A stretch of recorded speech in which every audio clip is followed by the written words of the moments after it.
The author's preface. In every chapter of this book, mention has been made of the money-making secret which has made fortunes for more than 500 exceedingly wealthy people, whom I have carefully analyzed over a long period of years. The secret was brought to my attention by Andrew Carnegie more than a quarter of a century ago. The canny, lovable old Scotsman carelessly tossed it into my mind when I was but a boy. Then he sat back in his chair, with a merry twinkle in his eyes, and watched carefully to see if I had brains enough to understand the full significance of what he had said to me. When he saw that I had grasped the idea, he asked if I would be willing to spend 20 years or more preparing myself to take it to the world to men and women who, without the secret, might go through life as failures.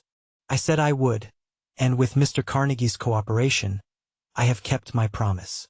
This book contains the secret, after having been put to a practical test by thousands of people in almost every walk of life. It was Mr. Carnegie's idea that the magic formula which gave him a stupendous fortune ought to be placed within reach of everyone who does not have time to investigate how successful people make money. It was his hope that I might test and demonstrate the soundness of the formula through the experience of men and women in every calling. He believed the formula should be taught in all public schools and colleges, and he expressed the opinion that if it were properly taught, it would so revolutionize the entire educational system that the time spent in school could be reduced to less than half. His experience with Charles M. Schwab and other young associates of Mr. Schwab's type convinced Mr. Carnegie that much of what is taught in schools and colleges is of no value whatsoever in connection with the business of earning a living or accumulating riches. He had arrived at this decision because he had taken into his business one young person after another, many of them with but little schooling, and by coaching them in the use of this formula, developed in them rare leadership. Moreover, his coaching made fortunes for every one of them who followed his instructions. In Chapter 2 on Faith, you will read the astounding story of the organization of the giant United States Steel Corporation as it was conceived and carried out by one of the young associates through whom Mr. Carnegie proved that his formula will work for all who are ready for it. This single application of the secret by that young man, Charles M. Schwab, made him a huge fortune in both money and opportunity. Roughly speaking, this particular application of the formula was worth $600 million to the people involved. In today's dollars, approximately $12.5 billion. These facts, and they are facts well known to almost everyone who knew Mr. Carnegie, give you a fair idea of what the reading of this book may bring to you, provided you know what it is that you want. Even before it had undergone 20 years of practical testing, the secret was passed on to many thousands of men and women who have used it for their personal benefit, as Mr. Carnegie planned that they should. Many have made fortunes with it. Others have used it successfully in creating harmony in their homes. Arthur Nash, a Cincinnati tailor, used his near-bankrupt business as a guinea pig on which to test the formula. The business came to life and made a fortune for its owners. The experiment was so extraordinary that newspapers and magazines gave it more than $1 million worth of laudatory publicity. The secret was passed on to Stuart Austin Weir of Dallas, Texas. He was ready for it, so ready that he gave up his profession and studied law. Did he succeed? That story is told too. I gave the secret to Jennings Randolph the day he was graduated from college, and he would go on to use it so successfully that it carried him to a seat in the United States Senate and a long and distinguished career in public service at the national level. While serving as advertising manager of LaSalle Extension University when it was little more than a name, I had the privilege of seeing J.G. Chapline, president of the university, use the formula so effectively that he went on to make LaSalle one of the great extension schools of the country. The secret to which I refer is mentioned no fewer than 100 times throughout this book. It has not been directly named, for it seems to work more successfully when it is merely uncovered and left in sight, where those who are ready and searching for it may pick it up. That is why Mr. Carnegie tossed it to me so quietly, without giving me its specific name. If you are ready to put it to use, you will recognize this secret at least once in every chapter. I wish I might feel privileged to tell you how you will know if you are ready, but that would deprive you of much of the benefit you will receive when you make the discovery in your own way. While this book was being written, my own son, who was then finishing the last year of his college work, picked up the manuscript of Chapter 1, read it, and discovered the secret for himself. He used the information so effectively that he went directly into a responsible position at a beginning salary greater than the average person ever earns. His story is briefly described in Chapter 1. When you read it, perhaps you will dismiss any feeling you may have had at the beginning of the book that it promised too much. And 2, if you have ever been discouraged, if you have had difficulties to surmount which took the very soul out of you, if you have tried and failed, if you were ever handicapped by illness or physical affliction, this story of my son's discovery and use of the Andrew Carnegie formula may prove to be the oasis in the desert of lost hope for which you have been searching. This secret was used extensively by President Woodrow Wilson during the First World War. It was passed on to every soldier who fought in the war, carefully incorporated or embedded in the training he received before going to the front. President Wilson told me it was also a strong factor in raising the funds needed for the war. In the early days of this century, Manuel L. Quezon, then resident commissioner of the Philippine Islands, was inspired by the secret to gain freedom for his people, and he went on to become the first president of that free island nation. A peculiar thing about this secret is that those who once acquire it and use it find themselves literally swept on to success, with what seems to be little effort, and they never again submit to failure. If you doubt this, study the names of those who have used it wherever they have been mentioned, check their records for yourself and be convinced. There is no such thing as something for nothing. The secret to which I refer cannot be had without a price, although the price is far less than its value. It cannot be had at any price by those who are not intentionally searching for it. It cannot be given away, and it cannot be purchased for money, for the reason that it comes in 2 parts. One part is already in possession of those who are ready for it. The secret serves equally well all who are ready for it. Education has nothing to do with it. Long before I was born, the secret had found its way into the possession of Thomas A. Edison, and he used it so intelligently that he became the world's greatest inventor, although he had but 3 months of schooling. The secret was passed on to a business associate of Mr. Edison. He used it so effectively that, although he was then making only $12,000 a year, he accumulated a great fortune and retired from active business while still a young man. You will find his story at the beginning of the next chapter. It should convince you that riches are not beyond your reach, that you can still be what you wish to be, that money, fame, recognition, and happiness can be had by all who are ready and determined to have these blessings. How do I know these things? You should have the answer before you finish this book. You may find it in the very first chapter or on the last page. While I was performing the more than 20-year task of research which I had undertaken at Mr. Carnegie's request, I analyzed hundreds of well-known individuals, many of whom admitted that they had accumulated their vast fortunes through the aid of the Carnegie secret. Among these individuals were Henry Ford, John D. Rockefeller, William Wrigley, Jr., Thomas A. Edison, John Wanamaker, Frank A. Vanderlip, James J. Hill, F.V. Woolworth, Fannie Hurst, Cole, Roberta, Dollar, George S. Parker, Edward F. Feline, et M. Statler, Edwin C.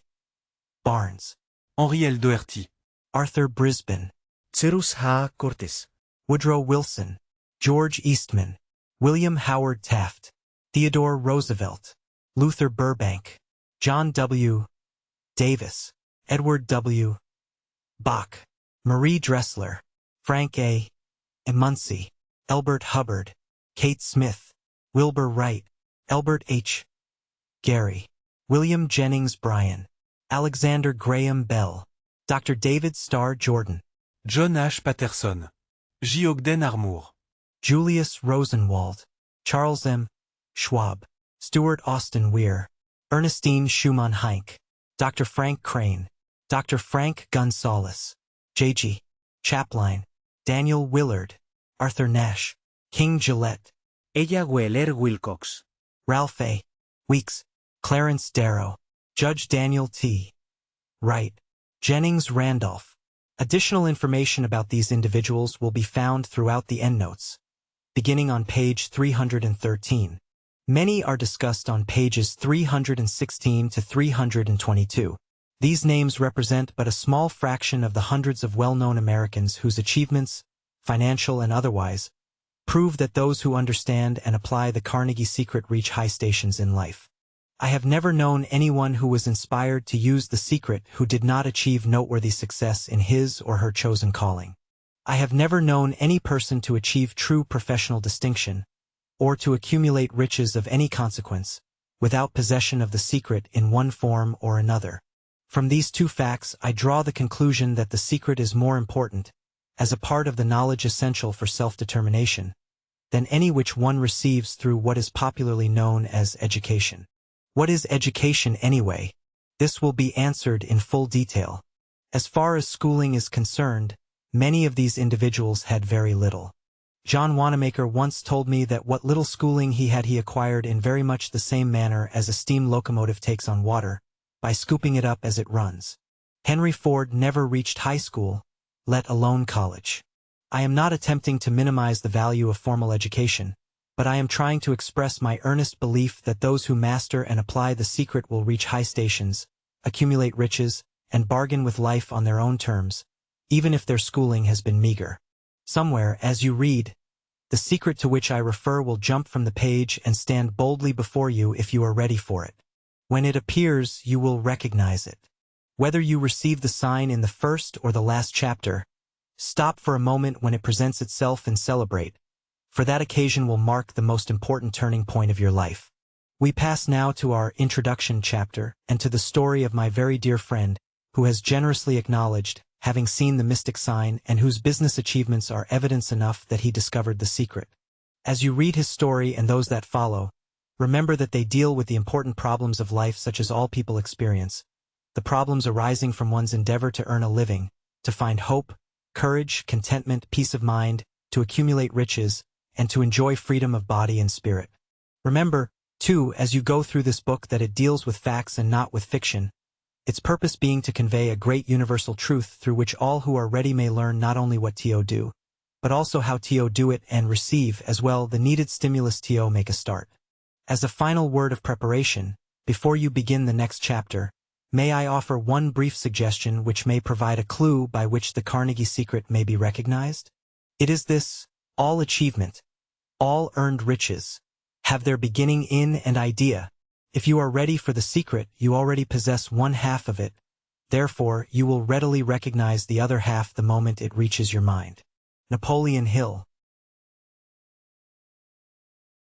Success comes to those who become success-conscious. Failure comes to those who indifferently allow themselves to become failure-conscious. Introduction. Mind power. The man who thought his way. Truly, thoughts are things, and powerful things at that, when they are mixed with definiteness of purpose, persistence, and a burning desire for their translation into riches or other material objects. Edwin C. Barnes discovered how true it is that individuals really do think and grow rich. His discovery did not come about at one sitting. It came little by little, beginning with a burning desire to become a business associate of the great Thomas Alva Edison. One of the chief characteristics of Barnes' desire was that it was definite. He wanted to work with Edison, not for him. Observe carefully the description of how he went about translating his desire into reality, and you will have a better understanding of the 13 steps which lead to riches. When this desire or impulse of thought first flashed into Barnes' mind, he was in no position to act upon it. Two difficulties stood in his way. He did not know Mr. Edison, and he did not have enough money to pay his railroad fare to Orange, New Jersey, where Mr. Edison's laboratories were located. These difficulties were sufficient to have discouraged the majority of people from making any attempt to carry out the desire. But his was no ordinary desire. He was so determined to find a way to carry out his desire that he finally decided to travel by blind baggage, rather than be defeated. In other words, he went to East Orange on a freight train. He presented himself at Mr. Edison's laboratory and announced he had come to go into business with the inventor. Years later, in speaking of the first meeting between Barnes and Edison, Mr. Edison said, "He stood there before me looking like an ordinary tramp, but there was something in the expression of his face which conveyed the impression that he was determined to get what he had come after. I had learned from years of experience with men that when a man really desires a thing so deeply that he is willing to stake his entire future on a single turn of the wheel in order to get it, he is sure to win. I gave him the opportunity he asked for because I saw he had made up his mind to stand by until he succeeded. Subsequent events proved that no mistake was made. Just what young Barnes said to Mr. Edison on that occasion was far less important than that which he thought. Edison himself said so. It could not have been the young man's appearance which got him his start in the Edison office, for that was definitely against him. It was what he thought that counted. If the significance of this statement could be conveyed to the person who reads it, there would be no need for the remainder of this book. Barnes did not get his partnership with Edison on his first interview. He did get a chance to work in the Edison offices at a very nominal wage, doing work that was unimportant to Edison but most important to Barnes because it gave him an opportunity to display his merchandise where his intended partner could see it. Months went by. Apparently nothing happened to bring the coveted goal which Barnes had set up in his mind as his definite major purpose. But something important was happening in Barnes' mind. He was constantly intensifying his desire to become the business associate of Edison.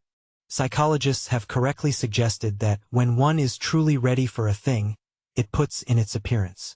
Barnes was ready for a business association with Edison. Moreover, he was determined to remain ready until he got that which he was seeking. He did not say to himself, "Ah well, what's the use? I guess I'll change my mind and try for a sales job." But he did say, "I came here to go into business with Edison, and I'll accomplish this end if it takes the remainder of my life." He meant it. What a different story people would have to tell if only they would adopt a definite purpose and stand by that purpose until it had time to become an all-consuming obsession. Maybe young Barnes did not know it at the time, but his bulldog determination, his persistence in standing back of a single desire, was destined to mow down all opposition and bring him the opportunity he was seeking. When the opportunity came, it appeared in a different form and from a different direction than Barnes had expected. That is one of the tricks of opportunity. It has a sly habit of slipping in by the back door, and it often comes disguised in the form of misfortune or temporary defeat. Perhaps this is why so many fail to recognize opportunity. Mr. Edison had just perfected a new office device, known at that time as the Edison dictating machine, later the Ediphone. His sales staff were not enthusiastic about it. They did not believe it could be sold without great effort. Barnes saw his opportunity. It had crawled in quietly, hidden in an odd-looking machine which interested no one but Barnes and the inventor. Barnes knew he could sell the Edison dictating machine. He suggested this to Edison and promptly got his chance. He did sell the machine. In fact, he sold it so successfully that Edison gave him a contract to distribute and market it all over the nation. Out of that business association grew the famous slogan, "Made by Edison and installed by Barnes." The business alliance was a great success for more than 3 decades. Out of it Barnes made himself rich in money, but he did something infinitely greater. He proved that one really can think and grow rich.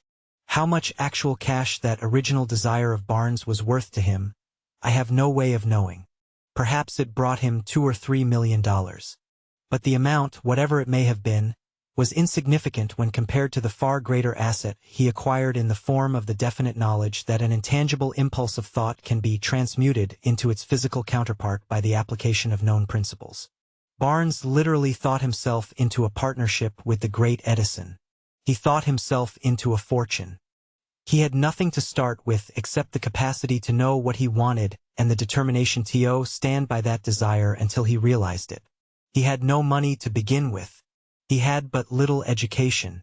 He had no influence. But he did have initiative, faith, and the will to win. With these intangible forces he made himself number one man with the greatest inventor who ever lived. 3 feet from gold. Now let us look at a different situation and study someone who had plenty of tangible evidence of riches, but lost them because he stopped 3 feet short of the goal he was seeking. One of the most common causes of failure is the habit of quitting when one is overtaken by temporary defeat. Every person is guilty of this mistake at one time or another. An uncle of R.U. Darby was caught by gold fever in the gold rush days and went west to dig and grow rich. He had never heard that more gold has been mined from the human brain than has ever been taken from the earth. He staked a claim and went to work with pick and shovel. The going was hard, but his lust for gold was definite. After weeks of labor, He was rewarded by the discovery of the shining ore. He needed machinery to bring the ore to the surface. Quietly, he covered up the mine, retraced his footsteps to his home in Williamsburg, Maryland, and told his relatives and a few neighbors of the strike. They got together money for the needed machinery and had it shipped. The uncle and Darby went back to work the mine. The first car of ore was mined and shipped to a smelter. The returns proved they had one of the richest mines in Colorado. A few more cars of that ore would clear the debts. Then would come the big killing in profits. Down went the drills. Up went the hopes of Darby and uncle. Then something happened. The vein of gold ore disappeared. They had come to the end of the rainbow, and the pot of gold was no longer there. They drilled on, desperately trying to pick up the vein again, all to no avail. Finally, they decided to quit. They sold the machinery to a junkman for a few $100s and took the train back home. Some junkmen are dumb, but not this one. He called in a mining engineer to look at the mine and do a little calculating. The engineer advised that the project had failed because the owners were not familiar with fault lines. His calculations showed that the vein would be found just 3 feet from where the Darbys had stopped drilling. That is exactly where it was found. The junkman took millions of dollars in or from the mine because he knew enough to seek expert counsel before giving up. Most of the money which went into the machinery was procured through the efforts of R.U. Darby, who was then a very young man.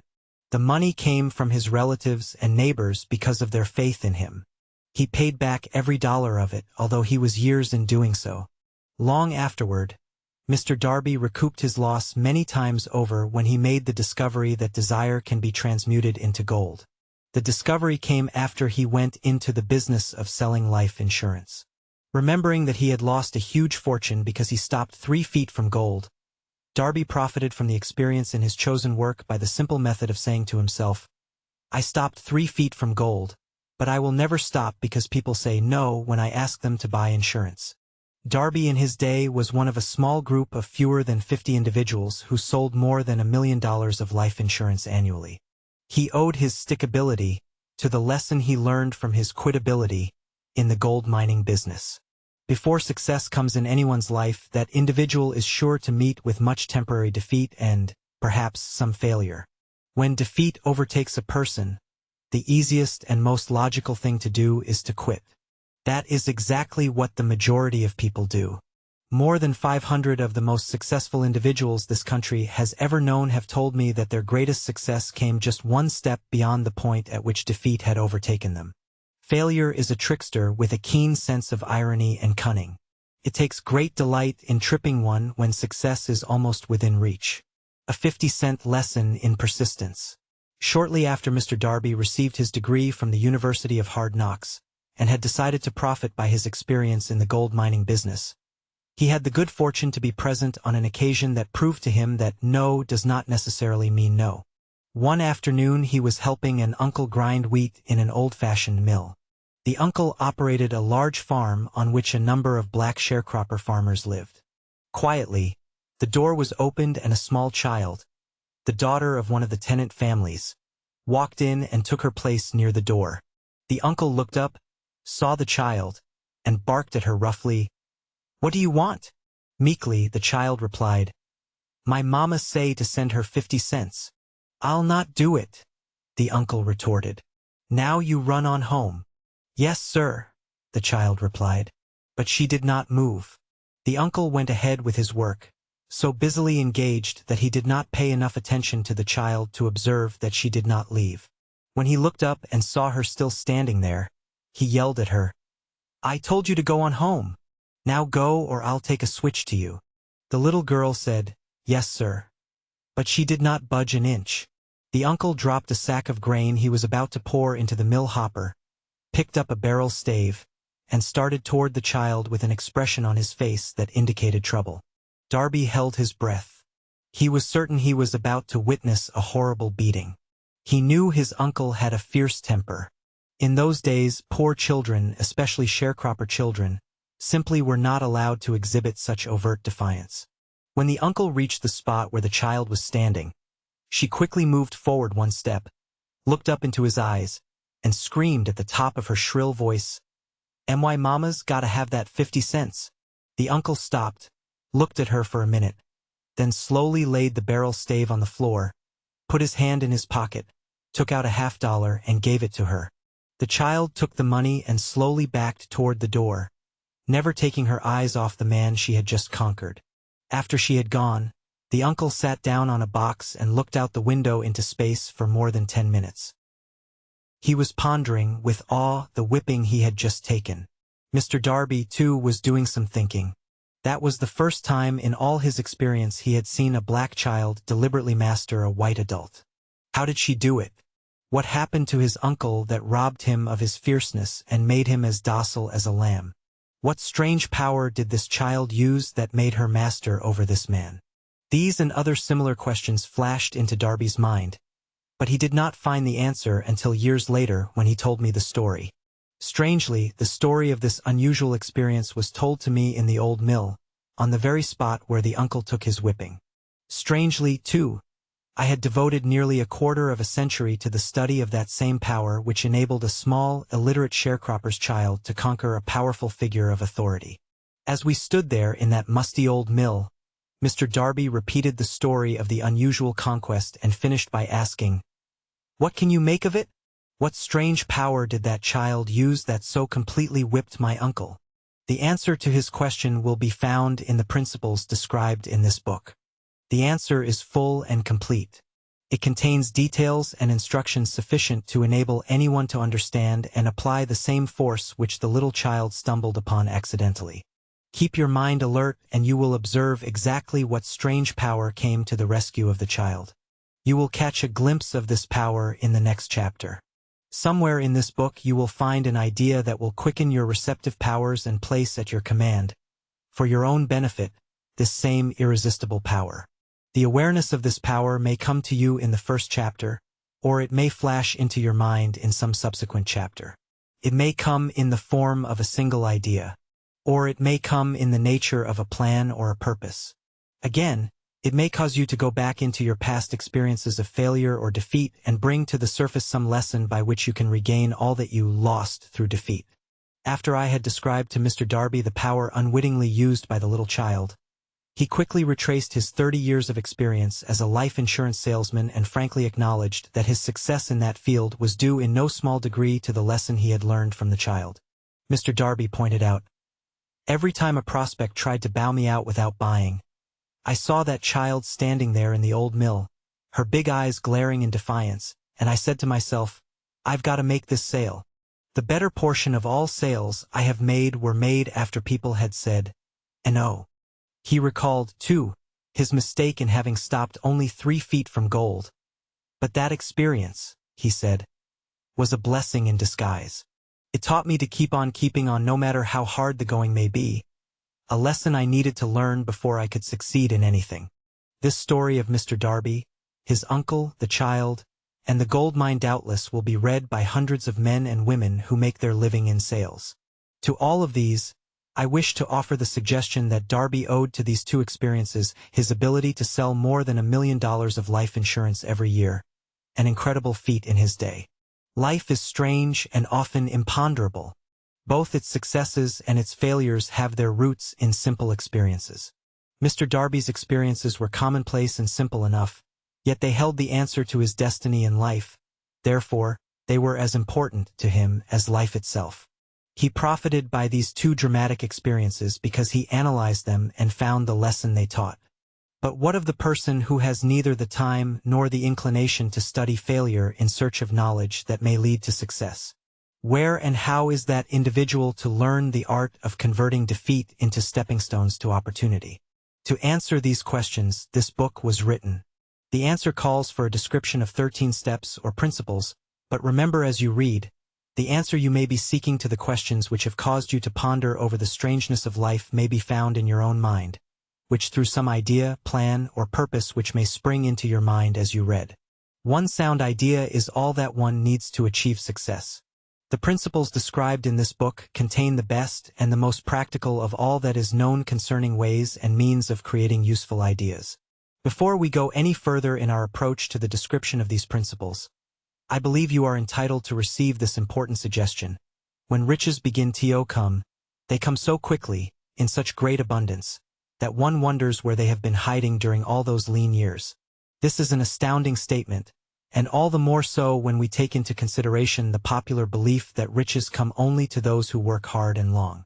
When you begin to think and grow rich, you will observe that riches begin with a state of mind, with definiteness of purpose and with little or no hard work. You and every other person ought to be interested in knowing how to acquire that state of mind which will attract riches.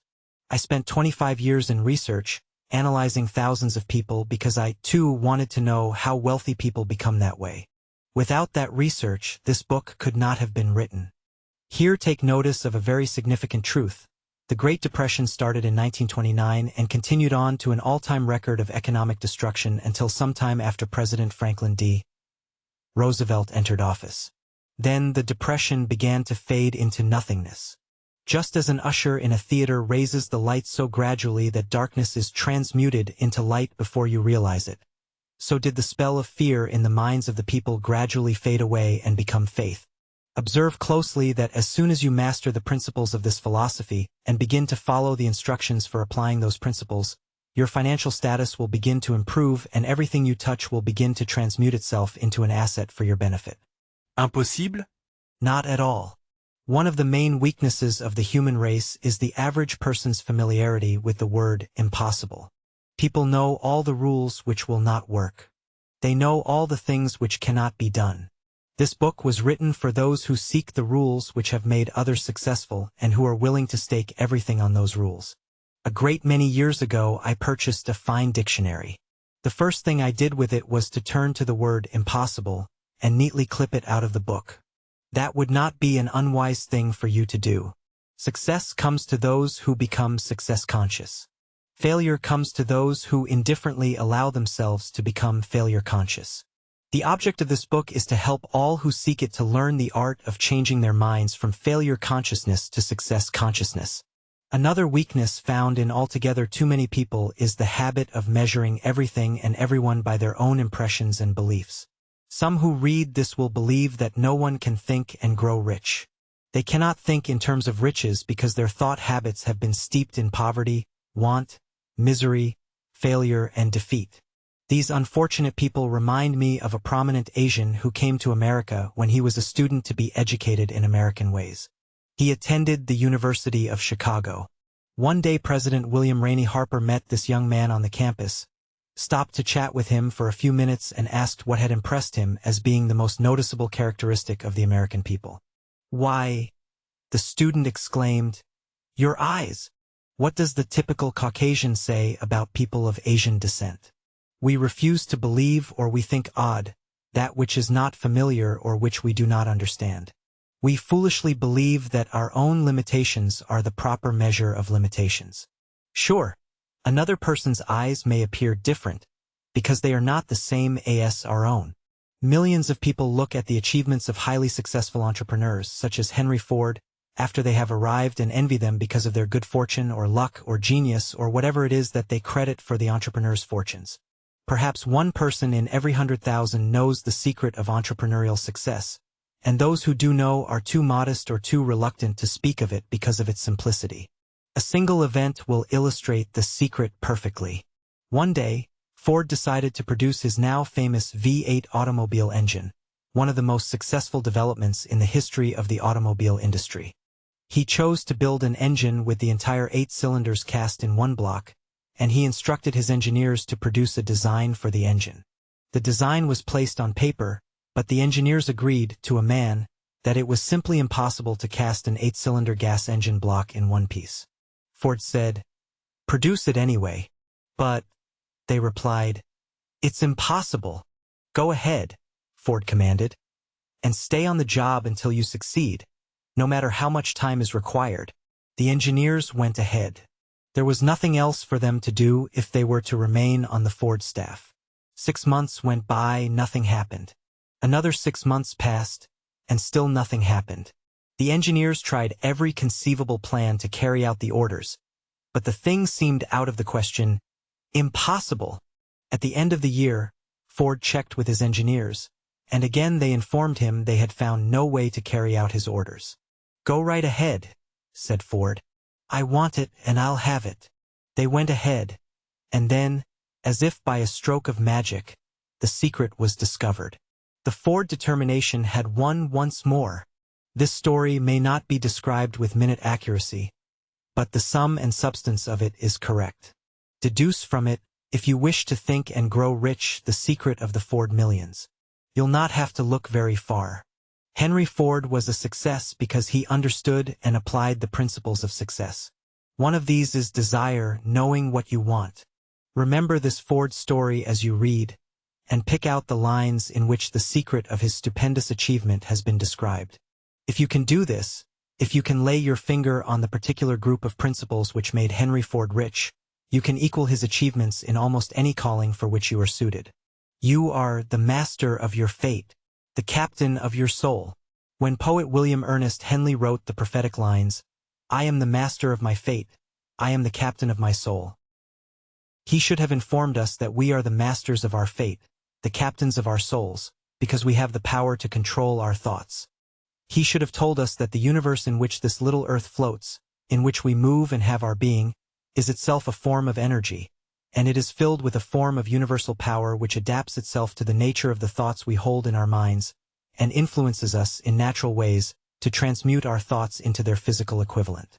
If the poet had told us of this great truth, we should know why it is that we are the masters of our fate, the captains of our souls. He should have told us, with great emphasis, that this power makes no attempt to discriminate between destructive thoughts and constructive thoughts, that it will urge us to translate into physical reality thoughts of poverty just as quickly as it will influence us to act upon thoughts of riches.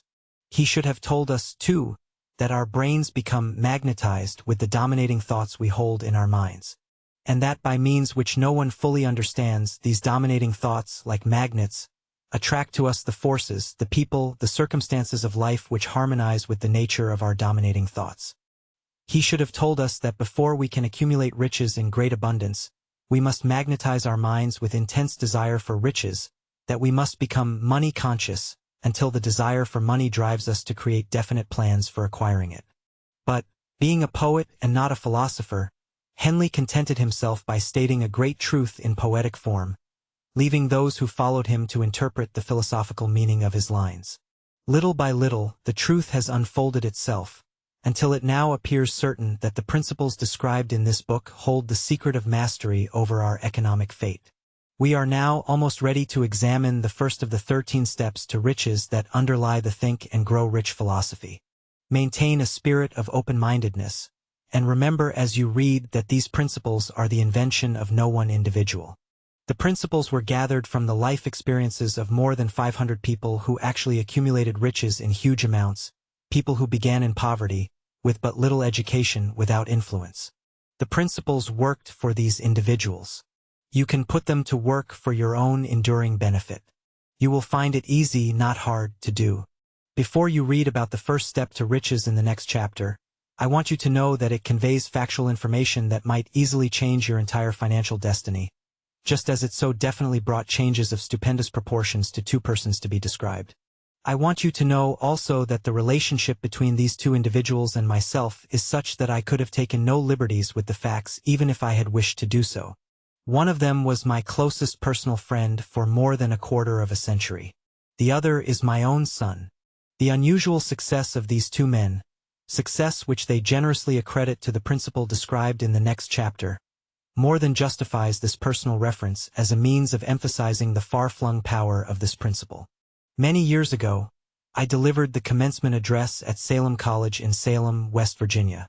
I emphasized the principle described in the next chapter with so much intensity that one of the members of the graduating class definitely appropriated it and made it a part of his own philosophy. That young man went on to become a distinguished member of Congress and an important figure in the national government. Just before this book went to the publisher, this U.S. Senator wrote me a letter in which he so clearly stated his opinion of the principle outlined in the next chapter that I have chosen to publish his letter here as a foreword to that chapter. It gives you an idea of the rewards to come. My dear Napoleon, my service as a member of Congress having given me an insight into the problems of men and women, I am writing to offer a suggestion which may become helpful to thousands of worthy people.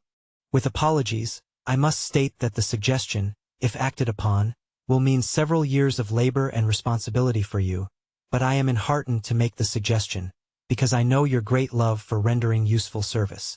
You delivered the commencement address at Salem College, when I was a member of the graduating class.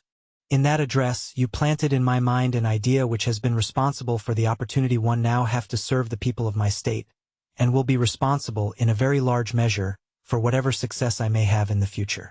The suggestion I have in mind is that you put into a book the sum and substance of the address you delivered at Salem College, and in that way give the people of America an opportunity to profit by your many years of experience and association with those who, by their greatness, have made America the richest nation on earth. I recall, as though it were yesterday, the marvelous description you gave of the method by which Henry Ford, with but little schooling, without a dollar, with no influential friends, rose to great heights. I made up my mind then, even before you had finished your speech, that I would make a place for myself, no matter how many difficulties I had to surmount. Thousands of young people will finish their schooling this year, and within the next few years. Every one of them will be seeking just such a message of practical encouragement as the one I received from you. They will want to know where to turn, what to do to get started in life. You can tell them because you have helped to solve the problems of so many people.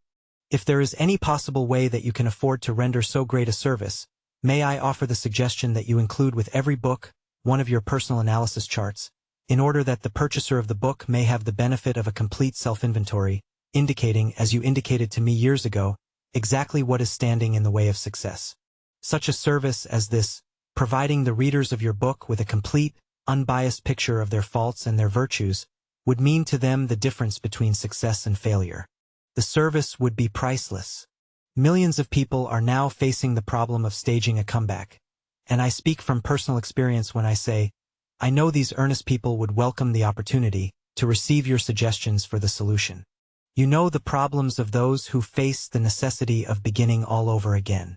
There are thousands of people in America today who would like to know how they can convert ideas into money, people who must start at scratch without finances and recoup their losses. If anyone can help them, you can. If you publish the book, I would like to own the first copy that comes from the press, personally autographed by you. With best wishes, believe me, cordially yours, Jennings Randolph. What that commencement address had kindled in Senator Jennings Randolph as he was about to set out on adult life was his first real understanding of the enormous power of desire, the first step to riches. A burning desire to and to do is the starting point from which the dreamer must take off. Dreams are not born of indifference, laziness, or lack of ambition. Chapter 1. Desire, the starting point of all achievement. The first step to riches. When Edwin C. Barnes climbed down from that freight train in Orange, New Jersey, he may have resembled a tramp, but his thoughts were those of a king. As he made his way from the railroad tracks to Thomas Edison's office, his mind was at work. He saw himself standing in Edison's presence. He heard himself asking Mr. Edison for an opportunity to carry out the one consuming obsession of his life, a burning desire to become the business associate of the great inventor. Barnes' desire was not a hope. It was not a wish. It was a keen, pulsating desire that transcended everything else. It was definite. The desire was not new when he approached Edison. It had been Barnes' dominating desire for a long time. In the beginning, when the desire first appeared in his mind, it may have been, probably was, only a wish, but it was no mere wish when he appeared before Edison with it. A few years later, Edwin C. Barnes again stood before Edison in the same office where he first met the inventor.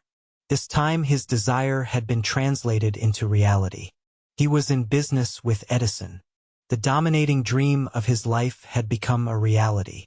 People who later knew Barnes envied him because of the break that life had yielded him.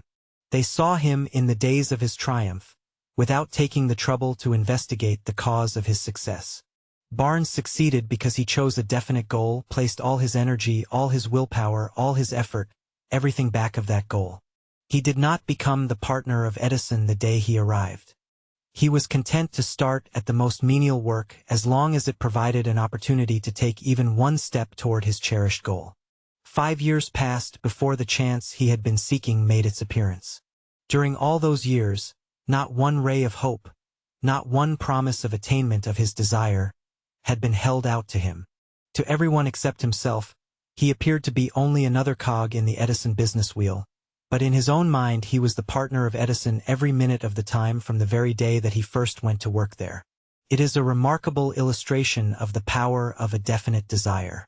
Barnes won his goal because he wanted to be a business associate of Mr. Edison more than he wanted anything else. He created a plan by which to attain that purpose. But he burned all bridges behind him.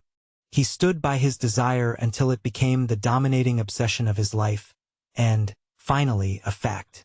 When he went to Orange, he did not say to himself, "I will try to induce Edison to give me a job of some sort."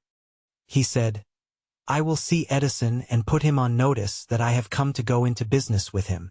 He did not say, "I will work there for a few months and if I get no encouragement, I will quit and get a job somewhere else." He did say, "I will start anywhere. I will do anything Edison tells me to do, but before I am through, I will be his associate." He did not say, "I will keep my eyes open for another opportunity in case I fail to get what I want in the Edison organization." He said, "There is but one thing in this world that I am determined to have, and that is a business association with Thomas A. Edison. I will burn all bridges behind me and stake my entire future on my ability to get what I want." He left himself no possible way of retreat. He had to win or perish. That is all there is to the Barnes story of success. A long while ago, a great warrior faced a situation which made it necessary for him to make a decision which ensured his success on the battlefield. He was about to send his armies against a powerful foe whose men outnumbered his own. He loaded his soldiers into boats, sailed to the enemy's country, unloaded soldiers and equipment, then gave the order to burn the ships that had carried them. Addressing his troops before the first battle, he said, "You see the boats going up in smoke. That means that we cannot leave these shores alive unless we win. We now have no choice. We win or we perish." They won. Those who would win in any undertaking must be willing to burn their ships and cut all sources of retreat. Only by so doing can one be sure of maintaining that state of mind known as a burning desire to win, essential to success. The morning after the Great Chicago Fire, a group of merchants stood on State Street looking at the smoking remains of what had been their stores. They went into a conference to decide if they would try to rebuild or leave Chicago and start over in a more promising section of the country. They reached a decision, all except one, to leave Chicago. The merchant who decided to stay and rebuild pointed a finger at the remains of his store and said, "Gentlemen, on that very spot I will build the world's greatest store, no matter how many times it may burn down." That was in 1871. The store was built. It became a towering monument to the power of that state of mind known as burning desire. The easy thing for Marshall Field to have done would have been exactly what his fellow merchants did. When the going was hard and the future looked dismal, they pulled up and went where the going seemed easier. Mark well this difference between Marshall Field and the other merchants, because it is the same difference that distinguished Edwin C. Barnes from thousands of other young people who worked in the Edison organization. It is the same difference which distinguishes practically all who succeed from those who fail. Every individual who reaches the age of understanding the purpose of money wishes for it. Wishing will not bring riches. But desiring riches with a state of mind that becomes an obsession, then planning definite ways and means to acquire riches, and backing those plans with persistence which does not recognize failure, will bring riches. The method by which desire for riches can be transmuted into its financial equivalent consists of 6 definite, practical actions. First, fix in your mind the exact amount of money you desire. It is not sufficient merely to say, "I want plenty of money." Be definite as to the amount. There is a psychological reason for definiteness which will be described in a subsequent chapter. Second, determine exactly what you intend to give in return for the money you desire. There is no such reality as something for nothing. Third, establish a definite date when you intend to possess the money you desire. Fourth, create a definite plan for carrying out your desire, and begin at once, whether you are ready or not, to put this plan into action. Fifth, write out a clear, concise statement of the amount of money you intend to acquire. Name the time limit for its acquisition, state what you intend to give in return for the money, and describe clearly the plan through which you intend to accumulate it. Sixth, read your written statement aloud, twice daily, once just before retiring at night and once after arising in the morning. As you read, see and feel and believe yourself already in possession of the money. It is important that you follow the instructions described in these 6 actions. It is especially important that you observe and follow the instructions in the 6th. You may complain that it is impossible for you to see yourself in possession of money before you actually have it. Here is where a burning desire will come to your aid. If you truly desire money so keenly that your desire is an obsession, you will have no difficulty in convincing yourself that you will acquire it. The object is to want money and to become so determined to have it that you convince yourself you will have it. Only those who become money conscious ever accumulate great riches. Money consciousness means that the mind has become so thoroughly saturated with the desire for money that one can see oneself already in possession of it. To the uninitiated, who have not been schooled in the working principles of the human mind, these instructions may appear impractical. It may be helpful to all who fail to recognize the soundness of the 6 actions to know that the information they convey was received from Andrew Carnegie, who began as an ordinary laborer in the steel mills, but managed, despite his humble beginnings, to make these principles yield him a fortune of considerably more than $100 million. It may be of further help to know that the 6 actions here recommended were carefully scrutinized by Thomas A. Edison, who placed his stamp of approval upon them as being not only the steps essential for the accumulation of money, but necessary for the attainment of any definite goal. The steps call for no hard labor. They call for no sacrifice. They do not require one to become ridiculous or unthinking. To apply them calls for no great amount of education. But the successful completion of these 6 actions does call for sufficient imagination to enable one to see, and to understand, that accumulation of money cannot be left to chance, good fortune, and luck. One must realize that all who have accumulated great fortunes first did a certain amount of dreaming, hoping, wishing, desiring, and planning before they acquired money. You may as well know, right here, that you can never have riches in great quantities unless you can work yourself into a white heat of desire for money and actually believe you will possess it. You may as well know also that every great leader, from the dawn of civilization down to the present, was a dreamer. Christianity became one of the greatest powers in the world because its founder was an intense dreamer who had the vision and the imagination to see realities in their mental and spiritual form before they had been transmuted into physical form. If you do not see great riches in your imagination, you will never see them in your bank balance. Never in the history of America has there been so great an opportunity for practical dreamers as now exists. The hardships of these recent tough and unsettled economic times have put many people back at square one. A new race is about to be run. The stakes represent huge fortunes which will be accumulated within the next few years. The rules of the race have changed because we now live in a changed world that definitely favors those who have had little or no opportunity to win under the conditions existing recently, when fear often paralyzed personal and economic growth and development. We who are in this race for riches should be encouraged to know that this changed world in which we live is demanding new ideas, new ways of doing things, new leaders, new inventions, new methods of teaching, new methods of marketing, new books, new literature, new features for the mass media, new ideas for entertainment. Back of all this demand for new and better things there is one quality which one must possess to win, and that is definiteness of purpose, the knowledge of what one wants and a burning desire to possess it. We have witnessed the death of one age and the birth of another. This changed world requires practical dreamers who can and will put their dreams into action.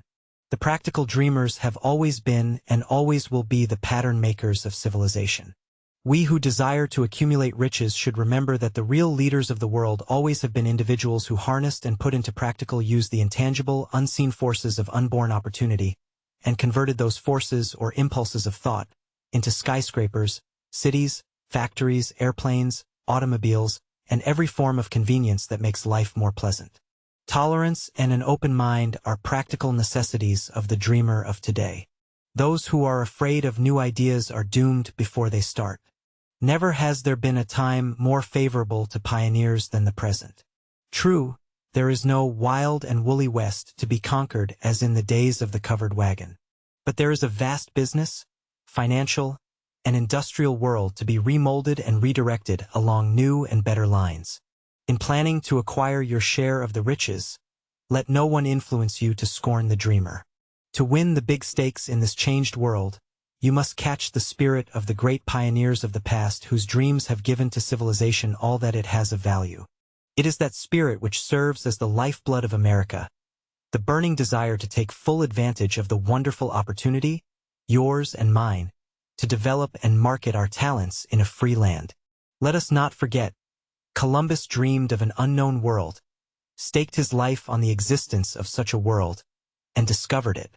Copernicus, the great astronomer, dreamed of a multiplicity of worlds and revealed them. No one denounced him as impractical after he had triumphed. Instead, the world worshipped at his shrine, thus proving once more that success requires no apologies, failure permits no alibis. If the thing you wish to do is right and you believe in it, go ahead and do it. Put your dream across, and never mind what they say if you meet with temporary defeat. For they perhaps do not know that every failure brings with it the seed of an equivalent success. Henry Ford, poor and uneducated, dreamed of a horseless carriage, went to work with what tools he possessed without waiting for opportunity to favor him, and now evidence of his dream belts the entire earth. He put more wheels into operation than anyone who ever lived, because he was not afraid to back his dreams. Thomas Edison dreamed of a lamp that could be operated by electricity, began where he stood to put his dream into action, and despite more than 10,000 failures, he stood by that dream until he made it a physical reality. Practical dreamers do not quit. Lincoln dreamed of freedom for the slaves, put his dream into action, and barely missed living to see a united North and South translate his dream into reality. The Wright brothers dreamed of a machine that would fly through the air. Now one may see evidence all over the world that they dreamed soundly. Marconi dreamed of a system for harnessing the intangible forces of the electromagnetic spectrum. Evidence that he did not dream in vain may be found in every radio and television set in the world. Moreover, Marconi's dream brought the humblest cabin and the stateliest manor house side by side. It has made the people of every nation on earth backdoor neighbors. It gave the President of the United States the means by which to talk to all the people of America at one time and on short notice. It may interest you to know that Marconi's friends had him taken into custody and examined in a mental hospital when he announced he had discovered a principle through which he could send messages through the air, without the aid of wires or other direct physical means of communication. The dreamers of today fare better. The world has become accustomed to new discoveries. It has shown a willingness to reward the dreamer who gives the world a new idea. The greatest achievement was at first and for a time a dream. The oak sleeps in the acorn, the bird waits in the egg, and in the highest vision of the soul a waking angel stirs. Dreams are the seedlings of realities. Awake, arise, and assert yourself, you dreamers of the world. Your star is in the ascendancy. Worldwide economic uncertainty has brought the opportunity you have been waiting for. It has taught many people humility, tolerance, and open-mindedness. The world is filled with an abundance of opportunity the dreamers of the past never knew. A burning desire to be and to do is the starting point from which the dreamer must take off. Dreams are not born of indifference, laziness, or lack of ambition. The world no longer scoffs at dreamers, nor calls them impractical. If you think it does, take a trip to Tennessee and visit the mighty dams and power plants of the Tennessee Valley Authority to witness what a dreamer president did in the way of harnessing and using the great water power of America. At one time, such a dream would have seemed like madness. You may have been disappointed, you may have suffered setbacks and defeat during hard economic times, you may have felt the great heart within you crushed until it bled. Take courage, for these experiences have tempered the spiritual metal of which you are made. They are assets of incomparable value. Remember, too, that all who succeed in life get off to a bad start, and pass through many heartbreaking struggles before they arrive. The turning point in the lives of those who succeed usually comes at the moment of some crisis, through which they are introduced to their other selves. John Bunyan wrote Pilgrim's Progress, which is among the finest works in all of English literature, after he had been confined in prison and sorely punished because of his views on religion. O. Henry discovered the genius which slept within his brain after he had met with great misfortune and was confined in a prison cell in Columbus, Ohio. Being forced, through misfortune, to become acquainted with his other self and to use his imagination, he discovered himself to be a great author, instead of a miserable criminal and outcast. Strange and varied are the ways of life, and stranger are the ways of infinite intelligence, through which human beings are sometimes forced to undergo all sorts of trouble and tribulation before discovering their own brains and their own capacity to create useful ideas through imagination. Edison, the world's greatest inventor and scientist, started out as a tramp telegraph operator. He failed innumerable times before he was driven finally to the discovery of the genius that slept within his brain. Charles Dickens began by pasting labels on blacking pots. The tragedy of his first love penetrated the depths of his soul and converted him into one of the world's truly great authors. That tragedy produced, first, David Copperfield, then a succession of works that made this a richer and better world for all who read his books. Disappointment over love affairs can have the effect of driving many to drink and others to ruin, and this because most people never learn the art of transmuting their strongest emotions into dreams of a constructive nature. This power of transmutation will be dealt with in detail later. Helen Keller became deaf and blind shortly after birth and for years could not speak. Despite her misfortune, she wrote her name indelibly in the pages of the history of the great. Her entire life served as evidence that no one ever is defeated until defeat has been accepted as a reality. Robert Burns was an illiterate country lad who was cursed by poverty and who grew up to be a drunkard in the bargain. The world was made better for his having lived because he clothed beautiful thoughts in poetry and thereby plucked a thorn and planted a rose in its place. Booker T. Washington was born in slavery, handicapped by race and color in the society in which he lived.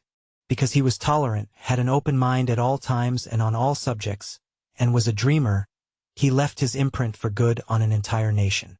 Beethoven was deaf, Milton was blind, but their names will last as long as civilization endures because they dreamed and translated their dreams into organized thought. Before passing to the next chapter, resolve yourself to kindle in your mind the fire of hope, faith, courage, and tolerance. Once you have these states of mind and a working knowledge of the principles described in this book, all else that you need will come to you when you are ready for it. There is a difference between wishing for a thing and being ready to receive it. You are never ready for a thing until you believe you can acquire it. The state of mind must be belief, not mere hope or wish. Open-mindedness is essential for belief. Closed minds do not inspire faith, courage, and belief. Remember, no more effort is required to aim high in life, to demand abundance and prosperity, than is required to accept misery and poverty. Jesse B. Rittenhouse has correctly stated this universal truth through these lines in his poem My Wage. I bargained with life for a penny, and life would pay no more. However, I begged at evening, when I counted my scanty store. For life is a just employer, he gives you what you ask. But once you have set the wages, why, you must bear the task. I worked for a menial's hire, only to learn, dismayed, that any wage I had asked of life, life would have willingly paid. Desire outweets Mother Nature. As a fitting conclusion to this chapter, I wish to introduce one of the most unusual persons I have ever known. I first saw him many years ago, a few minutes after he was born. He came into the world without any external, physical sign of ears, and the doctor admitted, when pressed for an opinion, that the child would likely be deaf and mute for life. This was long before the advent of the kind of reconstructive surgery that is commonplace today. I challenged the doctor's opinion. I had the right to do so. I was the child's father. I, too, reached a decision and rendered an opinion, but I expressed the opinion silently, in the secrecy of my own heart. I decided that my son would hear and speak. Nature could send me a child without normal organs of hearing, but nature could not induce me to accept the reality of the affliction. In my own mind, I knew that my son would hear and speak. How? I was sure there must be a way, and I knew I would find it. I thought of the words of the immortal Emerson. The whole course of things goes to teach us faith. We need only obey. There is guidance for each of us, and by lowly listening, we shall hear the right word. The right word? Desire. More than anything else, I desired that my son should not be deaf and mute. From that desire I never receded, not for a second. Many years previously I had written, "Our only limitations are those we set up in our own minds." For the first time I wondered if that statement were true.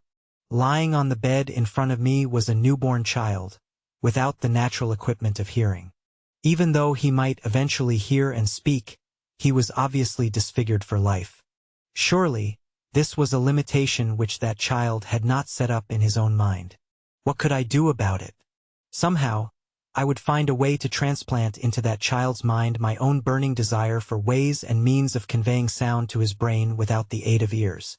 As soon as the child was old enough to cooperate, I would fill his mind so completely with a burning desire to hear that nature would, by methods of her own, translate that desire into physical reality.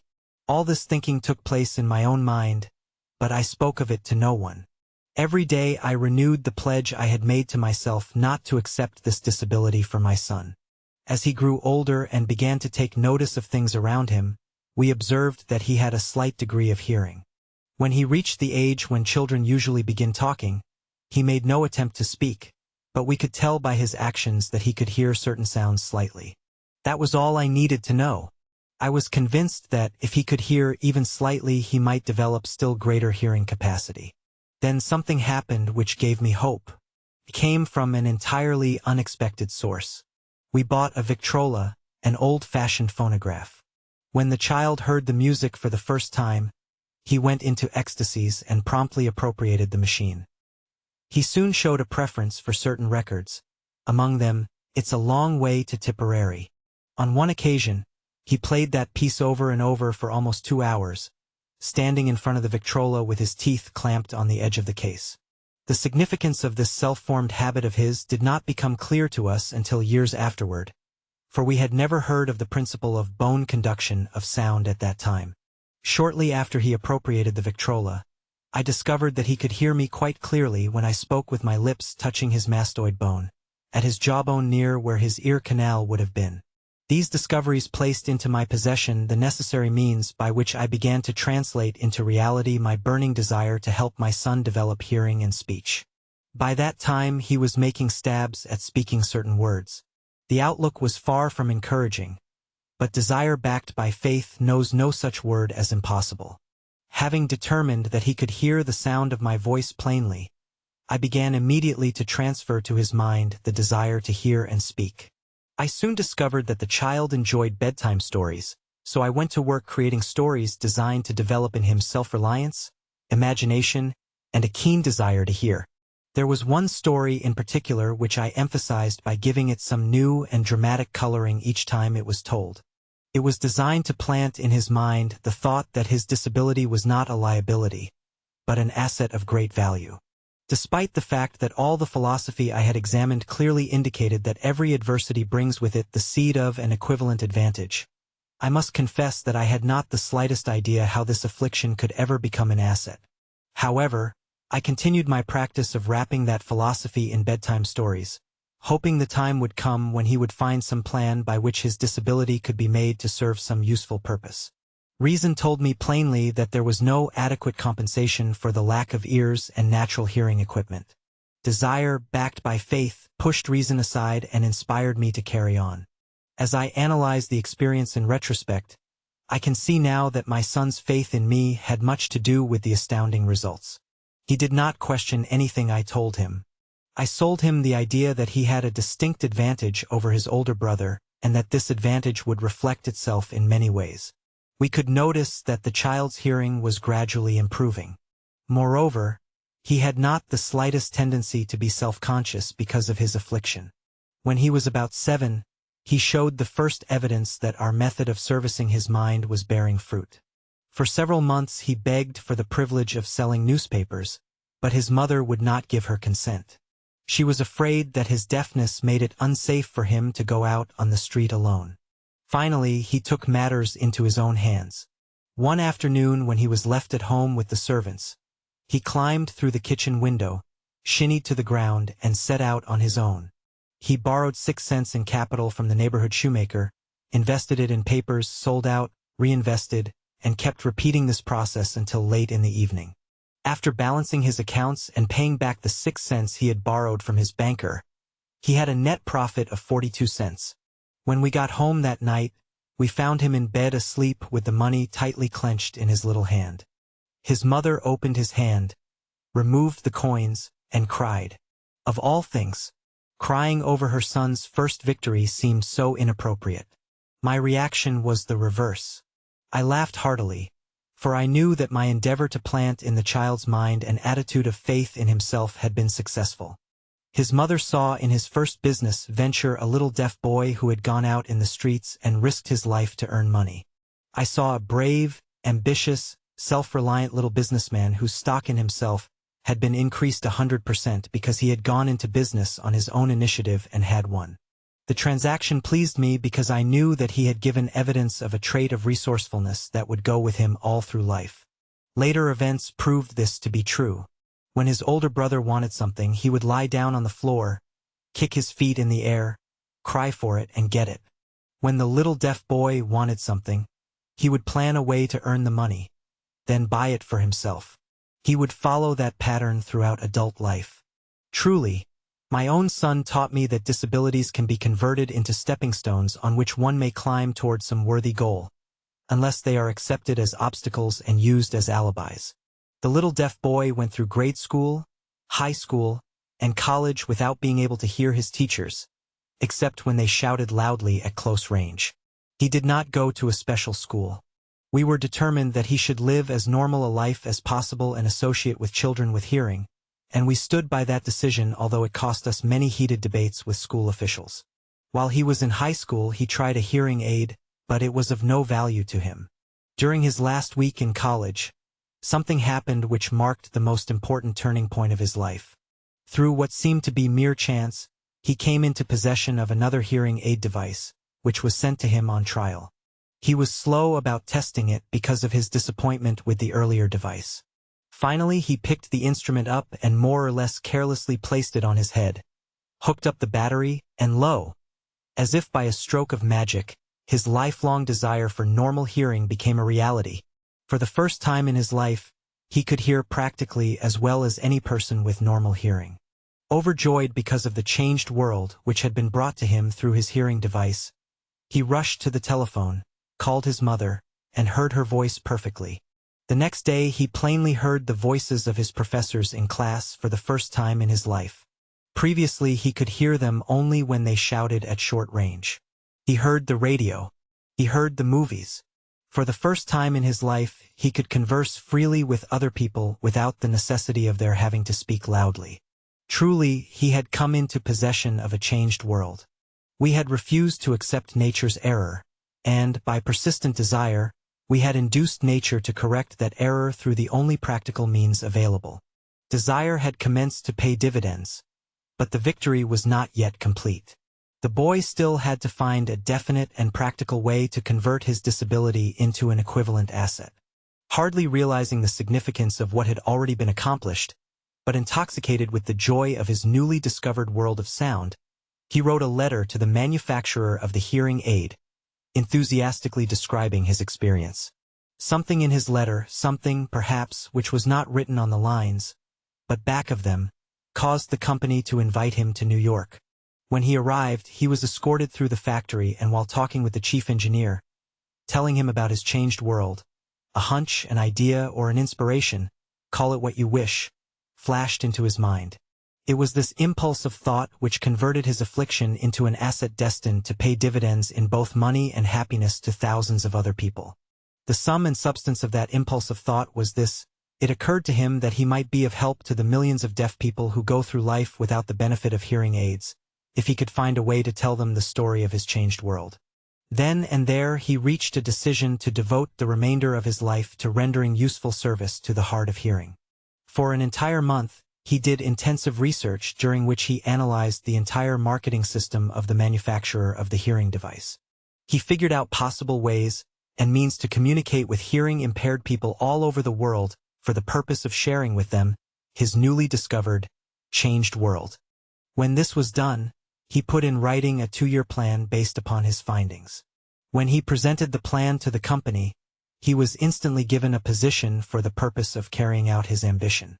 Little did he dream when he went to work that he was destined to bring hope and practical relief to thousands of people who without his help would never have overcome their hearing disability. Shortly after he became associated with the manufacturer of his hearing aid, he invited me to attend a class conducted by his company to teach deaf people to hear and to speak. I had never heard of such a form of education, therefore, I visited the class, skeptical but hopeful that my time would not be entirely wasted. Here I saw a demonstration which gave me a greatly enlarged vision of what I had done to arouse and keep alive in my son's mind the desire for normal hearing. I saw deaf people actually being taught to hear and to speak through application of the selfsame principle I had used more than 20 years previously with my son, Blair. There is no doubt in my mind that Blair would have been unable to hear or speak for all his life if his mother and I had not managed to shape his mind as we did. The doctor who attended at his birth told us the child might never hear a sound or say a word. Later, Dr. Irving Voorhees, a noted specialist on such cases, examined Blair thoroughly. He was astounded when he learned how well my son could hear and speak, and he said his examination indicated that, theoretically, the boy should not be able to hear at all. When I planted in Blair's mind the desire to hear and talk and live normally, there went with that impulse some strange influence which caused nature to become bridge builder, and to span the gulf of silence between his brain and the outer world, by some means which the keenest medical specialists were not able to interpret. It would be sacrilege for me even to pretend I fully understand how nature performed this miracle. It would be unforgivable if I neglected to tell the world as much as I know of the humble part one assumed in the strange experience. It is my duty and a privilege to say I believe, and not without reason, that nothing is impossible to the person who backs desire with enduring faith. A burning desire has devious ways of transmuting itself into its physical equivalent. Blair desired normal hearing, and he received it.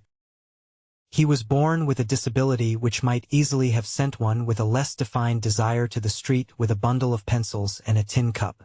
That disability served as the medium by which he would go on to render useful service to many thousands of hearing-impaired people, and it gave him useful employment at adequate financial compensation for years. The little white lie I planted in his mind when he was a child, by leading him to believe his affliction would become a great asset which he could capitalize on, justified itself. Verily, there is nothing right or wrong that belief plus burning desire cannot make real.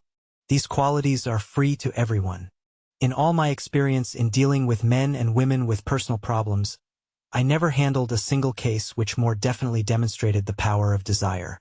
Authors sometimes make the mistake of writing of subjects of which they have but superficial or very elementary knowledge. It has been my good fortune to have had the privilege of testing the soundness of the power of desire through the affliction of my own son. Perhaps it was providential that the experience came as it did, for surely no one was better prepared than he to serve as an example of what happens when desire is put to the test. If Mother Nature bends to the will of a burning desire, is it logical to think that mere human beings can defeat one? Strange and imponderable is the power of the human mind.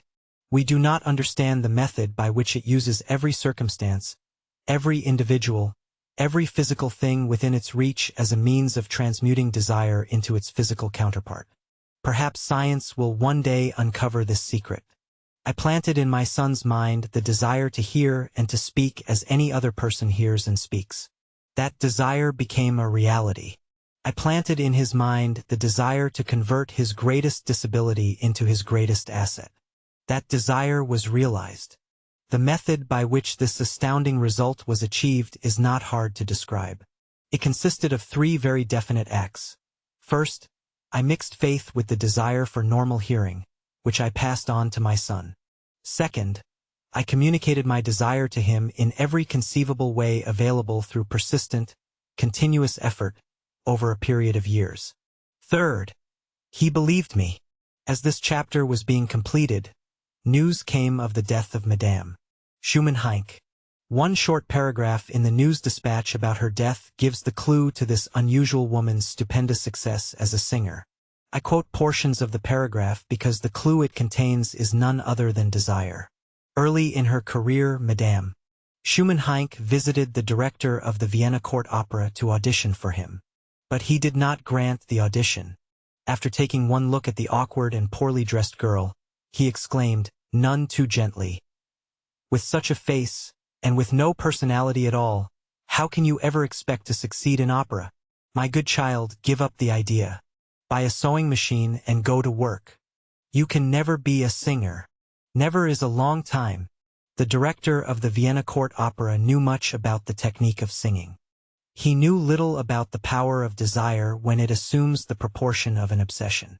If he had known more about that power, he would not have made the mistake of condemning genius without giving it an opportunity. Several years ago, one of my business associates became seriously ill. He became worse as time went on and finally was taken to the hospital for surgery. Just before he was wheeled into the operating room, I took a look at him and wondered how anyone as thin and emaciated as he could possibly go through such a major operation successfully. The surgeon warned me that there was little if any chance of my ever seeing him alive again. But that was the doctor's opinion. It was not the opinion of the patient. Just before he was wheeled away, he whispered feebly, "Do not be disturbed, Chief. I will be out of here in a few days." The attending nurse looked at me with pity. But the patient did come through safely. After it was all over, his physician said, "Nothing but his own desire to live saved him. He never would have pulled through if he had not refused to accept the possibility of death." I believe in the power of desire backed by faith because I have seen this power lift people from lowly beginnings to places of power and wealth. I have seen it rob the grave of its victims. I have seen it serve as the medium by which individuals staged a comeback after having been defeated in 100 different ways. I have seen it provide my own son with a normal, happy, successful life despite nature's having sent him into the world severely disabled. How can one harness and use the power of desire? This question is answered through this and the subsequent chapters of this book. This message is going out to the world at the end of one of the most devastating economic upheavals America has ever known. It is reasonable to presume that the message may come to the attention of many who have been wounded by personal economic calamity, those who have lost their fortunes, others who have lost their positions, and great numbers who must reorganize their plans and stage a comeback. To all these, I wish to convey this thought: all achievement, no matter what may be its nature or its purpose, must begin with an intense, burning desire for something definite. Through some strange and powerful principle of mental chemistry, which she has never divulged, nature wraps up in the impulse of strong desire that something which recognizes no such word as impossible and accepts no such reality as failure. Fortunately, nature has also given us the way to channel desire unwaveringly toward the goals we name and seek. It is the way of faith, the second step to riches. Faith is a state of mind which may be induced by autosuggestion. Chapter 2. Faith, Visualization and Belief in the Attainment of Desire. The second step to riches. Faith is the head chemist of the mind. When faith is blended with the vibration of thought, the subconscious mind instantly picks up the vibration, translates it into its spiritual equivalent, and transmits it to infinite intelligence, as in the case of prayer. The emotions of faith, love, and sex are the most powerful of all the major positive emotions. When the three are blended, they have the effect of coloring the vibration of thought in such a way that it instantly reaches the subconscious mind, where it is changed into its spiritual equivalent, the only form that induces a response from infinite intelligence. Love and faith are psychic, related to the spiritual side of humanity. Sex is purely biological and related only to the physical. The mixing or blending of these three emotions has the effect of opening a direct line of communication between the finite, thinking human mind and infinite intelligence. How to develop faith. There comes now a statement which will give a better understanding of the importance the principle of autosuggestion assumes in the transmutation of desire into its physical or monetary equivalent. Faith is a state of mind which may be induced or created by affirmations or repeated instructions to the subconscious mind through the principle of autosuggestion. As an illustration, consider one main purpose for which, presumably, you are reading this book.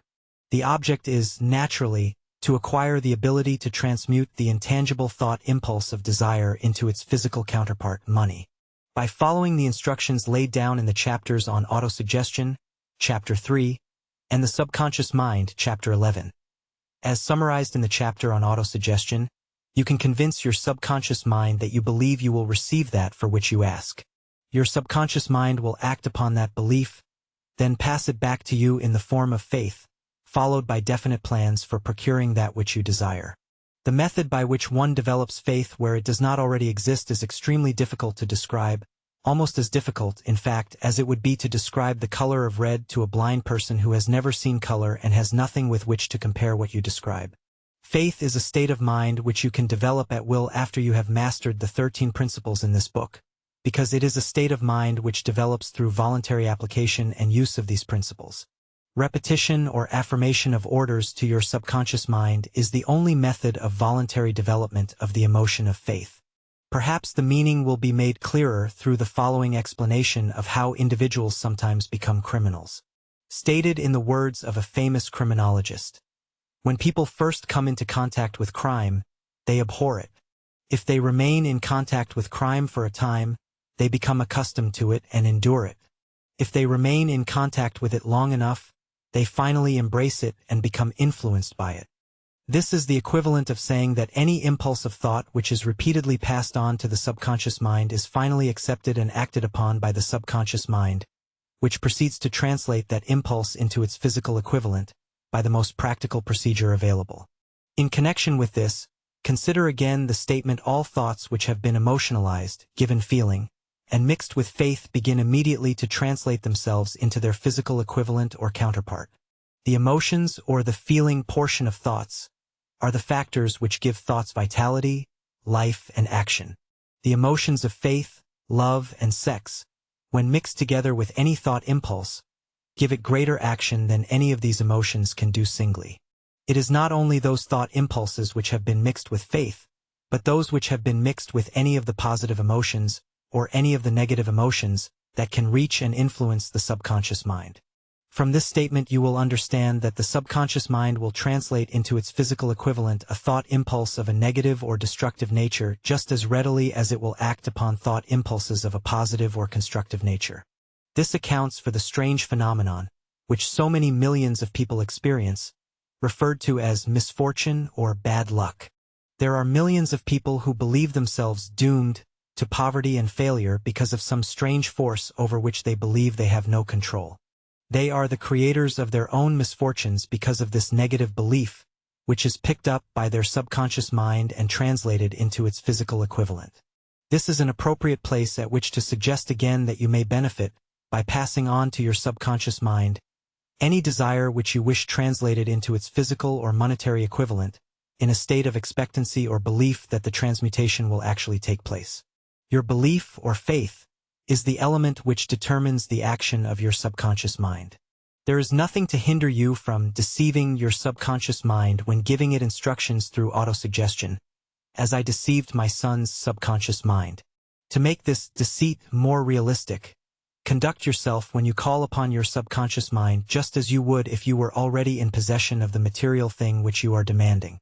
The subconscious mind will transmute into its physical equivalent, by the most direct and practical media available, any order which is given to it in a state of belief or faith that the order will be carried out.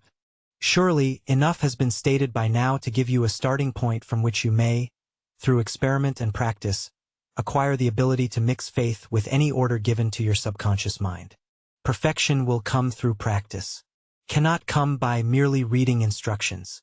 If it be true that one may become a criminal by association with crime, and this is a known fact, it is equally true that one may develop faith by voluntarily suggesting to the subconscious mind that one has faith. The mind comes, finally, to take on the nature of the influences which dominate it.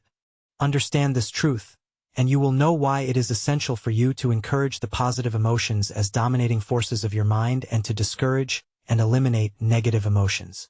A mind dominated by positive emotions, or positive mental attitude, becomes a favorable abode for the state of mind known as faith. A mind so dominated may, at will, give the subconscious mind instructions which it will accept and act upon immediately.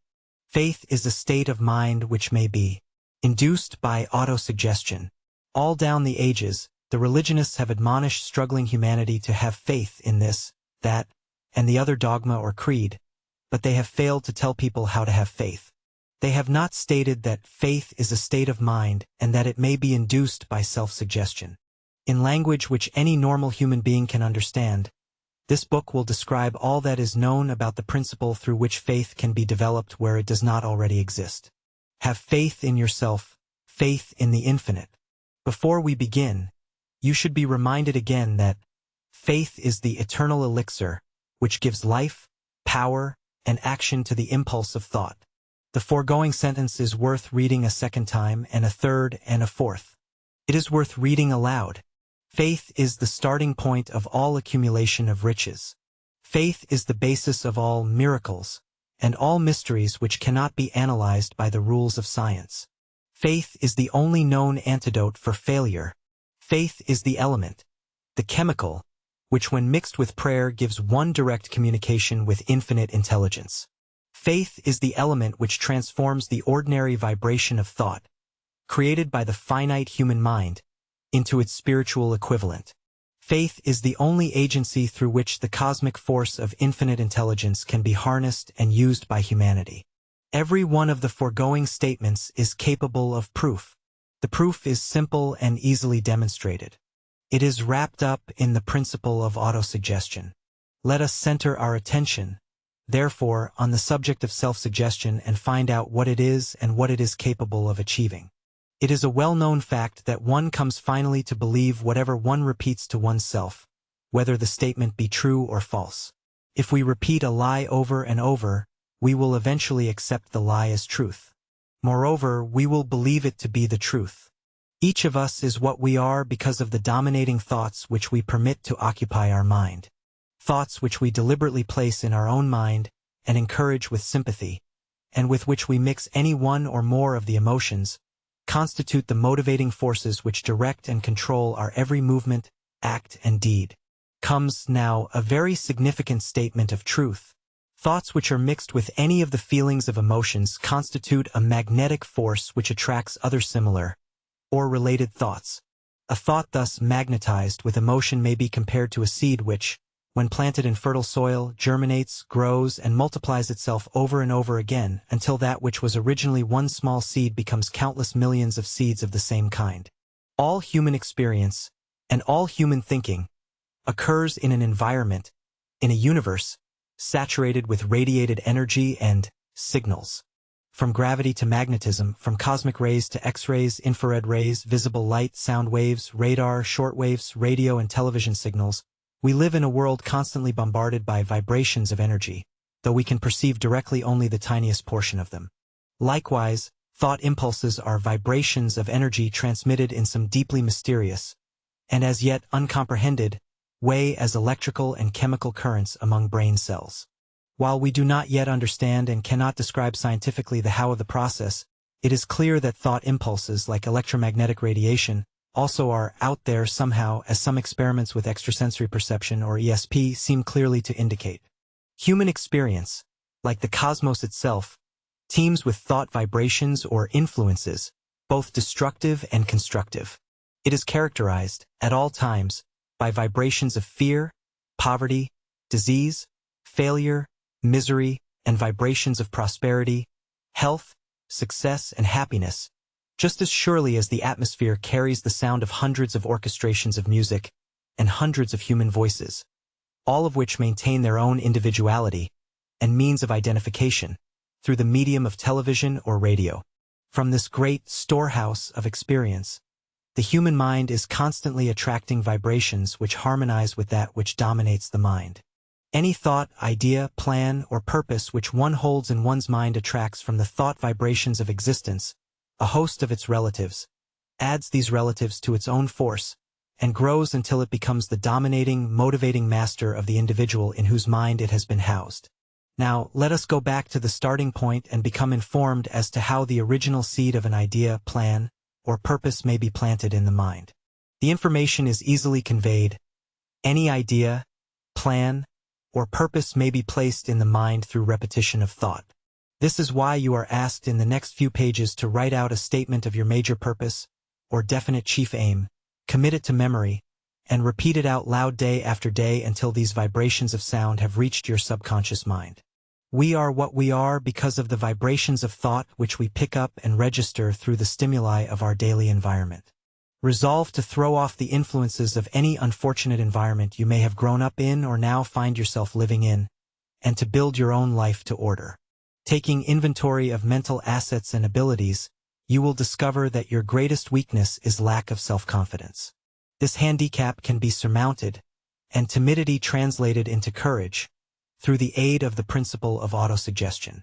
The application of this principle may be made through a simple arrangement of positive thought impulses stated in writing, memorized, and repeated until they become a part of the working equipment of your subconscious mind. Self-confidence formula. First, I know that I have the ability to achieve the object of my definite purpose in life. Therefore, I demand of myself persistent, continuous action toward its attainment, and I here and now promise to render such action. Second, I realize that the dominating thoughts of my mind will eventually reproduce themselves in outward, physical action, and gradually transform themselves into physical reality. Therefore, I will concentrate my thoughts for 30 minutes daily upon the task of thinking of the person I intend to become, thereby creating in my mind a clear mental picture of that person. Third, I know that through the principle of autosuggestion, any desire that I persistently hold in my mind will eventually seek expression through some practical means of attaining the object back of it. Therefore, I will devote 10 minutes daily to demanding of myself the development of self-confidence. Fourth, I have clearly written down a description of my definite chief aim in life, and I will never stop trying until I shall have developed sufficient self-confidence for its attainment. Fifth, I fully realize that no wealth or position can long endure unless built upon truth and justice. Therefore, I will engage in no transaction that does not benefit all whom it affects. I will succeed by attracting to myself the forces I wish to use and the cooperation of other people. I will induce others to serve me because of my willingness to serve others. I will eliminate hatred, envy, jealousy, selfishness, and cynicism by developing love for all humanity, because I know that a negative attitude toward others can never bring me success. I will cause others to believe in me because I will believe in them and in myself. Sixth, I will sign my name to this formula, commit it to memory, and repeat it aloud once a day, with full faith that it will gradually influence my thoughts and actions so that I will become a self-reliant and successful person. Back of this formula is a law of nature which no one has yet been able to explain. It has baffled the scientists of all ages. The psychologists have named this the law of autosuggestion and let it go at that. The name by which one calls this law is of little importance. The important fact about it is, it works for the glory and success of mankind, if it is used constructively. On the other hand, if used destructively, it will destroy just as readily. In this statement may be found a very significant truth, namely, that those who go down in defeat and end their lives in poverty, misery, and distress do so because of negative application of the principle of autosuggestion. The cause may be found in the fact that all impulses of thought have a tendency to clothe themselves in their physical equivalent. The subconscious mind, the chemical laboratory, in which all thought impulses are combined and made ready for translation into physical reality, makes no distinction between constructive and destructive thought impulses. It works with the material we feed it through our thought impulses. The subconscious mind will translate into reality a thought driven by fear just as readily as it will translate into reality a thought driven by courage or faith. The pages of medical history are rich with illustrations of cases of suggestive suicide. A person may commit suicide through negative suggestion just as effectively as by any other means. In a Midwestern city, a man by the name of Joseph Grant, a bank official, borrowed a large sum of the bank's money without the consent of the directors. He lost the money through gambling. One afternoon, the bank examiner came and began to check the accounts. Grant left the bank, took a room in a local hotel, and when they found him 3 days later, he was lying in bed, wailing and moaning, repeating over and over these words, "My God, this will kill me. I cannot stand the disgrace." In a short time he was dead. The doctors pronounced the case one of mental suicide. Just as electricity turns the wheels of industry and renders useful service if used constructively, or can snuff out life if used improperly, so will the law of autosuggestion lead you to peace and prosperity or down into the valley of misery, failure, and death, according to your degree of understanding and application of it. If you fill your mind with fear, doubt, and unbelief in your ability to connect with and use the forces of infinite intelligence, then the law of autosuggestion will take the spirit of unbelief and use it as a pattern by which your subconscious mind will translate it into its physical equivalent. This statement is as true as the statement that 2 and 2 equals 4. Like the wind which carries one ship east and another west, the law of autosuggestion will lift you up or pull you down, according to the way you set your sails of thought. The law of autosuggestion, through which any person may rise to altitudes of achievement which stagger the imagination, is well described in the following verse. If you think you are beaten, you are. If you think you dare not, you don't. If you like to win but you think you can't, it is almost certain you won't. If you think you'll lose, you're lost. For out of the world we find. Success begins with a fellow's will. It's all in the state of mind. If you think you are outclassed, you are. You've got to think high to rise. You've got to be sure of yourself before you can ever win a prize. Life's battles don't always go to the stronger or faster man, but soon or late the man who wins is the man who thinks he can. Observe the words which have been emphasized and you will catch the deep meaning the poet had in mind. Somewhere in your makeup, perhaps in the cells of your brain, there lies sleeping the seed of achievement which, if aroused and put into action, would carry you to heights such as you may never have hoped to attain.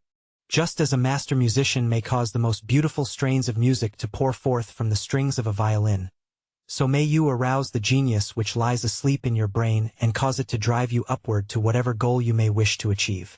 Abraham Lincoln was a failure at everything he tried until he was well past the age of 40. He was a Mr. Nobody from nowhere until a great experience came into his life, aroused the sleeping genius within his heart and brain, and gave the world one of its truly great men. That experience was mixed with the emotions of sorrow and love. It came to him through Anne Rutledge, the only woman he ever truly loved. It is a known fact that the emotion of love is closely akin to the state of mind known as faith because love comes very near to translating one's thought impulses into their spiritual equivalent. During my long years of research, I discovered from the analysis of the life work and achievements of hundreds of people of outstanding accomplishment that there was the influence of a spouse's love back of nearly every one of them. If you wish evidence of the power of faith, study the achievements of men and women who have employed it. At the head of the list comes the Nazarene.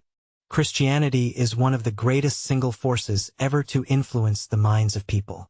The basis of Christianity is faith, no matter how many people may have perverted or misinterpreted the meaning of this great force, and no matter how many dogmas and creeds have been created in its name which do not reflect its tenets.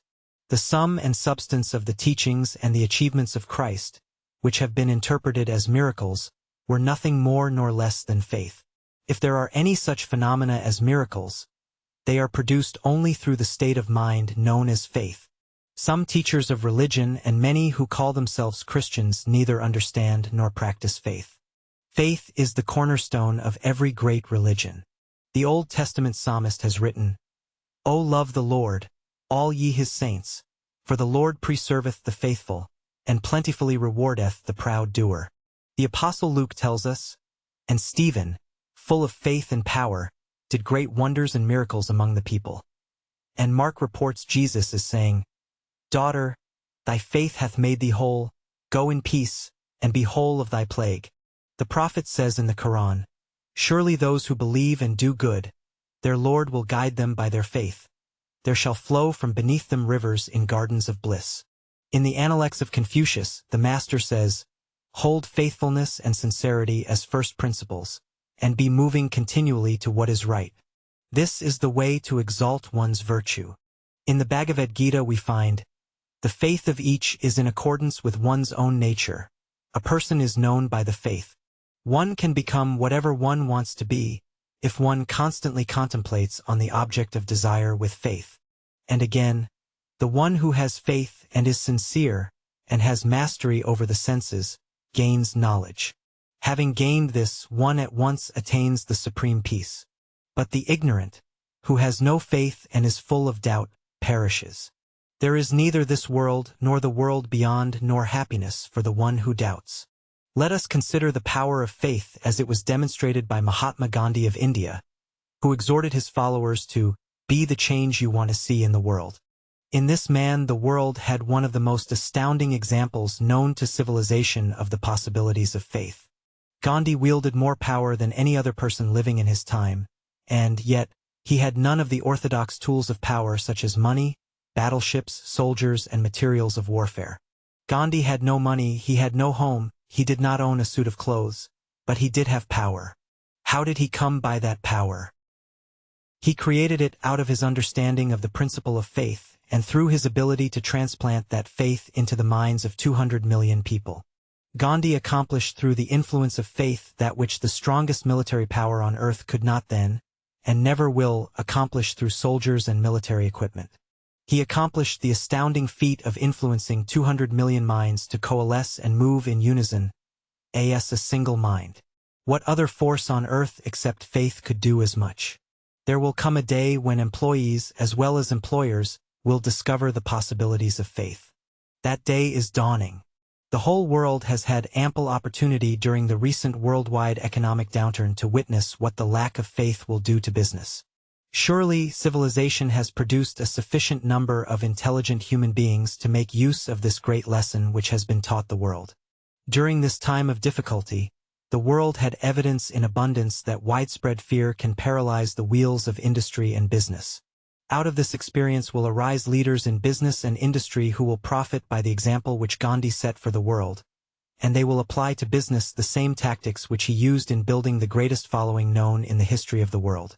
These leaders will come from the rank and file of the unknown, who now labor in the steel plants, the coal mines, the factories, and in the small towns and cities of America. Business is due for a reform. Make no mistake about this. The methods of the past, based upon economic combinations of force and fear, will be supplanted by the better principles of faith and cooperation. People who labor will receive more than daily wages. They will share more and more in profits from the business, the same as those who supply the capital for business. But first they must give more to their employers and stop bickering and bargaining by force, at the expense of the public. They must earn the right to profit sharing. Moreover, and this is the most important thing of all, they will be led by leaders who will understand and apply the principles employed by Gandhi. Only in this way can leaders get from their followers the spirit of full cooperation which constitutes power in its highest and most enduring form. This stupendous age in which we live and from which we are just emerging has taken the soul out of people. Its leaders have driven workers as though they were pieces of cold machinery. They were forced to do so by the employees who bargained, at the expense of all concerned, to get and not to give. The watchword of the future will be human happiness and contentment, and when this state of mind shall have been attained, the production will take care of itself more effectively than anything that has ever been accomplished where workers did not, and could not, mix faith and individual interest with their labor. Because of the need for faith and cooperation in operating business and industry, it is both interesting and profitable to analyze an event which provides an excellent understanding of the method by which industrialists and business people accumulate great fortunes, by giving before they try to get. The event chosen for this illustration dates back to 1900, when the United States Steel Corporation was being formed. As you read the story, keep in mind these fundamental facts and you will understand how ideas have been converted into huge fortunes. First, the huge United States Steel Corporation was born in the mind of Charles M. Schwab in the form of an idea he created through his imagination. Second, he mixed faith with his idea. Third, he formulated a plan for the transformation of his idea into physical and financial reality. Fourth, he put his plan into action with his famous speech at the University Club. Fifth, he applied and followed through on his plan with persistence and backed it with firm decision until it had been fully carried out. Sixth, he prepared the way for success by a burning desire for success. If you are one of those who often wonder how great fortunes are accumulated, this story of the creation of the United States Steel Corporation will be enlightening. If you have any doubt that individuals can think and grow rich, this story should dispel that doubt because you can plainly see in the story of U.S. Steel the application of a major portion of the 13 steps to riches described in this book. This astounding description of the power of an idea was dramatically told by John Lowell in the New York World Telegram, with whose courtesy it is here reprinted. A pretty after-dinner speech. For $1 billion. When, on the evening of December 12, 1900, some 80 of the nation's financial nobility gathered in the banquet hall of the University Club on Fifth Avenue to do honor to a young man from out of the West, not half a dozen of the guests realized they were to witness the most significant episode in American industrial history. J. Edward Simmons and Charles Stuart Smith, their hearts full of gratitude for the lavish hospitality bestowed on them by Charles M. Schwab during a recent visit to Pittsburgh, had arranged the dinner to introduce the 38-year-old steel man to Eastern banking society. But they didn't expect him to stampede the convention. They warned him, in fact, that the bosoms within New York stuffed shirts would not be responsive to oratory, and that, if he didn't want to bore the Stillmans and Harrimans and Vanderbilts, he had better limit himself to 15 or 20 minutes of polite vaporings and let it go at that. Even John Pierpont Morgan, sitting on the right hand of Schwab as became his imperial dignity, intended to grace the banquet table with his presence only briefly. And so far as the press and public were concerned, the whole affair was of so little moment that no mention of it found its way into print the next day. So the two hosts and their distinguished guests ate their way through the usual 7 or 8 courses. There was little conversation, and what there was of it was restrained. Few of the bankers and brokers had met Schwab, whose career had flowered along the banks of the Monongahela, and none knew him well. But before the evening was over, they, and with them Money Master Morgan, were to be swept off their feet, and $1 billion baby, the United States Steel Corporation, was to be conceived. It is perhaps unfortunate, for the sake of history, that no record of Charlie Schwab's speech at the dinner ever was made. He repeated some parts of it at a later date during a similar meeting of Chicago bankers. And still later, when the government brought suit to dissolve the Steel Trust, he gave his own version, from the witness stand, of the remarks that stimulated Morgan into a frenzy of financial activity. It is probable, however, that it was a homely speech, somewhat ungrammatical, for the niceties of language never bothered Schwab, full of epigram and threaded with wit.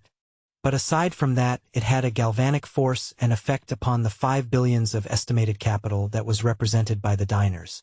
After it was over and the gathering was still under its spell, although Schwab had talked for 90 minutes, Morgan led the orator to a recessed window where, dangling their legs from the high, uncomfortable seat, they talked for an hour more.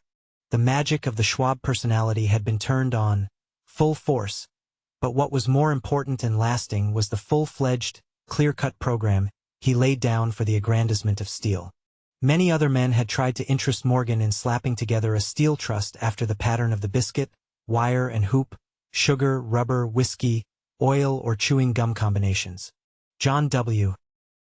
Gates, the gambler, had urged it, but Morgan distrusted him.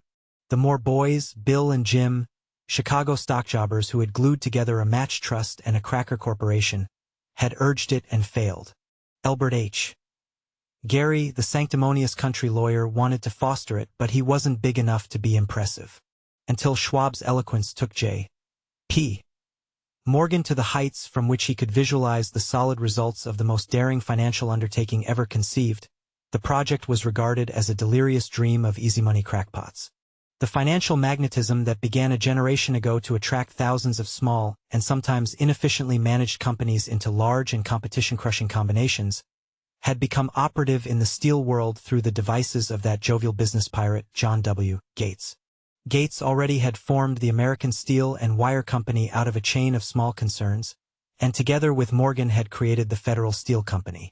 The National Tube and American Bridge Companies were 2 more Morgan concerns, and the Moore brothers had forsaken the match and cookie business to form the American Group, Tin Plate, Steel Hoop, Sheet Steel, and the National Steel Company. But by the side of Andrew Carnegie's gigantic vertical trust, a trust owned and operated by 53 partners, those other combinations were picayune. They might combine to their heart's content, but the whole lot of them couldn't make a dent in the Carnegie organization, and Morgan knew it. The eccentric old Scot knew it, too. From the magnificent heights of Skibo Castle he had viewed, first with amusement and then with resentment, the attempts of Morgan's smaller companies to cut into his business. When the attempts became too bold, Carnegie's temper was translated into anger and retaliation. He decided to duplicate every mill owned by his rivals. Hitherto he hadn't been interested in wire, pipe, hoops, or sheet. Instead, he was content to sell such companies the raw steel and let them work it into whatever shape they wanted. Now, with Schwab as his chief and able lieutenant, he planned to drive his enemies to the wall. So it was that, in the speech of Charles M. Schwab, Morgan saw the answer to his problem of combination. A trust without Carnegie, giant of them all, would be no trust at all, a plum pudding, as one writer said, without the plums. Skibo was a splendid castle Carnegie built for his family on Dornoch Firth in Scotland. Schwab's speech on the night of December 12, 1900, undoubtedly carried the inference, though not the pledge, that the vast Carnegie enterprise could be brought under the Morgan tent. He talked of the world future for steel, of reorganization for efficiency, of specialization, of the scrapping of unsuccessful mills and concentration of effort on the flourishing properties, of economies in the air traffic, of economies in overhead and administrative departments, of capturing foreign markets. More than that, he told the buccaneers among them wherein lay the errors of their customary piracy. Their purposes, he inferred, had been to create monopolies, raise prices, and pay themselves fat dividends out of privilege. Schwab condemned the system in his heartiest manner. The short-sightedness of such a policy, he told his hearers, lay in the fact that it restricted the market in an era when everything cried for expansion. By cheapening the cost of steel, he argued, an ever-expanding market would be created, more uses for steel would be devised, and a goodly portion of the world trade could be captured. Actually, though he did not know it, Schwab was an apostle of modern mass production. So the dinner at the University Club came to an end. Morgan went home to think about Schwab's rosy predictions.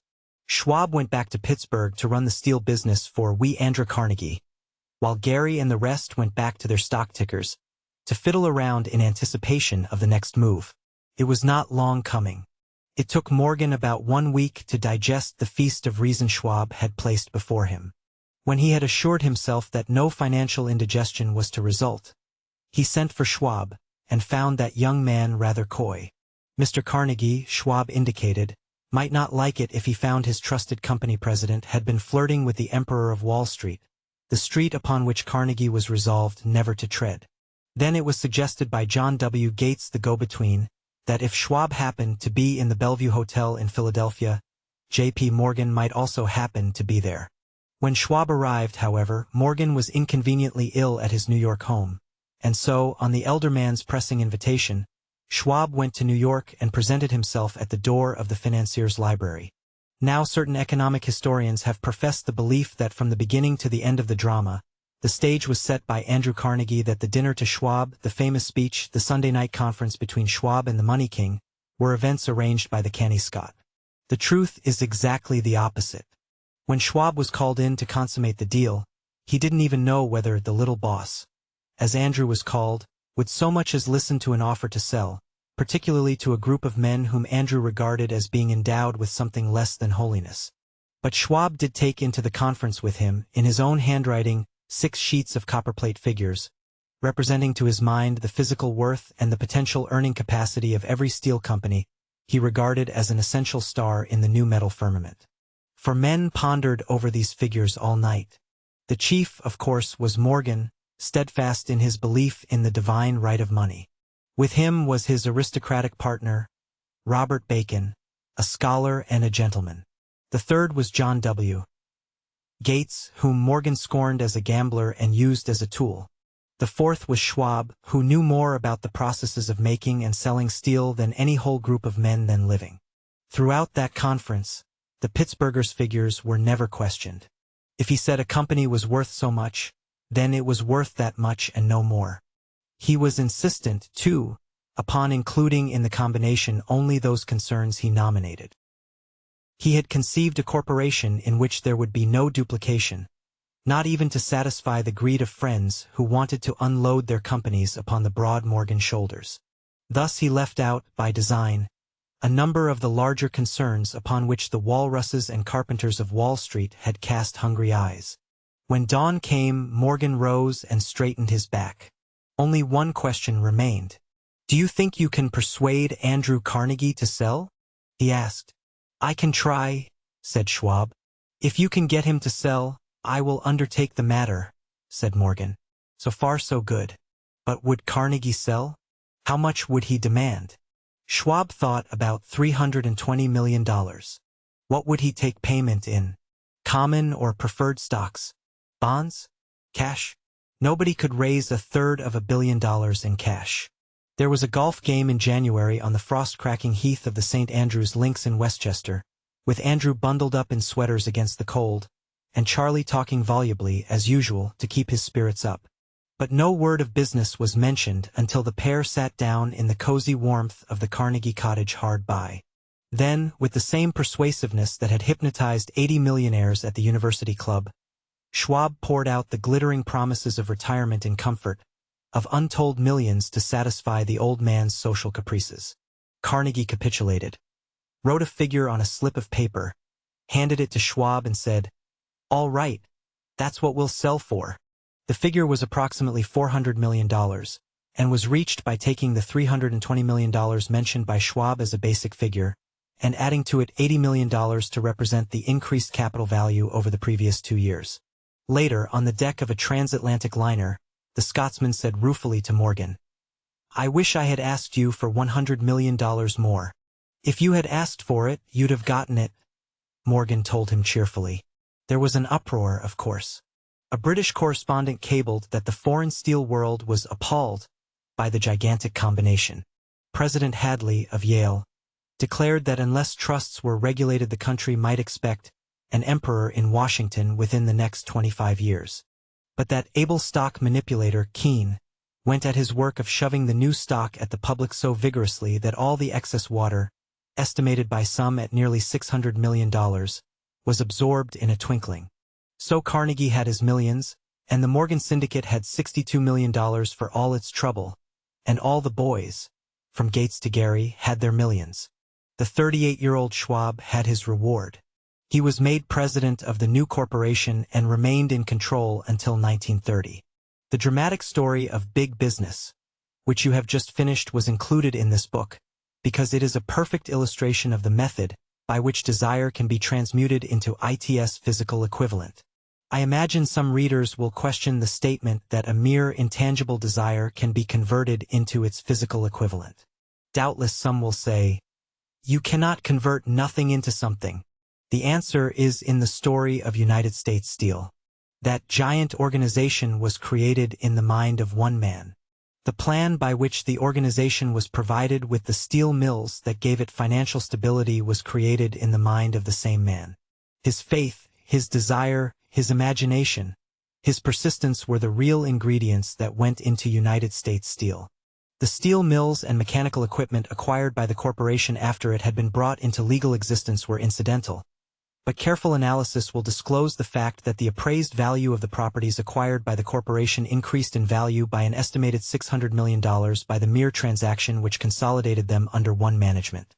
In other words, Charles M. Schwab's idea, plus the faith with which he conveyed it to the minds of J.P. Morgan and the others, was marketed for a profit of approximately $600 million. Not an insignificant sum for a single idea. What happened to some of those who took their share of the millions of dollars of profit made by this transaction is a matter with which we are not now concerned. The important feature of the astounding achievement is that it serves as unquestionable evidence of the soundness of the philosophy described in this book, because this philosophy was the warp and the woof of the entire transaction.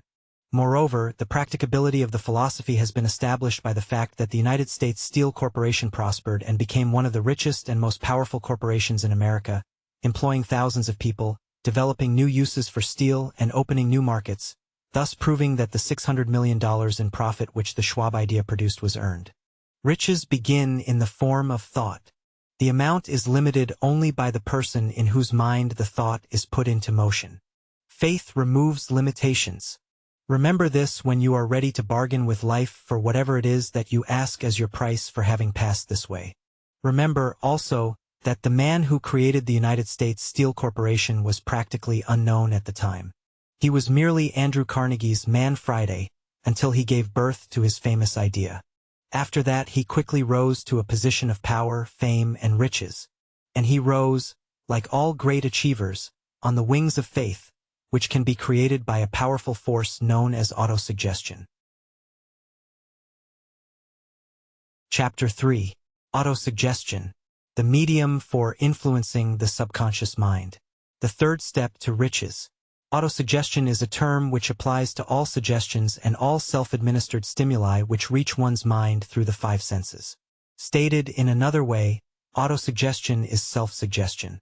It is the agency of communication between that part of the mind where conscious thought takes place and that which serves as the seat of action for the subconscious mind.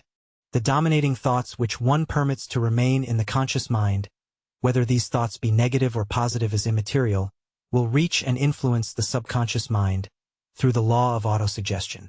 No thought, whether it be negative or positive, can enter the subconscious mind without the aid of the principle of autosuggestion, with the exception of those thoughts picked up as flashes of insight or inspiration. Stated differently, all sense impressions which are perceived through the five senses are captured and processed by the conscious thinking mind and may be either passed on to the subconscious mind or rejected at will. The conscious faculty serves, therefore, as an outer guard at the approach to the subconscious. Nature has so wired human beings that they have absolute control over the material which reaches their subconscious mind through the five senses, although this is not meant to be construed as a statement that individuals always exercise this control. In the great majority of instances, they do not exercise it, which explains why so many people go through life in poverty. Recall what has been said about the subconscious mind resembling a fertile garden in which weeds will grow in abundance if the seeds of more desirable crops are not sown therein. Autosuggestion is the agency of control through which an individual may voluntarily feed his or her subconscious mind on thoughts of a creative nature, or, by neglect, permit thoughts of a destructive nature to find their way into this rich garden of the mind. You were instructed in the last of the 6 action steps described in Chapter 1 to read aloud twice daily the written statement of your desire for money, and to see and feel yourself already in possession of the money. By following these instructions, you communicate the object of your desire directly to your subconscious mind in a spirit of absolute faith. Through repetition of this procedure, you voluntarily create thought habits which are favorable to your efforts to transmute desire into its monetary equivalent. This procedure is not restricted to monetary gain alone. It can be used to help you achieve whatever it is that you desire strongly, so long as it does not violate the laws of God or the rights of others. Go back to these 6 actions described in Chapter 1 and read them again very carefully before you proceed further. Then skip ahead for a moment and read very carefully the 4 instructions for the organization of your mastermind group which are described in Chapter 6 on organized planning. By comparing these 2 sets of instructions with those that will be stated in this chapter on autosuggestion, you will see that all of these instructions involve the application of the law of autosuggestion. Remember, therefore, when reading aloud the statement of your desire, through which you are endeavoring to develop a money consciousness or any other success consciousness, that the mere reading of the words is of no consequence, unless you mix emotion or feeling with your words. If you repeat 1,000,000 times the famous Emil K formula, day by day, in every way, I am getting better and better, without mixing emotion and faith with your words, you will experience no desirable results. Your subconscious mind recognizes and acts only upon thoughts which have been well mixed with emotion or feeling. This is a fact of such importance as to warrant repetition in practically every chapter of this book because the lack of understanding of this truth is the main reason why the majority of people who try to apply the law of autosuggestion get no desirable results. Plain, unemotional words do not influence the subconscious mind. You will get no appreciable results until you learn to reach your subconscious mind with thoughts or spoken words which have been well emotionalized with belief. Do not become discouraged if you cannot control and direct your emotions the first time you try to do so. Remember, there is no such possibility as something for nothing. The ability to reach and influence your subconscious mind has its price, and you must pay that price. You cannot cheat even if you desire to do so. The price of ability to influence your subconscious mind is everlasting persistence in applying the principles described here. You cannot develop the desired ability for a lower price. You and you alone must decide whether or not the reward for which you are striving, money consciousness, is worth the price you must pay for it in effort. Wisdom and cleverness alone will not attract and retain money except in a few very rare instances where the law of averages favors the attraction of money through such means. However, the method of attracting money described here does not depend upon the law of averages. Moreover, the method plays no favorites. It will work for one person as effectively as it will for another. Where failure is experienced, it is the individual, not the method, which has failed. If you try and fail, make another effort and still another until you succeed.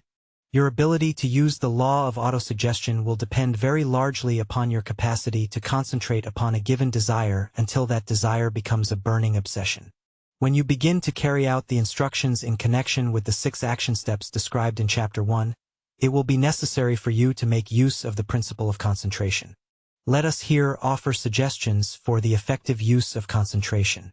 When you begin to carry out the first of the 6 actions, which instructs you to fix in your own mind the exact amount of money you desire, hold your thoughts on that amount of money by concentration or fixation of attention, with your eyes closed, until you can actually see the physical appearance of the money.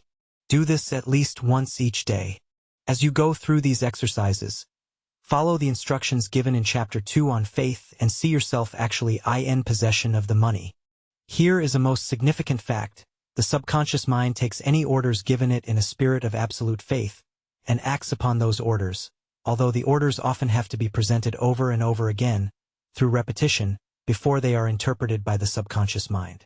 Consider the possibility of playing a perfectly legitimate trick on your subconscious mind by making it believe, because you believe it, that you must have the amount of money you are visualizing, that this money is already awaiting your claim, that the subconscious mind must hand over to you practical plans for acquiring the money which is yours.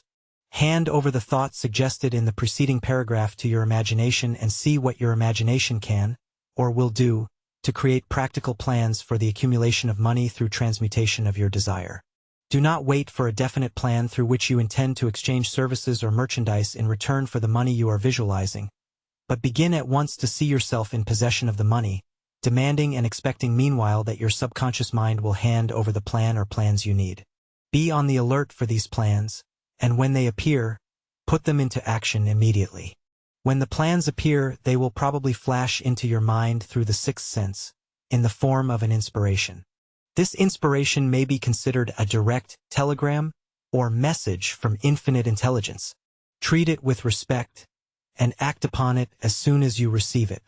Failure to do this will be fatal to your success. In the 4th of the 6 action steps, you were instructed to create a definite plan for carrying out your desire, and begin at once to put this plan into action. You should follow this instruction in the manner described in the preceding paragraph.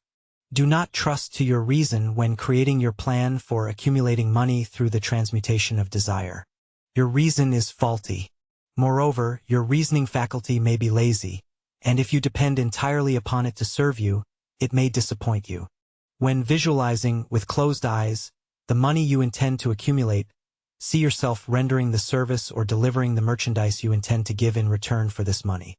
This is important. Summary of instructions. The fact that you are reading this book is an indication that you earnestly seek knowledge. It is also an indication that you are a student of this subject.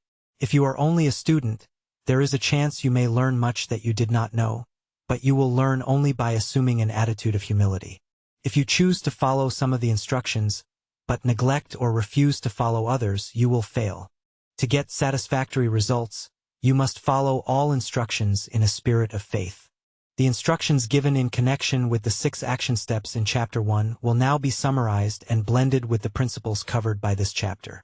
If your definite chief aim involves money and the attainment of wealth, first, go into some quiet spot, preferably in bed at night, where you will not be disturbed or interrupted.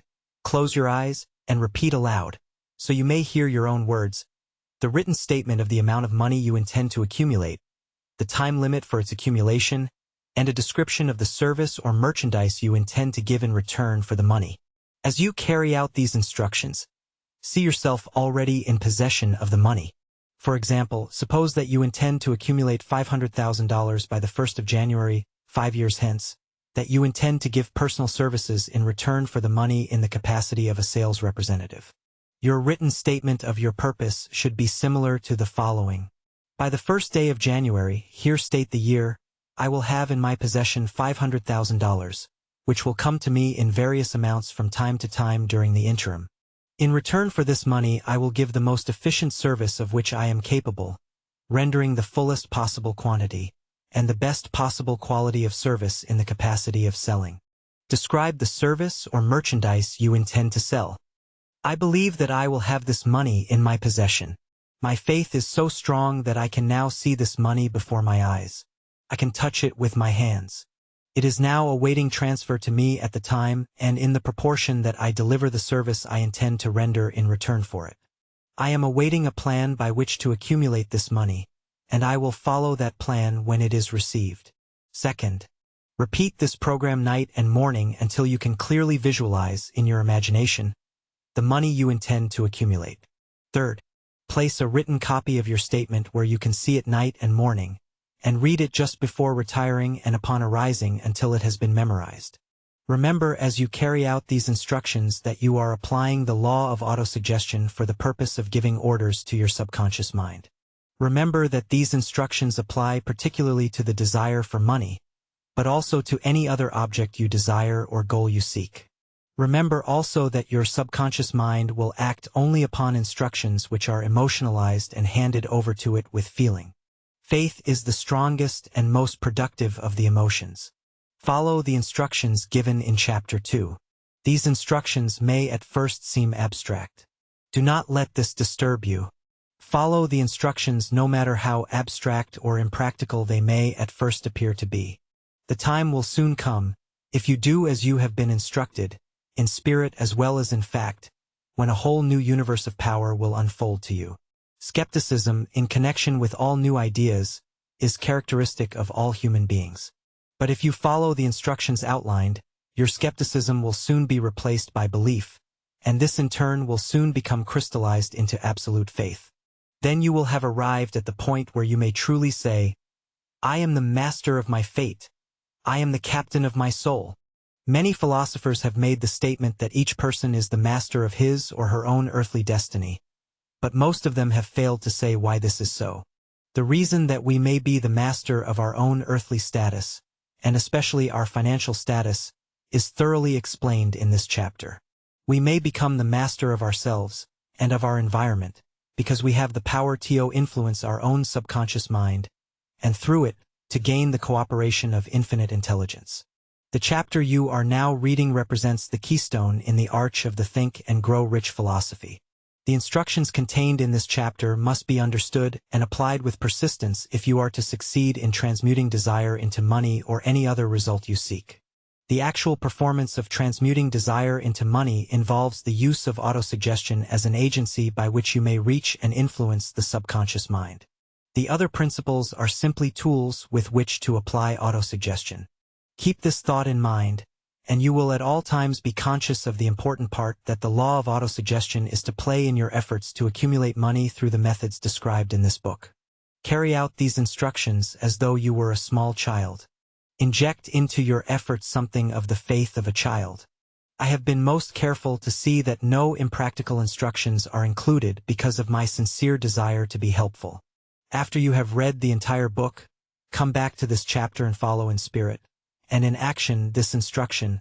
Read this entire chapter aloud once every night until you become thoroughly convinced that the principle of autosuggestion is sound, that it will accomplish for you all that has been claimed for it. As you read, underscore with a pencil every sentence which impresses you favorably. Follow the foregoing instructions to the letter and it will open the way for a complete understanding and mastery of all the principles of success, including the one to which we now turn, specialized knowledge, the fourth step to riches. I believe that close association with one who refuses to compromise with circumstances he or she does not like is an asset that can never be measured in terms of money. Chapter 4. Specialized knowledge. Personal experiences or observations. The fourth step to riches. There are two kinds of knowledge. One is general, the other specialized. General knowledge, no matter how great in quantity or variety it may be, is of but little use in the accumulation of money. The faculties of the great universities possess, in the aggregate, practically every form of general knowledge known to civilization. Most of the professors have not amassed great wealth. They specialize in teaching knowledge, but they do not specialize in the organization or the use of knowledge for the accumulation of money. Knowledge will not attract money or any other kind of success, unless it is organized and intelligently directed, through practical plans of action, to the definite end of accumulating money. Lack of understanding of this fact has been the source of confusion to millions of people who falsely believe that knowledge is power. It is nothing of the sort. Knowledge is only potential power. It becomes power only when, and if, it is organized into definite plans of action and directed to a definite end. This missing link, in all systems of education known to civilization today, may be found in the failure of educational institutions to teach their students how to organize and use knowledge after they acquire it. Many people make the mistake of assuming that because Henry Ford had but little schooling, he was not educated. Those who make this mistake did not know Henry Ford, nor do they understand the real meaning of the word educate. The word is derived from the Latin word educo, meaning to educe, to draw out, to develop from within. An educated person is not necessarily one who has an abundance of general or specialized knowledge. To be truly educated is to have so developed the faculties of mind that one may acquire anything one wishes, or its equivalent, without violating the rights of others. Henry Ford comes well within the meaning of this definition. During World War I, a Chicago newspaper published certain editorials in which, among other statements, Henry Ford was called an ignorant pacifist. Mr. Ford objected to the statements and brought suit against the paper for libeling him. When the suit was tried in the courts, the attorneys for the paper pleaded justification and placed Mr. Ford himself on the witness stand for the purpose of proving to the jury that he was ignorant. The attorneys asked Mr. Ford a great variety of questions, all of them intended to prove by his own evidence that, while he might possess considerable specialized knowledge pertaining to the manufacture of automobiles, he was, in the main, ignorant. Mr. Ford was plied with such questions as the following: Who was Benedict Arnold?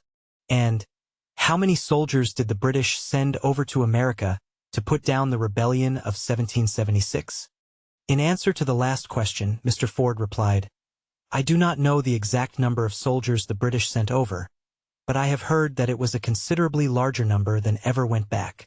Finally, Mr. Ford became tired of this line of questioning, and in reply to a particularly offensive question, he leaned over, pointed his finger at the lawyer who had asked the question, and said, If I should really want to answer the foolish question you have just asked or any of the other questions you have been asking me, let me remind you that I have a row of electric push buttons on my desk, and by pushing the right button, I can summon to my aid men who can answer any question I desire, to ask concerning the business to which I am devoting most of my efforts.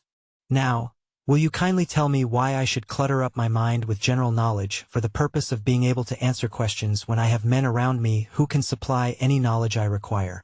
There certainly was good logic to that reply. The answer floored the lawyer. Every person in the courtroom realized it was the answer not of an ignorant man, but of a man of education. Any person is educated who knows where to get knowledge when it is needed and how to organize that knowledge into definite plans of action. Through the assistance of his mastermind group, Henry Ford had at his command all the specialized knowledge he needed to enable him to become one of the wealthiest individuals in America. It was not essential that he have this knowledge in his own mind. Surely no person who has sufficient inclination and intelligence to read a book of this nature can possibly miss the significance of this illustration.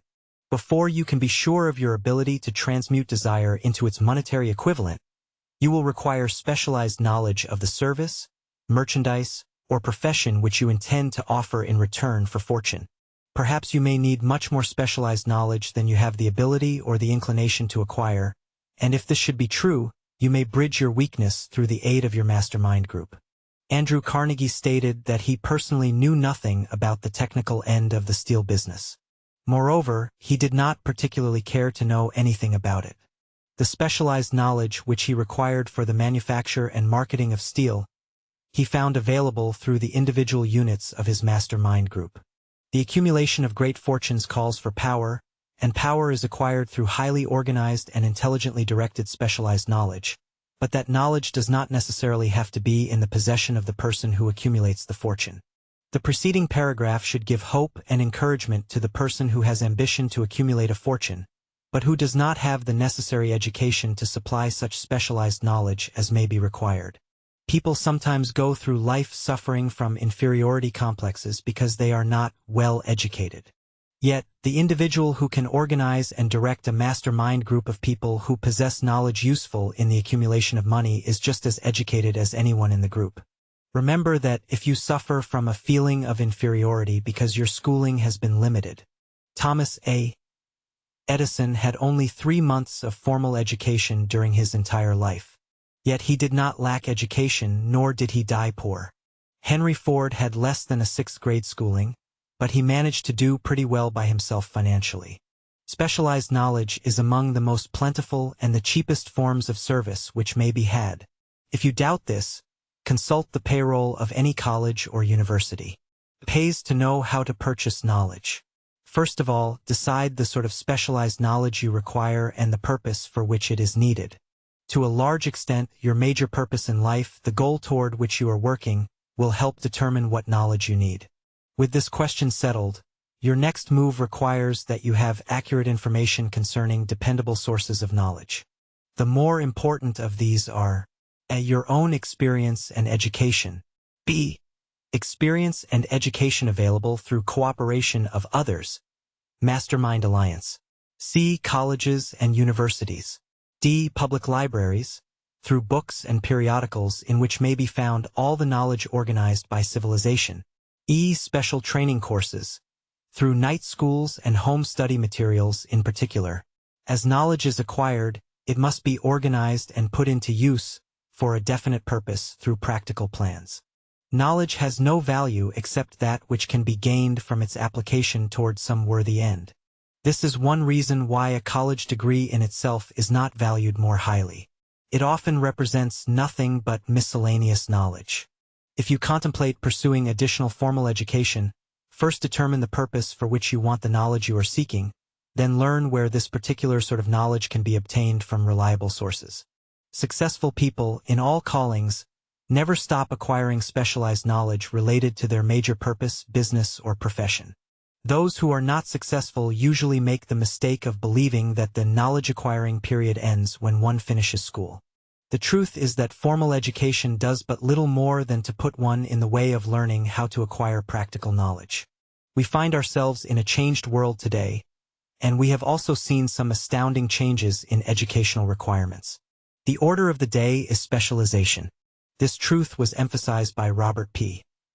Moore, quoted in a piece written when he was an administrator at Columbia University. Specialists most sought.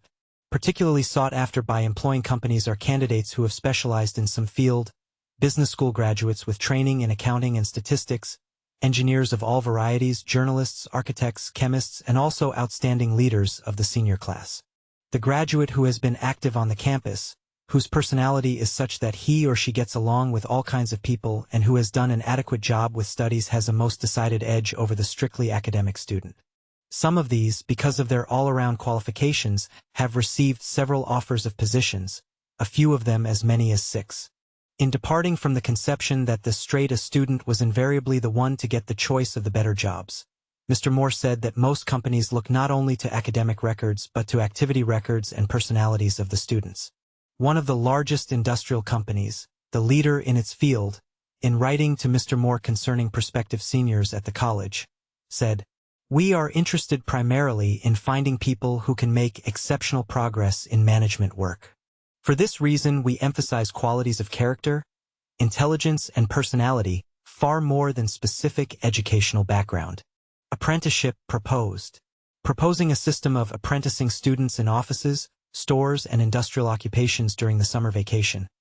Mr. Moore asserts that after the first 2 or 3 years of college, every student should be asked to choose a definite future course and to call a halt if the student has been merely pleasantly drifting without purpose through an unspecialized academic curriculum. Colleges and universities must face the practical consideration that all professions and occupations now demand specialists, he said, urging that educational institutions accept more direct responsibility for vocational guidance. One of the most reliable and practical sources of knowledge available to those who need specialized training is the night schools operated in most large cities. And correspondence schools give specialized training anywhere the U.S. males go on all subjects that can be taught by the extension method. America is also blessed with an abundance of self-study books, courses, and other materials which one may use to acquire specialized training and knowledge. One advantage, in particular, of self-study training is the flexibility of the study program, which permits one to study during spare time, during work breaks, or during travel. Anything acquired without effort and without cost is generally unappreciated, often discredited. Perhaps this is why we get so little from our marvelous opportunity in public schools. The self-discipline one receives from a definite program of specialized study makes up, to some extent, for the wasted opportunity when knowledge was available without cost. I learned this from experience early in my career. I enrolled for a home study course in advertising. After completing 8 or 10 lessons, I stopped studying, but the school did not stop sending me bills. Moreover, it insisted upon payment whether I kept up my studies or not. I decided that if I had to pay for the course, which I had legally obligated myself to do, I should complete the lessons and get my money's worth. I felt at the time that the collection system of the school was somewhat too well organized, but I learned later in life that it was a valuable part of my training for which no charge had been made. Being forced to pay, I went ahead and completed the course. Later in life, I discovered that the efficient collection system of that school had been worth much to me in the form of money I would later earn because of the training in advertising I had so reluctantly taken. We have in this country the greatest public school system in the world. We have invested fabulous sums for fine buildings. We have provided convenient transportation for children living in rural and other areas. But there is one astounding weakness to this marvelous system. It is free. One of the strange things about human beings is that they value only that which has a price. The free schools of America and the free public libraries do not impress people because they are free or appear to be so. This is the major reason why so many people find it necessary to acquire additional training after they quit school and go to work. It is also one of the major reasons why employers give greater consideration to employees who participate regularly in self-study courses and other forms of professional development. They have learned from experience that any person who has the ambition to give up a part of his or her spare time, or to use slack time at work for professional development, has those qualities which make for leadership. This recognition is not a charitable gesture.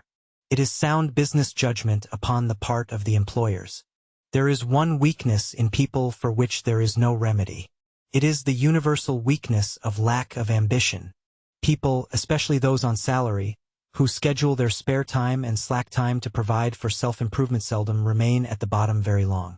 Their action opens the way for the upward climb, removes many obstacles from their path, and gains the friendly interest of those who have the power to put them in the way of opportunity. The self-improvement or home study method of training is especially suited to the needs of employed people who find, after leaving school, that they must acquire additional specialized knowledge, but cannot spare the time to go back to school. The changed economic conditions that now prevail have made it necessary for thousands of people to find additional or new sources of income. For the majority of these, the solution to their problem may be found only by acquiring specialized knowledge. Many will be forced to change their occupation entirely. When merchants find that a certain line of merchandise is not selling, they usually supplant it with another that is in demand. The person whose business is that of marketing personal services must also be an efficient merchant. If the services do not bring adequate returns in one occupation, the individual must change to another, where broader opportunities are available. Stuart Austin prepared himself as a construction engineer and followed this line of work until the Depression limited his market to where it did not give him the income he required. He took inventory of himself, decided to change his profession to law, went back to school, and took special courses by which he prepared himself as a corporation lawyer. Despite the fact the Depression had not ended, he completed his training, passed the bar examination, and quickly built a lucrative law practice in Dallas, Texas. He actually had to turn away clients, just to keep the record straight and to anticipate the alibis of those who will say, "I couldn't go to school because I have a family to support," or "I'm too old." I will add that Mr. Weir was past 40 and married when he went back to school. Moreover, by carefully selecting highly specialized courses, in colleges best prepared to teach the subjects chosen, Mr. Weir completed in 2 years the work for which the majority of law students require 4 years. It pays to know how to purchase knowledge. The person who stops studying merely because he or she has finished school is forever hopelessly doomed to mediocrity, no matter what that person's calling. The way of success is the way of continuous pursuit of knowledge. Let us consider a specific instance. During the Depression, a salesman in a grocery store found himself without a position. Having had some bookkeeping experience, he took a special course in accounting, familiarized himself with all the latest bookkeeping and office equipment, and went into business for himself. Starting with the grocer for whom he had formerly worked, he made contracts with more than 100 small merchants to keep their books, at a very nominal monthly fee. His idea was so practical that he soon found it necessary to set up a portable office in a light delivery truck, which he equipped with modern bookkeeping equipment. He went on to create a fleet of these bookkeeping offices on wheels, and he employed a large staff of assistants, thus providing small merchants with accounting service equal to the best that money could buy, at very nominal cost. Specialized knowledge plus imagination were the ingredients that went into this unique and successful business. In only a short time, the owner of that business was paying an income tax of almost 10 times as much as was paid by the merchant for whom he worked, when the Depression forced upon him a temporary adversity which proved to be a blessing in disguise. The beginning of this successful business was an idea. Inasmuch as I had the privilege of supplying the unemployed salesman with that idea, I now assume the further privilege of suggesting another idea which has within it the possibility of significant income, as well as the possibility of rendering useful service to thousands of people who badly need that service. The idea was initially suggested by the salesman who gave up selling and went into the business of keeping books on a wholesale basis. When that plan was suggested as a solution to his unemployment problem, he quickly exclaimed, "I like the idea, but I would not know how to turn it into cash." In other words, he complained he would not know how to market his bookkeeping knowledge after he acquired it. So that brought up another problem which had to be solved. With the aid of a creative young woman, a typist, who was clever at hand lettering and who could put the story together, he was able to prepare a very attractive portfolio describing the advantages of the new system of bookkeeping. She typed the pages neatly and pasted them in an ordinary scrapbook, which was used as a silent salesman, with which the story of this new business was told so effectively that its owner soon had more accounts than he could handle. There are thousands of people today in communities all over the country who could use the services of a merchandising specialist such as this woman, capable of preparing attractive materials for use in marketing personal services. The aggregate annual income from such a service might easily exceed that received by an employment agency, and the benefits of the service might be made far greater to the purchaser than any to be obtained from an employment agency. The idea here described was born of necessity, to meet an emergency which had to be covered, but it did not stop by merely serving one person. The woman who created the idea had a keen imagination. She saw in her newly born brainchild the making of a new profession, one that would render valuable service to thousands of people who needed practical guidance in marketing personal services. Spurred to action by the instantaneous success of the first marketing plan for personal services, she prepared. This energetic woman turned next to the solution of a similar problem for her son, who had just finished college, but had been totally unable to find a market for his services. The plan she originated for his use was the finest specimen of merchandising of personal services I have ever seen. When the plan portfolio had been completed, it contained nearly 50 pages of beautifully typed, properly organized information, telling the story of her son's native ability, schooling, personal experiences, and a great variety of other information too extensive for description here. The portfolio also contained a complete description of the position her son desired, together with a marvelous word picture of the exact plan he would use in filling the position. The preparation of the portfolio required several weeks' labor, during which time its creator sent her son to the public library almost daily to procure information needed to sell his services to best advantage. She sent him also to all the competitors of his prospective employer to gather from them vital information concerning their business methods, which was of great value in the formation of the plan he intended to use in filling the position he sought. When the plan was finished, it contained more than half a dozen excellent suggestions for the use and benefit of the prospective employer. The suggestions were put into use by the company. One may be inclined to ask, why go to all this trouble to secure a job? The answer is straight to the point, also dramatic, because it deals with a subject which assumes the proportion of a tragedy with millions of men and women whose sole source of income is personal services. The answer is, doing a thing well never is trouble. The plan prepared by this woman for the benefit of her son helped him get the job for which he applied, at the first interview, at a salary fixed by himself. Moreover, and this, too, is important, the position did not require the young man to start at the bottom. He began as a junior executive, at an executive's salary. Why go to all this trouble, you ask? Well, for one thing, the planned presentation of this young man's application for a position clipped off no less than 10 years of time he would have required to get to where he began had he started at the bottom and worked his way up.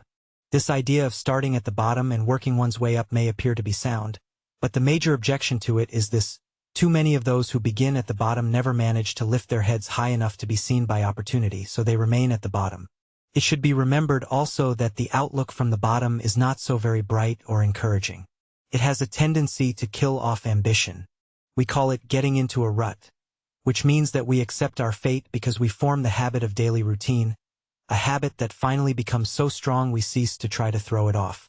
And that is another reason why it pays to start 1 or 2 steps above the bottom. By so doing, one forms the habit of looking around, of observing how others get ahead, of seeing opportunity, and of embracing it without hesitation. Dan Halpin is a splendid example of what I mean. During his college days, he was manager of the famous national championship Notre Dame football team when it was under the direction of Knute Rockne. Perhaps he was inspired by the great football coach to aim high and not mistake temporary defeat for failure, just as Andrew Carnegie, the great industrial leader, inspired his young business lieutenants to set high goals for themselves. At any rate, young Halpin finished college at a mighty unfavorable time, when the Depression had made jobs scarce, so, after a fling at investment banking and motion pictures, he took the first opening with a potential future he could find, selling hearing aids on a commission basis. Anyone could start in that sort of job, and Halpin knew it, but it was enough to open the door of opportunity to him. For almost 2 years he continued in a job not to his liking, and he would never have risen above that job if he had not done something about his dissatisfaction. He aimed first at the job of assistant sales manager of his company, and got the job. That one step upward placed him high enough above the crowd to enable him to see still greater opportunity. Also, it placed him where opportunity could see him. He made such a fine record selling hearing aids that A.M. Andrews, chairman of the board of the Dictograph Products Company, a business competitor of the company for which Halpin worked, wanted to know something about that man Dan Halpin who was taking big sales away from the long-established Dictograph Company. He sent for Halpin. When the interview was over, Halpin was the new sales manager in charge of Dictograph's Acousticon division. Then, to test young Halpin's mettle, Mr. Andrews went away to Florida for 3 months, leaving him to sink or swim in his new job. He did not sink. Knute Rockne's spirit of all the world loves a winner, and has no time for a loser, inspired him to put so much into his job that he was eventually elected vice president of the company and general manager of the Acousticon and silent radio division. A job most executives would be proud to earn through 10 years of loyal effort. Halpin turned the trick in little more than 6 months. It is difficult to say whether Mr. Andrews or Mr. Halpin is more deserving of eulogy, for the reason that both showed evidence of having an abundance of that very rare quality known as imagination. Mr. Andrews deserves credit for seeing in young Halpin a go-getter of the highest order. Halpin deserves credit for refusing to compromise with life by accepting and keeping a job he did not want. And that is one of the major points I am trying to emphasize through this entire philosophy, that we rise to high positions or remain at the bottom because of conditions we can control if we desire to control them. I am also trying to emphasize another point, namely, that both success and failure are largely the results of habit. I have not the slightest doubt that Dan Halpin's close association with the greatest football coach America ever knew planted in his mind the same brand of desire to excel which made the Notre Dame football team world famous. Truly, there is something to the idea that hero worship is helpful, provided one worships a winner. Halpin told me that Rockne was one of the world's greatest leaders in all of history. My belief in the theory that business associations are vital factors, both in failure and in success, was demonstrated when my son Blair was negotiating with Dan Halpin for a position. Mr. Halpin offered him a beginning salary of about one-half what he could have gotten from a rival company. I brought parental pressure to bear, and induced him to accept the position with Mr. Halpin because I believe that close association with one who refuses to compromise with circumstances he does not like is an asset that can never be measured in terms of money. The bottom is a monotonous, dreary, unprofitable place for any person. That is why I have taken the time to describe how lowly beginnings may be circumvented by proper planning. That is why so much space has been devoted to the story about the woman who ended up creating a whole new business as a result of being inspired to do a fine job of planning so that her son could get a favorable break. Perhaps some will find in the kind of ideas here briefly described the nucleus of the riches they desire. Simple ideas have been the seedlings from which great fortunes have grown in America. Woolworth's 5 and 10 cent store idea, for example, was so simple at the time as to be almost unworthy of consideration, but it piled up a fortune for its creator. There is no fixed price for sound ideas. Back of all ideas is specialized knowledge. Unfortunately, for those who do not find riches in abundance, specialized knowledge is more abundant and more easily acquired than ideas. Capability means imagination, the one quality needed to combine specialized knowledge with ideas, in the form of organized plans designed to yield riches. If you have imagination, the stories that have been told in this chapter may stimulate you to come up with an idea sufficient to serve as the beginning of the riches you desire. Remember, the idea is the main thing. Specialized knowledge may be found just around the corner, any corner. But imagination is the catalyst that unites a good idea with the specialized knowledge required to translate it into success. Anybody can wish for riches, and most people do. But only a few know that a definite plan, plus a burning desire for wealth, are the only dependable means of accumulating wealth. Chapter 5. Imagination, the workshop of the mind. The fifth step to riches. The imagination is literally the workshop wherein are fashioned all plans created by humankind. The impulse, the desire, is given shape, form, and action through the aid of the imaginative faculty of the mind. It has been said that anything can be created which a human being can imagine. Of all the ages of civilization, the one in which we live is the most favorable for the development of the imagination because it is an age of rapid change.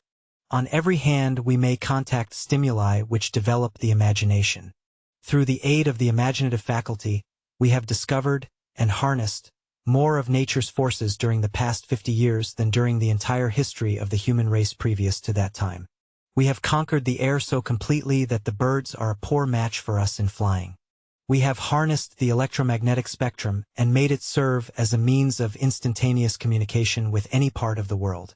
We have analyzed and weighed the sun at a distance of millions of miles and determined through the aid of imagination the elements of which it consists. We have discovered that our own brains are both a broadcasting and a receiving station for the vibration of thought, although we have only barely begun to understand this phenomenon with the aim of making practical use of this discovery. We have increased the speed of travel until we may now breakfast in New York and lunch in San Francisco. Our only limitation, within reason, lies in our development and use of our imagination. We have not yet reached the apex of development in the use of the imaginative faculty. We have merely discovered that we have an imagination, and have commenced to use it only in a very elementary way. Two forms of imagination. The imaginative faculty functions in two forms. One is known as synthetic imagination and the other as creative imagination. Synthetic imagination, through this faculty, one can arrange old concepts, ideas, or plans into new combinations. This faculty creates nothing. It merely works with the material of experience, education, and observation with which it is fed. It is the faculty used most by the inventor, with the exception of the genius, who draws upon the creative imagination when unable to solve a problem through synthetic imagination. Creative imagination. Through the faculty of creative imagination, the finite human mind has direct communication with infinite intelligence. It is the faculty through which hunches and inspirations are received. It is by this faculty that all basic or new ideas are handed over to us. It is through this faculty that thought vibrations or influences from the minds of others are received. It is through this faculty that one individual may tune in or communicate with the subconscious minds of others. The creative imagination works automatically in the manner described in subsequent pages. This faculty functions only when the conscious mind is functioning at an exceedingly high level of intensity or energy, as for example, when the conscious mind is stimulated through the emotion of a strong desire. The creative imagination becomes more alert, more receptive to influences from the sources mentioned, in proportion to its development through use. This statement is significant. Ponder over it before passing on. Keep in mind as you follow these principles that the entire story of how one may convert desire into money cannot be told in one statement. The story will be complete only when one has mastered, assimilated, and begun to make use of all the success principles that are explained and tied together in this book. The great leaders of business, industry, finance, and the great artists, musicians, poets, and writers became great because they developed the faculty of creative imagination. Both the synthetic and creative faculties of imagination become more alert with use, just as any muscle or organ of the body develops through use. Desire is only a thought, an impulse. It is nebulous and ephemeral. It is abstract and of no value until it has been transformed into its physical counterpart. While the synthetic imagination is the one which will be used most frequently in the process of transforming the impulse of desire into money, you must keep in mind the fact that you may face circumstances and situations which demand the use of the creative imagination as well. Your imaginative faculty may have become weak through inaction. It can be revived and made alert through use. This faculty does not die, though it may become dormant through lack of use. Center your attention, for the time being, on developing the synthetic imagination because this is the faculty which you will use more often in the process of converting desire into money. Transforming the intangible impulse of desire into the tangible reality of money calls for the use of a plan or plans. These plans must be formed with the aid of the imagination, mainly synthetic imagination. Read this entire book through, then come back to this chapter and begin at once to put your imagination to work on building a plan or plans to transform your desire into money. Detailed instructions for building plans have been given in almost every chapter. Carry out the instructions best suited to your needs, and reduce your plan to writing if you have not already done so. The moment you complete this, you will have definitely given concrete form to the intangible desire. Read the preceding sentence once more. Read it aloud very slowly, and as you do so, remember that the moment you reduce the statement of your desire, and a plan for its realization to writing, you have actually taken the first of a series of steps which will enable you to convert the thought into its physical counterpart. The earth on which you live, you yourself, and every other material thing are the result of evolutionary change, through which microscopic bits of matter have been organized and arranged in an orderly fashion. Moreover, and this statement is of stupendous importance, this earth, every one of the billions of individual cells of your body, and every atom of matter began as an intangible form of energy. Desire is thought impulse. Thought impulses are forms of energy. When you begin with the thought impulse of desire to accumulate money or any other object of desire, you are drafting into your service the same stuff that nature used in creating this earth and every material form in the universe, including the body and brain in which the thought impulses function.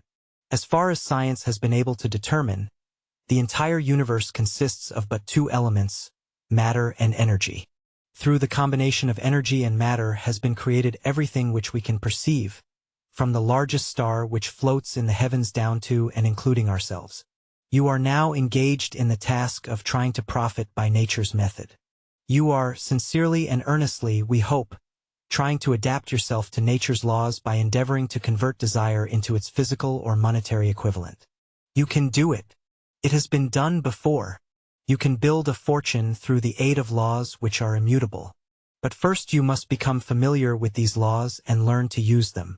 Through repetition, and by approaching the description of these principles from every conceivable angle, I hope to reveal to you the secret through which every great fortune has been accumulated.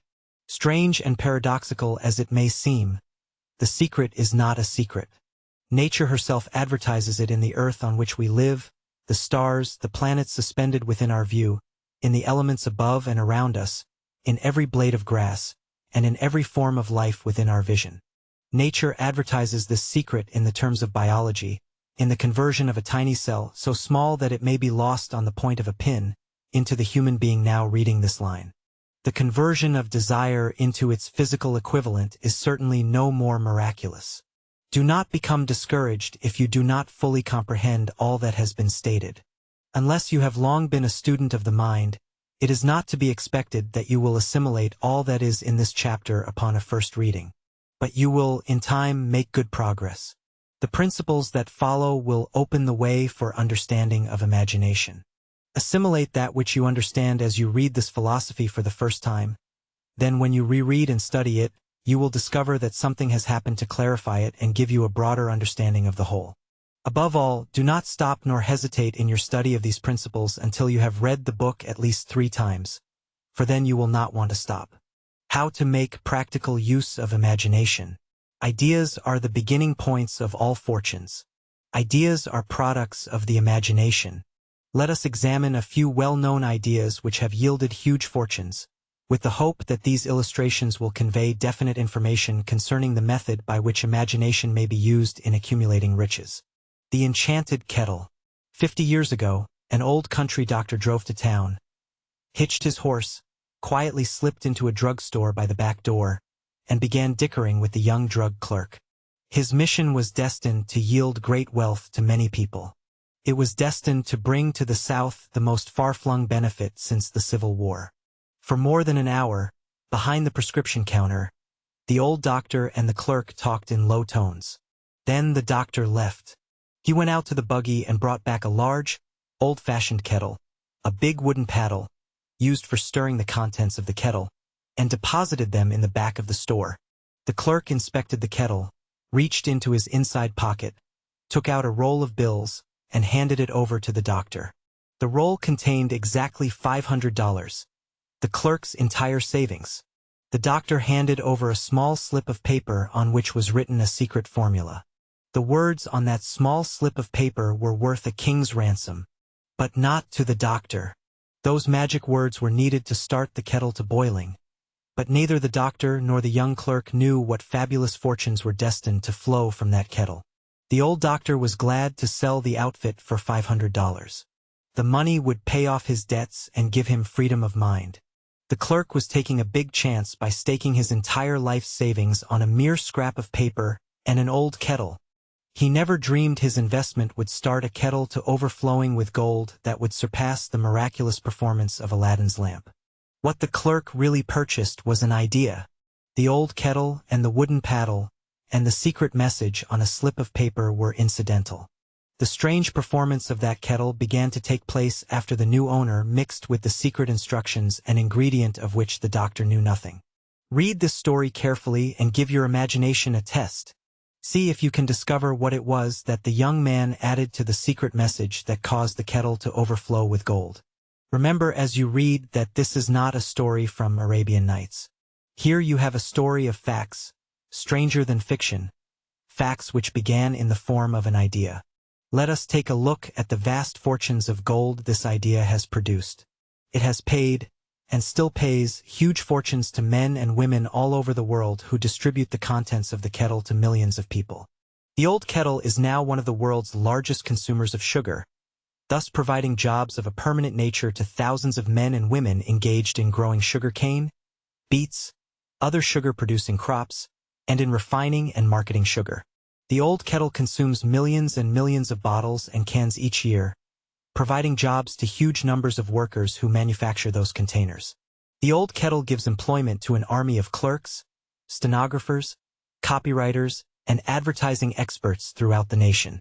It has brought fame and fortune to scores of artists who have created magnificent pictures and ads describing the product. The old kettle converted a small southern city into the business capital of the South, where it now benefits, directly or indirectly, every business and practically every resident of the city. The influence of this idea now benefits every civilized country in the world, pouring out a continuous stream of gold to all who touch it. Gold from the kettle has built and maintains one of the most prominent universities of the South, where thousands of young people receive the training essential for success. The old kettle has done other marvelous things. All during the Depression, when factories, banks, and businesses were folding up and quitting by the thousands, the owner of this enchanted kettle went marching on, giving continuous employment to an army of men and women all over the world, and paying out extra portions of gold to those who long ago had faith in the idea.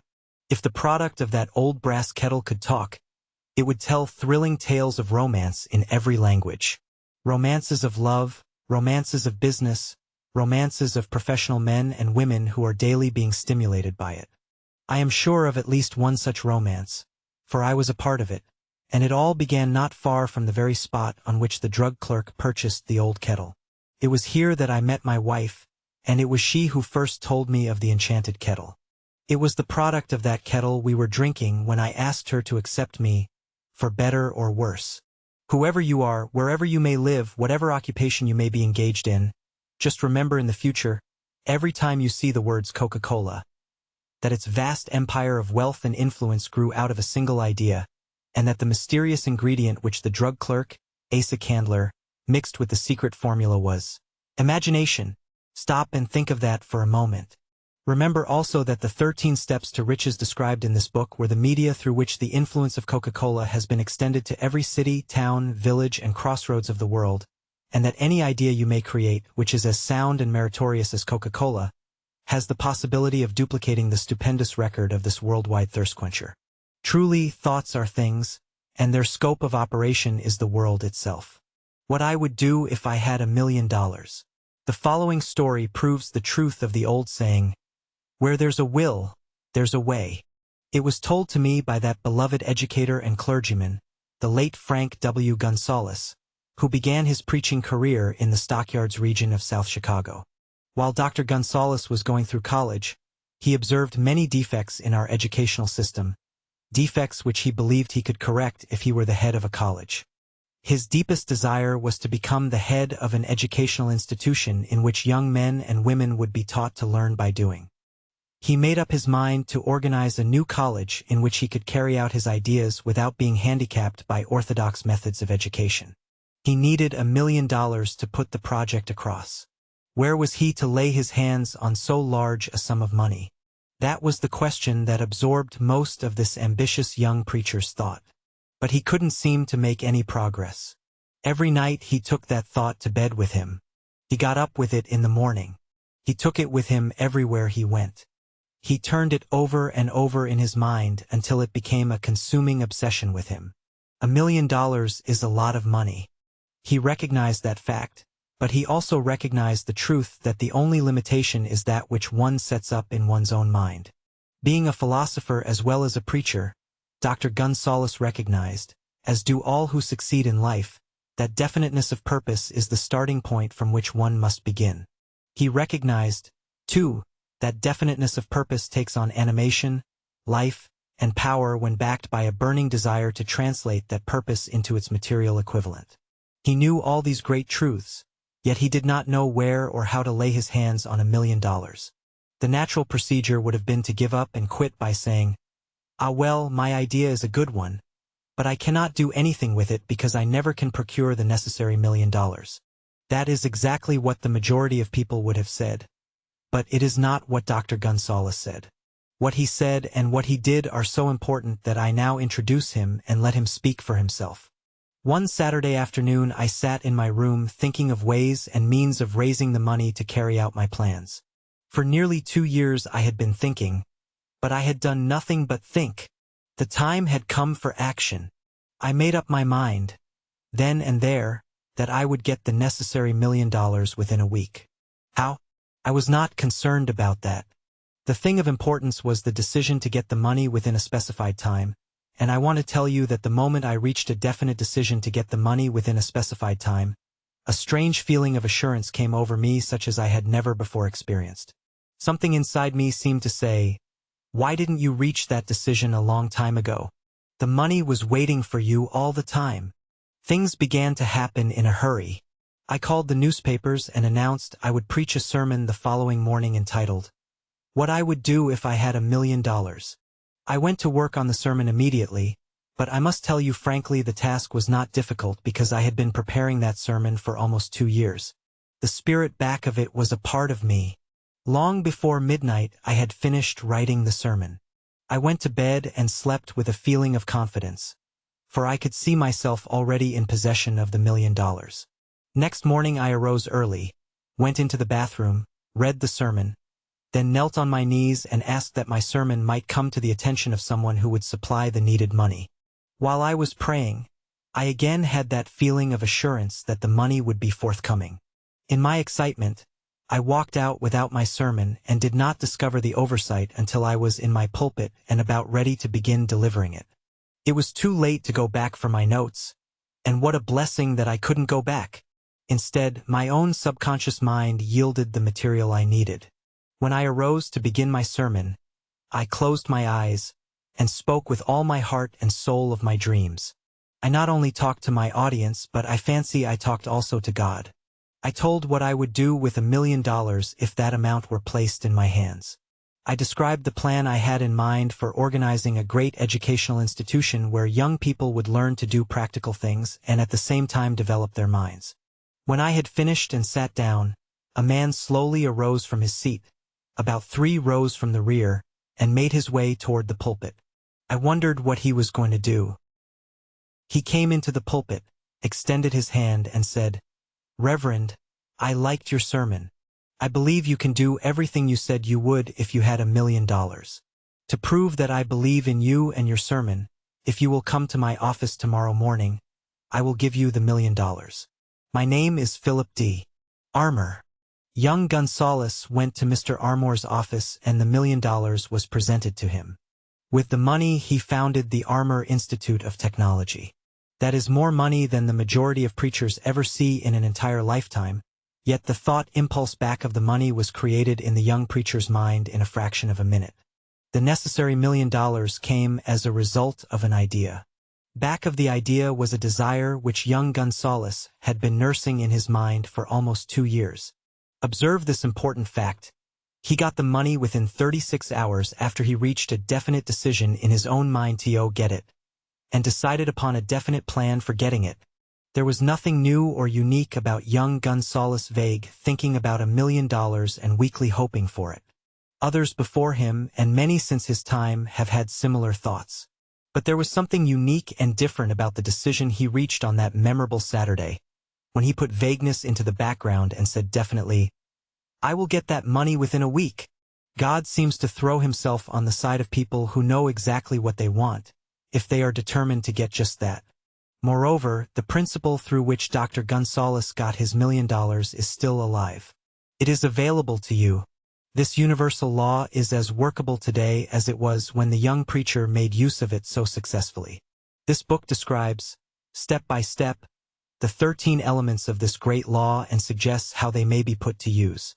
Observe that Asa Candler and Dr. Frank Gonzalez had one characteristic in common. Both knew the astounding truth that ideas can be transmuted into cash through the power of definite purpose, plus definite plans. If you are one of those who believe that hard work and honesty alone will bring riches, perish the thought. It is not true. Riches, when they come in huge quantities, are never the result of hard work. Riches come, if they come at all, in response to definite demands, based upon the application of definite principles, and not by chance or luck. Generally speaking, an idea is an impulse of thought that impels action by an appeal to the imagination. All master salespeople know that ideas can be sold where merchandise cannot. Ordinary salespeople do not know this, that is why they are ordinary. A publisher of books which sell for a few dollars made a discovery that should be worth much to publishers generally. He learned that many people buy titles and not contents of books. By merely changing the name of one book that was not moving, his sales on that book jumped upward more than 1 million copies. The inside of the book was not changed in any way. He merely ripped off the cover bearing the title that did not sell, and put on a new cover with a title that had box office value. That, as simple as it may seem, was an idea. It was imagination at work. There is no standard price on ideas. Creators of ideas make their own price and, if they are smart, get it. The movie industry created a whole flock of millionaires. Most of them were individuals who couldn't create ideas, but they had the imagination to recognize ideas when they saw them. The story of practically every great fortune starts with the day when a creator of ideas and a seller of ideas get together and work in harmony. Carnegie surrounded himself with people who could do all that he could not do, people who created ideas and people who put ideas into operation, and by so doing made himself and the others fabulously rich. Millions of people go through life hoping for favorable breaks. Perhaps a favorable break can get one an opportunity, but the safest plan is not to depend upon luck. It was a favorable break that gave me the biggest opportunity of my life, but 25 years of determined effort had to be devoted to that opportunity before it became an asset. The break consisted of my good fortune in meeting and gaining the cooperation of Andrew Carnegie. On that occasion, Carnegie planted in my mind the idea of organizing the principles of achievement into a philosophy of success.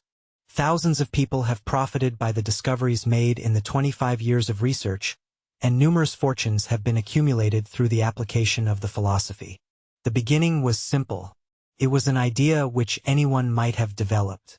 The favorable break came through Andrew Carnegie, but what about the determination, definiteness of purpose, the desire to attain the goal, and the persistent effort of 25 years? It was no ordinary desire that survived disappointment, discouragement, temporary defeat, criticism, and the constant reminding of waste of time. It was a burning desire, an obsession. When the idea was first planted in my mind by Mr. Carnegie, it was coaxed, nursed, and enticed to remain alive. Gradually, the idea became a giant under its own power, and it coaxed, nursed, and drove me. Ideas are like that. First you give life and action and guidance to ideas, then they take on power of their own and sweep aside all opposition. Ideas are intangible forces, but they have more power than the physical brains that give birth to them. They have the power to live on, after the brain that creates them has returned to dust. For example, take the power of Christianity. That began with a simple idea. Its chief tenet was do unto others as you would have others do unto you. Christ has gone back to the source from whence he came, but his idea goes marching on. Someday it may come fully into its own. Then it will have fulfilled Christ's deepest desire. The idea has been developing only some 2,000 years. Give it time. Riches, when they come in huge quantities, are never the result of hard work. Riches come, if they come at all, in response to definite demands, based upon the application of definite principles, and not by chance or luck. Success requires no apologies. Failure permits no alibis. Chapter 6. Organized Planning. The crystallization of desire into action. The sixth step to riches.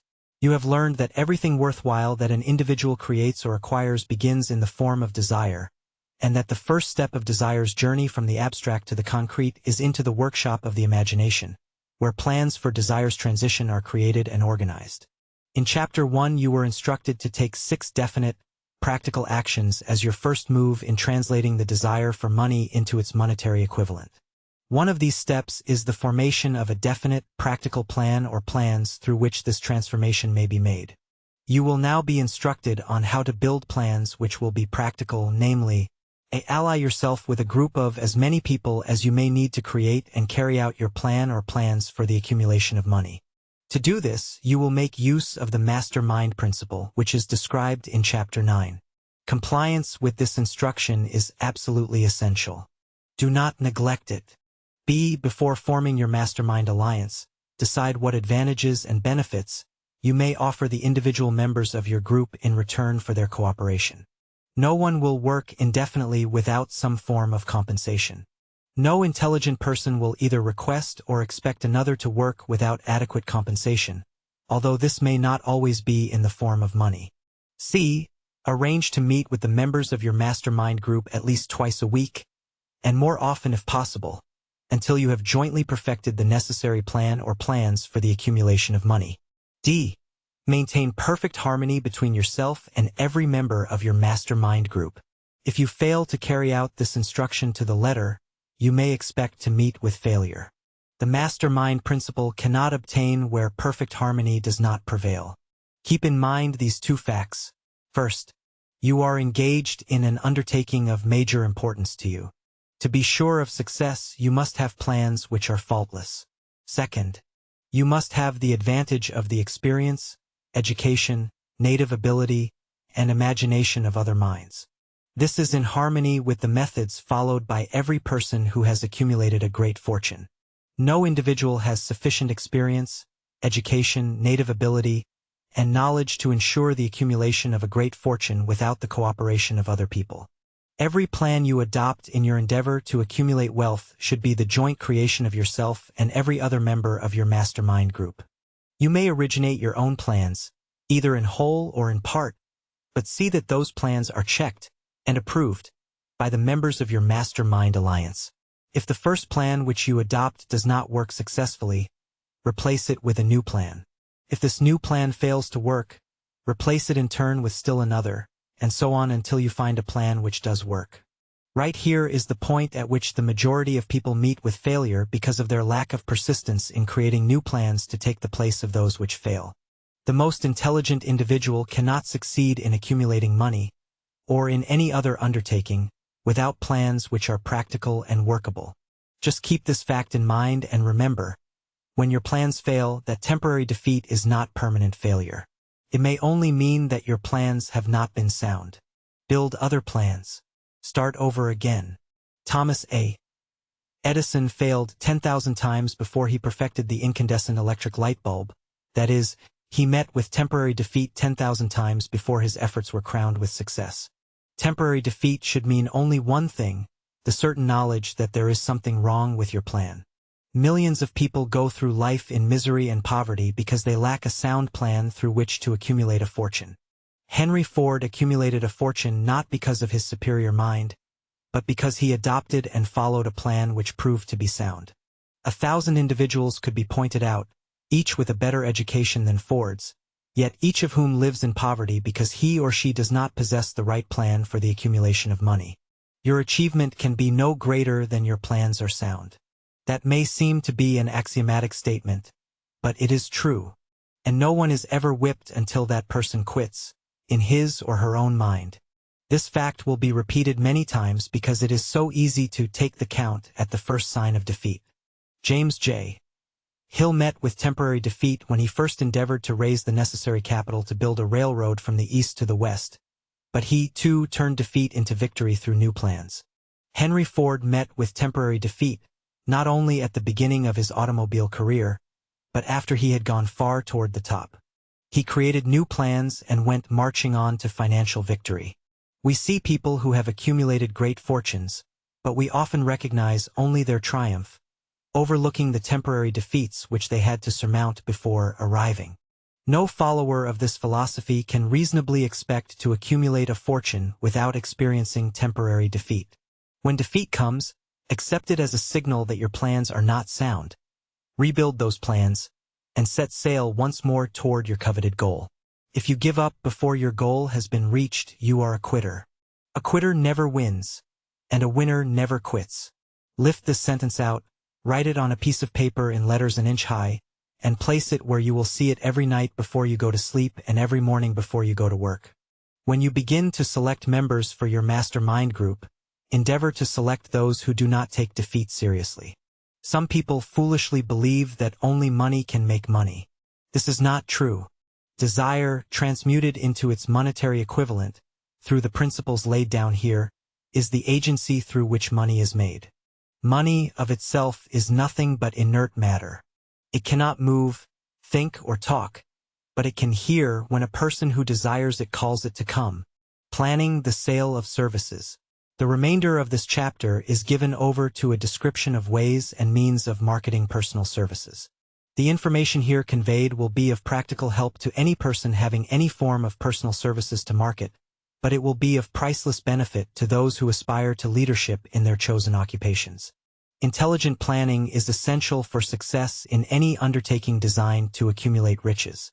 The following pages provide detailed instructions to those who must begin the accumulation of riches by selling personal services.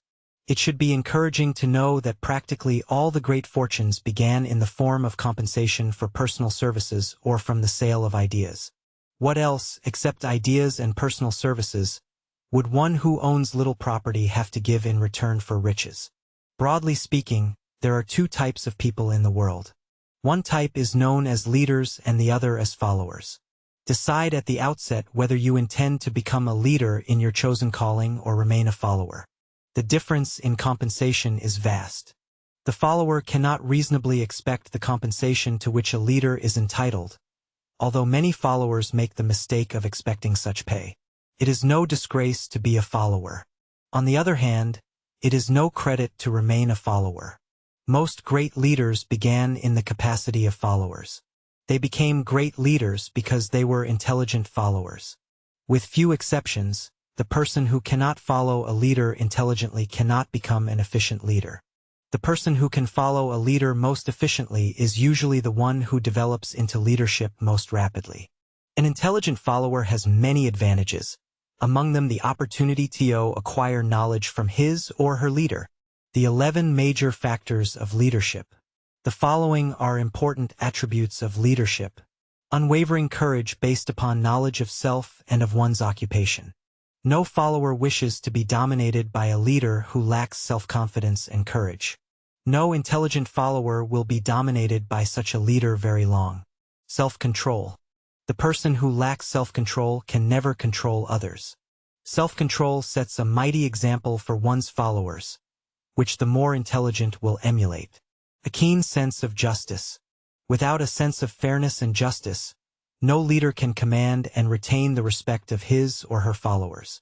Definiteness of decision. Individuals who waver in their decisions show that they are not sure of themselves. They cannot lead others successfully. Definiteness of plans.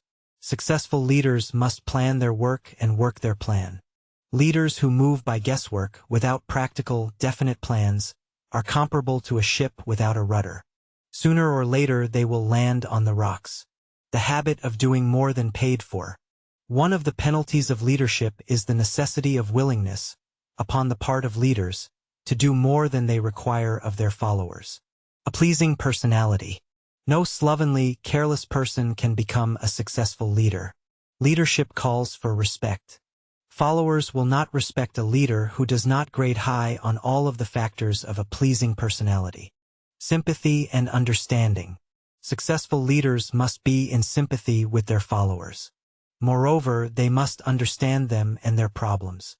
Mastery of detail. Successful leadership calls for mastery of details of the leader's position. Willingness to assume full responsibility. Successful leaders must be willing to assume responsibility for the mistakes and the shortcomings of their followers. If they try to shift this responsibility, they will not remain the leader. If one of their followers makes a mistake and demonstrates incompetence, leaders must consider that it is they themselves who failed. Cooperation. Successful leaders must understand and apply the principle of cooperative effort and be able to induce their followers to do the same. Leadership calls for power and power calls for cooperation. There are two forms of leadership. The first, by far the most effective, is leadership by consent of, and with the sympathy of, the followers. The second is leadership by force, without the consent and sympathy of the followers. History is filled with evidence that leadership by force cannot endure. The downfall and disappearance of dictators and kings is significant. It means that people will not follow forced leadership indefinitely.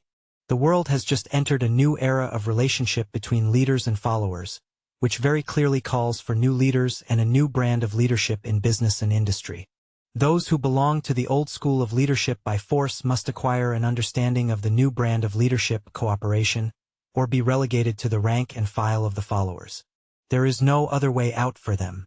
The relationship of employer and employee, or of leader and follower, in the future will be one of mutual cooperation, based upon an equitable division of the profits of business. In the future, The relationship of employer and employee will be more like a partnership than it has been in the past. Napoleon, Kaiser Wilhelm of Germany, the Tsar of Russia, and the King of Spain were examples of leadership by force. Their leadership passed without much difficulty. One might point to the prototypes of these ex-leaders among the business, financial, and labor leaders of America who have been dethroned or slated to go. Leadership by consent of the followers is the only brand which can endure. People may follow the forced leadership temporarily, but they will not do so willingly. The new brand of leadership will embrace the 11 major factors of leadership described in this chapter, as well as some other factors. The individual who makes these the basis of his or her leadership will find abundant opportunity to lead in any walk of life. The difficult economic times we have faced have been prolonged in large part because the world lacked leadership of the new brand. Now the demand for leaders who are competent to apply the new methods of leadership has greatly exceeded the supply. Some of the old type of leaders will reform and adapt themselves to the new brand of leadership, but generally speaking, the world will have to look for new timber for its leadership. This necessity may be your opportunity. The 10 major causes of failure in leadership. We come now to the major faults of leaders who fail, because it is just as essential to know what not to do as it is to know what to do. Inability to organize details. Efficient leadership calls for ability to organize and to master details. Genuine leaders are never too busy to do anything which may be required of them in their capacity as leaders. Whenever people, whether they are leader or follower, admit that they are too busy to change their plans or to give attention to any emergency, they admit their inefficiency. Successful leaders must be the master of all details connected with their position. That means, of course, that they must acquire the habit of delegating details to capable lieutenants. Unwillingness to render humble service. Truly great leaders are willing when the occasion demands to perform any sort of labor which they would ask another to perform.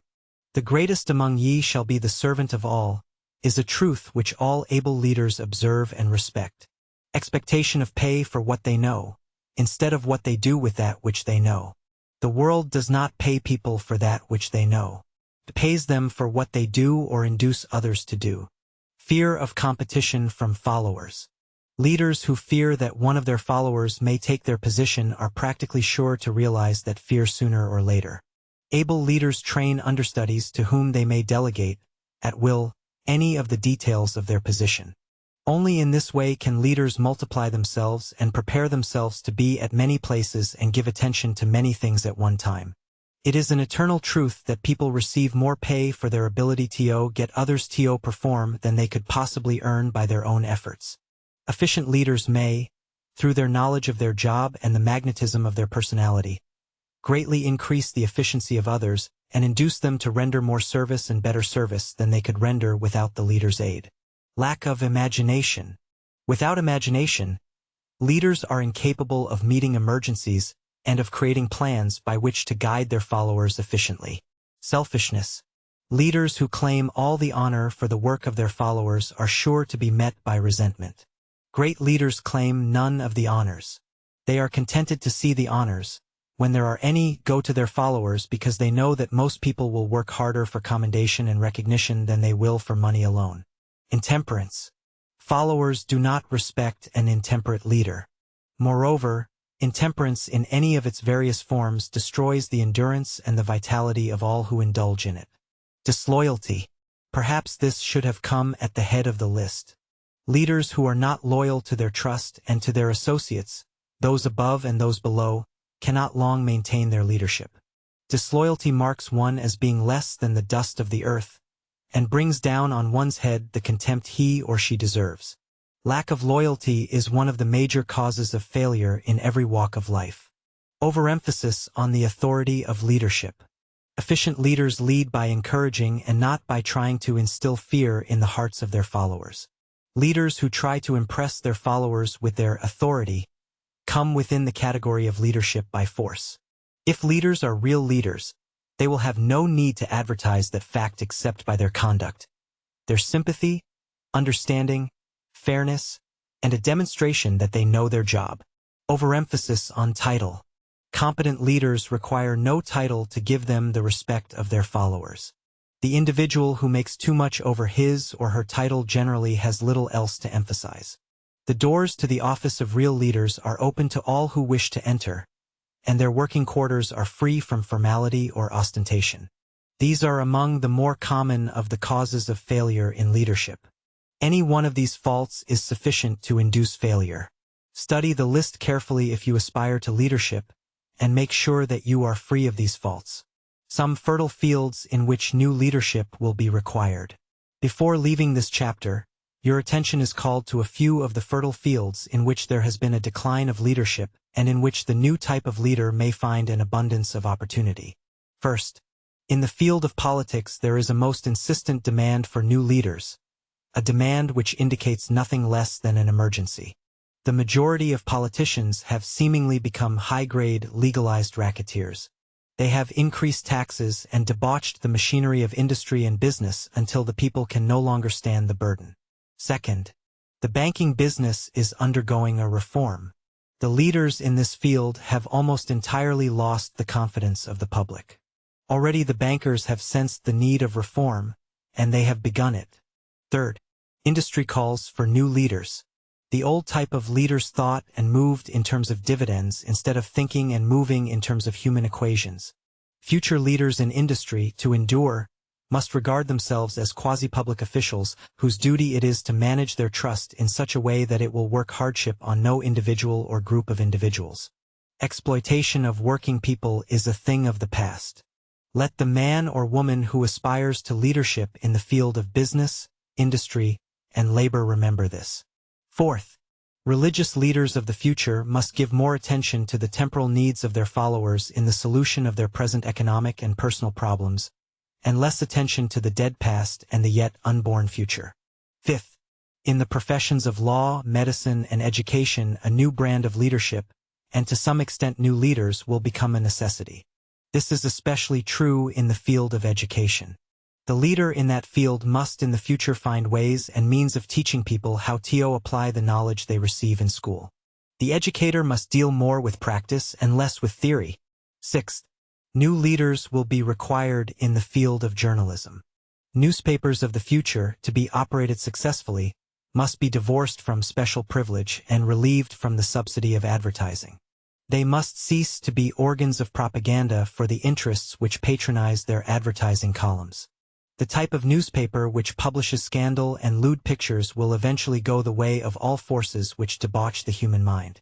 These are but a few of the fields in which opportunities for new leaders and a new brand of leadership are now available. The world is undergoing a rapid change. This means that the media through which the changes in human habits are promoted must be adapted to the changes. The media here described are the ones which more than any others determine the trend of civilization. The information to be described next about when and how to apply for a position is the net result of many years of experience during which thousands of men and women were helped to market their services effectively. Can therefore be relied upon as sound and practical. Media through which services may be marketed. Experience has proved that the following media offer the most direct and effective methods of bringing the buyer and seller of personal services together. Employment agencies. Care must be taken to select only reputable agencies, the management of which can show adequate records of achievement of satisfactory results. There are comparatively few such agencies. Advertising in newspapers, trade journals, and magazines.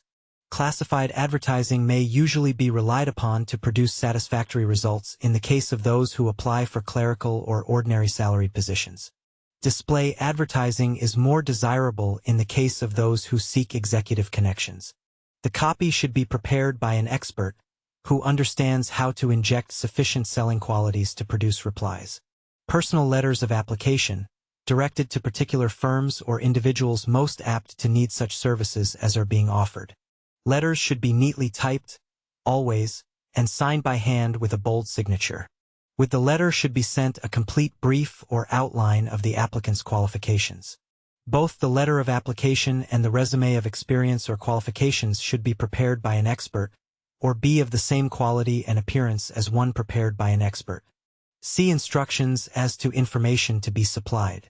Application through personal acquaintances. When possible, The applicant should endeavor to approach prospective employers through some mutual acquaintance. This method of approach is particularly advantageous in the case of those who seek executive connections and do not wish to appear to be peddling themselves. 5. Application in person. In some instances, it may be more effective if the applicant offers personally his or her services to prospective employers, in which event a complete written statement of qualifications for the position should be presented because prospective employers often wish to discuss with associates one's record. 8 musts for an effective resume. A resume should be prepared as carefully as a lawyer would prepare the brief of a case to be tried in court. Unless the applicant is experienced in the preparation of resumes, an expert should be consulted and hired for this purpose. Successful merchants employ men and women who understand the art and the psychology of advertising to present the merits of their merchandise. One who has personal services for sale should do the same. The following 8 items of information should appear in the resume. Education. State briefly but specifically what education you have had and in what subjects you specialized, giving the reasons for that specialization. Experience. If you have had experience in connection with positions similar to the one you seek, describe it fully, and state names and addresses of former employers. Be sure to bring out clearly any special experience you may have had which would equip you to fill the position you seek. References. Practically every business firm desires to know all about the previous records, antecedents, etc., of prospective employees who seek positions of responsibility. Attach to your resume photostatic copies of letters from former employers, teachers under whom you studied, prominent people whose judgment may be relied upon. Photograph. Attach to your resume a recent, unmounted photograph of yourself, or, if your resume is being printed professionally, have the photograph suitably reproduced. Apply for a specific position. Avoid applying for a position without describing exactly what particular position you seek. Never apply for just a position. That indicates you lack specialized qualifications. State your qualifications for the particular position for which you apply. Give full details as to the reason you believe you are qualified for the particular position you seek. This is the most important detail of your application. It will determine more than anything else what consideration you receive. Offer to go to work on probation. In the majority of instances, if you are determined to have the position for which you apply, it will be most effective if you offer to work for a week or a month, or for a sufficient length of time to enable your prospective employer to judge your value without pay. This may appear to be a radical suggestion, but experience has proved that it seldom fails to win at least a trial. If you are sure of your qualifications, a trial is all you need. Incidentally, such an offer indicates that you have confidence in your ability to fill the position you seek. It is most convincing. If your offer is accepted, and you make good, more than likely you will be paid for your probation period. Make clear the fact that your offer is based upon your confidence in your ability to fill the position, your confidence in your prospective employer's decision to employ you after trial, your determination to have the position you seek, knowledge of your prospective employer's business. Before applying for a position, do sufficient research in connection with the business to familiarize yourself thoroughly with that business, and indicate in your resume the knowledge you have acquired in this field. This will be impressive, as it will indicate that you have imagination and a real interest in the position you seek. Remember that it is not the lawyer who knows the most law, but the one who prepares the best case who wins. If your case is properly prepared and presented, your victory will have been more than half won at the outset. Do not be afraid of making your resume too long. Employers are just as much interested in purchasing the services of well-qualified applicants as you are in securing employment. In fact, the success of most successful employers is due mainly to their ability to select well-qualified lieutenants. They want all the information available. Remember another thing, neatness and care in the preparation of your resume will indicate that you are a painstaking person. I have helped to prepare resumes for clients which were so striking and out of the ordinary that they resulted in the employment of the applicant without a personal interview. When your resume has been completed, have it neatly bound and printed by an experienced printer. This cover should appear similar to the following. Resume of Robert K.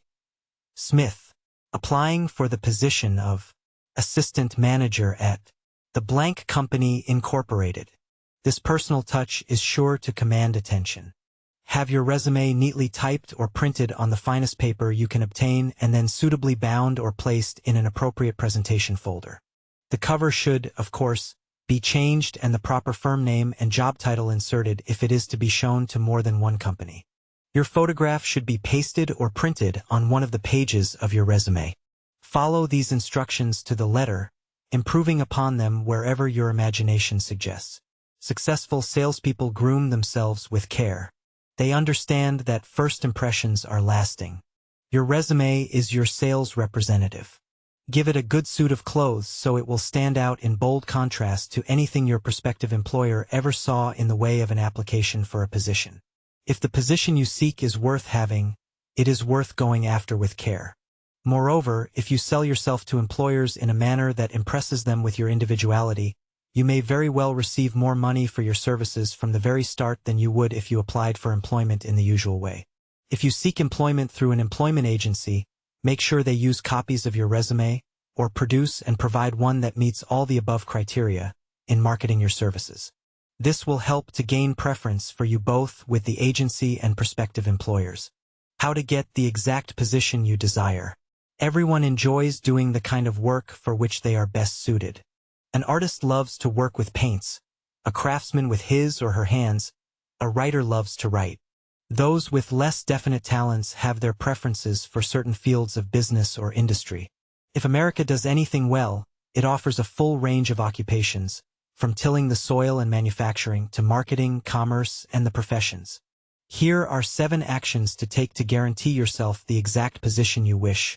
First, decide and define briefly in writing exactly what kind of job you desire. If the job does not already exist, perhaps you can create it. Second, choose the specific company or the specific individual for whom you wish to work. Third, study your prospective employer as to policies, personnel, and chances of advancement. Fourth, by analysis of yourself, your talents and capabilities, figure what you can offer and plan ways and means of giving advantages, services, developments, and ideas that you believe you can successfully deliver. Fifth, forget about a job. Forget whether or not there is an opening. Forget the usual routine of, "Have you got a job for me?" Concentrate on what you can give. Sixth, once you have your plan in mind, arrange with an experienced writer to put it on paper, in neat form and in full detail. Seventh, present it to the proper person with authority and he or she will do the rest.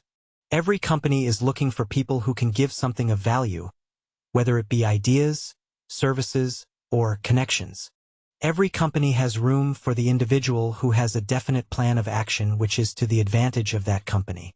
This line of procedure may take a few days or weeks of extra time, but the difference in income, in advancement, and in gaining recognition will save years of hard work at small pay. It has many advantages, the main one being that it will often save from 1 to 5 years of time in reaching a chosen goal. Every person who starts or gets in halfway up the ladder does so by deliberate and careful planning, excepting, of course, the boss kid. The new way to market services. Jobs are now partnerships. Men and women who market their services to best advantage in the future must recognize the stupendous change which has taken place in connection with the relationship between employer and employee. In the future, the golden rule, not the rule of gold, will be the dominating factor in the marketing of merchandise, as well as personal services. The future relationship between employers and their employees will be more in the nature of a partnership consisting of A, the employer, B, the employee, C, the public they serve. This new way of marketing personal services is called new for many reasons. First, both the employer and the employee of the future will be considered as fellow employees, whose business it will be to serve the public efficiently. In times past, employers and employees have bartered among themselves, driving the best bargains they could with one another, not considering that in the final analysis they were in reality bargaining at the expense of the third party, the public they served. The real employer of the future will be the public. This should be kept uppermost in mind by every person seeking to market personal services effectively. How times have changed. That is just the point I am trying to emphasize. Times have changed. Moreover, the change is reflected in all occupations and all walks of life as well. The public be damned policy is now passé. It has been supplanted by the we are obligingly at your service, sir policy.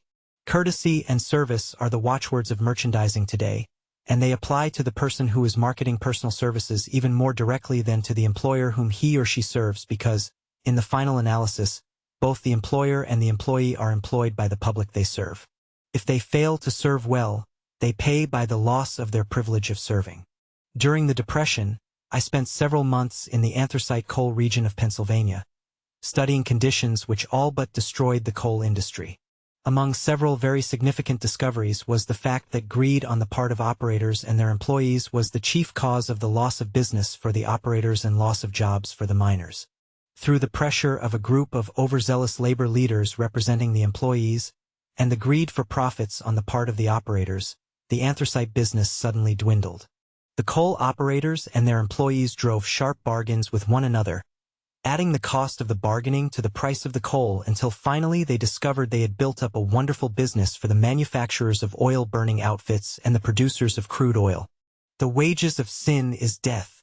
Many have read this in the Bible, but few have discovered its meaning. Now, and for several years, America and the world have been listening to a sermon which might well be called, "Whatsoever a man soweth, that shall he also reap." Nothing as widespread as the depressed economic times we have lived through could possibly be just a coincidence. Behind it all there was a cause. Nothing ever happens without a cause.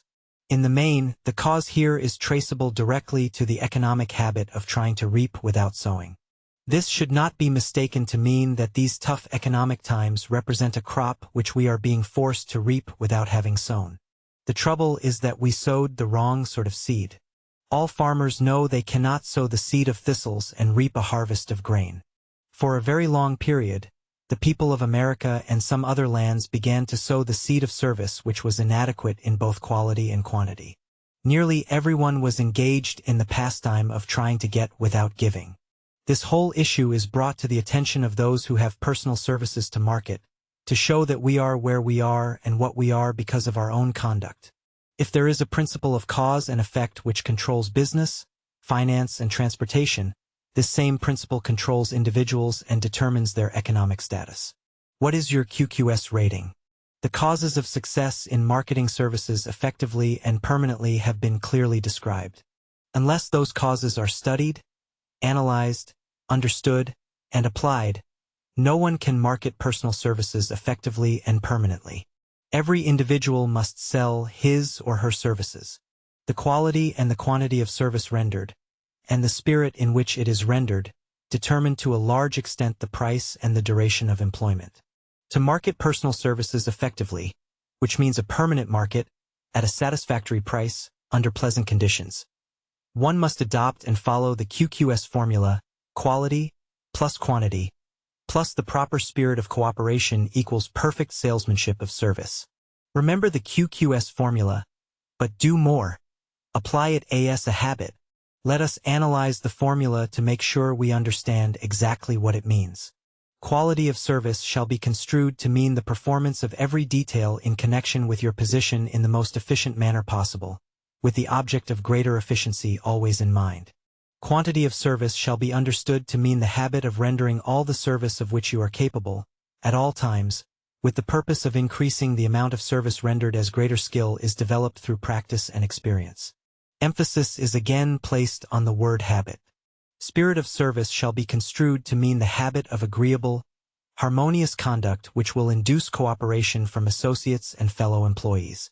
Adequacy of quality and quantity of service is not sufficient to maintain a permanent market for your services. The conduct or the spirit in which you deliver service is a strong determining factor in connection with both the price you receive and the duration of your employment. Andrew Carnegie stressed this point more than others in connection with his description of the factors which lead to success in the marketing of personal services. He emphasized again and again the necessity for harmonious conduct.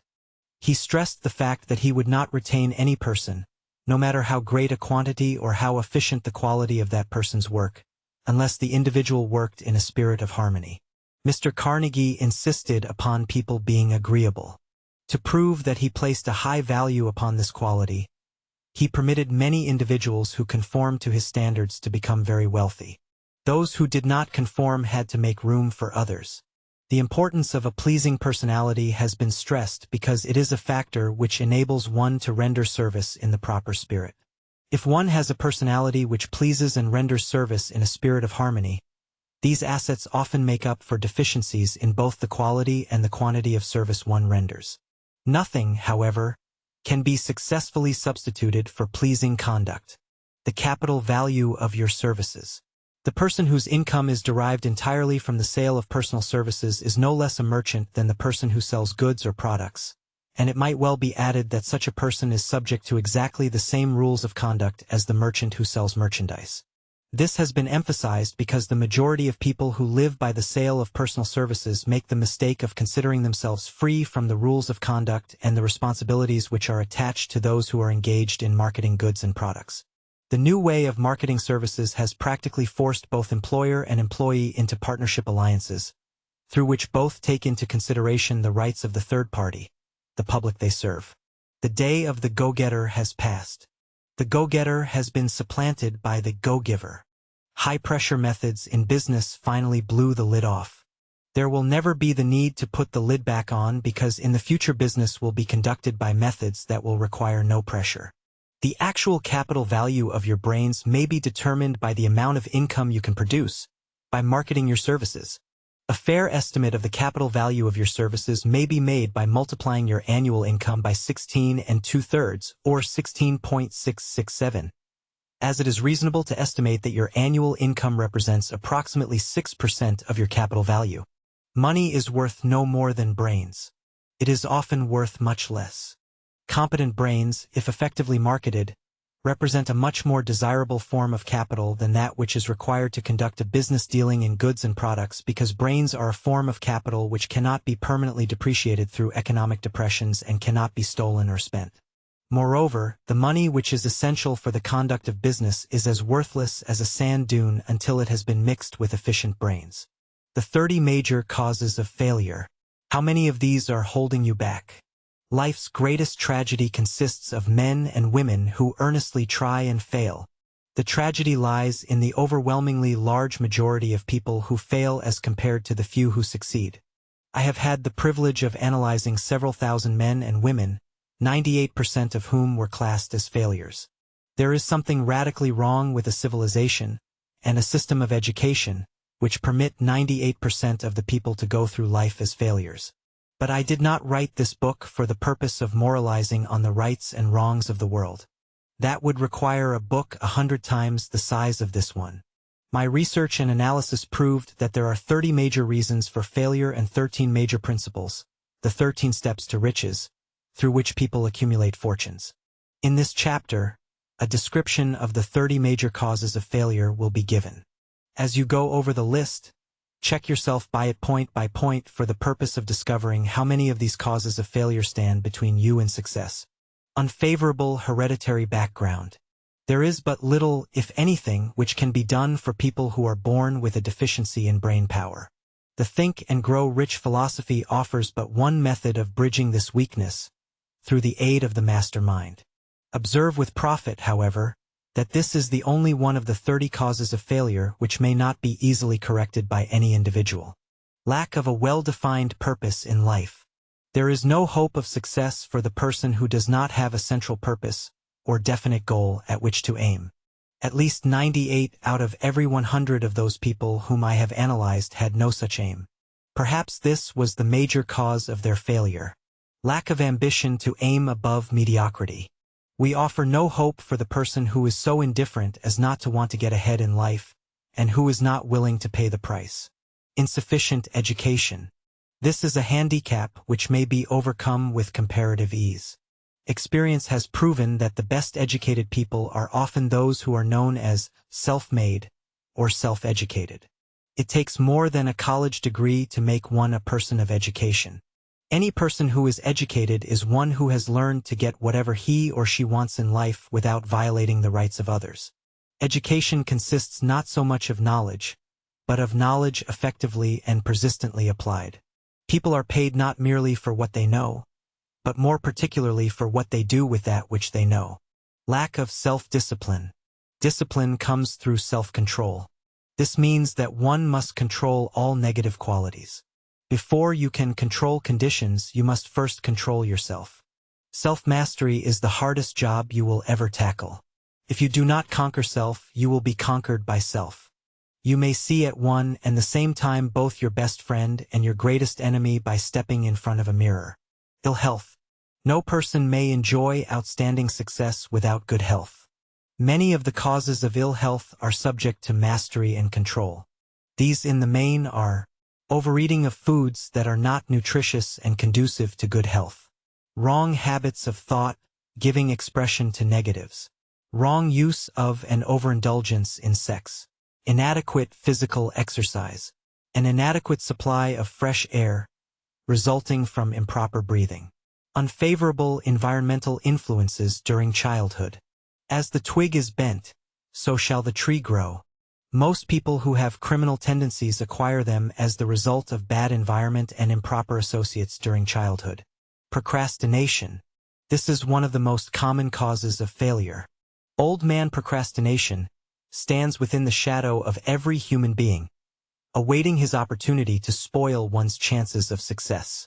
Most people go through life as failures because they habitually wait for the time to be right to start doing something worthwhile. Do not wait. The time will never be just right. Start where you stand and work with whatever tools you may have at your command, and better tools will be found as you go along. Lack of persistence. Most of us are good starters but poor finishers of everything we begin. Moreover, people are prone to give up at the first signs of defeat. There is no substitute for persistence. The person who makes persistence a personal watchword discovers that old man failure finally becomes tired and makes his departure. Failure cannot cope with persistence. Negative personality.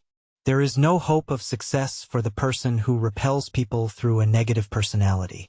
Success comes through the application of power, and power is attained through the cooperative efforts of other people. A negative personality will not induce cooperation. Lack of controlled sexual urge. Because of the way human beings are wired, biologically and genetically, sex energy is the most powerful of all the stimuli which move people into action. Because it is the most powerful of the emotions, it must be controlled through a process of transmutation and converted into other channels. More about this in Chapter 10. Uncontrolled desire for something for nothing. The gambling instinct drives millions of people to failure. Evidence of this may be found in a study of the Wall Street crash of 1929, during which millions of people tried to make money by gambling on stock margins. Lack of a well-defined power of decision. People who succeed reach decisions promptly and change them, if at all, very slowly. People who fail reach decisions, if at all, very slowly and change them quickly and frequently. Indecision and procrastination are twin brothers. Where one is found, the other may usually be found also. Kill off this pair before they completely hogtie you to the treadmill of failure. One or more of the 6 basic fears. These fears are analyzed for you in a later chapter. They must be mastered before you can market your services effectively. Wrong selection of a mate in marriage. This is a most common cause of failure. The relationship of marriage brings people intimately into contact. Unless this relationship is harmonious, failure is likely to follow. Moreover, it will be a form of failure that is marked by misery and unhappiness, destroying all signs of ambition. Overcaution. The person who takes no chances generally has to take whatever is left when others are through choosing. Overcaution is as bad as undercaution. Both are extremes to be guarded against. Life itself is filled with the element of chance. Wrong selection of associates in business. This is one of the most common causes of failure in business.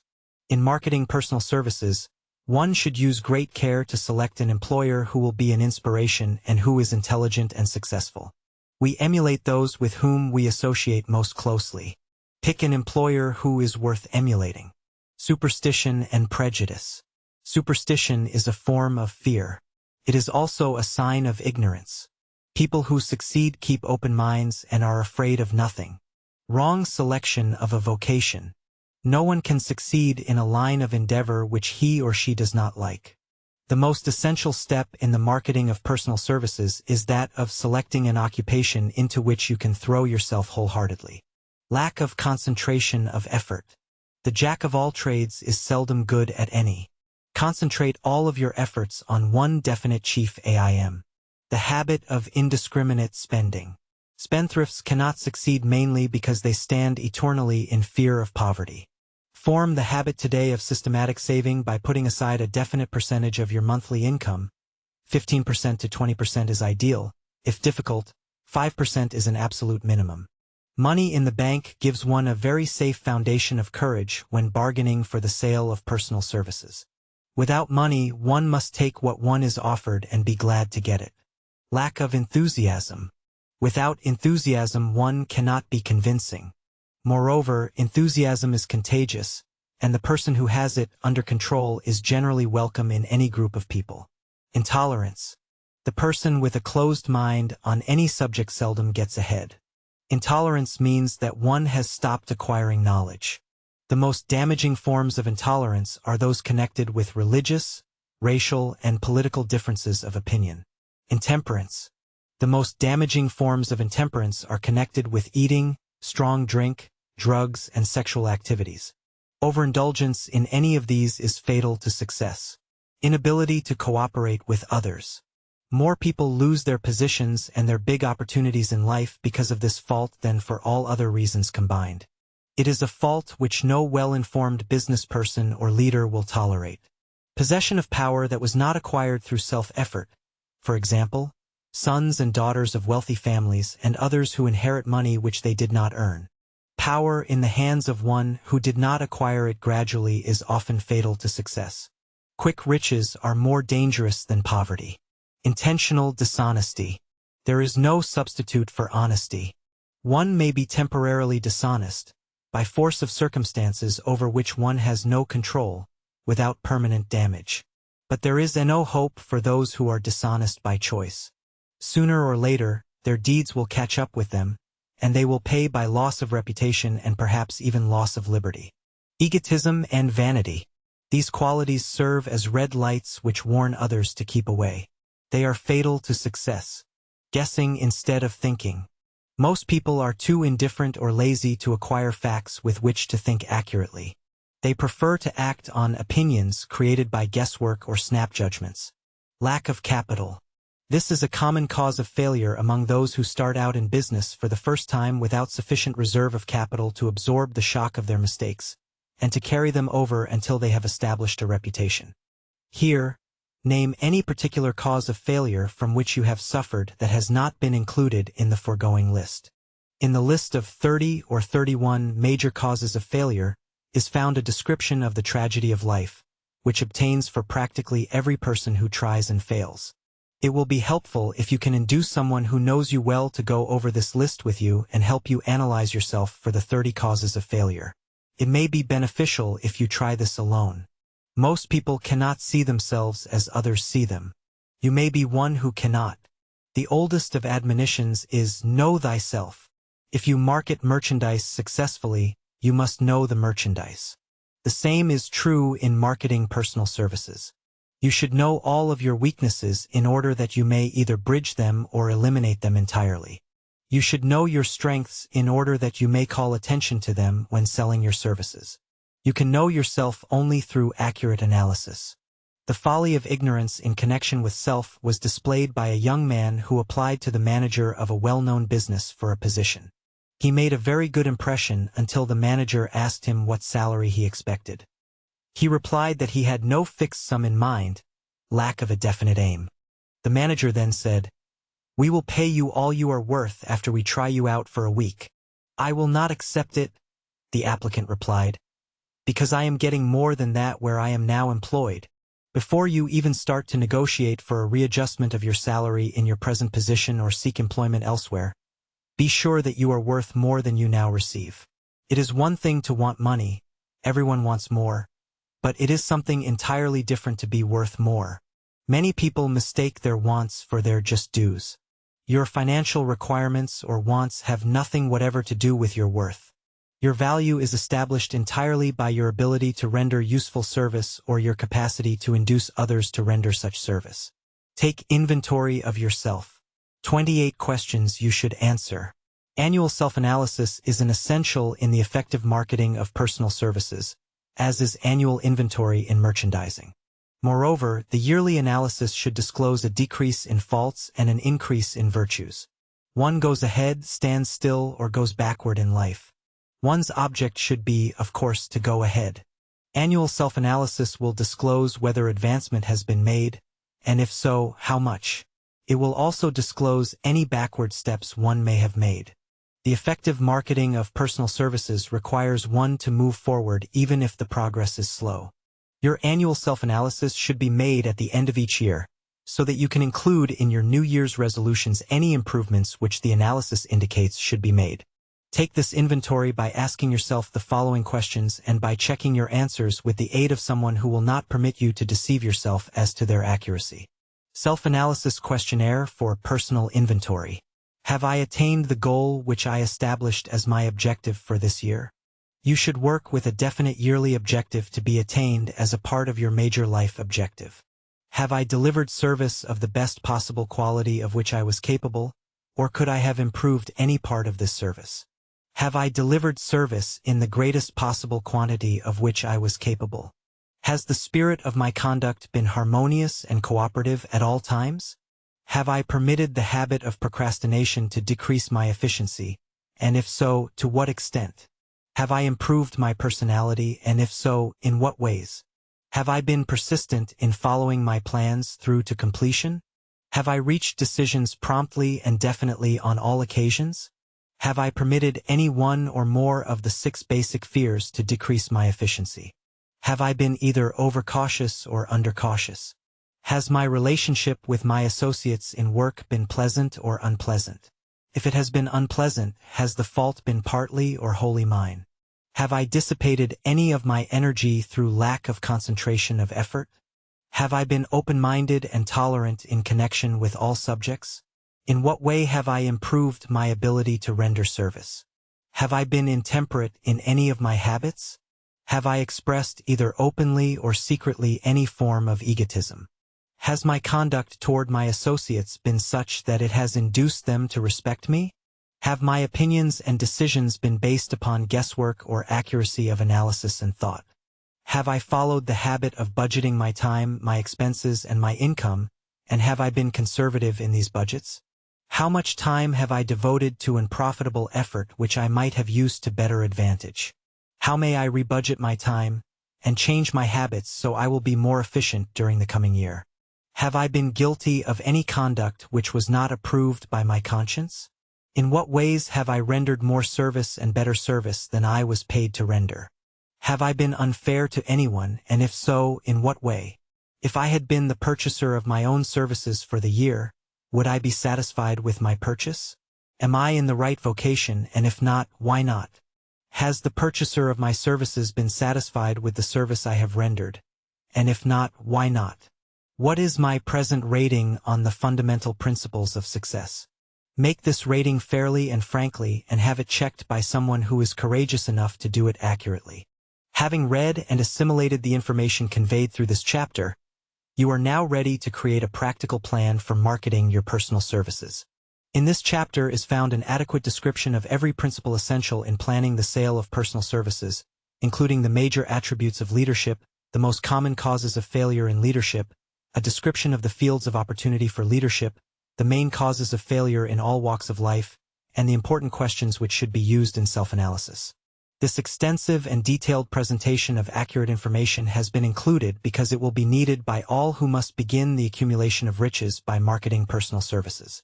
Those who have lost their jobs, property, and fortunes, and those who are just beginning to earn money, have nothing but personal services to offer in return for riches.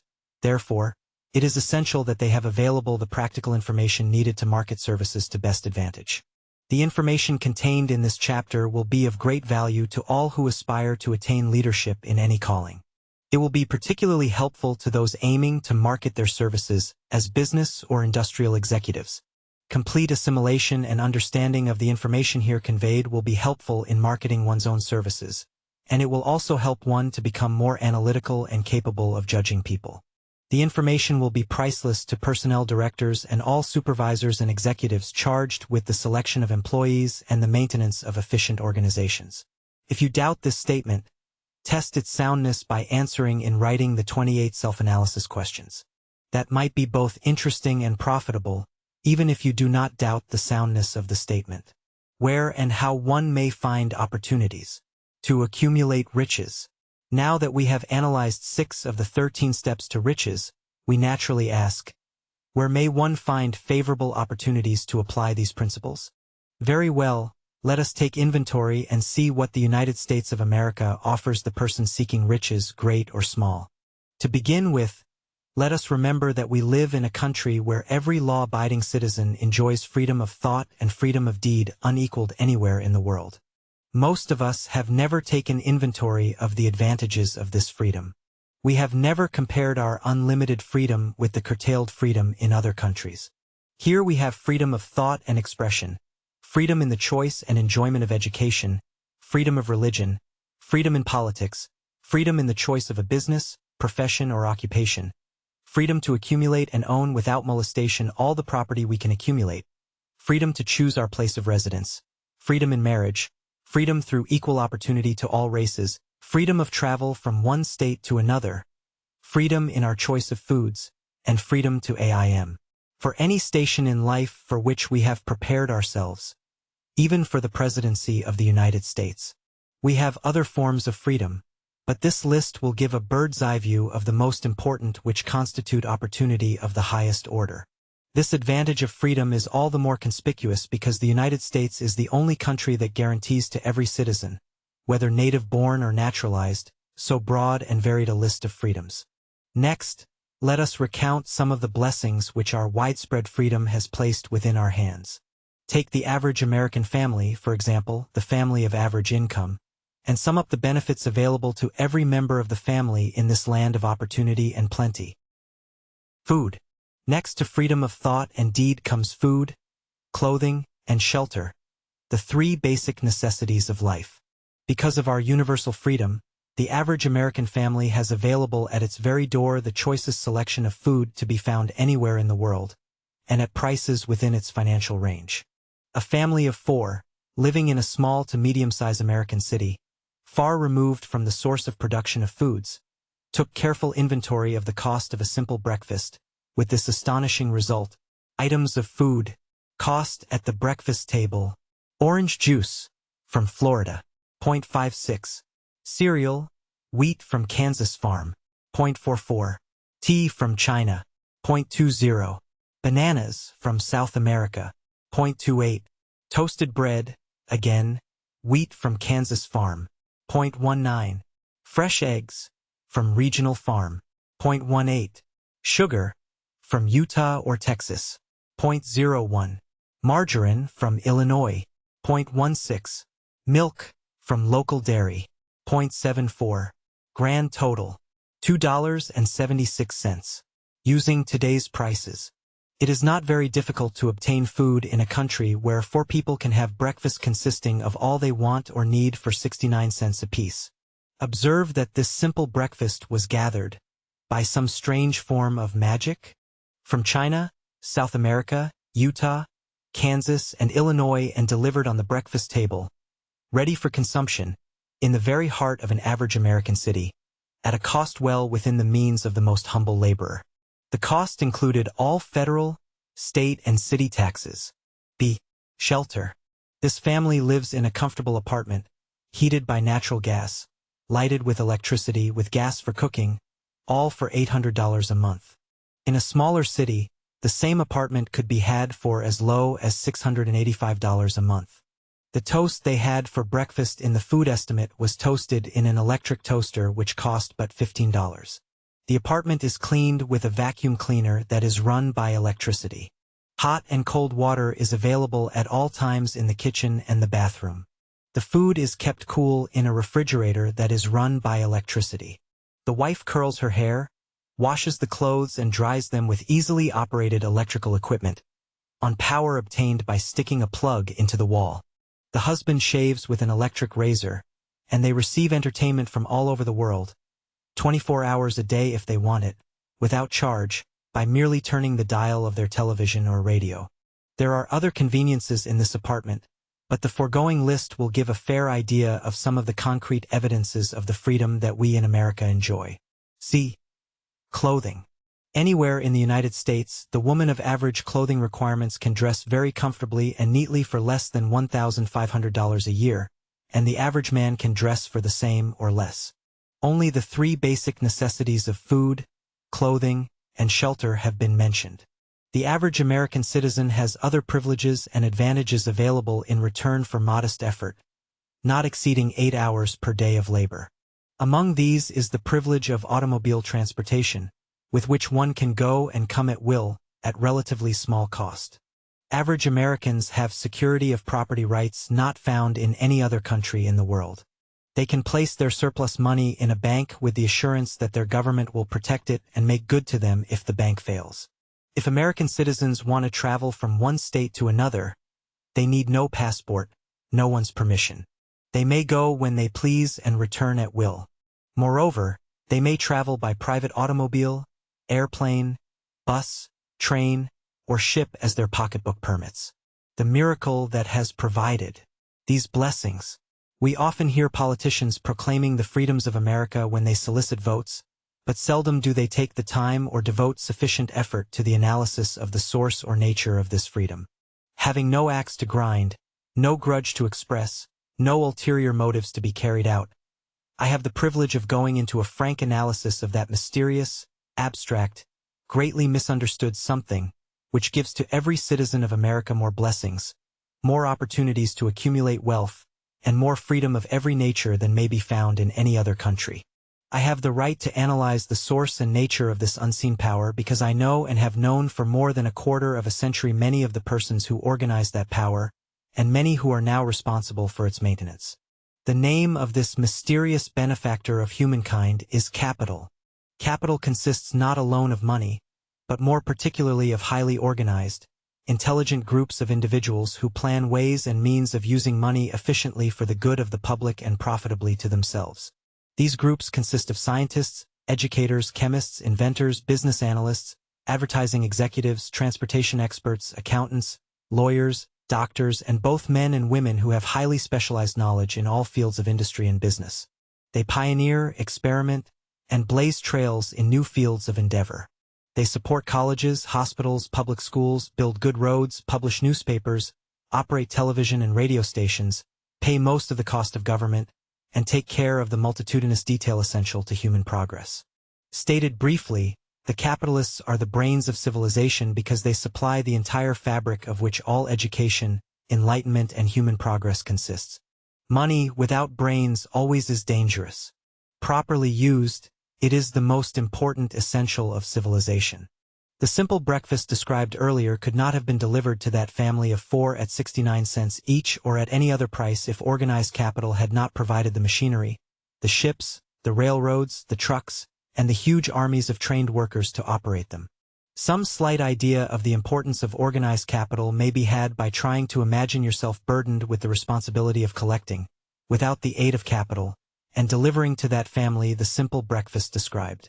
To supply the tea you would have to make a trip to China or India, both a very long way from America. Unless you are an excellent swimmer, you would become rather tired before making the round trip. Then, too, another problem would confront you. What would you use for money, even if you had the physical endurance to swim the ocean? To supply the sugar, you would have to take another long journey to the sugar beet section of Utah or to the fields of Louisiana or Texas. But even then, you might come back without the sugar because organized effort and money are necessary to produce sugar, to say nothing of what is required to refine, transport, and deliver it to the breakfast table anywhere in the United States. The eggs you could deliver easily enough from small farms located in the countryside not far from the city, but you would have a very long walk to Florida and back before you could serve the 4 glasses of orange juice. You would have another long walk to Kansas or one of the other wheat-growing states when you went after the 4 slices of wheat bread. The breakfast cereal would have to be omitted from the menu because they would not be available except through the labor of a trained organization of workers and suitable machinery, all of which call for capital. While resting, you could take off for another little swim down to South America, where you would pick up a couple of bananas, and on your return you could take a short walk to the nearest farm having a dairy and pick up some milk, and perhaps some butter because you would have to do without the margarine which, like the box of cereal, would require capital for its manufacture. Then your family would be ready to sit down and enjoy breakfast, and you could collect your 6 dimes and 7 pennies for your labor. Seems absurd, doesn't it? Well, the procedure described would be the only possible way these simple items of food could be delivered to the breakfast table of the family in that heartland city, if we had no capitalistic system. The sum of money required for the building and maintenance of the railroads, ships, and trucking lines used in the delivery of that simple breakfast is so huge that it staggers one's imagination. It runs into billions of dollars, not to mention the armies of trained employees required to operate the ships, truck lines, and trains. But transportation is only a part of the requirements of modern civilization in capitalistic America. Before there can be anything to haul, something must be grown from the ground or manufactured and prepared for market. This calls for more billions of dollars for equipment, machinery, boxing, marketing, and for the wages of millions of men and women. Ships, railroads, airlines, and trucking networks do not spring up from the earth and function automatically. They come in response to the call of civilization, through the labor and ingenuity and organizing ability of people who have imagination, faith, enthusiasm, decision, persistence. These individuals are known as capitalists. They are motivated by the desire to build, construct, achieve, render useful service, earn profits, and accumulate riches. And because they render service without which there would be no civilization, they put themselves in the way of great riches. Just to keep the record simple and understandable, I will add that these capitalists are the selfsame people of whom most of us have heard soapbox orators speak. They are the same people to whom radicals, racketeers, dishonest politicians, and grafting labor leaders have referred to as the predatory interests, or Wall Street, or big business. I am not attempting to present an argument for or against any group or any system of economics. I am not attempting to condemn collective bargaining when I refer to grafting labor leaders, nor do I aim to give a clean bill of health to all individuals known as capitalists or entrepreneurs. The purpose of this book, a purpose to which I have faithfully devoted over a quarter of a century, is to present to all who want the knowledge, the most dependable philosophy through which individuals may accumulate riches in whatever amounts they desire. I have here analyzed the economic advantages of the capitalistic system for the twofold purpose of showing that all who seek riches must recognize and adapt themselves to the system that controls all approaches to fortunes, large or small. To present the side of the picture opposite that being shown by politicians and demagogues who deliberately becloud the issues they bring up by referring to organized capital or free enterprise as if it were something poisonous. This is a free enterprise, capitalistic country. It was developed through the use of capital, and we who claim the right to partake of the blessings of freedom and opportunity, we who seek to accumulate riches here, may as well know that neither riches nor opportunity would be available to us if organized capital had not provided these benefits. For decades, it has been a somewhat popular and growing pastime for radicals, self-seeking politicians, racketeers, crooked labor leaders, and on occasion religious leaders, to take potshots at Wall Street and big business.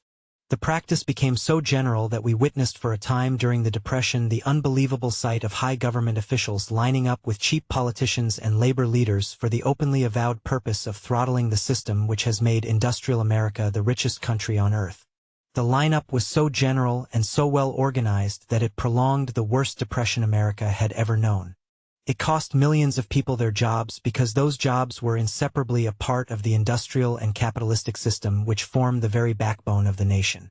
During this unusual alliance of government officials and self-seeking individuals who were endeavoring to profit by declaring open season on the American system of industry, a certain type of labor leader joined forces with the politicians and offered to deliver voters in return for legislation designed to permit people to take riches away from industry by organized force of numbers, instead of the better method of giving a fair day's work for a fair day's pay. Millions of men and women throughout the nation are still engaged in this popular pastime of trying to get without giving. Some of them are lined up with labor unions, where they demand shorter hours and more pay. Others do not take the trouble to work at all. They demand government relief and are getting it. If you are one of those who believe that riches can be accumulated by the mere act of individuals who organize themselves into groups and demand more pay for less service, if you are one of those who demand government relief without being willing to return any service for it, if you are one of those who believe in trading their votes to politicians in return for the passing of laws which permit the raiding of the public treasury, then you may rest securely on your belief with certain knowledge that no one will disturb you, because this is a free country where everyone may think as he or she pleases, where nearly everybody can live with but little effort, where many may live well without doing any work whatsoever. However, you should know the full truth concerning this freedom of which so many people boast and so few understand. As great as it is, as far as it reaches, as many privileges as it provides, it does not, and cannot, bring riches without effort. There is but one dependable method of accumulating and legally holding riches, and that is by rendering useful service. No system has ever been created by which people can legally acquire riches through mere force of numbers or without giving in return an equivalent value of one form or another. There is a principle known as the law of economics. This is more than a theory. It is a law no one can beat. Mark well the name of the principle and remember it because it is far more powerful than all the politicians and political machines. It is above and beyond the control of all the special interest groups and labor unions. It cannot be swayed nor influenced nor bribed by racketeers or self-appointed leaders in any calling. Moreover, it has an all-seeing eye and a perfect system of bookkeeping in which it keeps an accurate account of the transactions of every human being engaged in the business of trying to get without giving. Sooner or later its auditors come around, look over the records of individuals both great and small, and demand an accounting. Wall Street, big business, capital predatory interests, or whatever name you choose to give the system which has given us American freedom, represents a group of people who understand, respect, and adapt themselves to this powerful law of economics. Their financial continuation depends upon their respecting the law. Most people living in America like this country, its capitalistic system and all. I must confess I know of no better country where one may find greater opportunities to accumulate riches. Judging by their acts and deeds, there are some in this country who do not like it. That of course is their privilege. If they do not like this country, its capitalistic system, and its boundless opportunities, they have the privilege of clearing out. Always there are other countries where one may try one's hand at enjoying freedom and accumulating riches, providing one is not too particular. America provides all the freedom and all the opportunity to accumulate riches that any honest person may require. When one goes hunting for game, one selects hunting grounds where game is plentiful. When seeking riches, the same rule would naturally obtain. If it is riches you seek, do not overlook the possibilities of a country whose citizens are so rich that they spend more than $29 billion a year for hair, nail, and skin care. Think twice, you who seek riches, before trying to destroy the capitalistic system of a country whose citizens spend more than $25 billion a year for newspapers, $31 billion on books, almost $14 billion on sound recordings, and almost $54 billion on motion pictures, all of which express the freedom of expression. By all means give plenty of consideration to a country whose people spend annually more than $115 billion on fast food and $13.3 billion to pay bar and tavern tabs. Do not be in too big a hurry to get away from a country whose people willingly, even eagerly, hand over $34 billion annually to buy toys, $38 billion to take care of their lawns and gardens, and $74 billion to purchase sporting goods. And, by all means, stick by a country whose inhabitants spend more than $91 billion a year for furniture and home furnishings, $167 billion on clothing and accessories, $22 billion for laundry and dry cleaning, $87 billion in appliance and electronic stores, and almost $14 billion to bury their dead. Remember also that this is but the beginning of the available sources for the accumulation of wealth. Only a few of the luxuries and non-essentials have been mentioned. But remember that the business of producing, transporting, and marketing these few items of merchandise gives regular employment to many millions of men and women who receive for their service billions of dollars monthly and spend it freely for both the luxuries and the necessities of life. Especially remember that back of all this exchange of merchandise and personal services may be found an abundance of opportunity to accumulate riches. Here our American freedom comes to one's aid. There is nothing to stop you or anyone from engaging in any portion of the effort necessary to carry on these businesses. If one has superior talent, training, and experience, one may accumulate riches in large amounts. Those not so fortunate may accumulate smaller amounts. Anyone may earn a living in return for a very nominal amount of labor. So, there you are. Opportunity has spread its wares before you. Step up to the front, select what you want, create your plan, put the plan into action, and follow through with persistence. Capitalistic America will do the rest. You can depend upon this much. Capitalistic America ensures every person the opportunity to render useful service and to collect riches in proportion to the value of the service rendered. The system denies no one this right, but it does not and cannot promise something for nothing because the system itself is irrevocably controlled by the law of economics, which neither recognizes nor tolerates for long, getting without giving.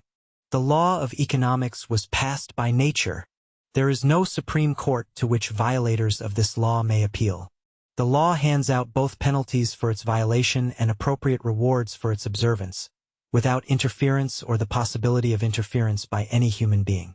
The law cannot be repealed. It is as fixed as the stars in the heavens and subject to, and a part of, the same system that controls the stars. May one refuse to adapt oneself to the law of economics? Certainly. This is a free country, where all people are born with equal rights, including the privilege of ignoring the law of economics. What happens then? Well, nothing happens until large numbers of people join forces for the avowed purpose of ignoring the law and taking what they want by force. Then comes the dictator, with well-organized firing squads and machine guns. We have never reached that stage in America, but we now know all we want to know about how the system works. Perhaps we shall be fortunate enough not to demand personal knowledge of so gruesome a reality. Doubtless we shall prefer to continue with our freedom of speech, freedom of deed, and freedom to render useful service in return for riches. The practice by government officials of extending to men and women the privilege of raiding the public treasury in return for votes sometimes results in election. But as night follows day, the final payoff will always come when every penny wrongfully used must be repaid with compound interest upon compound interest. If those who make the grab are not forced to repay, the burden falls on their children, and their children's children, even unto the third and fourth generations. There is no way to avoid the debt. People can, and sometimes do, form themselves into groups for the purpose of crowding wages up and working hours down. There is a point beyond which they cannot go. It is the point at which the law of economics steps in, and the sheriff gets both the employer and the employees. For 6 years, from 1929 to 1935, the people of America, both rich and poor, barely missed seeing old man economics hand over to the sheriff all the businesses, industries, and banks. It was not a pretty sight. It did not increase our respect for mob psychology through which people cast reason to the winds and start trying to get without giving. We who went through those 6 discouraging years, when fear was in the saddle and faith was on the ground, cannot forget how ruthlessly the law of economics exacted its toll from both rich and poor, weak and strong, old and young. We shall not wish to go through another such experience. These observations are not founded upon short-time experience. They are the result of 25 years of careful analysis of the methods of the most successful individuals America has known. These resourceful, hardworking, smart-thinking people, and people like them today and people like them who have gone before, represent the real genius of the American system of free enterprise and the American way of life. Their attributes helped the nation survive the Great Depression and flourish. One of those attributes is definiteness of decision, the mastery of which represents the 7th step to riches. And it is on that step that we will now focus our attention. God seems to throw himself on the side of the individual who knows exactly what he wants, if he is determined to get just that. Chapter 7. Decision. The mastery of procrastination. The 7th step to riches. Careful analysis of thousands of men and women who had experienced failure revealed that lack of decision was near the head of the list of the 30 major causes of failure. Chapter 6. This is no mere statement of a theory, it is a fact. Procrastination, the opposite of decision, is a common enemy which practically every individual must conquer. You will have an opportunity to test your capacity to reach quick and definite decisions when you finish reading this book and are ready to begin putting into action the principles which it describes. Analysis of several hundred people who had accumulated fortunes well beyond the $1 million mark disclosed the fact that every one of them had the habit of reaching decisions promptly and of changing these decisions slowly, if and when they were changed. People who fail to accumulate money, without exception, have the habit of reaching decisions, if at all, very slowly, and of changing these decisions quickly and often. One of Henry Ford's most outstanding qualities was his habit of reaching decisions quickly and definitely, and changing them slowly. This quality was so pronounced in Mr. Ford that it gave him the reputation of being obstinate. It was this quality which prompted Mr. Ford to continue to manufacture his famous Model T, the world's ugliest car, when all of his advisors and many of the purchasers of the car were urging him to change it. Perhaps Mr. Ford delayed too long in making the change, but the other side of the story is that Mr. Ford's firmness of decision yielded a huge fortune before the change in model became necessary. There is but little doubt that Mr. Ford's habit of definiteness of decision assumed the proportion of obstinacy, but this quality is preferable to slowness in reaching decisions and quickness in changing them. The majority of people who fail to accumulate money sufficient for their needs are, in general, easily influenced by the opinions of others.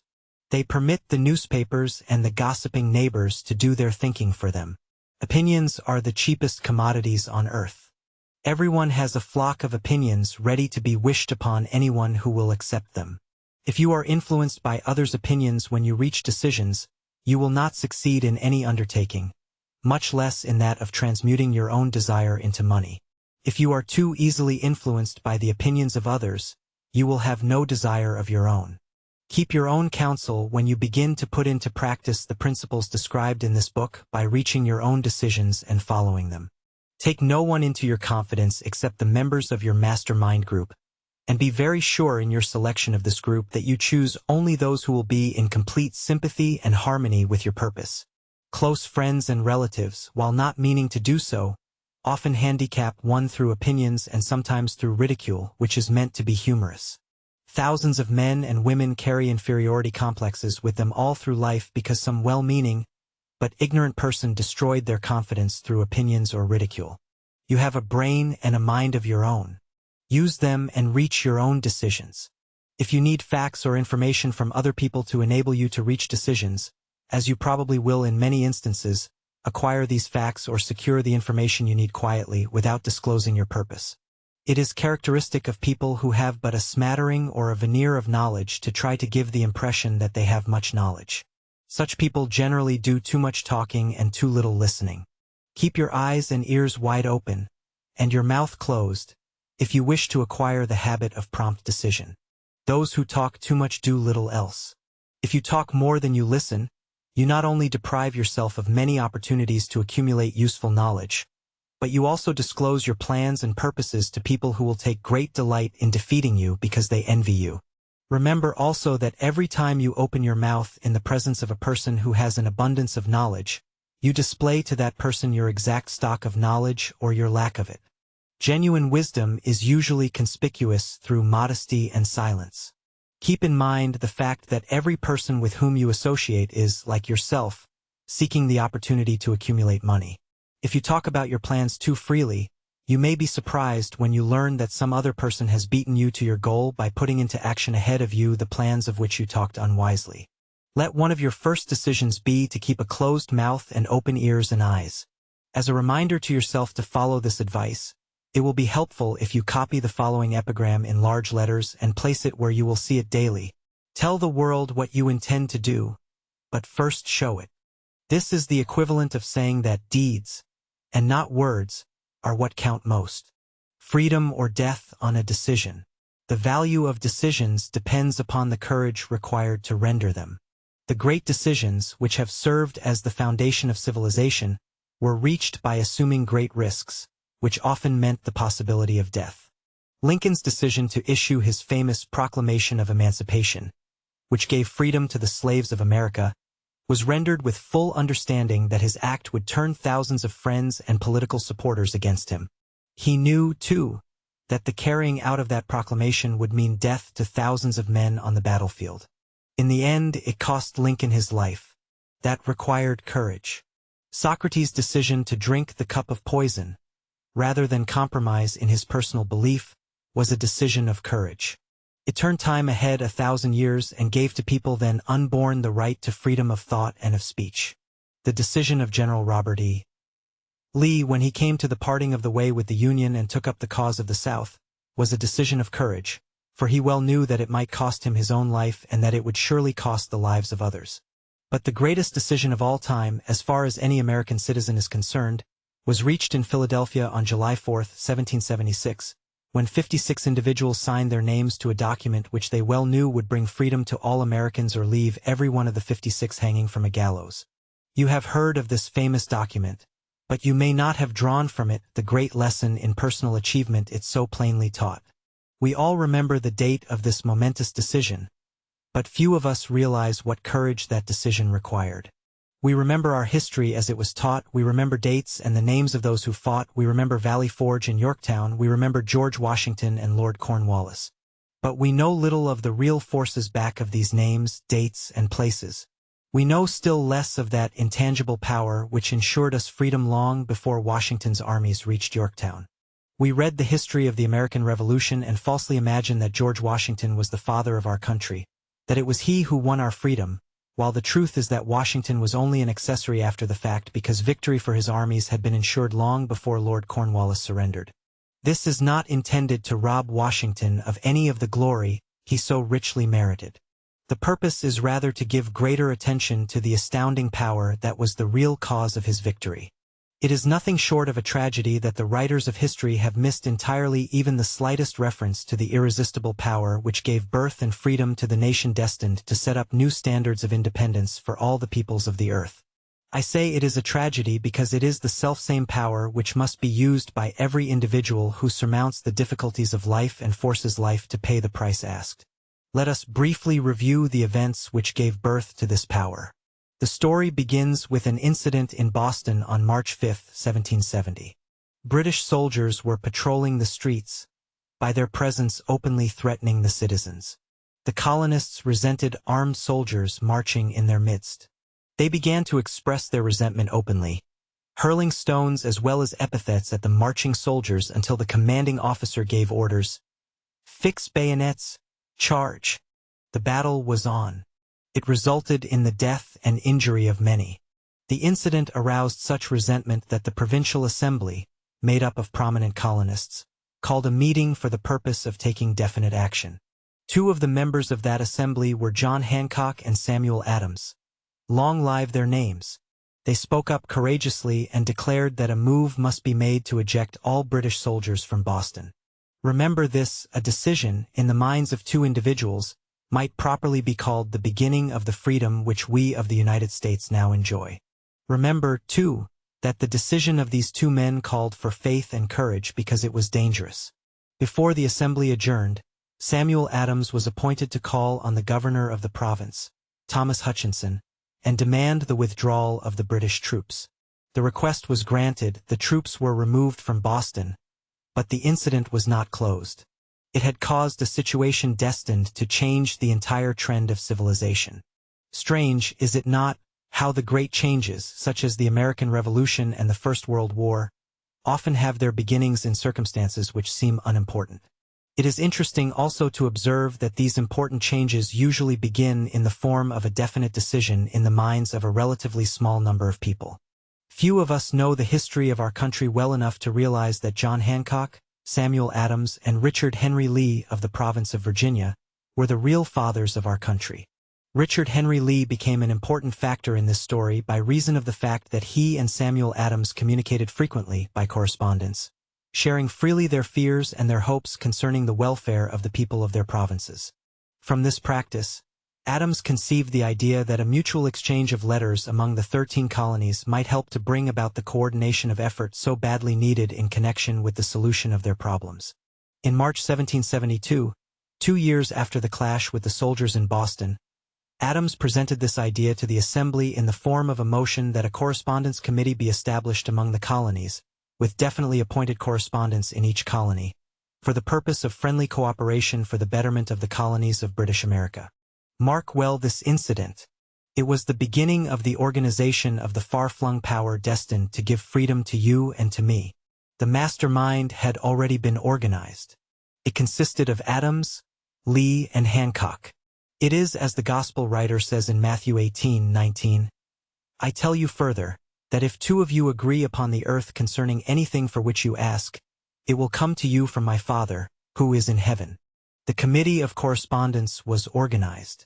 Observe that this move provided the way for increasing the power of the mastermind by adding to it people from all the colonies. Take notice that this procedure constituted the first organized planning of the disgruntled colonists. In union there is strength. The citizens of the colonies had been waging disorganized warfare against the British soldiers through incidents similar to the Boston riot, but nothing of benefit had been accomplished. Their individual grievances had not been consolidated under one mastermind. No group of individuals had put their hearts, minds, souls, and bodies together in one definite decision to settle their difficulty with the British once and for all, until Adams, Hancock, and Lee got together. Meanwhile, the British were not idle. They, too, were doing some planning and masterminding on their own account, with the advantage of having back of them money and organized soldiery. The Crown appointed Brig. General Thomas Gage to supplant Hutchinson as governor of Massachusetts. One of the new governor's first acts was to send a messenger to call on Samuel Adams for the purpose of endeavoring to stop his opposition. Fear. We can best understand the spirit of what happened by quoting the conversation between a Colonel Fenton, the messenger sent by Gage, and Adams. Colonel Fenton: "I have been authorized by Governor Gage to assure you, Mr. Adams, that the governor has been empowered to confer upon you such benefits as would be satisfactory, upon the condition that you engage to cease in your opposition to the measures of the government. It is the governor's advice to you, sir, not to incur the further displeasure of His Majesty. Your conduct has been such as makes you liable to penalties of an act of Henry VIII, by which persons can be sent to England for trial for treason, or misprison of treason, at the discretion of a governor of a province. But, by changing your political course, you will not only receive great personal advantages, but you will make your peace with the king. Misprison is any violation of an official duty, or any failure by an individual who is not actively involved in committing a crime, to prevent its commission or report it to the authorities. Samuel Adams had the choice of 2 decisions. He could cease his opposition and receive personal bribes, or he could continue and run the risk of being hanged. Clearly, the time had come when Adams was forced to reach instantly a decision which could have cost his life.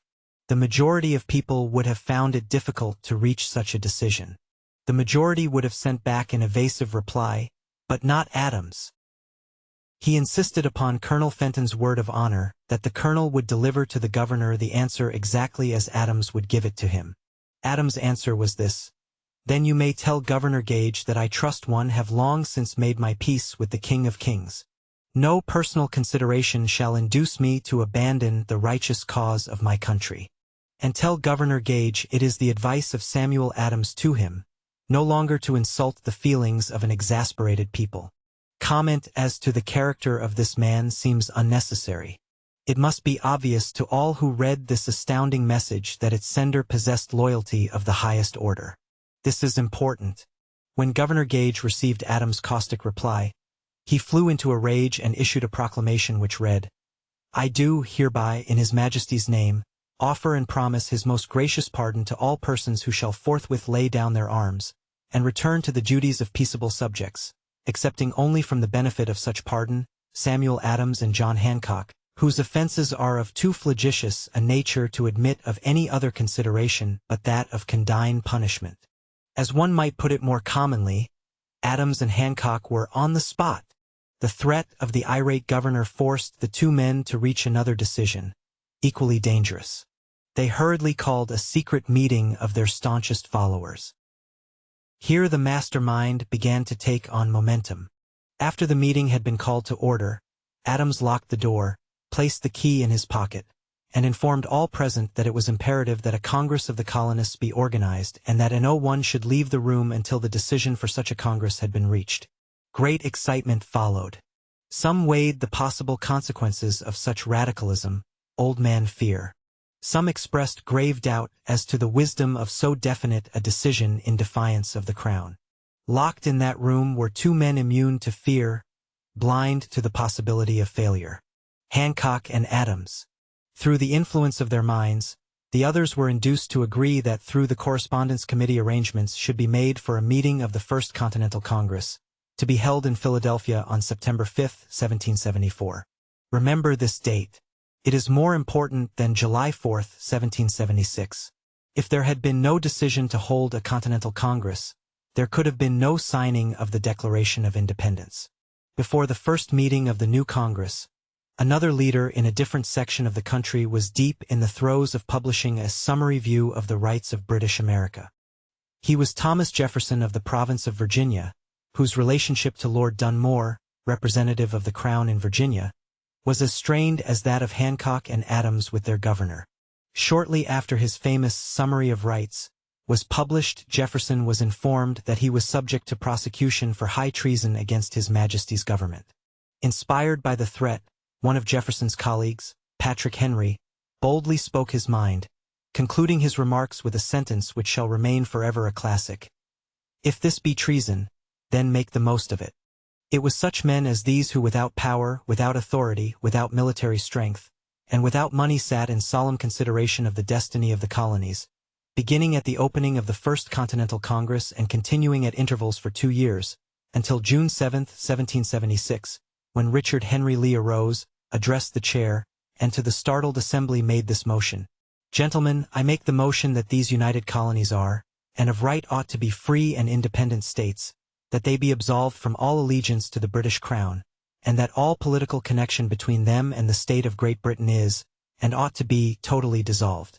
Lee's astounding motion was discussed fervently and at such length that he began to lose patience. Finally, after days of argument, he again took the floor and declared in a clear, firm voice: "Mr. President, we have discussed this issue for days. It is the only course for us to follow. Why then, sir, do we longer delay? Why still deliberate? Let this happy day give birth to an American Republic. Let her arise, not to devastate and to conquer, but to re-establish the reign of peace and of law. The eyes of Europe are fixed upon us. She demands of us a living example of freedom that may exhibit a contrast, in the felicity of the citizen, to the ever-increasing tyranny." Before his motion was finally voted upon, Lee was called back to Virginia because of serious family illness, but before leaving, he placed his cause in the hands of his friend Thomas Jefferson, who promised to fight until favorable action was taken. Shortly thereafter, the President of the Congress, Hancock, appointed Jefferson as chairman of a committee to draw up a Declaration of Independence. Long and hard the committee labored on a document which would mean, when accepted by the Congress, that everyone who signed it would be signing his own death warrant should the colonies lose in the fight with Great Britain that was sure to follow. The document was drawn, and on June 28 the original draft was read before the Congress. For several days it was discussed, altered, and made ready.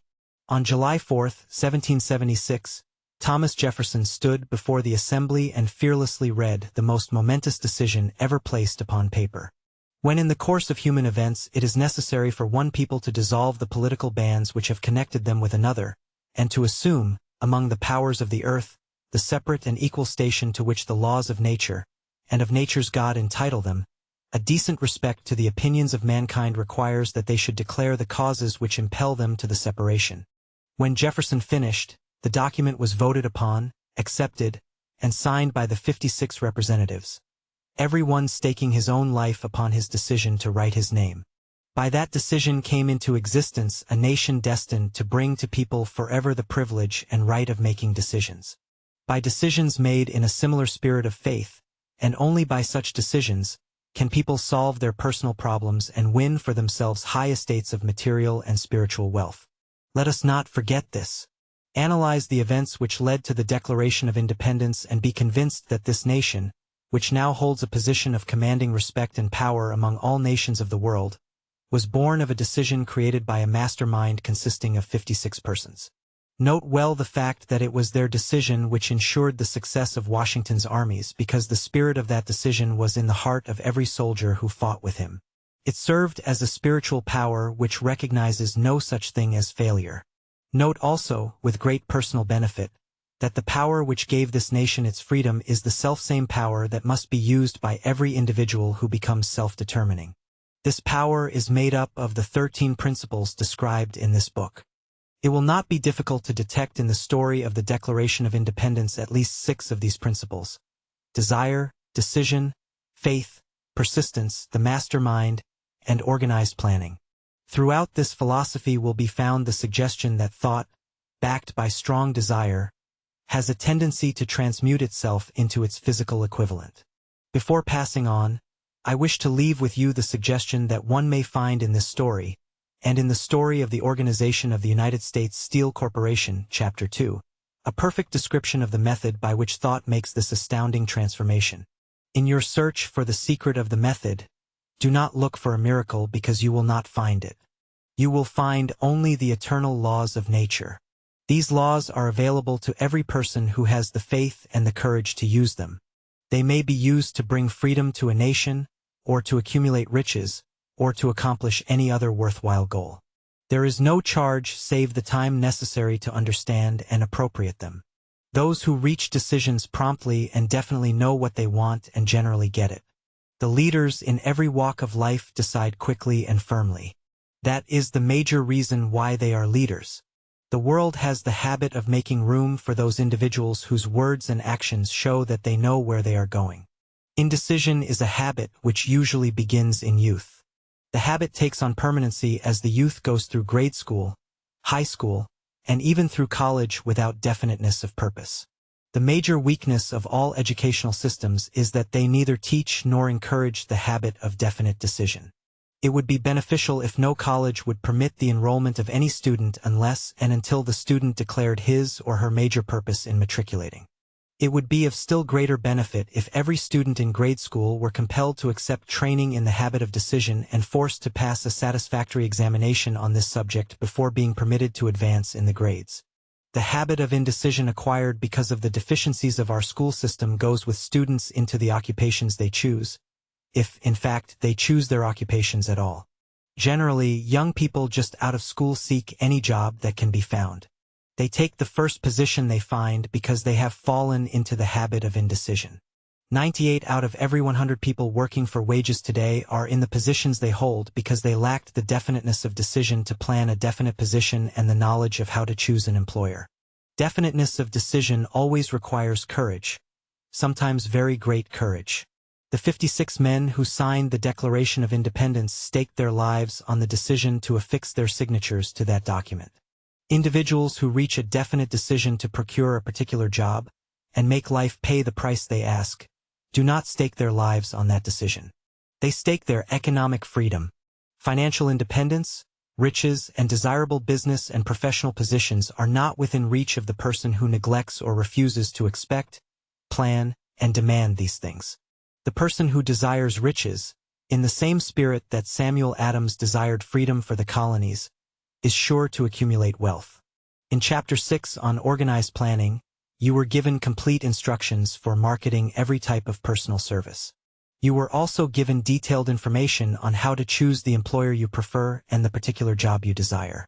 These instructions will be of no value to you unless you definitely decide to organize them into a plan of action, and unless you pursue that plan with persistence, which is the 8th step to riches. Riches do not respond to wishes. They respond only to definite plans, backed by definite desires, through constant persistence. Every failure brings with it the seed of an equivalent success. Chapter 8. Persistence. The sustained effort necessary to induce faith. The 8th step to riches. Persistence is an essential factor in the procedure of transmuting desire into its monetary equivalent. The basis of persistence is the power of will. Willpower and desire, when properly combined, make an irresistible pair.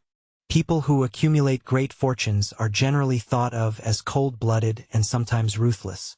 Often they are misunderstood. What they have is willpower, which they mix with persistence and place back of their desires to ensure the attainment of their objectives. Henry Ford was generally misunderstood to be ruthless and cold-blooded. This misconception grew out of Ford's habit of following through in all of his plans with persistence. The majority of people are ready to throw their aims and purposes overboard and give up at the first sign of opposition or misfortune. A few carry on despite all opposition until they attain their goal.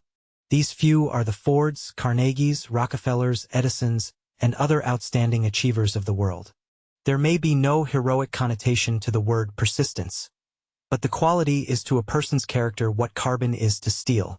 The building of a fortune generally involves the application of the entire 13 principles of the Think and Grow Rich philosophy. These principles must be understood, and they must be applied with persistence by all who would accumulate money. If you are following this book with the intention of applying the knowledge it conveys, your first test as to your persistence will come when you begin to take the 6 actions described in Chapter 1.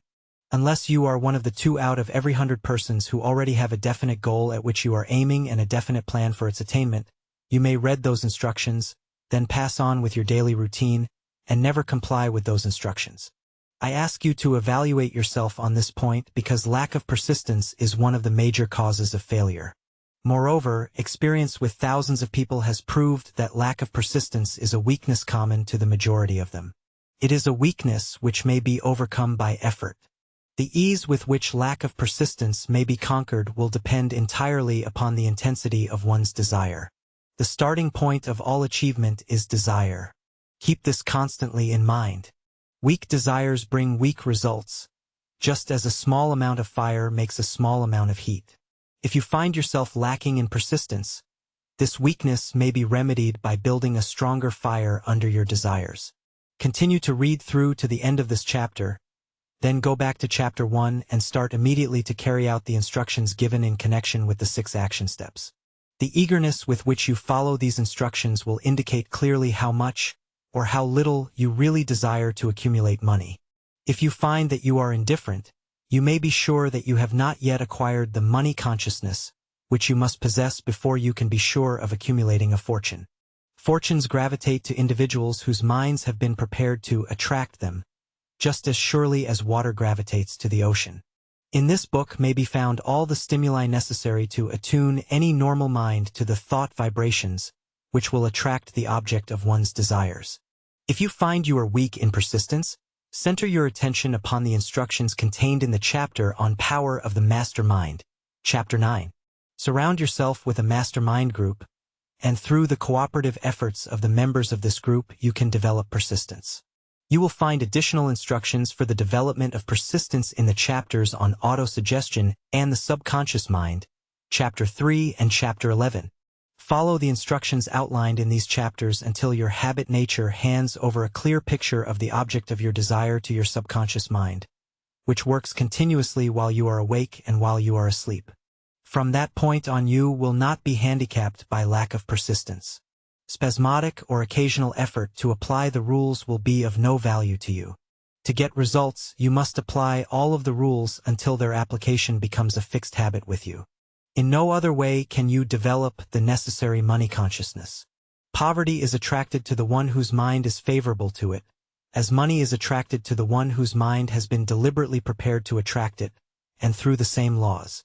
Poverty consciousness will voluntarily seize the mind which is not occupied with money consciousness. A poverty consciousness develops without conscious application of habits favorable to it. The money consciousness must be created to order, unless one is born with such a consciousness. Catch the full significance of the statements in the preceding paragraph, and you will understand the importance of persistence in the accumulation of a fortune. Without persistence, you will be defeated even before you start. With persistence you will win. If you have ever experienced a nightmare, you will realize the value of persistence.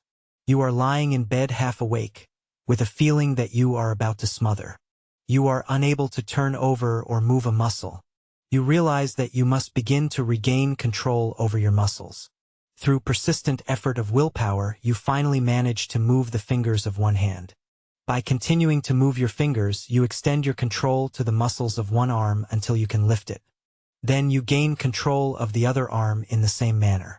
You finally gain control over the muscles of one leg and then extend it to the other leg. Then with one supreme effort of will you regain complete control over your muscular system and snap out of your nightmare. The trick has been turned step by step. You may find it necessary to snap out of your mental inertia through a similar procedure, moving slowly at first, then increasing your speed until you gain complete control over your will. Be persistent no matter how slowly you may at first have to move. With persistence will come success.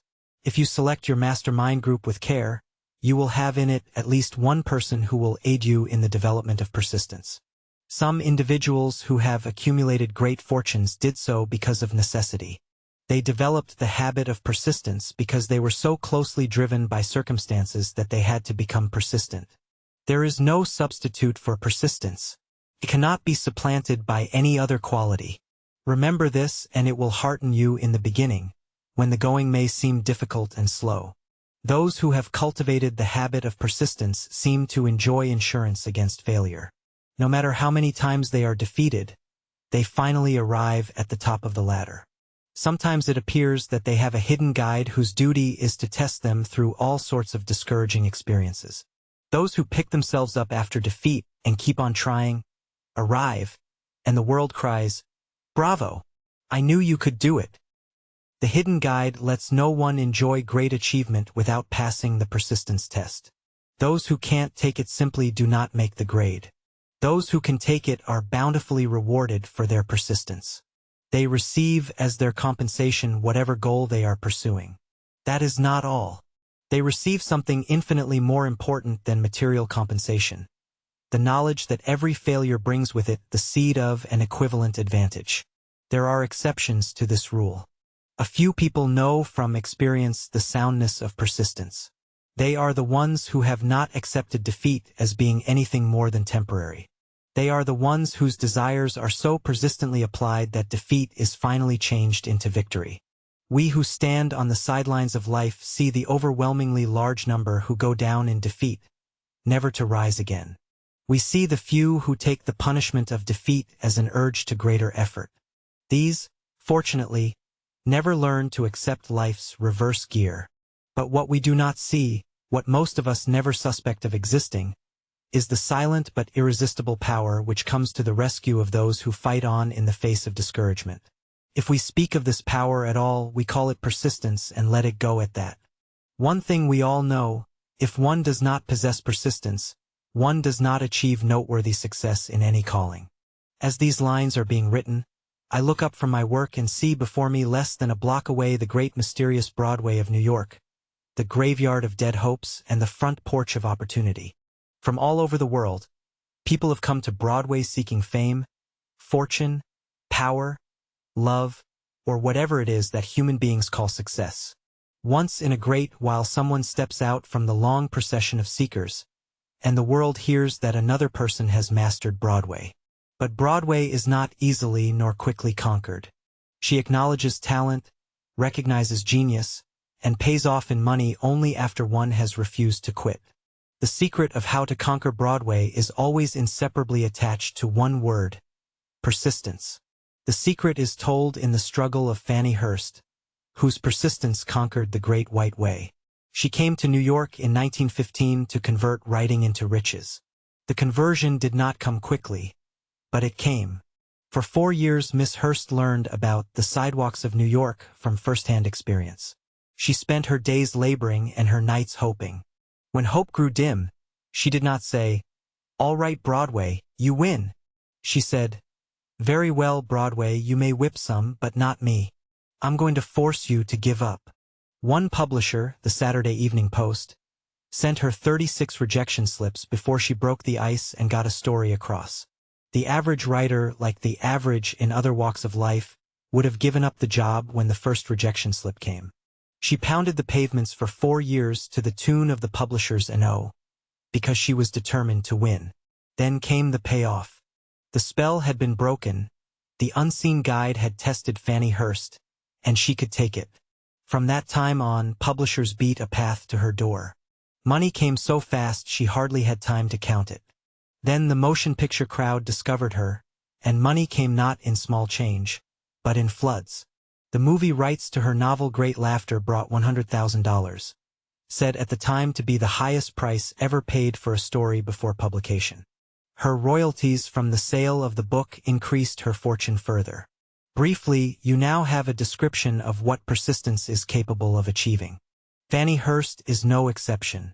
Wherever men and women accumulate great riches, you may be sure they first acquired persistence. Broadway will give any beggar a cup of coffee and a sandwich, but it demands persistence of those who go after the big stakes. Kate Smith would have said amen in reading this. For years she sang, without money and without price, in front of any microphone she could reach. Broadway said to her, "Come and get it if you can take it." She did take it until one happy day Broadway got tired and said, "Ah, what's the use? You don't know when you're whipped, so name your price, and go to work in earnest." Miss Smith named her price. It was plenty, up in figures so high that 1 week of her salary was far more than most people made in a whole year. Verily, it pays to be persistent. And here is an encouraging statement which carries with it a suggestion of great significance. Thousands of singers whose vocal skills exceed those of Kate Smith are walking up and down Broadway today looking for a break, without success. Countless others have come and gone. Many of them sang well enough, but they failed to make the grade because they lacked the courage to keep on keeping on until Broadway became tired of turning them away. Persistence is a state of mind. Therefore, it can be cultivated. Like all states of mind, persistence is based upon definite causes, among them what I call the 8 factors of persistence. Definiteness of purpose. Knowing what one wants is the first and, perhaps, the most important step toward the development of persistence. A strong motive forces one to surmount many difficulties. Desire. It is comparatively easy to acquire and to maintain persistence in pursuing the object of intense desire. Self-reliance. Belief in one's ability to carry out a plan encourages one to follow the plan through with persistence. Self-reliance can be developed through the principle described in Chapter 3 on autosuggestion. Definiteness of plans. Organized plans, even though they may be weak and entirely impractical, encourage persistence. Accurate knowledge. Knowing that one's plans are sound, based upon experience or observation, encourages persistence. Guessing instead of knowing destroys persistence. Cooperation. Sympathy, understanding, and harmonious cooperation with others tend to develop persistence. Willpower. The habit of concentrating one's thoughts upon the building of plans for the attainment of a definite purpose leads to persistence. Habit. Persistence is the direct result of habit. The mind absorbs and becomes a part of the daily experiences upon which it feeds. Fear, the worst of all enemies, can be effectively cured by forced repetition of acts of courage. Everyone who has seen active service in war knows this. Before leaving the subject of persistence, take inventory of yourself and determine in what particular, if any, you are lacking in this essential quality. Measure yourself courageously, point by point, and see how many of the 8 factors of persistence you lack. The analysis may lead to discoveries that will give you a new grip on yourself. The 16 symptoms of lack of persistence. Here you will find the real enemies which stand between you and noteworthy achievement. Here you will find not only the 16 symptoms that indicate weakness of persistence, but also the deeply seated subconscious causes of this weakness. Study the list carefully and face yourself squarely if you really wish to know who you are and what you are capable of doing. These are the 16 weaknesses which must be mastered by all who accumulate riches. Failure to recognize and to clearly define exactly what one wants. Procrastination, with or without cause, usually backed up with a formidable array of alibis and excuses. Lack of interest in acquiring specialized knowledge. Indecision, the habit of passing the buck on all occasions instead of facing issues squarely. Also backed by alibis. The habit of relying upon alibis instead of creating definite plans for the solution of problems. Self-satisfaction. There is but little remedy for this affliction and no hope for those who suffer from it. Indifference, usually reflected in one's readiness to compromise on all occasions, rather than meet opposition and fight it. The habit of blaming others for one's mistakes, and accepting unfavorable circumstances as being unavoidable. Weakness of desire, resulting from neglect in the choice of motives that impel action. Willingness, even eagerness, to quit at the first sign of defeat. Based upon one or more of the 6 basic fears. Lack of organized plans, placed in writing where they may be analyzed. The habit of neglecting to move on ideas or to grasp opportunity when it presents itself. Wishing instead of willing. The habit of compromising with poverty instead of aiming at riches. General absence of ambition to be, to do, and to own. Searching for all the shortcuts to riches, trying to get without giving a fair equivalent, usually reflected in the habit of gambling or endeavoring to drive sharp bargains. Fear of criticism, which leads to failure to create plans and put them into action because of what other people will think, do, or say. This enemy belongs at the head of the list because it generally exists in one's subconscious mind, where its presence is not recognized. See the 6 basic fears on page 240. Let us examine some of the symptoms of no. 16. The fear of criticism. The majority of people permit relatives, friends, and the public at large to so influence them that they cannot live their own lives because they fear criticism. Huge numbers of people make mistakes in marriage, stand by the bargain, and go through life miserable and unhappy because they fear criticism which may follow if they correct the mistake. Anyone who has submitted to this form of fear knows the irreparable damage it does by destroying ambition, self-reliance, and the desire to achieve. Millions of people neglect to acquire belated educations after having left school because they fear criticism. Countless numbers of men and women, both young and old, permit relatives to wreck their lives in the name of duty because they fear criticism. Duty does not require anyone to submit to the destruction of one's personal ambitions and the right to live one's own life in one's own way. People refuse to take chances in business because they fear the criticism which may follow if they fail. The fear of criticism in such cases is stronger than the desire for success.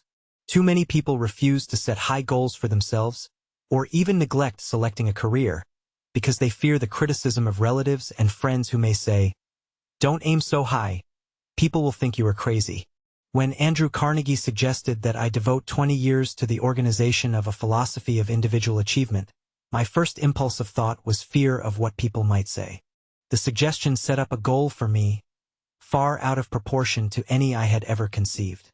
As quick as a flash, my mind began to create alibis and excuses, all of them traceable to the inherent fear of criticism. Something inside me said, "You can't do it, the job is too big and requires too much time. What will your relatives think of you? How will you earn a living? No one has ever organized a philosophy of success. What right have you to believe you can do it? Who are you, anyway, to aim so high? Remember your humble birth. What do you know about philosophy? People will think you are crazy," and they did. Why hasn't some other person done this before now? These and many other questions flashed into my mind and demanded attention. It seemed as if the whole world had suddenly turned its attention to me with the purpose of ridiculing me into giving up all desire to carry out Mr. Carnegie's suggestion. I had a fine opportunity then and there to kill off ambition before it gained control of me. Later in life, after having analyzed thousands of people, I discovered that most ideas are stillborn and need the breath of life injected into them through definite plans of immediate action. The time to nurse an idea is at the time of its birth. Every minute it lives gives it a better chance of surviving. The fear of criticism is at the bottom of the destruction of most ideas which never reach the planning and action stage. Many people believe that material success is the result of favorable breaks. There is some element of truth in the belief, but people who depend entirely upon luck are nearly always disappointed because they overlook another important factor which must be present before one can be sure of success. It is the knowledge with which favorable breaks can be made to order. During the Depression, W.C. Fields, the comedian, lost all his money and found himself without income, without a job, and with his means of earning a living vaudeville made obsolete. Moreover, he was past 60, the age when many people consider themselves old. He was so eager to stage a comeback that he offered to work without pay in a new field, movies. In addition to his other troubles, he fell and injured his neck. To many that would have been the place to give up and quit. But Fields was persistent. He knew that if he carried on he would get the break sooner or later, and he did get them, but not by chance. Marie Dressler found herself down and out, with her money gone and with no job, when she was about 60. She, too, went after the breaks and got them. Her persistence brought an astounding triumph late in life, long beyond the age when most men and women are done with ambition to achieve. Eddie Cantor lost his money in the 1929 stock market crash, but he still had his persistence and his courage. With these +2 prominent eyes, he exploited himself back into an income of $10,000 a week. Verily, if one has persistence, one can get along very well without many other qualities. The only break anyone can afford to rely upon is a self-made one. These come through the application of persistence. The starting point is definiteness of purpose. Examine the first 100 people you meet, ask them what they want most in life, and 98 of them will not be able to tell you. If you press them for an answer, some will say security, many will say money, a few will say happiness, others will say fame and power, and still others will say social recognition, ease in living, ability to sing, dance, or write. But none of them will be able to define these terms or give the slightest indication of a plan by which they hope to attain these vaguely expressed wishes. Riches do not respond to wishes. They respond only to definite plans, backed by definite desires, through constant persistence. How to develop persistence? There are 4 simple steps which lead to the habit of persistence. They call for no great amount of intelligence, no particular amount of education, and but little time or effort.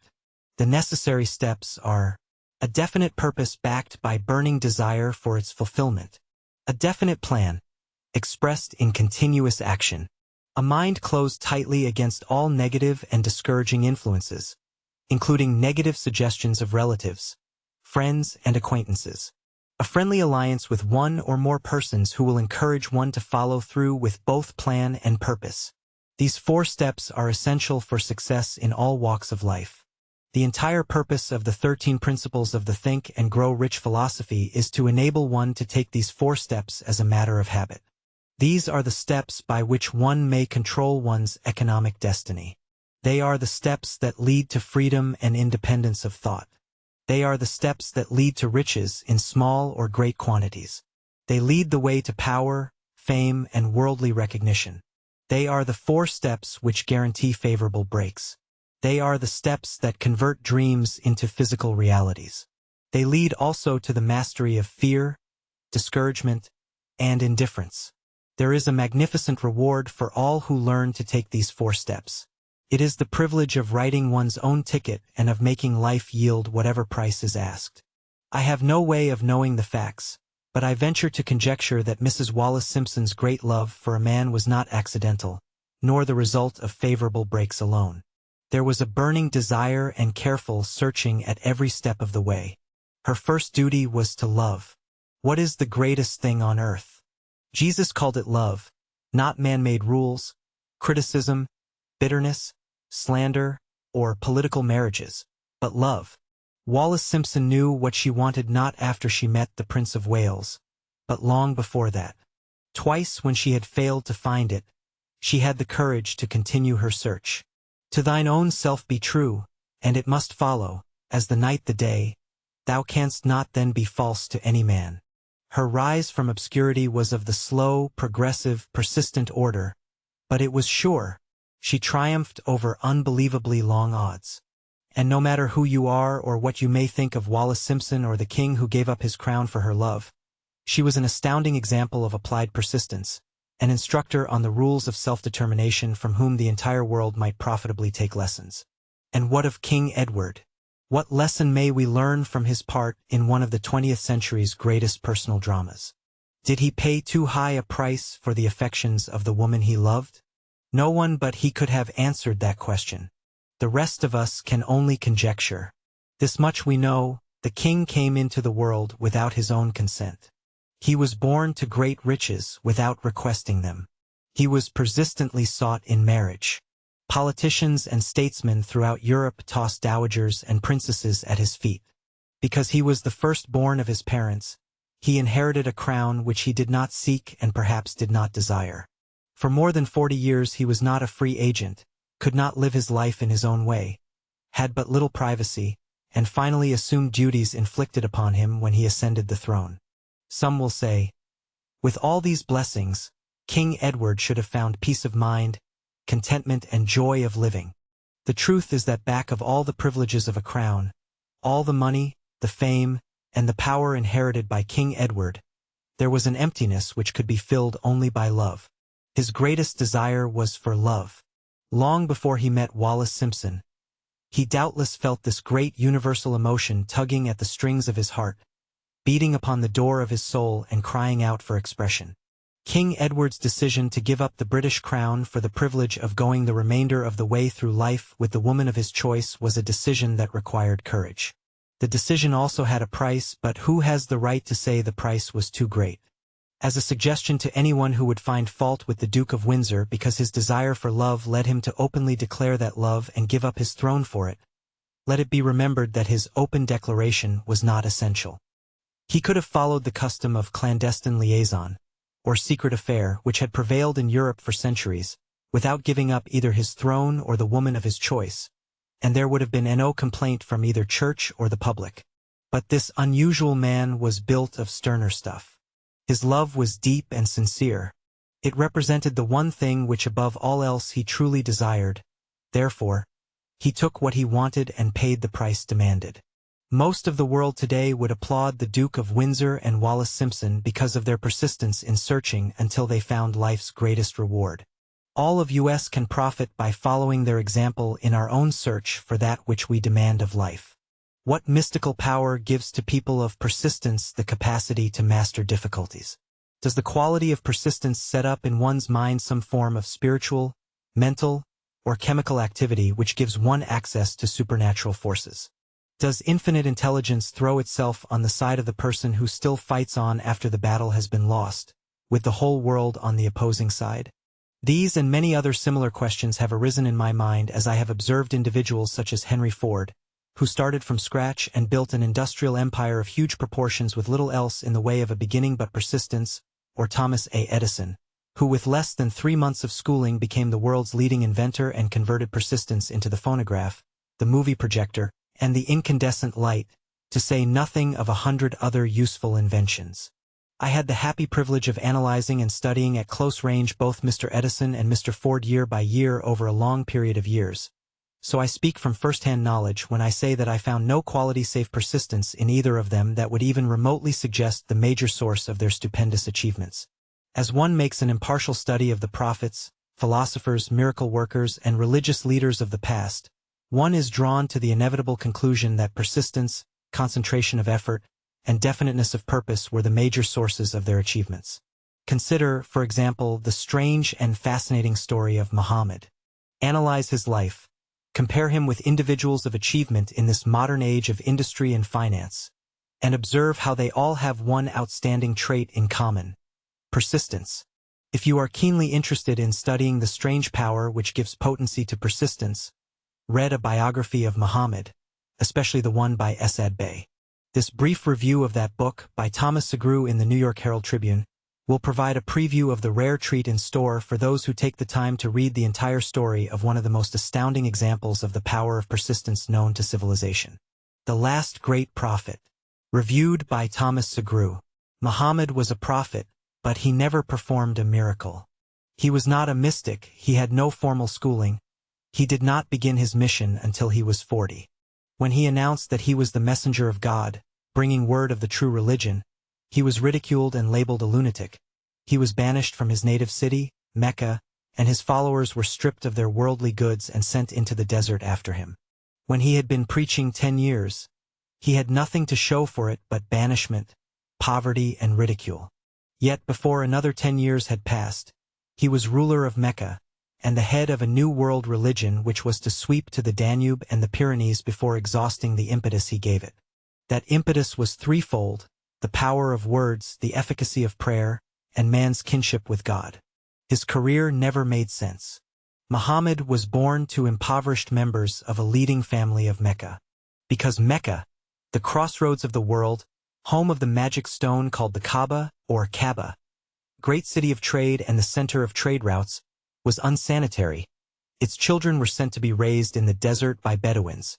Muhammad was thus nurtured, drawing strength and health from the milk of nomad, vicarious mothers. He tended sheep and soon hired out to a rich widow as leader of her caravans. He traveled to all parts of the Eastern world, talked with many men of diverse beliefs, and observed the decline of Christianity into warring sects.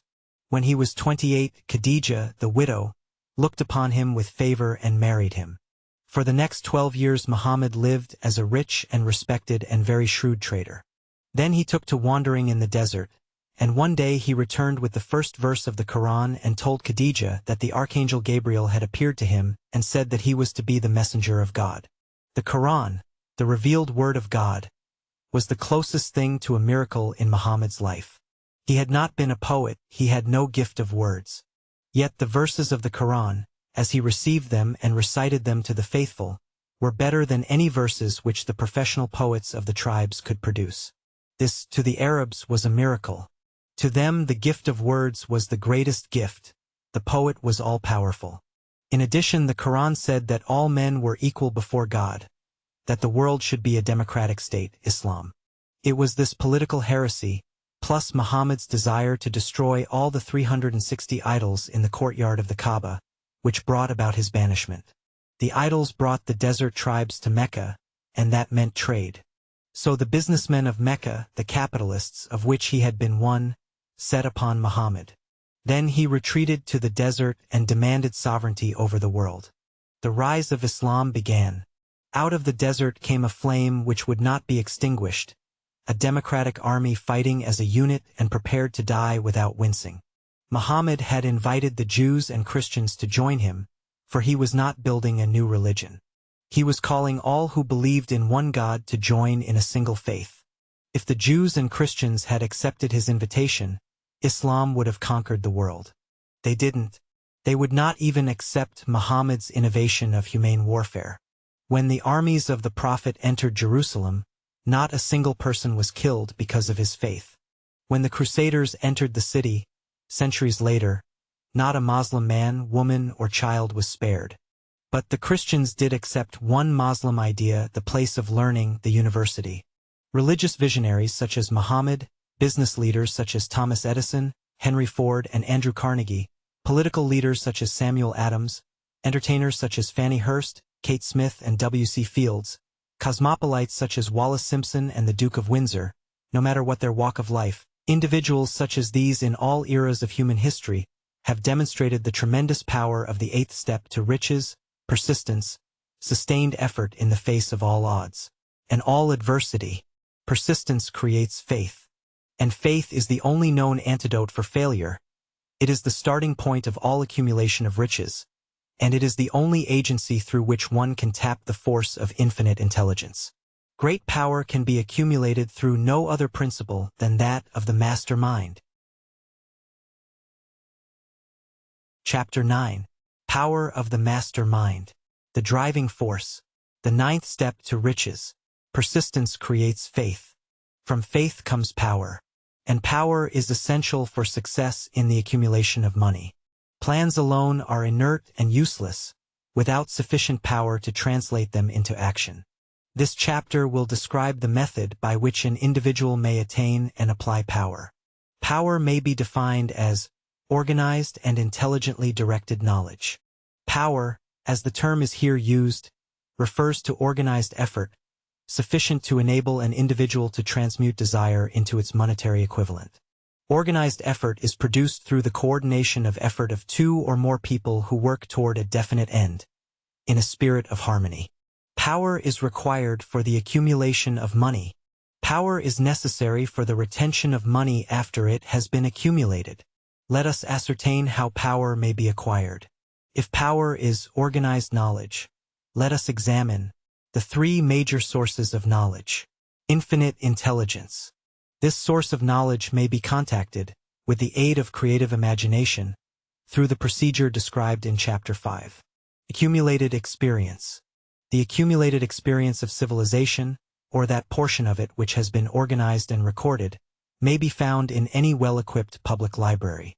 An important part of this accumulated experience is taught in public schools and colleges, where it has been classified and organized. Experiment and research. In the field of science and in practically every other walk of life, people are gathering, classifying, and organizing new facts daily.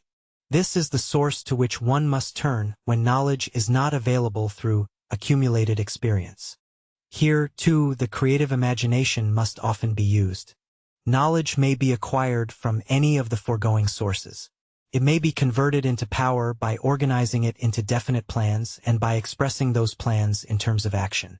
Examination of the three major sources of knowledge will readily disclose the difficulty you would have if you depended upon your own efforts alone in assembling knowledge and expressing it through definite plans in terms of action. If your plans are comprehensive and if they require vast sums of information, you must generally induce others to cooperate with you before you can inject into them the necessary element of power. Gaining power through the master mind. The master mind may be defined as coordination of knowledge and effort in a spirit of harmony between two or more people for the attainment of a definite purpose. No individual can have great power without availing himself or herself of the master mind principle. In Chapter 1, instructions were given for the creation of plans for the purpose of translating desire into its monetary equivalent. If you carry out these instructions with persistence and intelligence, and use discrimination in the selection of your master mind group, your objective will have been halfway reached even before you begin to recognize it.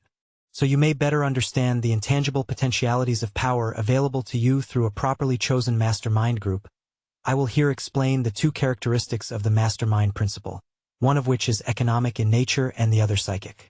The economic feature is obvious. Economic advantages may be created by any person who surrounds himself or herself with the advice, counsel, and personal cooperation of a group of people who are willing to lend wholehearted aid, in a spirit of perfect harmony. This form of cooperative alliance has been the basis of nearly every great fortune. Your understanding of this great truth may definitely determine your financial status. The psychic phase of the mastermind principle is much more abstract, much more difficult to comprehend, because it has reference to the spiritual forces with which the human race as a whole is not well acquainted. You may catch a significant suggestion from this statement. No two minds ever come together without, thereby, creating a third, invisible, intangible force which may be likened a third mind. Keep in mind the fact that there are only two known substances in the whole universe, energy and matter. It is a well-known fact that matter may be broken down into units of molecules, atoms, protons, neutrons, and electrons. There are units of matter which may be isolated, separated, and analyzed. Likewise, there are units of energy. The human mind is a form of energy, a part of it being spiritual in nature. When the minds of two people are coordinated in a spirit of harmony, the spiritual units of energy of each mind form an affinity, which constitutes the psychic phase of the master mind. The master mind principle, or rather the economic feature of it, was first called to my attention by Andrew Carnegie back during the earliest years of my research. Discovery of this part of the principle was responsible for the choice of my life's work. Mr. Carnegie's master mind group consisted of a staff of approximately 50 individuals with whom he surrounded himself for the definite purpose of manufacturing and marketing steel. He attributed his entire fortune to the power he accumulated through this master mind. Analyze the record of anyone who has accumulated a great fortune and many who have accumulated modest fortunes, and you will find that they have either consciously or unconsciously employed the mastermind principle. Great power can be accumulated through no other principle.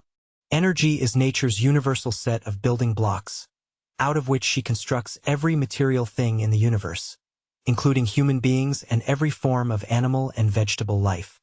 Through a process which only nature completely understands, she translates energy into matter. Nature's building blocks are available to humanity in the energy involved in thinking. The human brain may be compared to an electric battery. It absorbs energy from what may be called the mysterious unifying force of the universe, which permeates every atom of matter, including the atoms that compose the human brain, and fills the entire universe. It is a well-known fact that a group of electric batteries will provide more energy than a single battery. It is also a well-known fact that an individual battery will provide energy in proportion to the number and capacity of the cells it contains. The brain functions in a similar fashion. This accounts for the fact that some brains are more efficient than others, and leads to this significant statement: a group of brains coordinated or connected in a spirit of harmony will provide more thought energy than a single brain, just as a group of electric batteries will provide more energy than a single battery. Through this metaphor, it becomes immediately obvious that the mastermind principle holds the secret of the power wielded by people who surround themselves with the minds of other capable individuals. There follows now another statement which will lead still nearer to an understanding of the psychic phase of the mastermind principle. When a group of individual brains are coordinated and function in harmony, the increased energy created through that alliance becomes available to every individual brain in the group. Henry Ford began his business career under the handicap of poverty, illiteracy, and ignorance. Within the inconceivably short period of 10 years, Mr. Ford mastered these three handicaps, and within 25 years, he made himself one of the richest people in America. Connect with those facts the additional knowledge that Mr. Ford's most rapid strides became noticeable from the time he became a personal friend of Thomas A. Edison, and you will begin to understand what the influence of one mind upon another can accomplish. Go a step further and consider the fact that Mr. Ford's most outstanding achievements began from the time that he formed the acquaintances of Harvey Firestone, John Burroughs, and Luther Burbank, each an individual of great intellectual capacity, and you will have further evidence that power may be produced through a friendly alliance of minds. There is little, if any, doubt that Henry Ford was one of the best-informed leaders of the business and industrial world of his time. The question of his wealth needs no discussion. Analyze Mr. Ford's intimate personal friends, some of whom have already been mentioned, and you will be prepared to understand the following statement. Individuals take on the nature and the habits and the power of thought of those with whom they associate in a spirit of sympathy and harmony. Henry Ford whipped poverty, illiteracy, and ignorance by allying himself with great minds, whose vibrations of thought he absorbed into his own mind. Through his association with Edison, Burbank, Burroughs, and Firestone, Mr. Ford added to his own brain power the sum and substance of the intelligence, experience, knowledge, and spiritual forces of these four individuals. Moreover, he appropriated and made use of the mastermind principle through the methods of procedure described in this book. This principle is available to you. I have already mentioned Mahatma Gandhi. Perhaps the majority of people who know anything about Gandhi look upon him as merely an eccentric little man who went around without formal wearing apparel making trouble for the British government. In reality, Gandhi was not eccentric, but he was the most powerful man alive during his time, judging by the number of followers he had and their faith in him. Moreover, he is arguably one of the most powerful individuals who have ever lived. His power was passive, but it was real. Let us study the method by which he attained his stupendous power. It may be explained in a few words. He attained power through inducing more than 200 million people to cooperate with mind and body, in a spirit of harmony, for a definite purpose. In brief, Gandhi accomplished a miracle, for it is a miracle when 200 million people can be induced, not forced, to cooperate in a spirit of harmony for a limitless time. If you doubt that this is a miracle, try to induce any two persons to cooperate in a spirit of harmony for any length of time. Every individual who manages a business knows what a difficult matter it is to get employees to work together in a spirit even remotely resembling harmony. The list of the chief sources from which power may be attained is headed, as has been shown, by infinite intelligence. When two or more people coordinate in a spirit of harmony and work toward a definite objective, they place themselves in a position through that alliance to absorb power directly from the great universal storehouse of infinite intelligence. This is the greatest of all sources of power. It is the source to which the genius turns. It is the source to which every great leader turns, whether consciously or not. The other two major sources from which the knowledge necessary for the accumulation of power may be obtained, accumulated experience and experiment and research, are no more reliable than the 5 human senses. The senses are not always reliable. However, infinite intelligence does not err. In subsequent chapters, the methods by which infinite intelligence may be most readily contacted will be adequately described. This book is not a course on religion. No fundamental principle described in this book should be interpreted as being intended to interfere either directly or indirectly with any person's religious habits. This book is confined, primarily, to instructing the reader how to transmute the definite purpose of desire for money into its monetary equivalent. Read, think, and meditate as you read. Soon the entire subject will unfold, and you will see it in perspective. For now, you are seeing the detail of the individual chapters. Money is shy and elusive.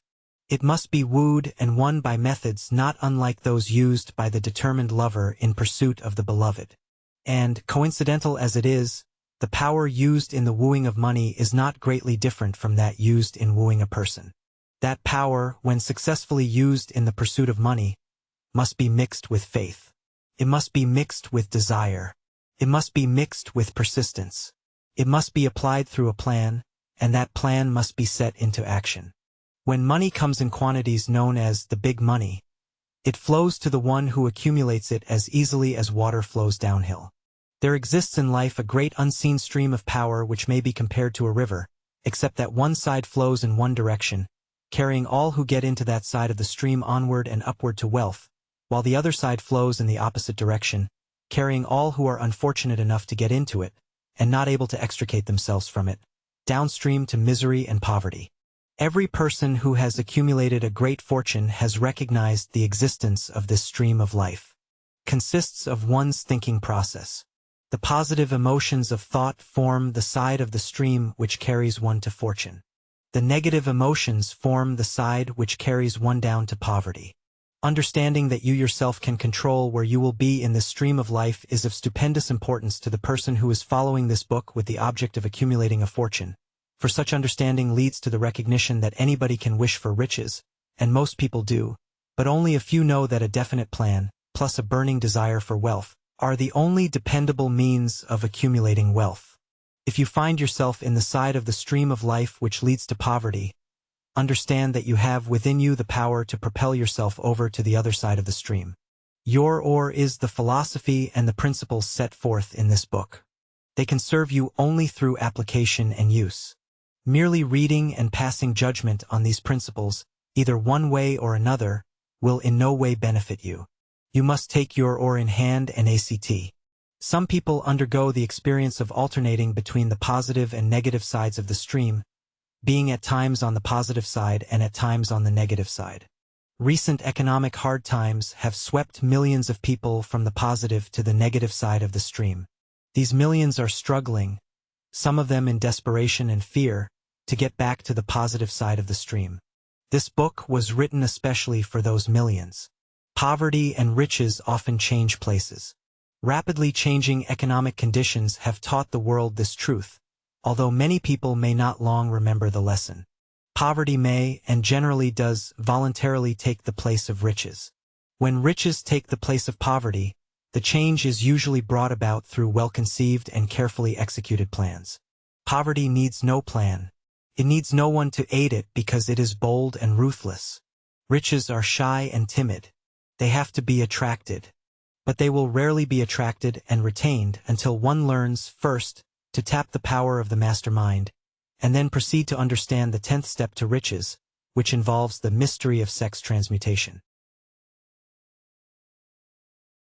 Chapter 10. The Mystery of Sex Transmutation. The 10th Step to Riches. The meaning of the word transmute is, in simple language, the changing or transferring of one element or form of energy into another. The emotion of sex brings into being a state of mind. Because of ignorance on the subject, this state of mind is generally associated only with the physical side of human nature. And because of the improper influences to which most people have been subjected in acquiring their knowledge about sex, this emphasis on the purely physical aspects of sex has created strong, and often destructive, biases in most people's minds. The emotion of sex has back of it the possibility of 3 constructive potentialities. They are the perpetuation of the human race, the maintenance of sound physical and emotional health, the transformation of mediocrity into genius through transmutation. Sex transmutation, which is involved in the third constructive potentiality, is simple and easily explained. It means the switching of one's mind or dominating mental focus from thoughts and consequent actions of a merely physical expression to thoughts and consequent actions of another nature. It does not mean in any sense celibacy or repression of natural instincts. It does mean approaching sex and engaging in sexual conduct from a completely positive, completely constructive, balanced and appropriate state of awareness. Sexual desire is the most powerful of human desires. Its exercise in proper relation and proportion to all other aspects of life is positive and healthy. People who are driven by this desire, in a positive, constructive sense, can channel it to develop keenness of imagination, courage, willpower, persistence, and creative ability that are all but unknown at other times. So strong and impelling is the desire for sexual contact that some people freely run the risk of life and reputation to indulge it. When harnessed and redirected constructively, this motivating force maintains all of its attributes of keenness of imagination, courage, and so forth, which may be used as powerful creative forces in literature, art, or in any other profession, calling, or undertaking, including, of course, the accumulation of riches. The transmutation of sex energy calls for the exercise of willpower, to be sure, but the reward is worth the effort. The desire for sexual expression is inborn and natural. The desire cannot and should not be submerged or eliminated. But it should not be allowed to dominate or dictate one's behavior. It should be given an extra outlet through forms of expression which enrich the body, mind, and spirit. If not given this form of outlet, through the process of transmutation, it will seek outlets through purely physical channels. A river may be dammed, and its water controlled for a time, but eventually it will force an outlet. The same is true of the emotion of sex. It may be submerged and controlled for a time, but its very nature causes it ever to be seeking a means of expression. If it is not transmuted into some creative effort, it will find a less positive, less productive outlet. Fortunate, indeed, are those individuals who have discovered how to give their sexual emotion an outlet through some form of creative effort, for they have, by that discovery, lifted themselves to the level of genius performance. Research has disclosed these two significant facts. The individuals of greatest achievement tend to be those who have highly developed sexual natures and who have learned the art of sex transmutation. Generally speaking, those who have accumulated great fortunes and achieved outstanding recognition in literature, art, industry, architecture, and the professions were motivated by the influence of romantic love for another person. The research in which these astounding discoveries were made went back through the pages of biography and history for more than 2,000 years. Wherever there was evidence available in connection with the lives of men and women of great achievement, it indicated most convincingly that they possessed highly developed sexual natures.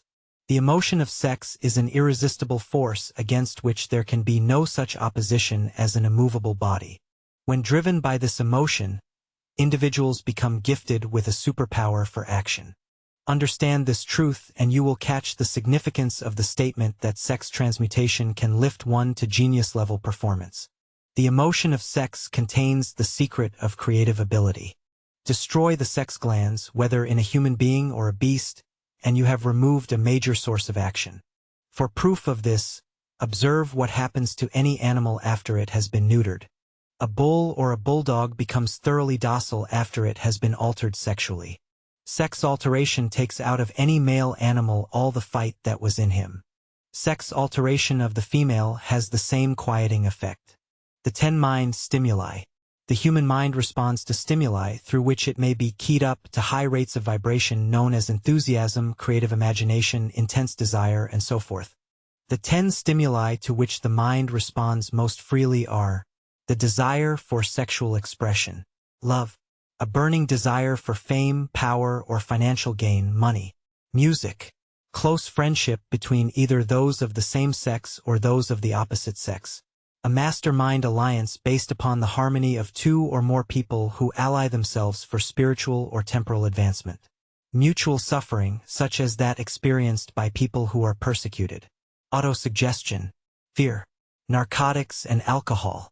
The desire for sexual expression comes at the head of the list of stimuli which most effectively step up the vibrations of the mind and, thus, start the wheels of physical action. 8 of these stimuli are natural and constructive. 2 are destructive. The list is here presented for the purpose of enabling you to make a comparative study of the major sources of mind stimulation. From this study, it will be readily seen that the emotion of sex is, by great odds, the most intense and powerful of all mind stimuli. This comparison is necessary as a foundation for proof of the statement that transmutation of sex energy may lift one to genius-level performance. Let us find out what constitutes a genius. Some wiseacre once said that a genius is someone who wears long hair, eats odd food, lives alone, and serves as a target for comedians. A better definition of a genius is an individual who has discovered how to increase mental intensity and concentration to the point where he or she can freely communicate with sources of knowledge not available through ordinary levels of thought. The person who thinks will want to ask some questions concerning this definition.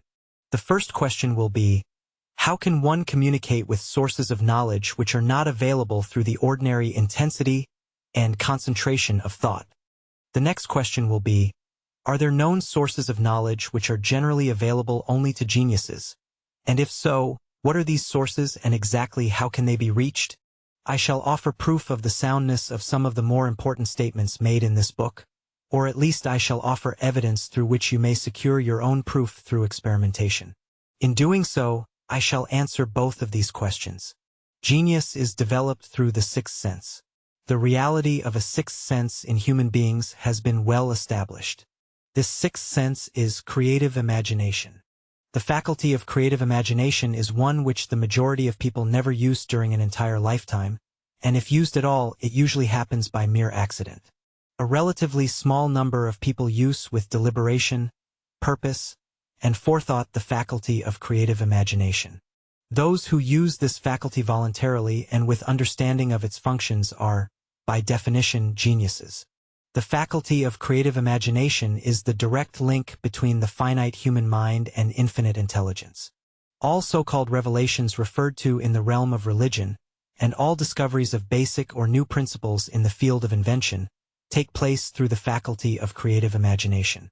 When ideas or concepts flash into one's mind through what is popularly called a hunch, they come from one or more of the following four sources: infinite intelligence, one's subconscious mind, wherein is stored every sense impression and thought impulse which ever reached the brain through any of the 5 regular senses.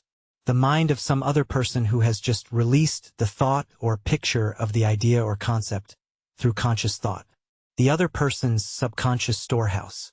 The first, third, and fourth sources above are tapped through some mysterious process or processes, perhaps extrasensory in nature and manifestation, which we cannot yet explain and which we do not even dimly comprehend.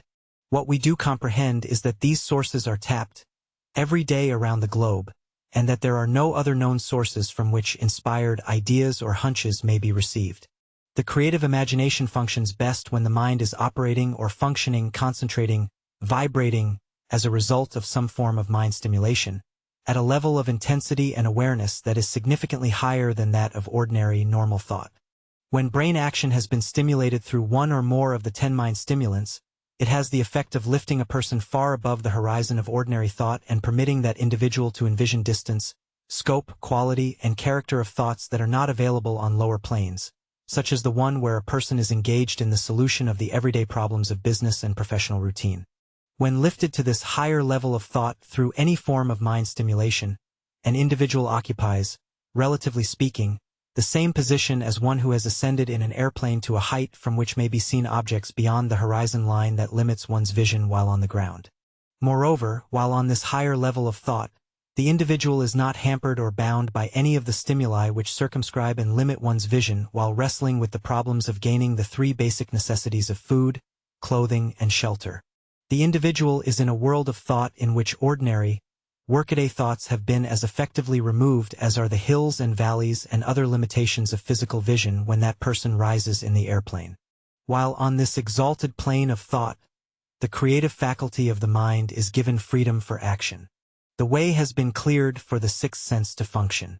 It becomes receptive to ideas which could not reach the individual under any other circumstances. The sixth sense is the defining faculty which marks the difference between a genius and an ordinary individual. The more this creative faculty is used, the more it becomes alert and receptive to thought vibrations originating outside the individual's subconscious mind, and the more the individual will come to rely upon it and make demands upon it for thought impulses, hunches, inspirations, or insights. This faculty can be cultivated and developed only through use. That which is known as one's conscience operates entirely through the faculty of the sixth sense. The great artists, writers, musicians, and poets become great because they acquire the habit of relying upon the still small voice, which speaks from within through the faculty of creative imagination. It is a fact well known to people who have keen imaginations that their best ideas come through so-called hunches. There is a great orator who does not reach his performance peak until he closes his eyes and begins to rely entirely upon the faculty of creative imagination.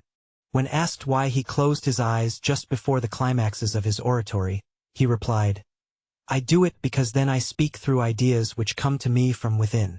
One of America's most successful and best-known financiers followed the habit of closing his eyes for 2 or 3 minutes before making a decision.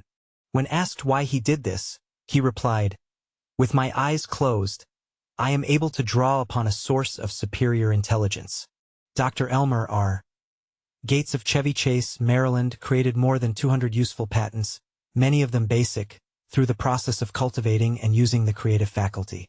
His method is both significant and interesting to anyone interested in achieving genius status, a category to which Dr. Gates unquestionably belonged. Dr. Gates was one of the truly great, though generally less publicized scientists of the world.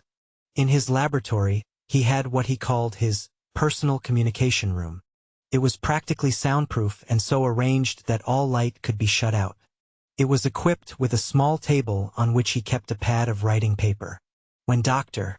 Gates desired to draw upon the forces available to him through his creative imagination, he would go into this room, seat himself at the table, lower the lights, and concentrate upon the known factors of the invention on which he was working, remaining in that position until ideas began to flash into his mind in connection with the unknown factors of the invention. On one occasion, ideas came so fast that he wrote continuously for almost 3 hours. When the thoughts stopped flowing and he examined his notes, he found they contained a description of principles which had no parallel among known scientific data. Moreover, the answer to his problem was intelligently presented in those notes. In this manner, Dr. Gates completed more than 200 patents which had been begun, but not completed, by other inventors who were less resourceful than Dr. Gates. Evidence of the truth of this statement lies in the United States Patent Office. Dr. Gates earned his living by sitting for ideas for individuals and corporations. While they may not have realized it, some of the largest corporations in America paid him substantial fees by the hour for sitting for ideas. The normal faculty of reason is often faulty because it is largely guided by one's accumulated experience. But not all knowledge which one accumulates through experience is accurate. Ideas received through the creative faculty are much more reliable because they come from sources more reliable than any which are available to the reasoning faculty of the mind. The major difference between the genius and the ordinary crank inventor can be found in the fact that the genius works through the faculty of creative imagination, while the crank knows nothing of this faculty. The scientific inventor, such as Mr. Edison or Dr. Gates, makes use of both the synthetic and the creative faculties of imagination. For example, the scientific inventor operating in the genius mode begins an invention by organizing and combining known ideas, or principles accumulated through experience, through the synthetic faculty, the reasoning faculty. If this accumulated knowledge turns out to be insufficient for the completion of the invention, the scientific inventor then draws upon the other sources of knowledge that are made available through the creative faculty.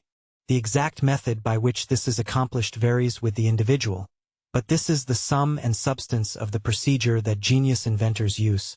They stimulate their minds so that their brain functions on a higher than average plane and at a higher than average level of intensity, using one or more of the 10 mind stimulants or some other stimulant of their choice.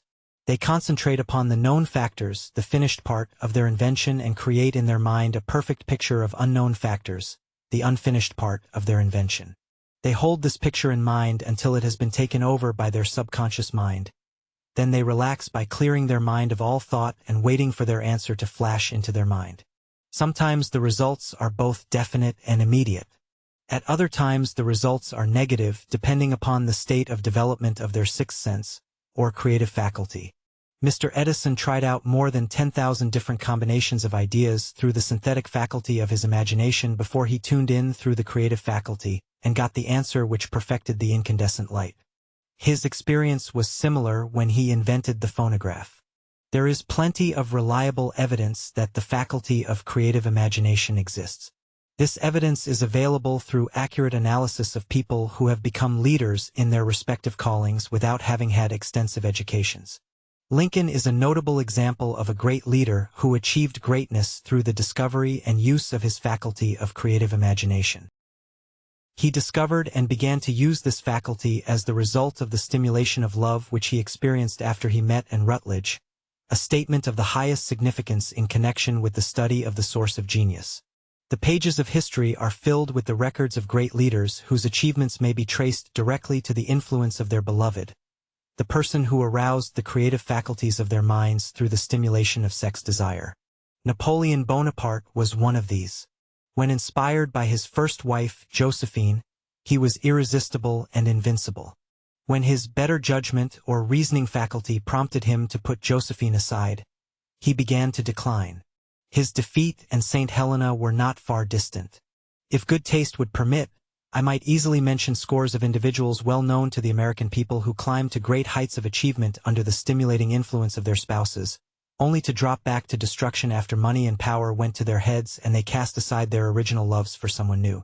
Napoleon was not the only person to discover that sex influence, from the right source, is more powerful than any substitute of expediency, which may be created by mere reason. The human mind responds to stimulation. Among the greatest and most powerful of these stimuli is the sexual urge. When harnessed and transmuted, this driving force is capable of lifting individuals into that higher sphere of thought which enables them to master the sources of worry and petty annoyance which beset their pathway on the lower planes. Unfortunately, only the geniuses have made this discovery. Others have accepted the experience of sexual urge without discovering one of its major potentialities, a fact which accounts for the great number of others, as compared to the limited number of geniuses. For the purpose of refreshing the memory, in connection with the facts available from the biographies of certain individuals, we here present the names of a few outstanding achievers, each of whom was known to have had a highly sexual nature. The genius which was theirs undoubtedly found its source of power in transmuted sex energy. George Washington, Napoleon Bonaparte, William Shakespeare, Abraham Lincoln, Ralph Waldo Emerson, Robert Burns, Thomas Jefferson, Elbert Hubbard, Elbert H. Gary, Oscar Wilde, Woodrow Wilson, John H. Patterson, Andrew Jackson, Enrico Caruso. Your own knowledge of biography will enable you to add to this list. Find, if you can, a single individual in all the history of civilization who achieved outstanding success in any calling who was not driven by a well-developed sexual nature. If you do not wish to rely upon biographies of persons who are no longer alive, take inventory of those whom you know to be individuals of great achievement today, and see if you can find one among them who does not have high sexual energy. It may be a controversial contention, but sexual energy is the creative energy of virtually all geniuses. There never has been and never will be a great leader, builder, or artist lacking in this driving force of sex. Surely no one will misunderstand these statements to mean that all who are highly sexed are geniuses. Individuals attain the status of genius only when, and if, they stimulate their mind so that it draws upon the forces available through the creative faculty of the imagination. Chief among the stimuli which can produce this stepping up of mental functions is sex energy. The mere possession of this energy itself is not sufficient to produce a genius. The energy must be transmuted from desire for merely physical contact into some other form of desire and action before it will lift one to the status of a genius. Far from becoming geniuses because of great sex desires, the majority of people lower themselves, through misunderstanding and misuse of this great force, to the status of the lower animals. Why most people seldom succeed before 40. I discovered from the analysis of more than 25,000 people that individuals who succeed in an outstanding way seldom do so before the age of 40, and more often they do not strike their real pace until they are well beyond 50. This fact was so astounding that it prompted me to go into the study of its cause most carefully, carrying the investigation over a period of more than 12 years. This study disclosed the fact that one major reason why the majority of people who succeed do not begin to do so before the age of 40 to 50 is their tendency to dissipate their energies through overindulgence in the physical expression of the emotion of sex. Most people never learn that the sexual urge has other possibilities which far transcend in importance that of mere physical expression. The majority of those who do make this discovery do so after having wasted many years at a period when sexual energy is at its height, prior to the age of 45 to 50. This usually is followed by noteworthy achievement. The lives of many people up to and sometimes well past the age of 40 reflect a continued dissipation of energies, which could have been more profitably turned into better channels. Their finer and more powerful emotions are sown wildly to the four winds. Out of this habit grew the term, sowing one's wild oats. The desire for sexual expression is by far the strongest and most impelling of all the human emotions, and for this very reason this desire, when harnessed and transmuted into action other than that of physical expression, may lift one into the genius mode. History is not lacking in examples of individuals who sometimes attained the status of genius with the aid of artificial mind stimulants in the form of alcohol and narcotics. Edgar Allan Poe wrote, "The Raven," while under the influence of liquor, dreaming dreams that mortal never dared to dream before. James Whitcomb Riley did some amazing writing while under the influence of alcohol. Perhaps it was thus he saw the ordered intermingling of the real and the dream, the mill above the river, and the mist above the stream. Robert Burns wrote under the influence of intoxicants the immortal words, "For auld lang syne, my dear, we'll take a cup of kindness yet, for auld lang syne." But let it be remembered that many such individuals have destroyed themselves in the end. Nature has prepared her own potions, for example, deep love, sexual drive, and the power of autosuggestion, with which people may safely stimulate their minds so they function on a higher plane that enables them to tune in to fine and rare thoughts which come from no one knows where. No satisfactory substitute for nature's natural stimulants has ever been found. The world is ruled and the destiny of civilization is established by the human emotions. People are influenced in their actions not by reason so much as by feelings. The creative faculty of the mind is set into action entirely by emotions and not by cold reason. The most powerful of all human emotions is that of sex. There are other mind stimulants, some of which have been listed, but no one of them, nor all of them combined, can equal the driving power of sex. A mind stimulant is any influence which will either temporarily or permanently increase significantly the freedom, intensity, and concentration of thought. The 10 mind stimuli described earlier are those most commonly used. Through these sources or combinations of them, one may commune with infinite intelligence or enter, at will, the storehouse of the subconscious mind, either one's own or that of another person, a procedure which is all there is of genius. A teacher, who has trained and directed the efforts of more than 30,000 people involved in sales, made the astounding discovery that individuals with high sex drives generally make the most efficient salespeople. The explanation is that the factor of personality known as personal magnetism is nothing more nor less than sex energy. Individuals with high sex drives always have a plentiful supply of personal magnetism. Through cultivation and understanding, this vital force may be drawn upon and used to great advantage in relationships with other people.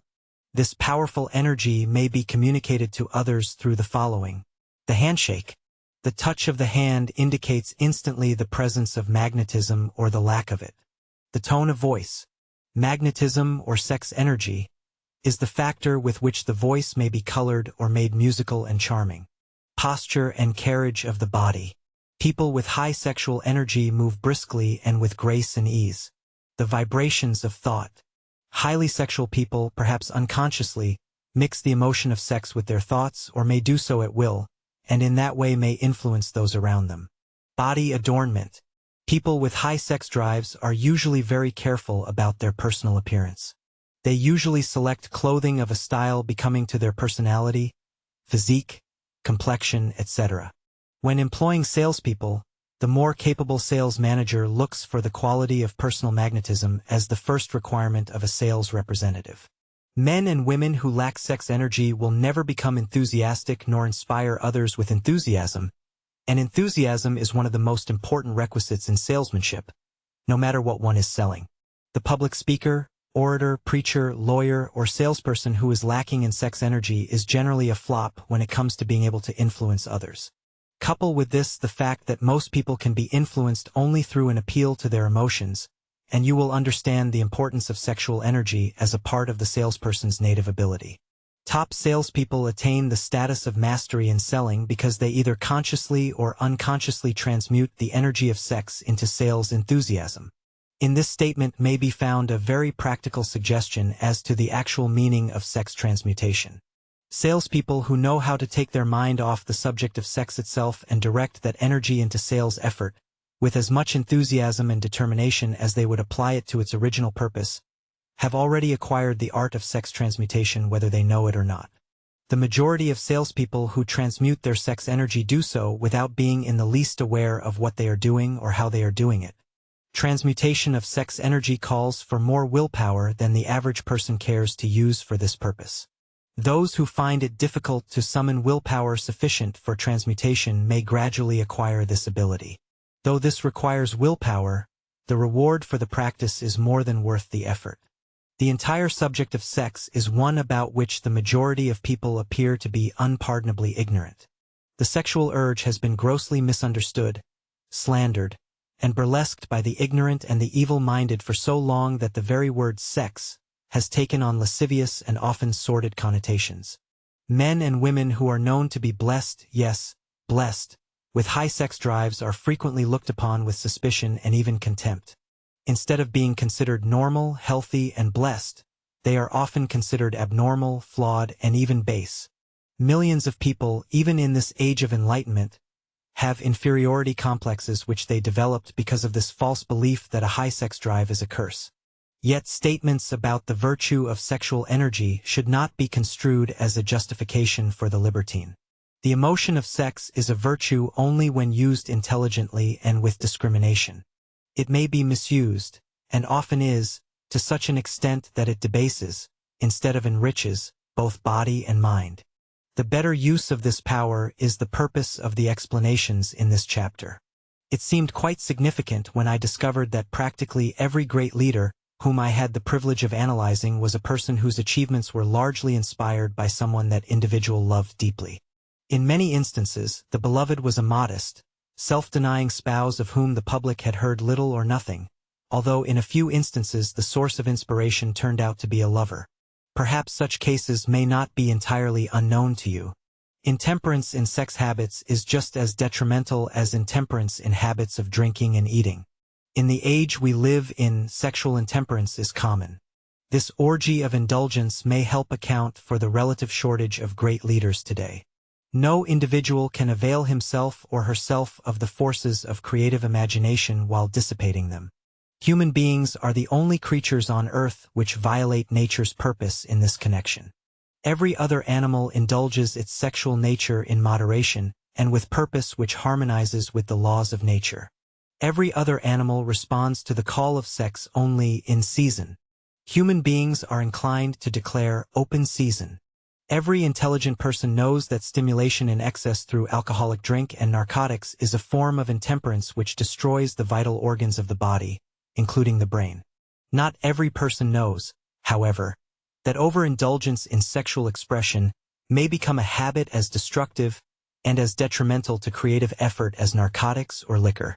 A sex-obsessed individual is not essentially different from a drug addict. Both have lost control over their faculties of reason and willpower. Sexual overindulgence may not only destroy reason and willpower, but it may also lead to either temporary or permanent mental dysfunction. Many cases of hypochondria, imaginary illness, grow out of habits developed in ignorance of the true function of sex. From these brief references to the subject, it may be readily seen that ignorance on the subject of sex transmutation forces stupendous penalties upon the ignorant, on the one hand, and withholds from them equally tremendous benefits on the other.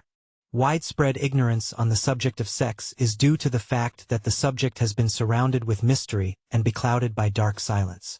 The conspiracy of mystery and silence has had the same effect upon the minds of young people that the psychology of prohibition had. The result has been increased curiosity and desire to acquire more knowledge on this forbidden subject. And to the great shame of all lawmakers and most physicians, who by training are best qualified to educate youth on that subject, appropriate information has all too often not been made readily available. Seldom does an individual enter upon highly creative effort in any field of endeavor before the age of 40. The average person reaches the period of greatest capacity to create between 40 and 60.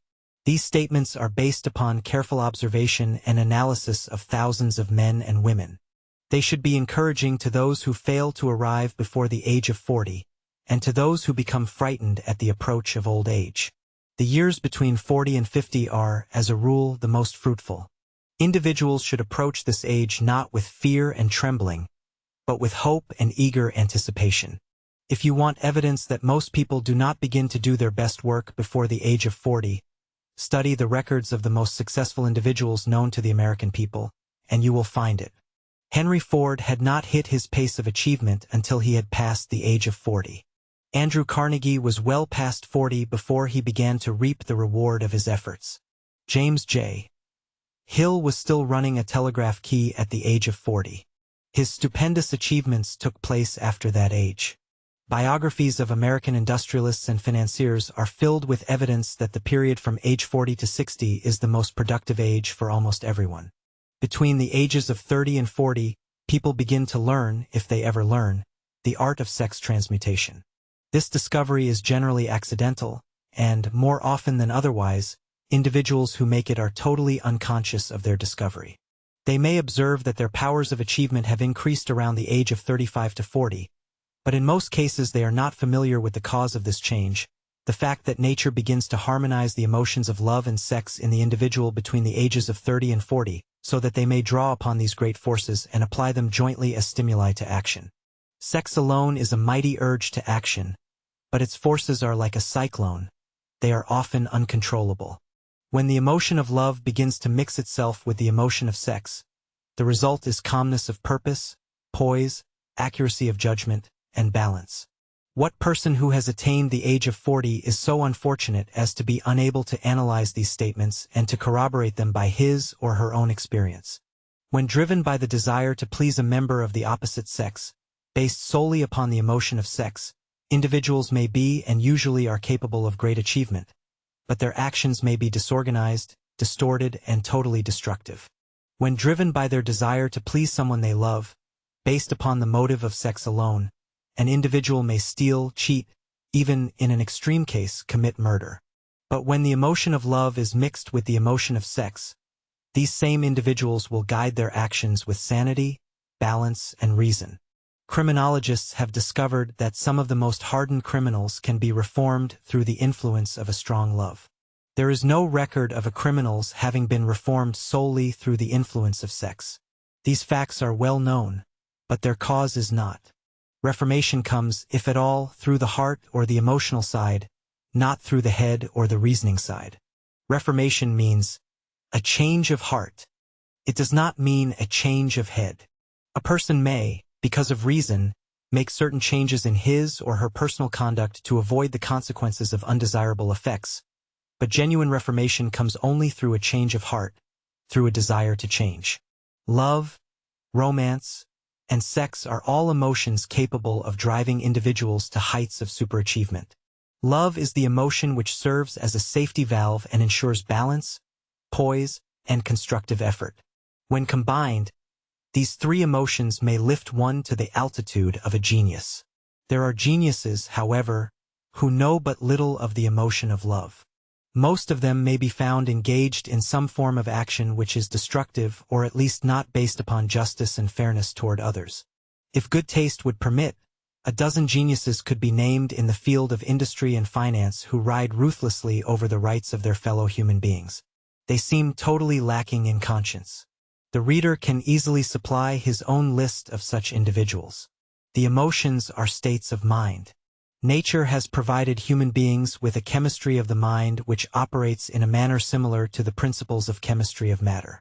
It is a well-known fact that through the aid of the science of chemistry, A chemist can create a deadly poison by mixing certain elements, none of which are in themselves harmful.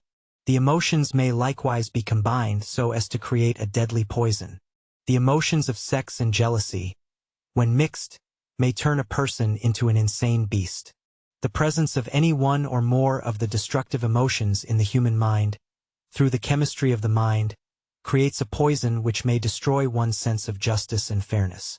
In extreme cases, the presence of any combination of these emotions in the mind may destroy one's reason. The road to genius consists of the development, control, and proper use of sex, love, and romance.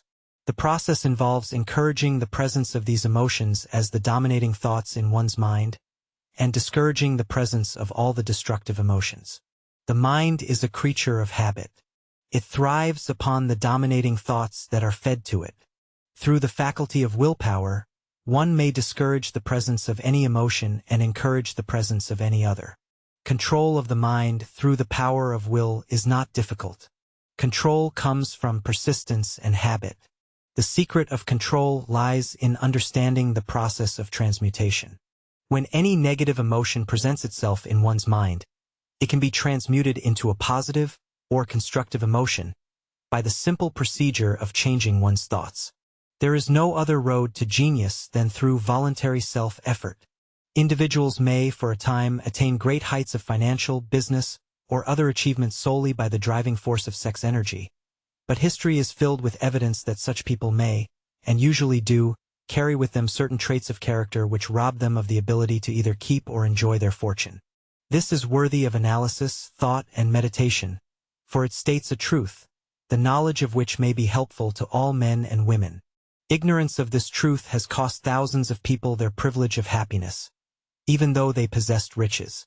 The emotion of love brings out and develops the artistic and one's artistic and aesthetic nature. It leaves its impress upon one's very soul, even after the fire has been subdued by time and circumstance. Memories of love never pass. They linger, guide, and influence long after the source of stimulation has faded. There is nothing new in this. Every person who has been moved by genuine love knows that it leaves enduring traces upon the human heart. The effect of love endures because love is spiritual in nature. Individuals who cannot be stimulated to great heights of achievement by love are, sadly, hopeless. They are dead, though they may seem to live. Even the memories of love are sufficient to lift one to a higher plane of creative effort. The major force of love may spend itself and pass away like a fire which has burned itself out, but it leaves behind indelible marks as evidence that it passed that way. Its departure often prepares the human heart for a still greater love. So go back, at times, into your yesterdays and bathe your mind in the beautiful memories of past love. It will soften the influence of present worries and annoyances. It will give you a source of escape from the unpleasant realities of life, and just maybe, who knows? Your mind will yield to you, during this temporary retreat, some idea or plan which may change the entire financial or spiritual status of your life. If you believe yourself unfortunate because you have loved and lost, perish the thought. One who has loved truly can never lose entirely. Love is whimsical and temperamental. Its nature is ephemeral and transitory. Comes when it pleases and goes away without warning. Accept and enjoy it while it remains, but spend no time worrying about its departure. Worry will never bring it back. Dismiss also the thought that love never comes but once. Love may come and go, times without number, but there are no two love experiences which affect one in just the same way. There may be, and there usually is, one love experience which leaves a deeper imprint on the heart than all the others, but all love experiences are beneficial except to the person who becomes resentful and cynical when love makes its departure. There should be no disappointment over love, and there would be none if people understood the difference between the emotion of love and the emotion of sex. The major difference is that love is spiritual, while sex is biological. Love is chemistry, sex is physics. No experience that touches the human heart with a spiritual force can possibly be harmful, except through ignorance or jealousy. Love is, without question, life's greatest experience. It brings one into communion with infinite intelligence. When mixed with the emotions of romance and sex, It may lead one far up the ladder of creative effort. The emotions of love, sex, and romance are sides of the eternal triangle of achievement-building genius. Nature creates geniuses through no other force. Love is an emotion with many sides, shades, and colors. The love which one feels for parents or children is quite different from that which one feels for one's sweetheart. The one is mixed with the emotion of sex, while the other is not. The love which one feels in true friendship is not the same as that felt for one's beloved, parents, or children, but it, too, is a form of love. Then there is the emotion of love for things inanimate, such as the love of nature's handiwork. But the most intense and burning of all these various kinds of love is that which is experienced in the blending of the emotions of love and sex. Marriages that are not blessed with the eternal affinity of love and sex, properly balanced and proportioned, cannot be fully happy ones and seldom endure. Love alone will not bring happiness in marriage, nor will sex alone. But when these two beautiful emotions are blended, marriage may bring about a state of mind which is closest to the spiritual that one may ever know during earthly existence. When the emotion of romance is added to those of love and sex, the obstructions between the finite human mind and infinite intelligence can be removed. Genius status can be attained, and the 10th step to riches can be mastered.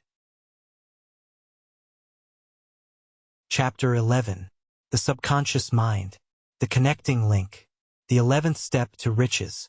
The subconscious mind consists of a field of consciousness in which every impulse of thought or sensation that reaches the objective mind through any of the 5 senses is classified and recorded, and from which thoughts may be recalled or withdrawn as letters may be taken from a filing cabinet.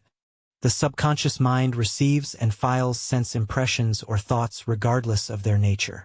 You may voluntarily plant in your subconscious mind any plan, thought, or purpose which you desire to translate into its physical or monetary equivalent. The subconscious acts first on the dominating desires which have been mixed with emotional feeling, such as faith. Consider this in connection with the instructions given in Chapter 1 on desire for taking the 6 actions there outlined, and also the instructions given in Chapter 6 on formulating and executing plans, and you will understand the importance of the thought conveyed in the preceding paragraph. The subconscious mind works day and night. Through a method or procedure that is not yet understood, the subconscious mind draws upon the forces of infinite intelligence for the power with which it voluntarily transmutes one's desires into their physical equivalent, making use always of the most practical media by which this end may be accomplished. You cannot entirely control your subconscious mind, but you can voluntarily hand over to it any plan, desire, or purpose which you wish transformed into concrete form. Read again the instructions for using the subconscious mind in Chapter 3. There is plenty of evidence to support the belief that the subconscious mind is the connecting link between the finite human mind and infinite intelligence. It is the intermediary through which one may draw upon the forces of infinite intelligence at will. It alone contains the secret process by which mental impulses are modified and changed into their spiritual equivalent. It alone is the medium through which prayer may be transmitted to the source which is capable of answering prayer. The possibilities of creative effort connected with the subconscious mind are stupendous and imponderable. They inspire one with awe. I never approach the discussion of the subconscious mind without a feeling of littleness and inferiority, which is due, perhaps, to the fact that our entire stock of knowledge on this subject is so pitifully limited. The very fact that the subconscious mind is the medium of communication between the thinking human mind and infinite intelligence is in itself a thought which almost paralyzes one's reason. After you have accepted as a reality the existence of the subconscious mind and understand its possibilities as a medium for transmuting your desires into their physical or monetary equivalent, you will comprehend the full significance of the instructions given in Chapter 1 on desire. You will also understand why you have been repeatedly admonished to make your desires clear and reduce them to writing. You will also understand the necessity of persistence in carrying out instructions. The instructions involved in the 13 steps to riches are the stimuli with which you acquire the ability to reach and to influence your subconscious mind. Do not become discouraged if you cannot do this upon the first attempt. Remember that the subconscious mind may be voluntarily directed only through habit, using the directions given in Chapter 2 on faith. You have not yet had time to master faith. Be patient. Be persistent. A good many statements in the chapters on faith and autosuggestion will be repeated here for the benefit of your subconscious mind. Remember, your subconscious mind functions automatically whether you make any effort to influence it or not. This naturally suggests to you that thoughts of fear and poverty and all negative thoughts serve as stimuli to your subconscious mind, unless you master these impulses and give your subconscious mind more desirable food upon which it may feed. The subconscious mind will not remain idle. If you fail to plant desires in your subconscious mind, it will feed upon the thoughts which reach it as the result of your neglect. It has already been explained that thought impulses, both negative and positive, reach the subconscious mind continuously from the 4 sources mentioned in Chapter 10. For the present, it is sufficient if you remember that you are living daily in the midst of all manner of thought impulses which are reaching your subconscious mind without your knowledge or awareness. Some of these impulses are negative, some are positive. You are now engaged in trying to help shut off the flow of negative impulses and to aid in voluntarily influencing your subconscious mind through positive impulses of desire. When you achieve this, you will possess the key which unlocks the door to your subconscious mind. Moreover, you will control that door so completely that no undesirable thought will influence your subconscious mind. Everything which human beings create begins in the form of a thought impulse. No one can create anything which he or she does not first conceive in thought. Through the aid of the imagination, thought impulses may be assembled into plans. The imagination, when under control, may be used for the creation of plans or purposes that lead to success in one's chosen occupation. All thought impulses which are intended for transmutation into their physical equivalent and which are voluntarily planted in the subconscious mind must pass through the imagination and be mixed with faith. The mixing of faith with a plan or purpose, intended for submission to the subconscious mind, may be done only through the imagination. From these statements you will readily observe that the voluntary use of the subconscious mind calls for the coordination and application of all the principles of success explained in this book.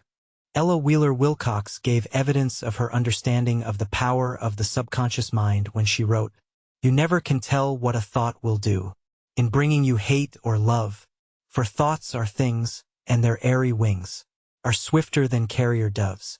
They follow the law of the universe. Each thing creates its kind, and they speed o'er the track to bring you back whatever went out from your mind." Mrs. Wilcox understood the truth that thoughts which go out from one's mind also embed themselves deeply in one's subconscious mind, where they serve as a magnet, pattern, or blueprint by which the subconscious mind is influenced while translating them into their physical equivalent. Thoughts are truly things, for the reason that every material thing begins in the form of thought energy. The subconscious mind is more susceptible to influence by impulses of thought which are mixed with feeling or emotion than by those originating solely in the reasoning portion of the mind. In fact, there is much evidence to support the theory that only emotionalized thoughts have any action influence upon the subconscious mind. It is a well-known fact that emotion or feeling rules the majority of people. If it is true that the subconscious mind responds more quickly to, and is influenced more readily by, thought impulses which are energized with emotion, then it is essential to become familiar with the more important of the emotions. There are 7 major positive emotions and 7 major negative emotions. The negatives automatically inject themselves into the thought impulses, which ensures their passage into the subconscious mind. The positives must be injected, through the principle of autosuggestion, into the thought impulses which an individual wishes to pass on to his or her subconscious mind. Instructions for accomplishing this are given in Chapter 3 on autosuggestion. These emotions or feeling impulses may be likened to yeast in a loaf of bread because they constitute the action element which transforms thought impulses from the passive to the active state. Thus may one understand why thought impulses which have been well mixed with emotion are acted upon more readily than thought impulses originating in cold reason. You are preparing yourself to influence and control the inner audience of your subconscious mind in order to hand over to it the desire for money, which you wish transmuted into its monetary equivalent. It is essential, therefore, that you understand the method of approach to this inner audience. You must speak its language or it will not heed your call. It understands best the language of emotion or feeling. Let me, therefore, describe here the 7 major positive emotions and the 7 major negative emotions, so that you may draw upon the positives and avoid the negatives when giving instructions to your subconscious mind. The 7 major positive emotions. The emotion of desire, the emotion of faith, the emotion of love, the emotion of sex, the emotion of enthusiasm, the emotion of romance, the emotion of hope. There are other positive emotions, but these are the 7 most powerful and the ones most commonly used in creative effort. Master these 7 emotions. They can be mastered only by use, and the other positive emotions will be at your command when you need them. Remember, in this connection, that you are studying a book which is intended to help you develop money consciousness by filling your mind with positive emotions. One does not become money conscious by filling one's mind with negative emotions. The 7 major negative emotions. To be avoided: the emotion of fear, the emotion of jealousy, the emotion of hatred, the emotion of revenge, the emotion of greed, the emotion of superstition, the emotion of anger. Positive and negative emotions cannot occupy the mind at the same time. One or the other must dominate. It is your responsibility to make sure that positive emotions constitute the dominating influence of your mind. Here the law of habit will come to your aid. Form the habit of applying and using the positive emotions. Eventually, they will dominate your mind so completely that the negatives cannot enter it. Only by following these instructions literally and continuously can you gain control over your subconscious mind. The presence of a single powerful negative thought or feeling in your conscious mind is sufficient to destroy all chances of constructive aid from your subconscious mind.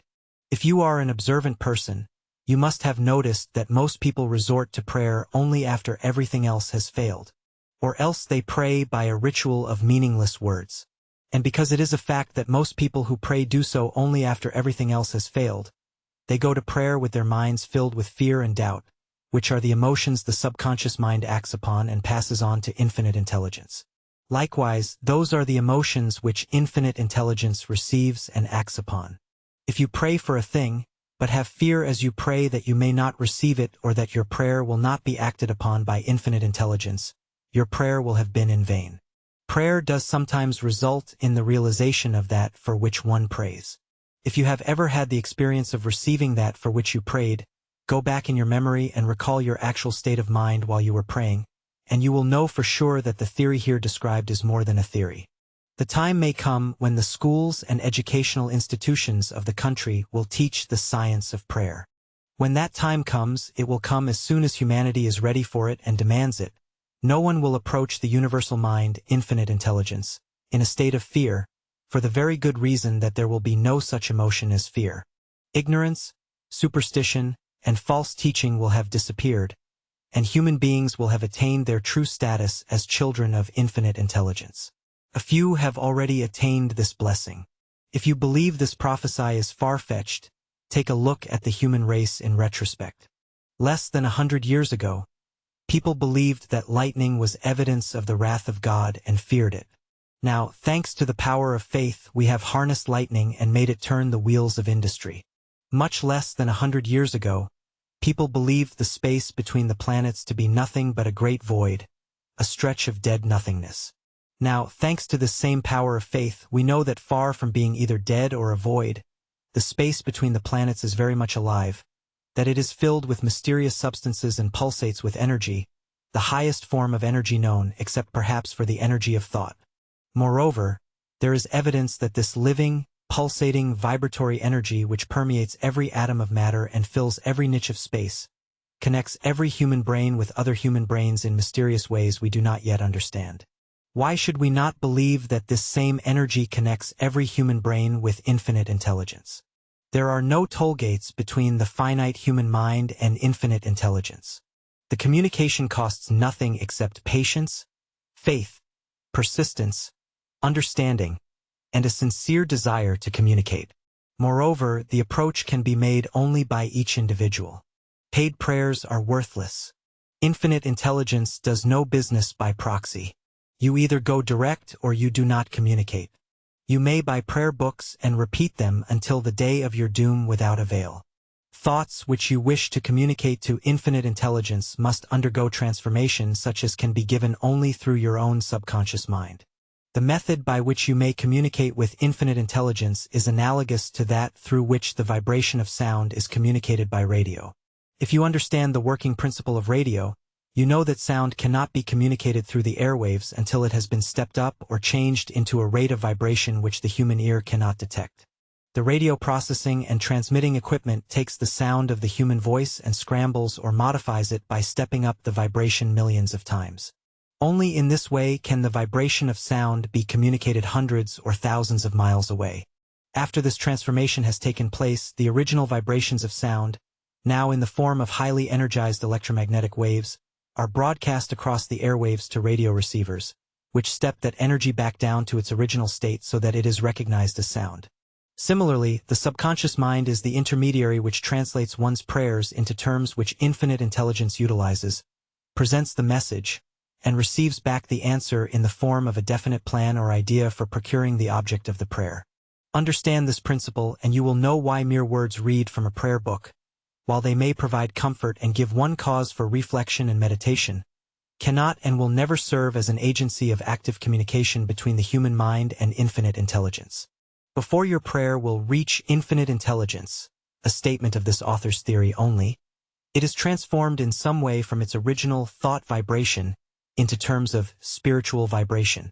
Faith is the only known agency which will give your thoughts a spiritual nature in this way. Faith and fear make poor bedfellows. Where one is found, the other cannot exist. Chapter 12. The Brain, a broadcasting and receiving station for thought. The 12th step to riches. More than 20 years ago, I, working in conjunction with Dr. Alexander Graham Bell and Dr. Elmer R. Gates, observed that every human brain is both a broadcasting and a receiving station for the impulses of thought. Under the right circumstances and in a fashion that may be likened to that employed by the radio broadcasting principle, every human brain is capable of picking up thought impulses which originate in the brains of others.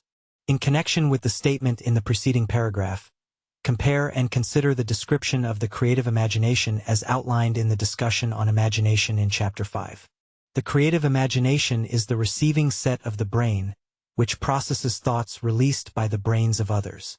It is the agency of communication between one's own conscious or reasoning mind and the four sources from which one may receive thought stimuli, i.e., infinite intelligence, one's own subconscious mind, the highly energized conscious mind of another person, and the subconscious storehouse of another person.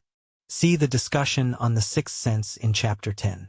Creative imagination is the mechanism by which intuition and hunches seem to spring out of thin air, and by which two or more people, working closely together in a state of intense concentration and focus, seem to anticipate each other's next thoughts, actions, insights, and even actual words.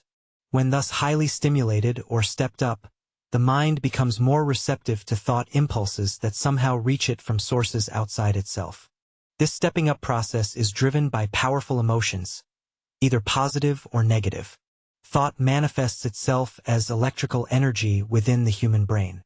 Only highly intensified or energized thought impulses are transmitted from one brain to another through this mysterious and still not understood process. Thought which has been modified or stepped up by any of the major emotions is the only type of thought which passes from one brain to another through the broadcasting machinery of the human brain. The emotion of sex stands at the head of the list of human emotions as far as intensity and driving force are concerned.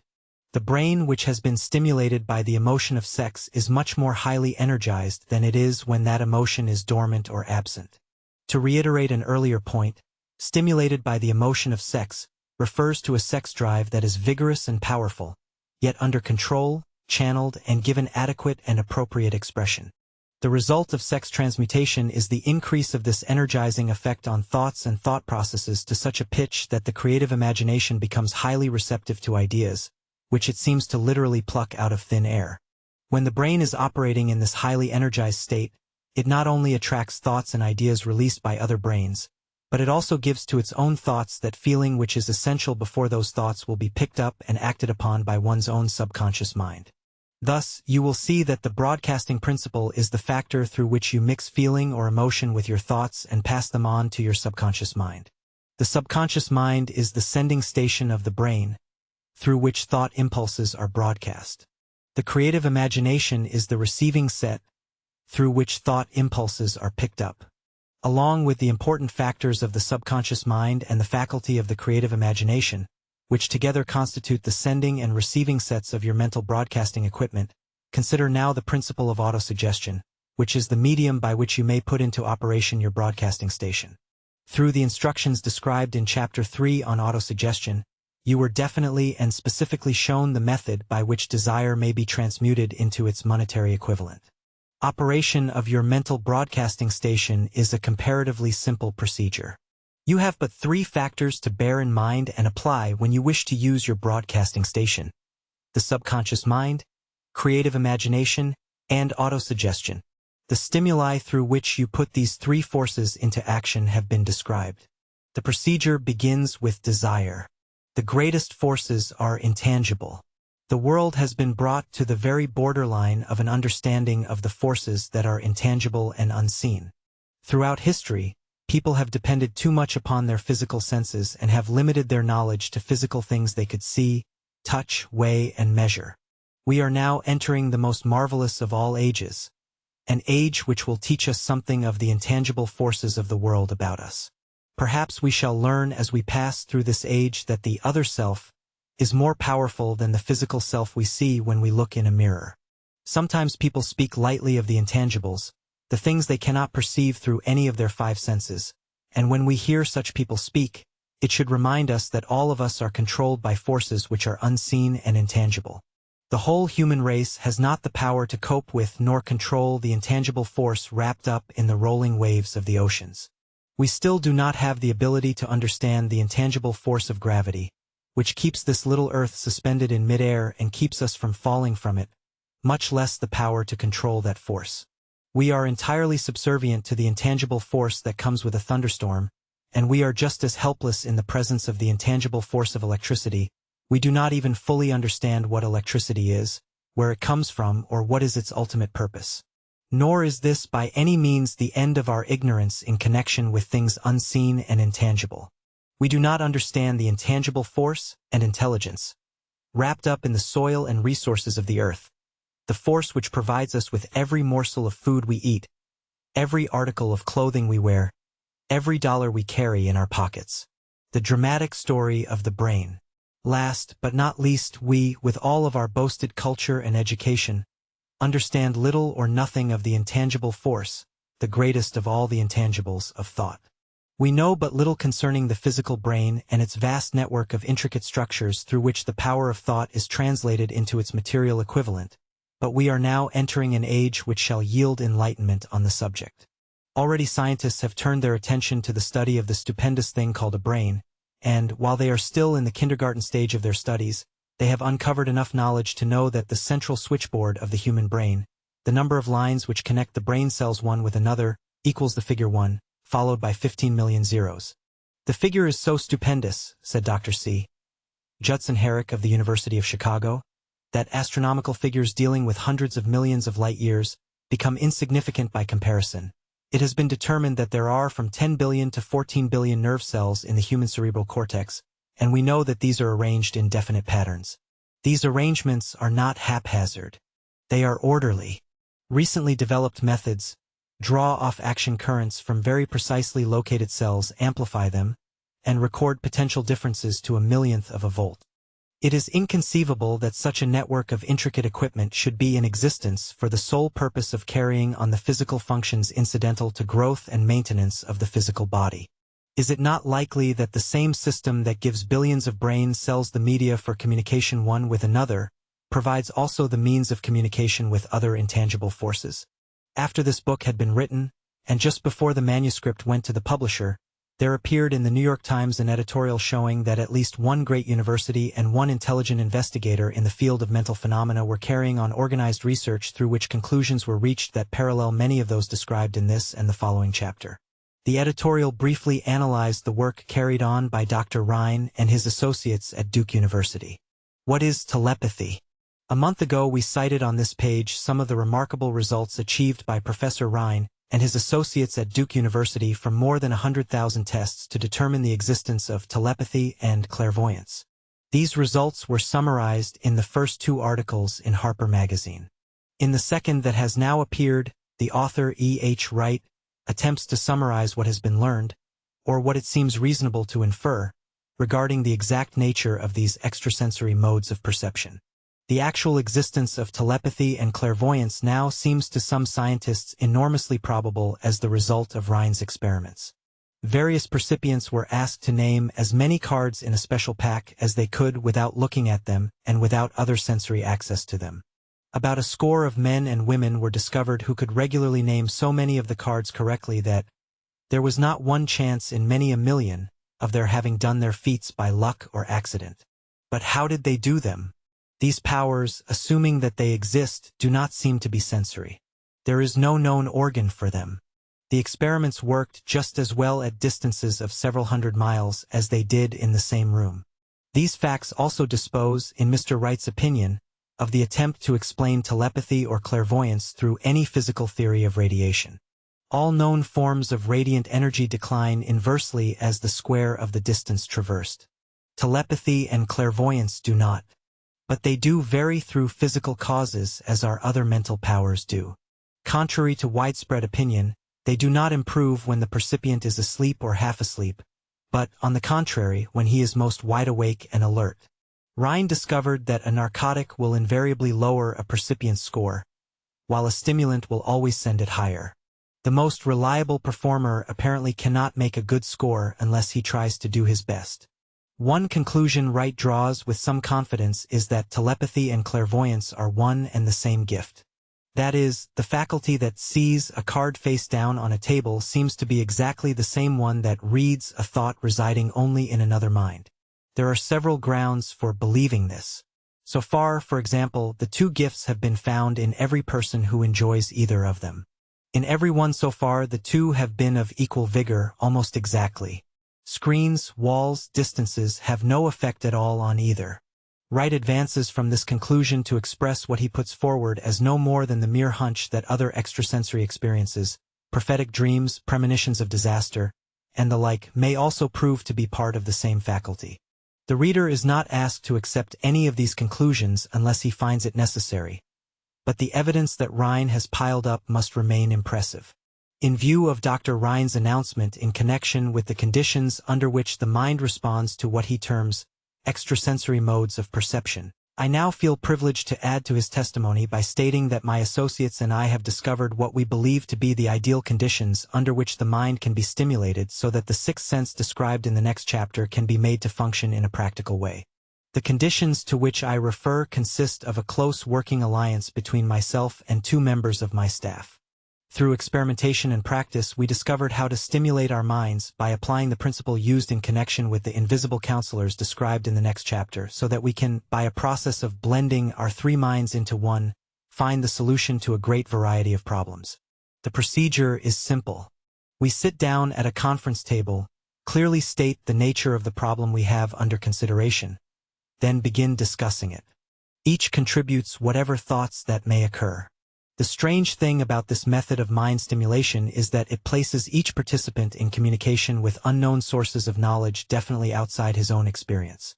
If you understand the principle described in Chapter 9 on the mastermind, you of course recognize the roundtable procedure here described as being a practical application of the mastermind. This method of mind stimulation, through harmonious discussion of definite subjects among 3 people, illustrates the simplest and most practical use of the mastermind. By adopting and following a similar plan, any student of this philosophy may come into possession of the famous Carnegie formula briefly described in the introduction. If it means nothing to you at this time, mark this page and read it again after you have finished the final chapter. Chapter 13. The 6th sense. The door to the temple of wisdom. The 13th step to riches. The 13th step to riches, the final step, is known as the 6th sense, through which infinite intelligence may and will communicate voluntarily, without any effort from or demands by the individual. This principle is the apex of the think and grow rich philosophy. It can be assimilated, understood, and applied only by first mastering the other 12 principles explained in the previous chapters. The sixth sense is that portion of the subconscious mind which has been referred to as creative imagination. It has also been referred to as the receiving set, through which ideas, plans, and thoughts flash into the mind.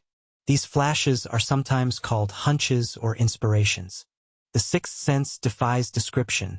It cannot be described to a person who has not mastered the other principles of this philosophy because such a person has no knowledge and no experience with which the sixth sense may be compared.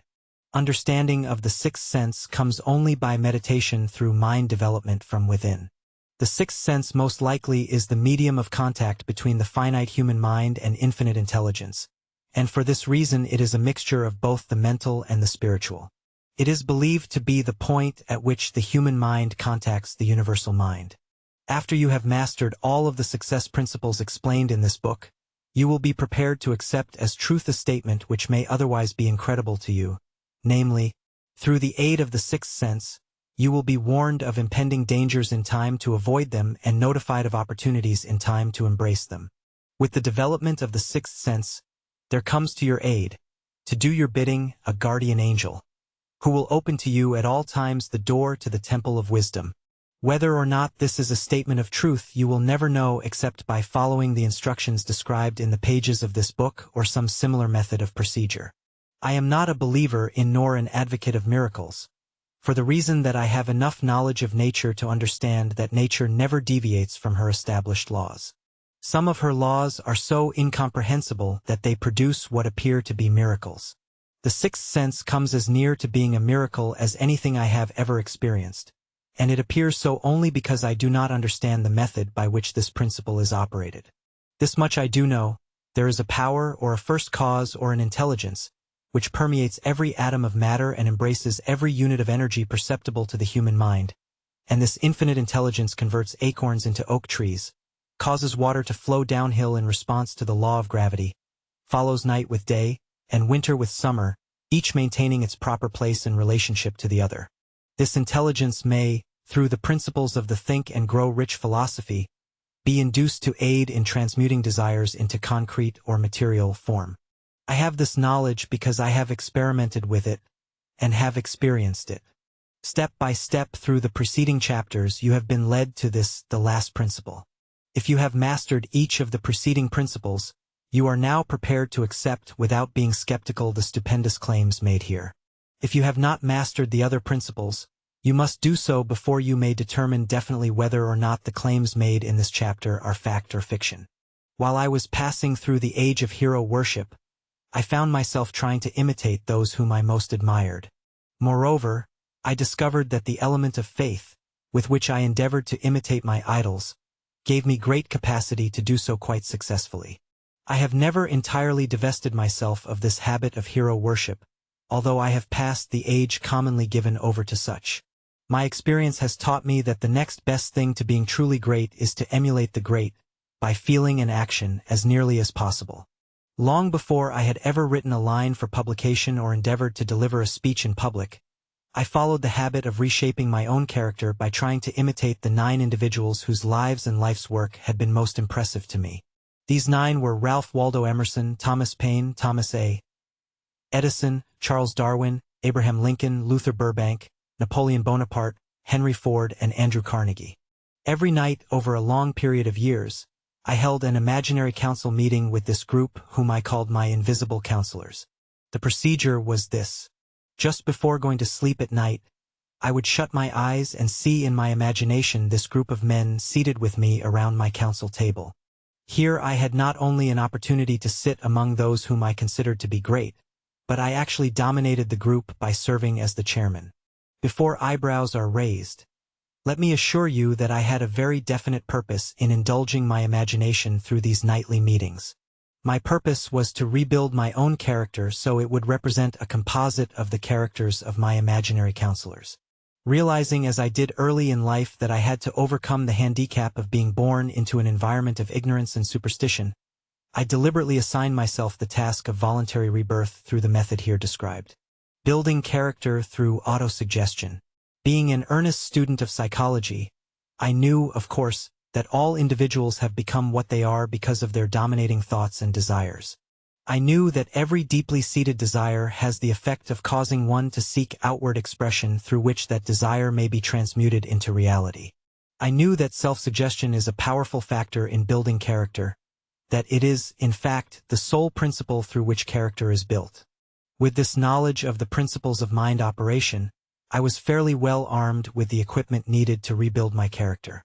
In these imaginary council meetings, I called on my cabinet members for the knowledge I wished each to contribute, addressing myself to each member in audible words such as follows: Mr. Emerson, I desire to acquire from you the marvelous understanding of nature which distinguished your life.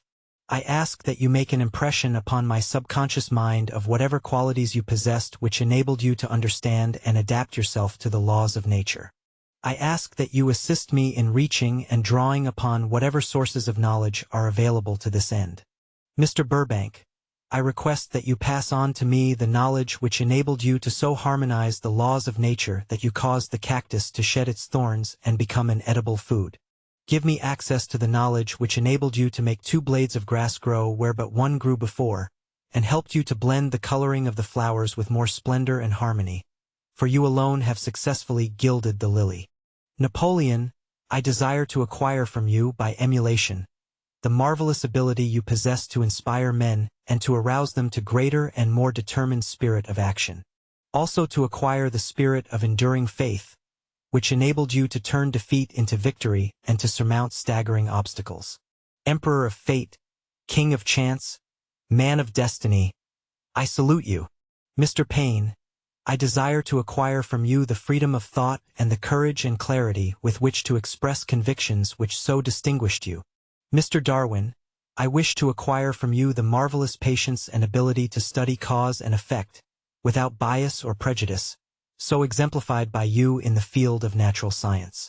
Mr. Lincoln, I desire to build into my own character the keen sense of justice, the untiring spirit of patience, the sense of humor, the human understanding, and the tolerance which were your distinguishing characteristics. Mr. Carnegie, I am already indebted to you for my choice of a life's work, which has brought me great happiness and peace of mind. I wish to acquire a thorough understanding of the principles of organized effort which you used so effectively in the building of a great industrial enterprise. Mr. Ford, you have been among the most helpful of the people who have supplied much of the material essential to my work. I wish to acquire your spirit of persistence, the determination, poise, and self-confidence which have enabled you to master poverty and to organize, unify, and simplify human effort, so that I may help others to follow in your footsteps. Mr. Edison, I have seated you nearest to me, at my right, because of the personal cooperation you have given me during my research into the causes of success and failure. I wish to acquire from you the marvelous spirit of faith with which you have uncovered so many of nature's secrets, the spirit of unremitting toil with which you have so often wrested victory from defeat. My method of addressing the members of the imaginary cabinet would vary according to the traits of character in which I was for the moment most interested in acquiring. I studied the records of their lives with painstaking care. After some months of this nightly procedure, I was astounded by the discovery that these imaginary figures became apparently real. Each of these 9 men developed individual characteristics which surprised me. For example, Lincoln developed the habit of always being late, then walking around in solemn parade. When he came, he walked very slowly with his hands clasped behind him, and once in a while, he would stop as he passed and rest his hand momentarily upon my shoulder. He always wore an expression of seriousness upon his face. Rarely did I see him smile. The cares of a sundered nation made him grave. That was not true of the others. Burbank and Payne often indulged in witty repartee which seemed at times to shock the other members of the cabinet. One night Payne suggested that I prepare a lecture on the Age of Reason, and deliver it from the pulpit of a church which I formerly attended. Many around the table laughed heartily at the suggestion. Not Napoleon. He drew his mouth down at the corners and groaned so loudly that all turned and looked at him with amazement. To him the church was but a pawn of the state, not to be reformed, but to be used as a convenient inciter to mass activity by the people. On one occasion Burbank was late. When he came, he was excited with enthusiasm and explained that he had been late because of an experiment he was conducting. through which he hoped to be able to grow apples on any sort of tree. Paine chided him by reminding him that it was an apple which started all the trouble between man and woman. Darwin chuckled heartily as he suggested that Paine should watch out for little serpents when he went into the forest to gather apples, as they had the habit of growing into big snakes. Emerson observed, "No serpents, no apples," and Napoleon remarked, "No apples, no state." Lincoln developed the habit of always being the last one to leave the table after each meeting. On one occasion, he leaned across the end of the table, his arms folded, and remained in that position for many minutes. I made no attempt to disturb him. Finally, he lifted his head slowly, got up and walked to the door, then turned around, came back, and laid his hand on my shoulder and said, "My boy, you will need much courage if you remain steadfast in carrying out your purpose in life. But remember, when difficulties overtake you, the common people have common sense. Adversity will develop it." One evening Edison arrived ahead of all the others. He walked over and seated himself at my left, where Emerson was accustomed to sit, and said, "You are destined to witness the discovery of the secret of life. When the time comes, you will observe that life consists of great swarms of energy, or entities, each as intelligent as human beings think themselves to be. These units of life group together like hives of bees and remain together until they disintegrate through lack of harmony. These units have differences of opinion, the same as human beings, and often fight among themselves. These meetings which you are conducting will be very helpful to you. They will bring to your rescue some of the same units of life which served the members of your cabinet during their lives. These units are eternal. They never die. Your own thoughts and desires serve as the magnet which attracts units of life from the great ocean of life out there. Only the friendly units are attracted, the ones which harmonize with the nature of your desires. The other members of the cabinet began to enter the room. Edison got up and slowly walked around to his own seat. Edison was still living when this happened. It impressed me so greatly that I went to see him and told him about the experience. He smiled broadly and said, "Your dream was more a reality than you may imagine it to have been." He added no further explanation to his statement. These meetings became so realistic that I became fearful of their consequences and discontinued them for several months. The experiences were so uncanny I was afraid if I continued them I would lose sight of the fact that the meetings were purely experiences of my imagination. Some 6 months after I had discontinued the practice, I was awakened one night, or thought I was, when I saw Lincoln standing at my bedside. He said, "The world will soon need your services. It is about to undergo a period of chaos which will cause men and women to lose faith and become panic-stricken. Go ahead with your work and complete your philosophy. That is your mission in life. If you neglect it for any cause whatsoever, you will be reduced to a primal state and be compelled to retrace the cycles through which you have passed during thousands of years." The following morning, I was unable to tell whether I had dreamed this or had actually been awake, and I have never since found out which it was. But I do know that the dream, if it were a dream, was so vivid in my mind the next day that I resumed my meetings the following night. At our next meeting the members of my cabinet all filed into the room together and stood at their accustomed places at the council table, while Lincoln raised a glass and said, "Gentlemen, let us drink a toast to a friend who has returned to the fold." After that, I began to add new members to my cabinet until soon it grew to more than 50, among them Christ, St. Paul, Galileo, Copernicus, Aristotle, Plato, Socrates, Homer, Voltaire, Spinoza, Kant, Schopenhauer, Newton, Confucius, Elbert Hubbard, Woodrow Wilson, and William James. This is the first time that I have ever had the courage to mention this in writing.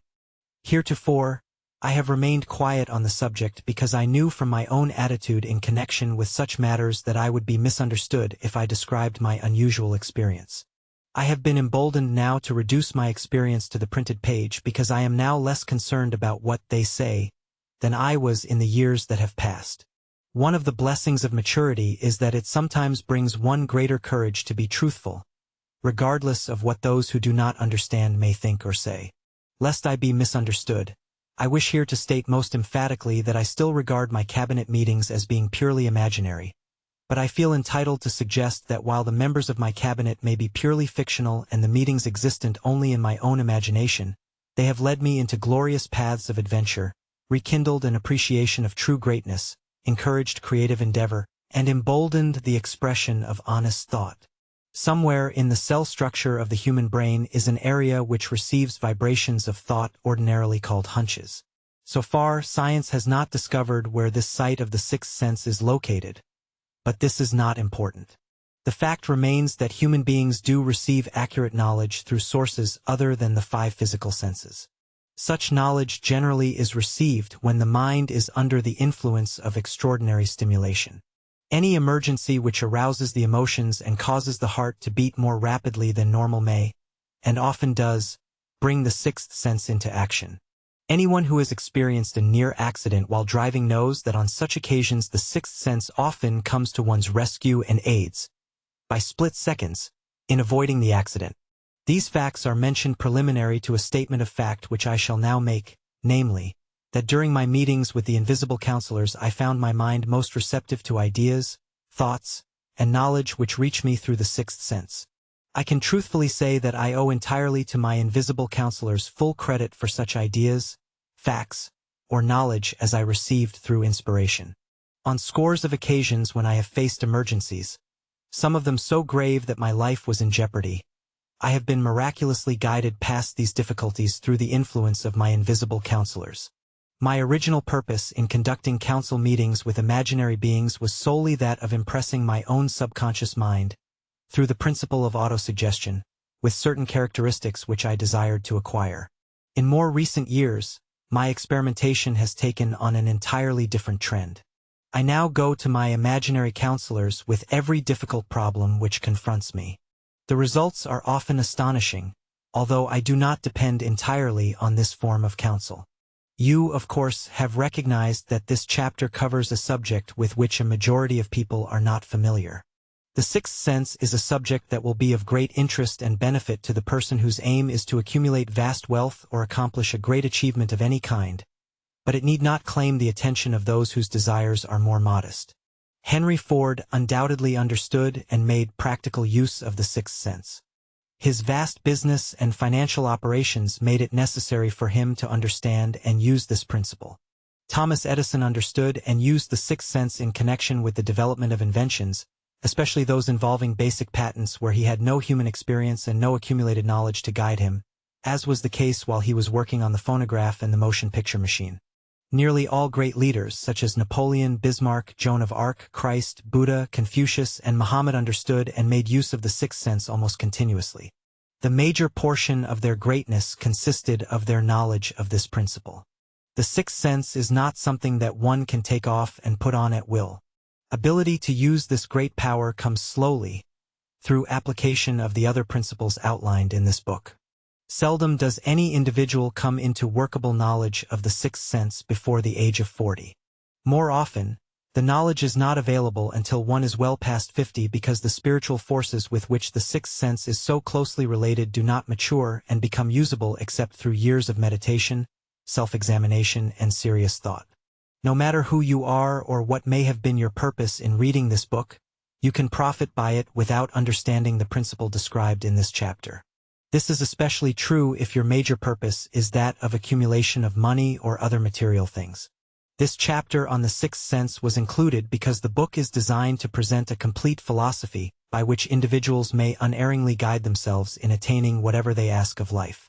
The starting point of all achievement is desire. The finishing point is that brand of knowledge which leads to understanding, understanding of self, understanding of others, understanding of the laws of nature, and understanding and recognition of happiness.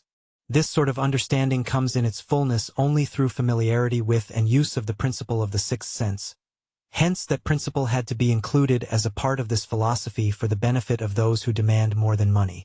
Having read this chapter, you must have observed that while reading it you were lifted to a high level of mental stimulation. Splendid! Come back to this chapter again a month from now, read it once more, and observe that your mind will soar to a still higher level of stimulation. Repeat this experience from time to time, giving no concern as to how much or how little you learn at the time, and eventually you will find yourself in possession of a power that will enable you to throw off discouragement, master fear, overcome procrastination, and draw freely upon your imagination. Then you will have felt the touch of that unknown something which has been the moving spirit of every truly great thinker, leader, artist, musician, writer, scientist, or statesman. Then you will be in position to transmute your desires into their physical or financial counterpart as easily as you may lie down and quit at the first sign of opposition. Faith versus fear. Previous chapters have described how to develop faith through autosuggestion, desire, and the subconscious mind. The final pages of this book will present detailed instructions for the mastery of fear. Here will be found a full description of the 6 fears which are the cause of all discouragement, timidity, procrastination, indifference, indecision, and the lack of ambition, self-reliance, initiative, self-control, and enthusiasm. Search yourself carefully as you study these 6 enemies, as they may exist only in your subconscious mind, where their presence will be hard to detect. Remember, too, as you analyze the 6 ghosts of fear, that they are nothing but ghosts because they exist only in one's mind. Remember also that ghosts, creations of uncontrolled imagination, have caused most of the damage people have done to their own minds. Therefore, ghosts can be as dangerous as if they lived and walked on the earth in physical bodies. Epilogue. How to outwit the 6 ghosts of fear. Take inventory of yourself. As you read this and find out how many of the ghosts stand in your way, before you can put any portion of the Think and Grow Rich philosophy into successful use, your mind must be prepared to receive it. The preparation is not difficult. It begins with study, analysis, and an understanding of 3 enemies which you shall have to clear out. These are indecision, doubt, and fear. The 6th sense will never function while these 3 negatives or any one of them remains in your mind. The members of this unholy trio are closely tied. Where one is found, the other 2 are close at hand. Indecision is the seedling of fear, and remember this as you read. Indecision crystallizes doubt. The 2 blend and become fear. This blending process often is slow. This is one reason why these 3 enemies are so dangerous. They germinate and grow without their presence being observed. The remainder of this chapter describes an end which must be attained before the Think and Grow Rich philosophy, as a whole, can be put into practical use. It also analyzes a condition which has reduced large numbers of people to poverty, and it states a truth which must be understood by all who would accumulate riches, whether measured in terms of money or a state of mind of far greater value than money. Let us now turn the spotlight on the cause and the cure of the 6 basic fears. Before we can master an enemy, we must know its name, its habits, and its place of abode. As you read, analyze yourself carefully and determine which, if any, of the 6 common fears have attached themselves to you. Do not be deceived by the habits of these subtle enemies. Sometimes they remain hidden in the subconscious mind, where they are difficult to locate and still more difficult to eradicate. The 6 basic fears. There are 6 basic fears, with some combination of which every human being suffers at one time or another. Most people are fortunate if they do not suffer from the entire 6. Named in the order of their most common appearance, they are the fear of poverty, at the heart of most people's worries, the fear of criticism, the fear of ill health, the fear of loss of love of someone, the fear of old age, the fear of death. All other fears are of minor importance. They can be grouped under these 6 headings. The prevalence of these fears, as a curse to the world, runs in cycles. For almost 6 years, while the Depression was on, we floundered in the cycle of fear of poverty. During World War I, we were in the cycle of fear of death. Just following the war, we were in the cycle of fear of ill health, as evidenced by the epidemic of disease which spread all over the world. Fears are nothing more than states of mind. As has been demonstrated repeatedly in the chapters of this book, one state of mind is subject to control and direction. An individual can create nothing which he or she does not first conceive in the form of an impulse of thought. Following this statement comes another of still greater importance, namely, that thought impulses begin immediately to translate themselves into their physical equivalent, whether those thoughts are voluntary or involuntary. Thought impulses which are picked up by mere chance from sources outside one's own mind, thoughts created in other minds, may determine one's financial, business, professional, or social destiny just as surely as do the thought impulses which one creates by intent and design. We are here laying the foundation for the presentation of a fact of great importance to the person who does not understand why some people appear to be lucky while others of equal or greater ability, training, experience, and intellectual capacity seem destined to misfortune. This fact may be explained by the statement that all human beings have the ability to completely control their own mind, and with this control, obviously, all individuals can open their minds to the tramp thought impulses which derive from the brains of others, or else can close the doors tightly and admit only thought impulses of their own choice. Nature has endowed human beings with absolute control over only one thing, and that is thought. This fact, coupled with the additional fact that everything that human beings create begins in the form of a thought, an idea, leads one very near to the principle by which fear may be mastered. If it is true that all thought has a tendency to clothe itself in its physical equivalent, and this is true beyond any doubt, it is equally true that thought impulses of fear and poverty cannot be translated into terms of courage and financial gain. The people of America began to think of poverty following the Wall Street crash of 1929. Slowly but surely, that mass thought was crystallized into its physical equivalent, which was known as a depression. This had to happen.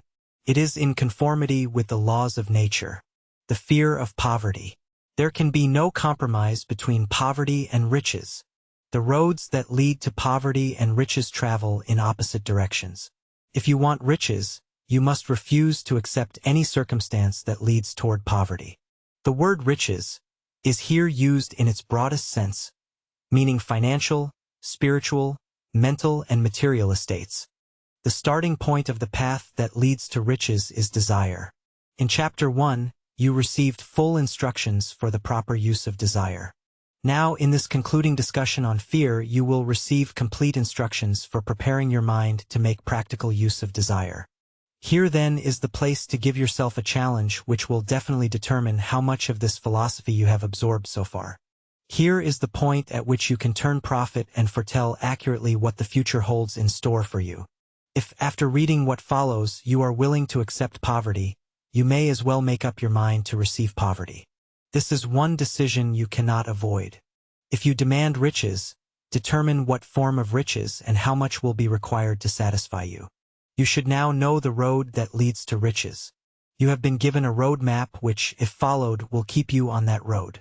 If you neglect to make the start or stop before you arrive, no one will be to blame but you. The responsibility is yours. No alibi will save you from accepting this responsibility. If you now fail or refuse to demand riches of life, it will be because of one thing, the only thing you can truly control, a state of mind. And a state of mind is something that one assumes cannot be purchased. It must be created. Fear of poverty is a state of mind, nothing else. But it is sufficient to destroy one's chances of achievement in any undertaking, a truth which becomes painfully evident during any time of economic difficulty and uncertainty. Fear of poverty paralyzes the faculty of reason, destroys the faculty of imagination, kills self-reliance, undermines enthusiasm, discourages initiative, leads to uncertainty of purpose, encourages procrastination, wipes out enthusiasm, and makes self-control impossible. It takes the charm from one's personality, destroys the possibility of accurate thinking, diverts concentration of effort, kills persistence, turns willpower into nothingness, destroys ambition, beclouds memory, and invites failure in every conceivable form. It kills love and assassinates the finer emotions of the heart, discourages friendship, invites disaster in 100 forms, leads to sleeplessness, misery, and unhappiness. And all this despite the obvious truth that we live in a world of overabundance of everything the heart could desire, with nothing standing between us and our desires except lack of a definite purpose and the plans that derive from it. The fear of poverty is without doubt the most destructive of the 6 basic fears. It has been placed at the head of the list because it is the most difficult fear to master. Considerable courage is required to state the truth about the origin of this fear, and still greater courage to accept the truth after it has been stated. The fear of poverty grew out of human beings' inherited tendency to prey upon others economically. Nearly all animals are motivated by instinct, but their capacity to think is limited, therefore, they prey upon one another physically. Human beings, with their superior sense of intuition and the capacity to think and to reason, do not eat other human beings bodily, they get more satisfaction out of eating them financially. Human beings, by nature, are so avaricious that every conceivable law has been passed to safeguard them from each other. Of all the ages of the world of which we know anything, the age in which we live seems to be one that is most characterized by money madness. People are almost considered less than the dust of the earth unless they can display a fat bank account. But if they have money, never mind how they acquired it, they are royalty or big shots. They seem above the law, they rule in politics, they dominate in business, and the whole world about them bows in respect when they pass. Nothing brings a person so much suffering and humility as poverty. Only those who have experienced poverty understand the full meaning of this. It is no wonder that people fear poverty. Through a long line of inherited experiences, people have learned, for sure, that some individuals cannot be trusted where matters of money and earthly possessions are concerned. This is a stinging but true indictment. The majority of marriages continue to be motivated by the wealth possessed by one or both of the contracting parties. It is no wonder, therefore, that the divorce courts stay busy. So eager are people to possess wealth that they will acquire it in whatever manner they can, through legal methods if possible, through other methods if necessary or expedient. Self-analysis may disclose weaknesses which one does not like to acknowledge. This form of examination is essential for all who demand of life more than mediocrity and poverty. Remember, as you check yourself point by point, that you are both the court and the jury, the prosecuting attorney and the attorney for the defense, the plaintiff and the defendant, and it is you who are on trial. Face the facts squarely. Ask yourself definite questions and demand direct replies. When your examination is over, you will know more about yourself. If you do not feel that you can be an impartial judge in this self-examination, call upon someone who knows you well to serve as judge while you cross-examine yourself. You are after the truth. Get it, no matter at what cost, even though it may temporarily embarrass you. The majority of people, if asked what they fear most, would reply, "I fear nothing." The reply would be inaccurate because few people realize that they are bound, handicapped, and whipped spiritually and physically by some form of fear. So subtle and deeply seated is the emotion of fear that one may go through life burdened with it, never recognizing its presence. Only a courageous analysis will disclose the presence of this universal enemy.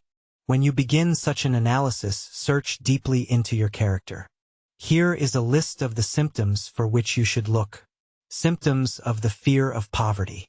Indifference, commonly expressed through lack of ambition, willingness to tolerate poverty, acceptance of whatever compensation life may offer without protest, mental and physical laziness, lack of initiative, imagination, enthusiasm, and self-control. Indecision, the habit of permitting others to do one's thinking. Staying on the fence. Doubt, generally expressed through alibis and excuses designed to cover up, explain away, or apologize for one's failures, sometimes expressed in the form of envy of those who are successful or by criticism of them. Worry, usually expressed by finding fault with others, a tendency to spend beyond one's income, neglect of personal appearance, scowling and frowning, intemperance in the use of alcoholic, sometimes through the use of narcotics, nervousness, lack of poise, self-consciousness, and lack of self-reliance. Overcaution, the habit of looking for the negative side of every circumstance, thinking and talking of possible failure instead of concentrating upon the means of succeeding. Knowing all the roads to disaster, but never searching for the plans to avoid failure. Waiting for the right time to begin putting ideas and plans into action, until the waiting becomes a permanent habit. Remembering those who have failed, and forgetting those who have succeeded. Seeing the hole in the donut but overlooking the donut. Pessimism, leading to indigestion, poor elimination, auto-intoxication, bad breath and bad disposition. Procrastination, the habit of putting off until tomorrow that which should have been done last year. Spending enough time in creating alibis and excuses to have done the job. This symptom is closely related to overcaution, doubt, and worry. Refusal to accept responsibility when it can be avoided. Willingness to compromise rather than put up a stiff fight. compromising with difficulties instead of harnessing and using them as stepping stones to advancement, bargaining with life for a penny, instead of demanding prosperity, opulence, riches, contentment, and happiness, planning what to do if and when overtaken by failure, instead of burning all bridges and making retreat impossible, weakness of and often total lack of self-confidence, definiteness of purpose, self-control, initiative, enthusiasm, ambition, thrift, and sound reasoning ability, expecting poverty instead of demanding riches, association with those who accept poverty instead of seeking the company of those who demand and receive riches. Money talks. Some will ask, why did you write a book about money? Why measure riches in dollars alone? Some will believe, and rightly so, that there are other forms of riches more desirable than money. Yes, there are riches which cannot be measured in terms of dollars, but there are millions of people who will say, give me all the money I need, and I will find everything else I want. The major reason I wrote this book on how to get money is the fact that the world has but lately passed through an experience that left millions of men and women paralyzed with the fear of poverty. What this sort of fear does to one was well described by Westbrook Pegler in the New York World Telegram. Money is only clamshells or metal discs or scraps of paper, and there are treasures of the heart and soul which money cannot buy. But most people, being broke, are unable to keep this in mind and sustain their spirits. When a man is down and out and on the street, unable to get any job at all, something happens to his spirit which can be observed in the droop of his shoulders, the set of his hat, his walk, and his gaze. He cannot escape a feeling of inferiority among people with regular employment, even though he knows they are definitely not his equals in character, intelligence, or ability. These people, even his friends, feel, on the other hand, a sense of superiority and regard him, perhaps unconsciously, as a casualty. He may borrow for a time, but not enough to carry on in his accustomed way, and he cannot continue to borrow very long. But borrowing in itself, when a man is borrowing merely to live, is a depressing experience, and the money lacks the power of earned money to revive his spirits. Of course, none of this applies to bums or habitual ne'er-do-wells, but only to men of normal ambitions and self-respect. Women in the same predicament must be different. We somehow do not think of women at all in considering the down-and-outers. They are not recognizable in crowds by the same plain signs which identify busted men. Of course, I do not mean the shuffling hags of the city streets who are the opposite number of the confirmed male bums. I mean reasonably young, decent, and intelligent women. There must be many of them, but their despair is not apparent. When a man is down and out, he has time on his hands for brooding. He may travel miles to see a man about a job and discover that the job is filled, or that it is one of those jobs with no base pay but only a commission on the sale of some useless knickknack which nobody would buy. Turning that down, he finds himself back on the street with nowhere to go but just anywhere. So he walks and walks. He gazes into store windows at luxuries which are not for him, and feels inferior and gives way to people who stop to look with an active interest. He wanders into the railroad station or puts himself down in the library to ease his legs and soak up a little heat, but that isn't looking for a job, so he gets going again. He may not know it, but his aimlessness would give him away even if the very lines of his figure did not. He may be well dressed in the clothes left over from the days when he had a steady job, but the clothes cannot disguise the droop. He sees thousands of other people, bookkeepers or clerks or chemists, busy at their work, and envies them from the bottom of his soul. They have their independence, their self-respect and manhood, and he simply cannot convince himself that he is a good man, too, though he argue it out and arrive at a favorable verdict hour after hour. It is just money which makes this difference in him. With a little money, he would be himself again. The fear of criticism. Just how humanity originally came by this fear, no one can state definitely, but one thing is certain: people have it in a highly developed form. I am inclined to attribute the basic fear of criticism to that part of inherited human nature which prompts people not only to take away the goods and wares of others, but to justify their action by criticism of their victim's character. It is a well-known fact that thieves will criticize those from whom they steal, and that politicians seek office not by displaying their own virtues and qualifications, but by attempting to besmirch their opponents. The fear of criticism takes on many forms, the majority of which are petty and trivial. The astute manufacturers of clothing have not been slow to capitalize on this basic fear, with which all humanity has been cursed. Every season the styles in many articles of wearing apparel change. Who establishes the styles? Certainly not the purchaser of clothing, but the manufacturers. Why do they change the styles so often? The answer is obvious. They change the styles so they can sell more clothes.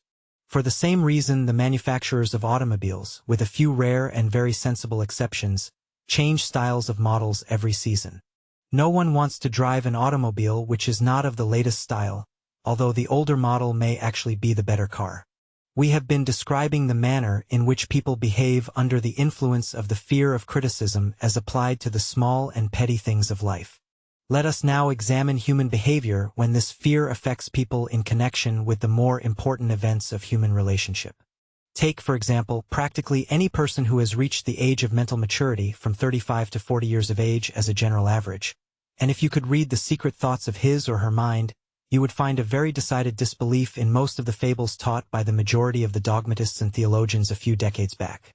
Not often, however, will you find an individual who has the courage to openly state his or her belief on this subject.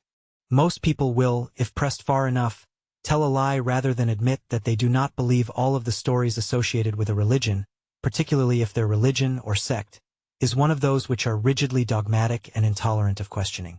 Why does the average person, even in this day of enlightenment, shy away from denying his or her belief in those aspects of religious dogma that are almost surely fabulous or fable-like? The answer is the fear of criticism. Men and women have been burned at the stake for daring to express their disbelief in ghosts. It is no wonder we have inherited a consciousness which makes us fear criticism. The time was, and not so far in the past, when criticism carried severe punishments and still does in many countries. The fear of criticism robs people of their initiative, destroys their power of imagination, limits their individuality, takes away their self-reliance, and does them damage in 100 other ways. Parents often do their children irreparable injury by criticizing them. The mother of one of my boyhood chums used to punish him with a switch almost daily, always completing the job with the statement, "You'll land in the penitentiary before you are 20. He was sent to a reformatory at the age of 17. Criticism is the one form of service of which everyone has too much. Everyone has a stock of it which is handed out gratis, whether asked for or not. One's nearest relatives often are the worst offenders. It should be recognized as a crime. In reality, it is a crime of the worst nature. For any parent to create an inferiority complex in the mind of a child through unnecessary criticism. Employers who understand human nature get the best there is in their employees not by criticism, but by constructive suggestion. Parents may accomplish the same results with their children. Criticism will plant fear in the human heart, or resentment, but it will not build love or affection. Symptoms of the fear of criticism. This fear is almost as universal as the fear of poverty, and its effects are just as fatal to personal achievement, mainly because this fear destroys initiative and discourages the use of imagination. The major symptoms of the fear are self-consciousness, generally expressed through nervousness, timidity in conversation and in meeting strangers, awkward movement of the hands and limbs, shifting of the eyes. Lack of poise, expressed through lack of voice control, nervousness in the presence of others, poor posture of body, poor memory. Weak personality, lacking in firmness of decision, personal charm, and ability to express opinions definitely. The habit of sidestepping issues instead of meeting them squarely. Agreeing with others without careful examination of their opinions.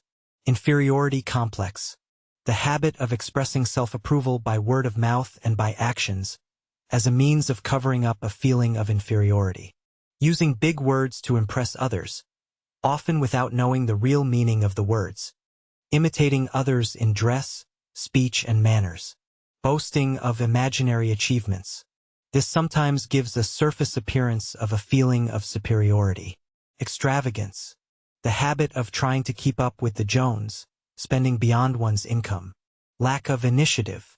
Failure to embrace opportunities for self-advancement. Fear to express opinions.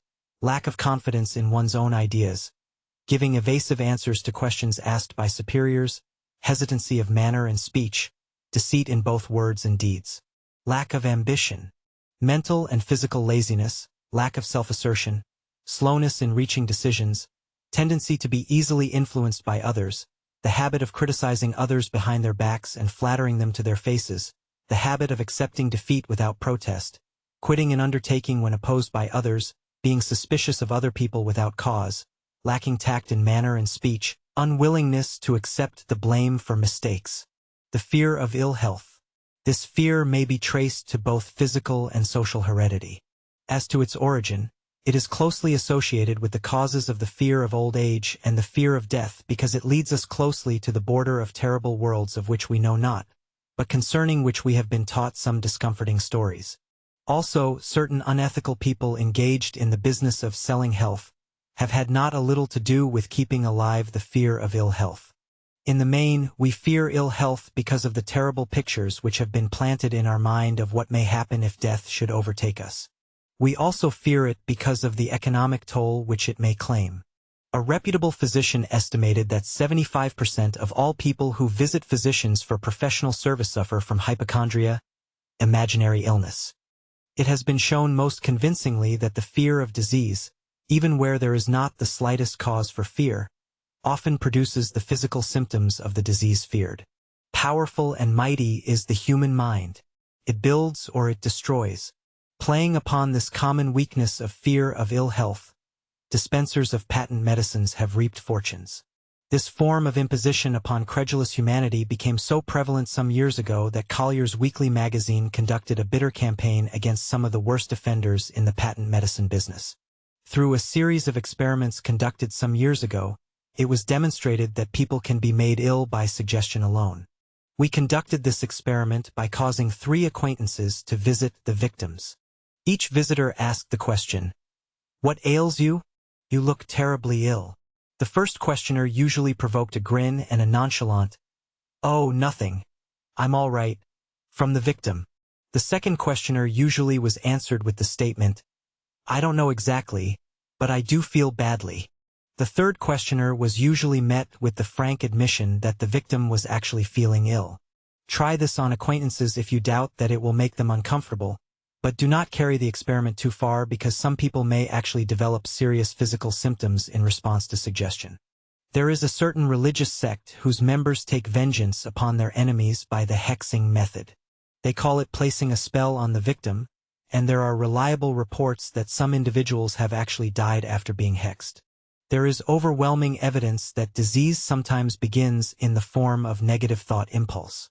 Such an impulse may be passed from one mind to another, by suggestion, or created by an individual in his or her own mind.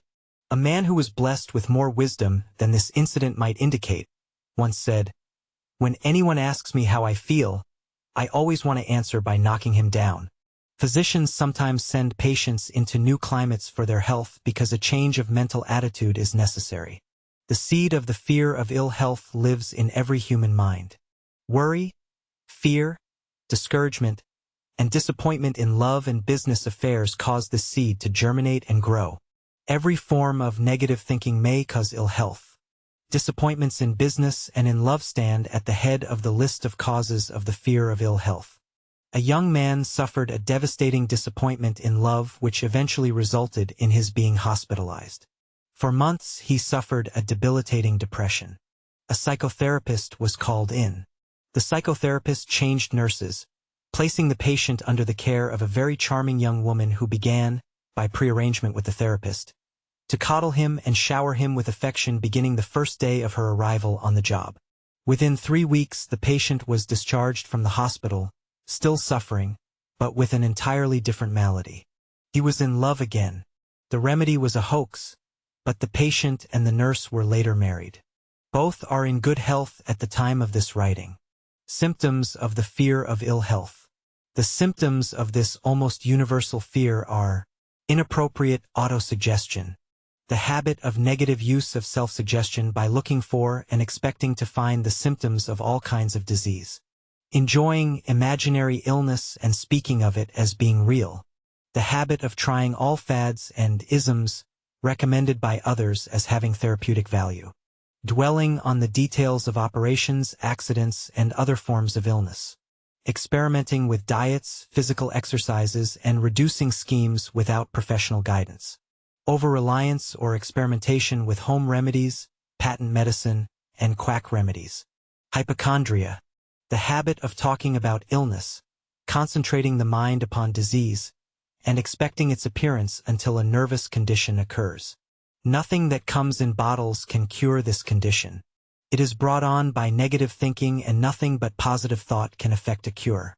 Hypochondria, a medical term for imaginary disease, is said to do as much damage on occasion as the disease one fears might do.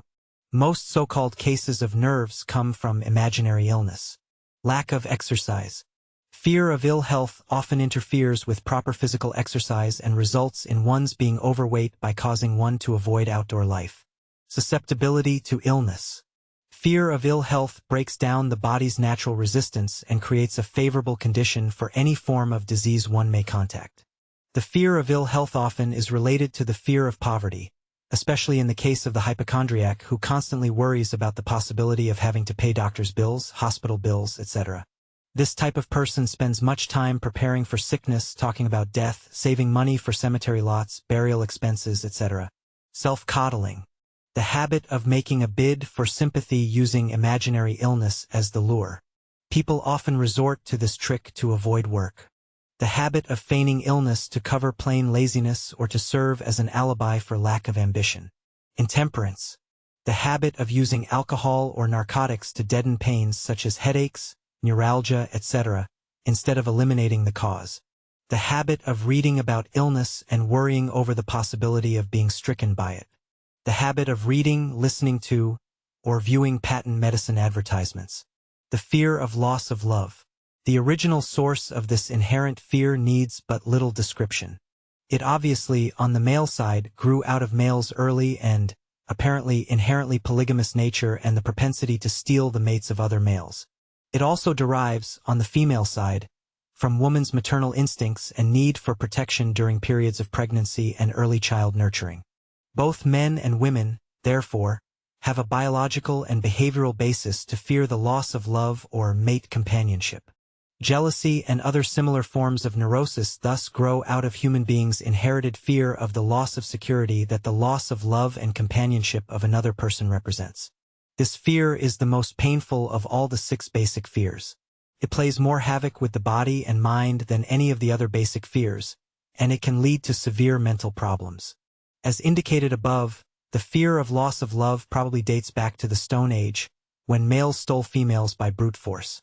They continue to do so in modern civilizations, but their technique has changed. Instead of force, they now use the lure of romantic persuasion, the promise of fine clothes, expensive automobiles and jewelry, access to economic power, and other bait much more effective than physical force. Males' habits are the same as they were at the dawn of civilization, but are expressed differently. Careful analysis has shown that women generally are more susceptible to the fear of loss of love than are men. This fact is easily explained. Women through the ages have learned from experience that men, considered as a group, are polygamous by nature, that they are not to be trusted in the hands of rivals.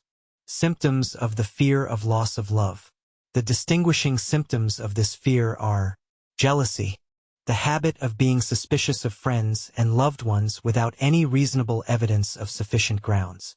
Jealousy is a form of neurosis which sometimes becomes violent without the slightest cause. The habit of accusing wife or husband of infidelity without grounds. General suspicion of everyone, absolute faith in no one. Fault-finding. The habit of finding fault with friends, relatives, business associates, and loved ones upon the slightest provocation or without any cause whatsoever. Gambling. The habit of gambling, stealing, cheating, and otherwise taking risky chances to provide money for loved ones with the belief that love can be bought. The habit of spending beyond one's means or incurring debts to provide gifts for loved ones, with the object of making a favorable showing. Insomnia, nervousness, lack of persistence, weakness of will, lack of self-control, lack of self-reliance, bad temper. The fear of old age. In the main, this fear grows out of two sources. First, the thought that old age may bring with it poverty. Secondly, and by far the most common source of origin, thoughts arising from false and cruel teachings of the past, which have been too well mixed with fire and brimstone and other bogeymen, cunningly designed to enslave people through fear. In the basic fear of old age, people have two very sound reasons for their apprehension, one growing out of their distrust of others, who may seize whatever worldly goods they may possess, and the other arising from the terrible pictures of the world beyond, which were planted in their minds through social heredity, before they came into full possession of their powers of reason. The possibility of ill health, which is more common as people grow older, is also a contributing cause of this common fear of old age. Eroticism also enters into the cause of the fear of old age, as no one cherishes the thought of diminishing sexual attraction and activity. The most common cause of fear of old age is associated with the possibility of poverty. Poorhouse, and everything the term conveys, is not a pretty word. It throws a chill into the mind of every person who faces the possibility of having to spend his or her declining years impoverished and worried constantly about meeting both the necessities of daily life and the special needs of old age. Another contributing cause of the fear of old age is the possibility of loss of freedom and independence, as old age may bring with it the loss of both physical and economic freedom. Symptoms of the fear of old age. The commonest symptoms of this fear are the tendency to slow down and develop an inferiority complex at the age of mental maturity, around the age of 50, falsely believing oneself to be slipping because of age. The truth is that one's most useful years, mentally and spiritually, are those between 50 and 60. The habit of speaking apologetically of oneself as being old merely because one has reached the age of 60 or 70, instead of reversing the rule and expressing gratitude for having reached the age of wisdom and understanding. The habit of killing initiative, imagination, and self-reliance by falsely believing oneself too old to exercise these qualities. The habit of the man or woman of 50 or 60 dressing with the aim of trying to appear much younger and affecting mannerisms of youth, thereby inspiring ridicule by both friends and strangers. The fear of death. To some, this is the cruelest of all the basic fears. The reason is obvious. In the majority of cases, the terrible pangs of fear associated with the thought of death may be charged directly to religious fanaticism. So-called heathen are less afraid of death than are the more civilized. For thousands of years, human beings have been asking the still unanswered questions: whence? And whither? Where did I come from? And where am I going? During the darker ages of history, the more cunning and crafty were not slow to offer the answer to these questions, for a price. Witness, now, the major source of the origin of the fear of death. Come into my tent, embrace my faith, accept my dogmas, and I will give you a ticket that will admit you straightaway into heaven when you die, cries a leader of sectarianism. Remain out of my tent, says the same leader, and may the devil take you and burn you throughout eternity. Eternity is a long time. Fire is a terrible thing.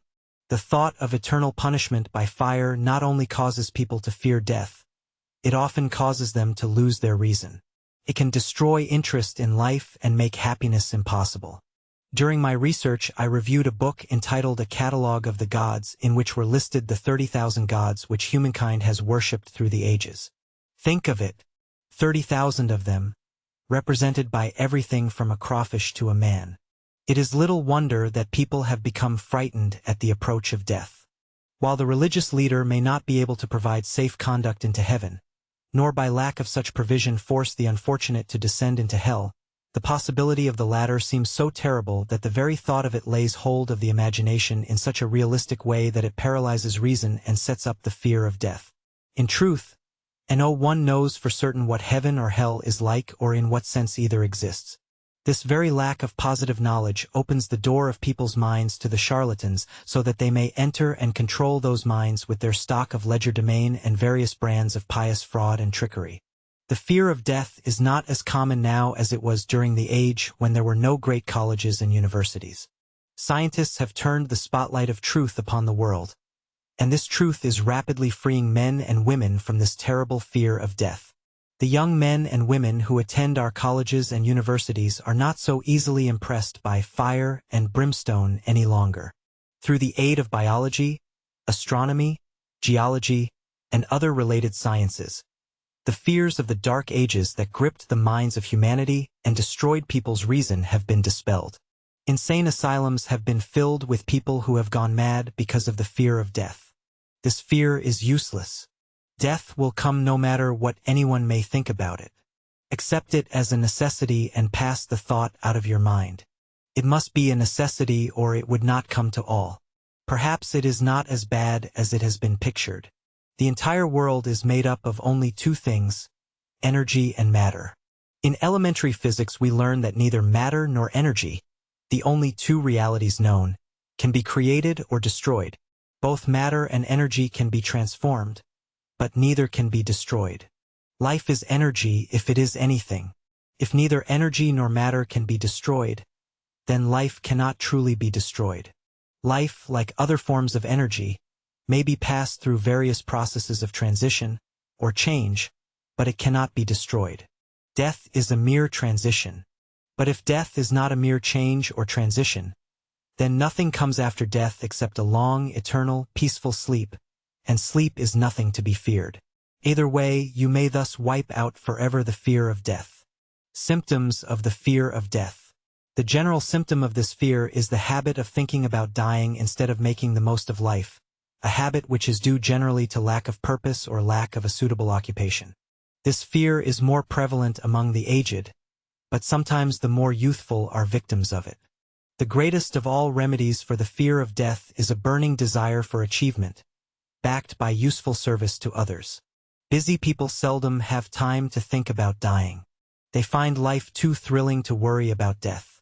Sometimes the fear of death is closely associated with the fear of poverty, where one's death would leave loved ones poverty-stricken. In other cases, the fear of death is caused by illness and the consequent breaking down of physical body resistance. The commonest causes of the fear of death are poor health, poverty, lack of appropriate occupation, disappointment over love, insanity, and religious fanaticism. Old man worry. Worry is a state of mind based upon fear. It works slowly but persistently. It is insidious and subtle. Step by step it digs itself in until it paralyzes one's reasoning faculty and destroys self-confidence and initiative. Worry is a form of sustained fear caused by indecision. Therefore, it is a state of mind which can be controlled. An unsettled mind is helpless. Indecision makes an unsettled mind. Most individuals lack the willpower to reach decisions promptly and to stand by them after they have been made, even during normal business conditions. During periods of economic distress, such as the world has recently experienced, individuals are handicapped not solely by their inherent nature to be slow at reaching decisions, but by the influence of the indecision of others around them who have created a state of mass indecision.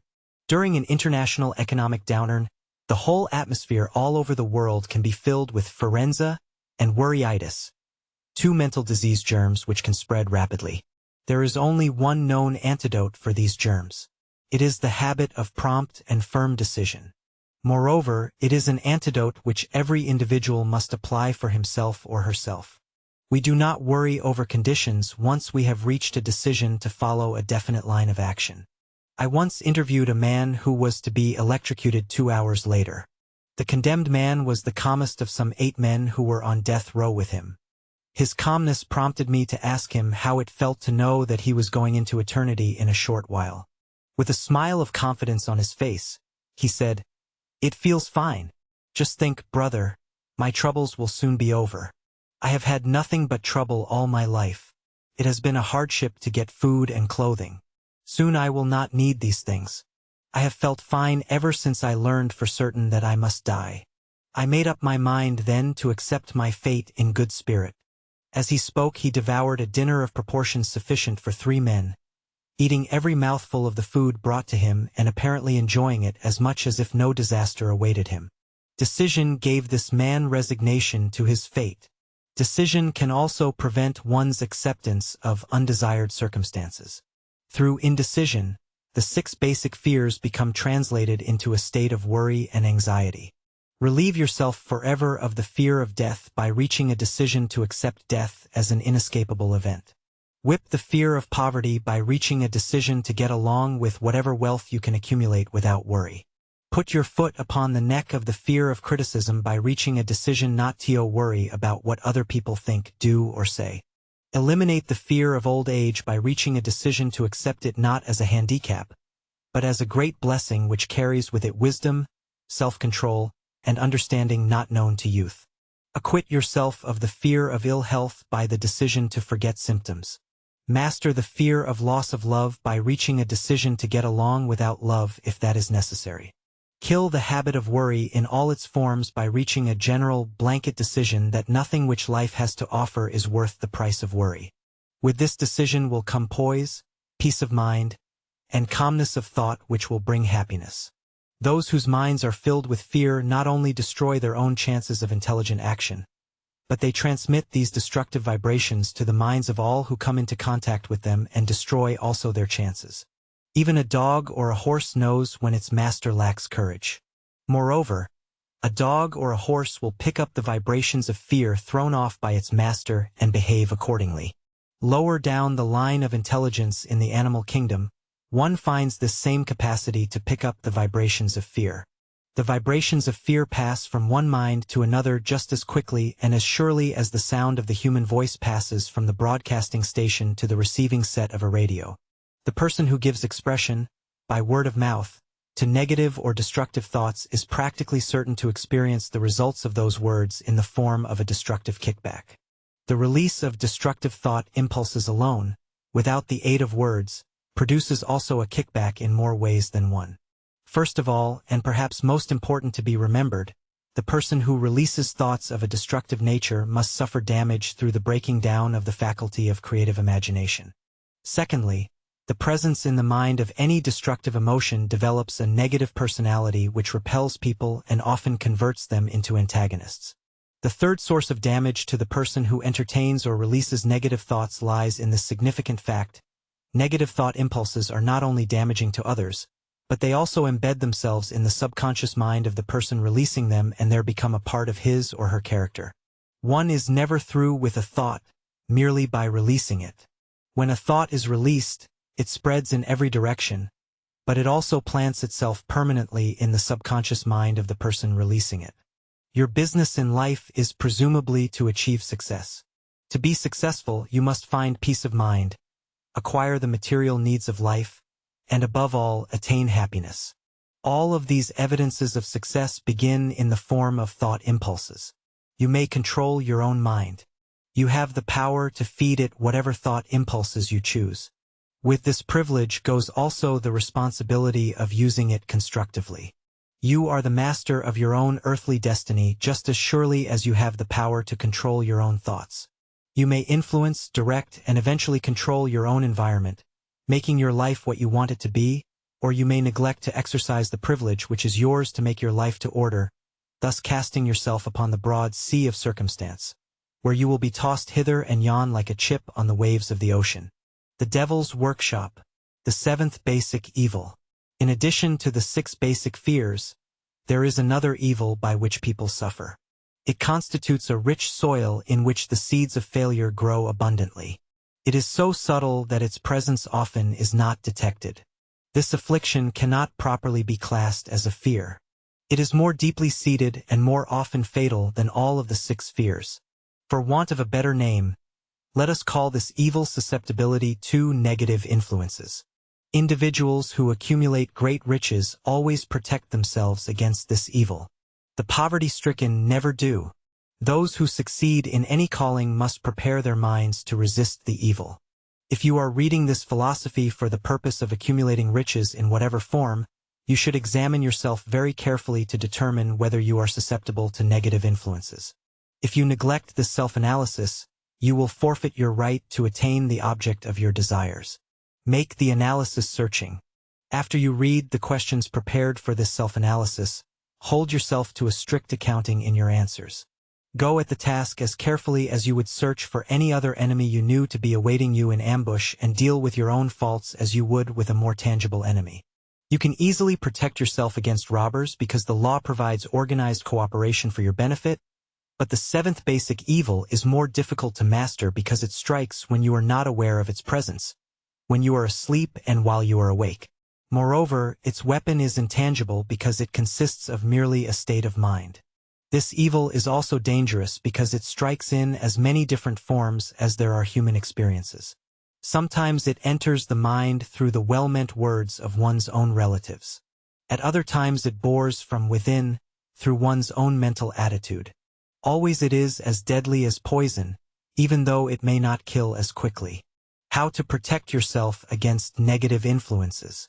To protect yourself against negative influences, whether of your own making or the result of the activities and thoughts of negative people around you, recognize that you have willpower and put it into constant use until it builds a wall of immunity against negative influences in your own mind. Recognize the fact that you and every other human being are by nature lazy, indifferent, and susceptible to all suggestions that harmonize with your weaknesses. Recognize that you are, by nature, susceptible to all the 6 basic fears, and set up habits for the purpose of counteracting all these fears.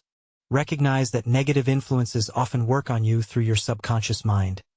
Therefore, they are difficult to detect, and keep your mind closed against all people who depress or discourage you in any way. Clean out your medicine chest, throw away all pill bottles, and stop pandering to colds, aches, pains, and imaginary illness. Deliberately seek the company of people who influence you to think and act for yourself. Do not expect troubles, as they have a tendency not to disappoint. Without doubt, the most common weakness of all human beings is the habit of leaving their minds open to the negative influence of other people. This weakness is all the more damaging because most people do not recognize that they are cursed by it, and many who acknowledge it neglect or refuse to correct the evil until it becomes an uncontrollable part of their daily habits. To aid those who wish to see themselves as they really are, the following list of questions has been prepared. Read the questions and state your answers aloud so that you can hear your own voice. This will make it easier for you to be truthful with yourself. Self-analysis test questions. Do you complain often of feeling bad?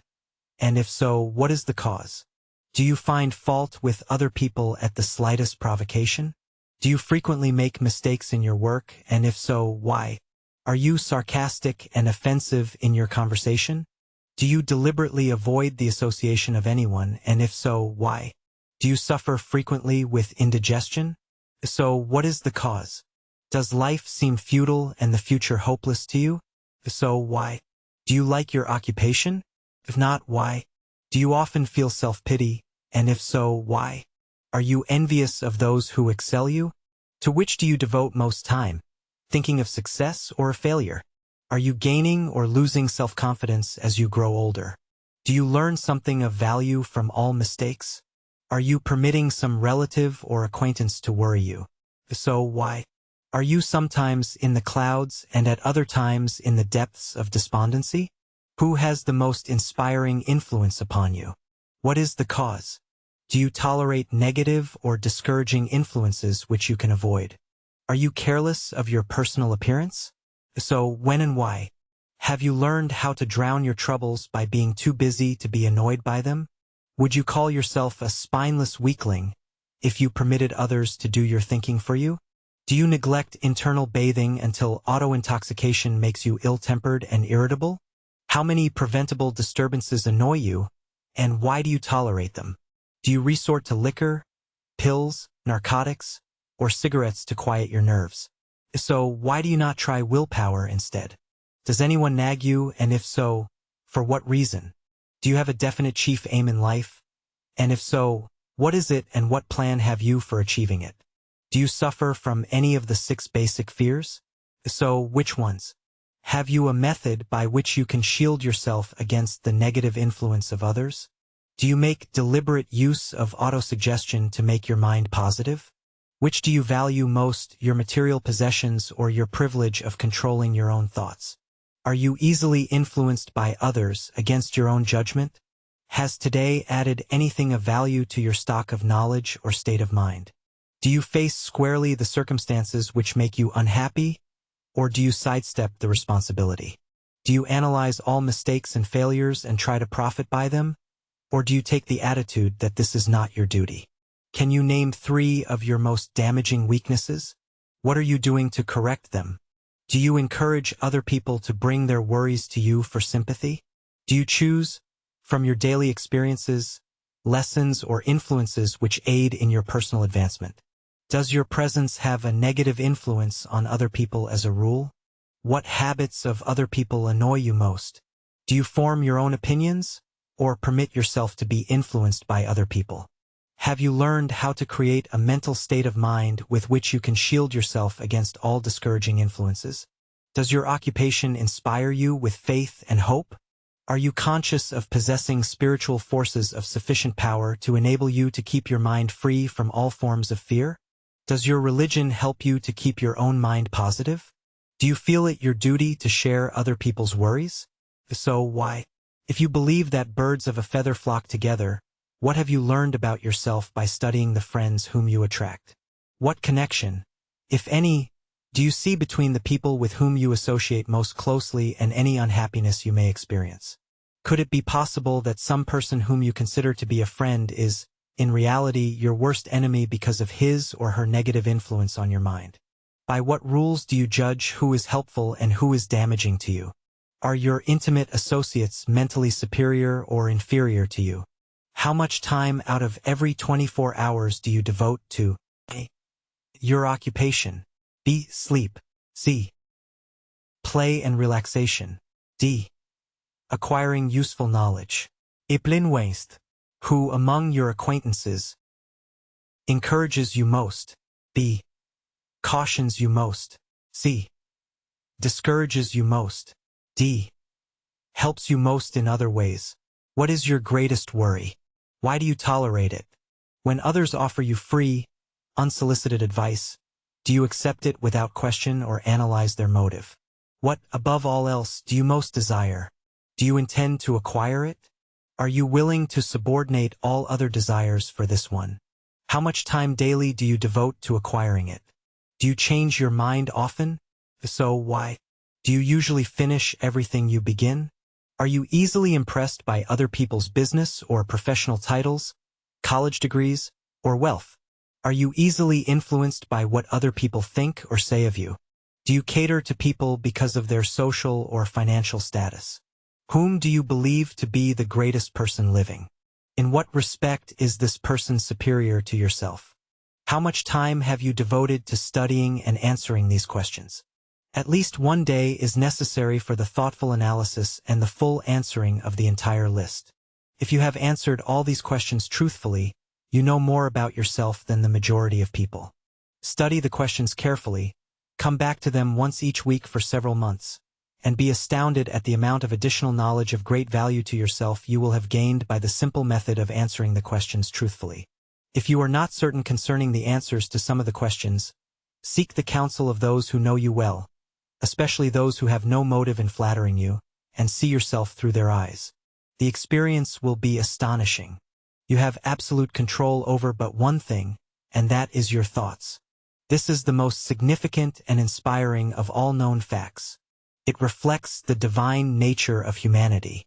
This divine prerogative is the sole means by which you may control your own destiny. If you fail to control your own mind, you may be sure you will control nothing else. If you must be careless with your possessions, let it be in connection with material things. Your mind is your spiritual estate. Protect and use it with the care to which divine royalty is entitled. You were given willpower for this purpose. Unfortunately, there is no legal protection against those who, either by design or ignorance, poison the minds of others by negative suggestion.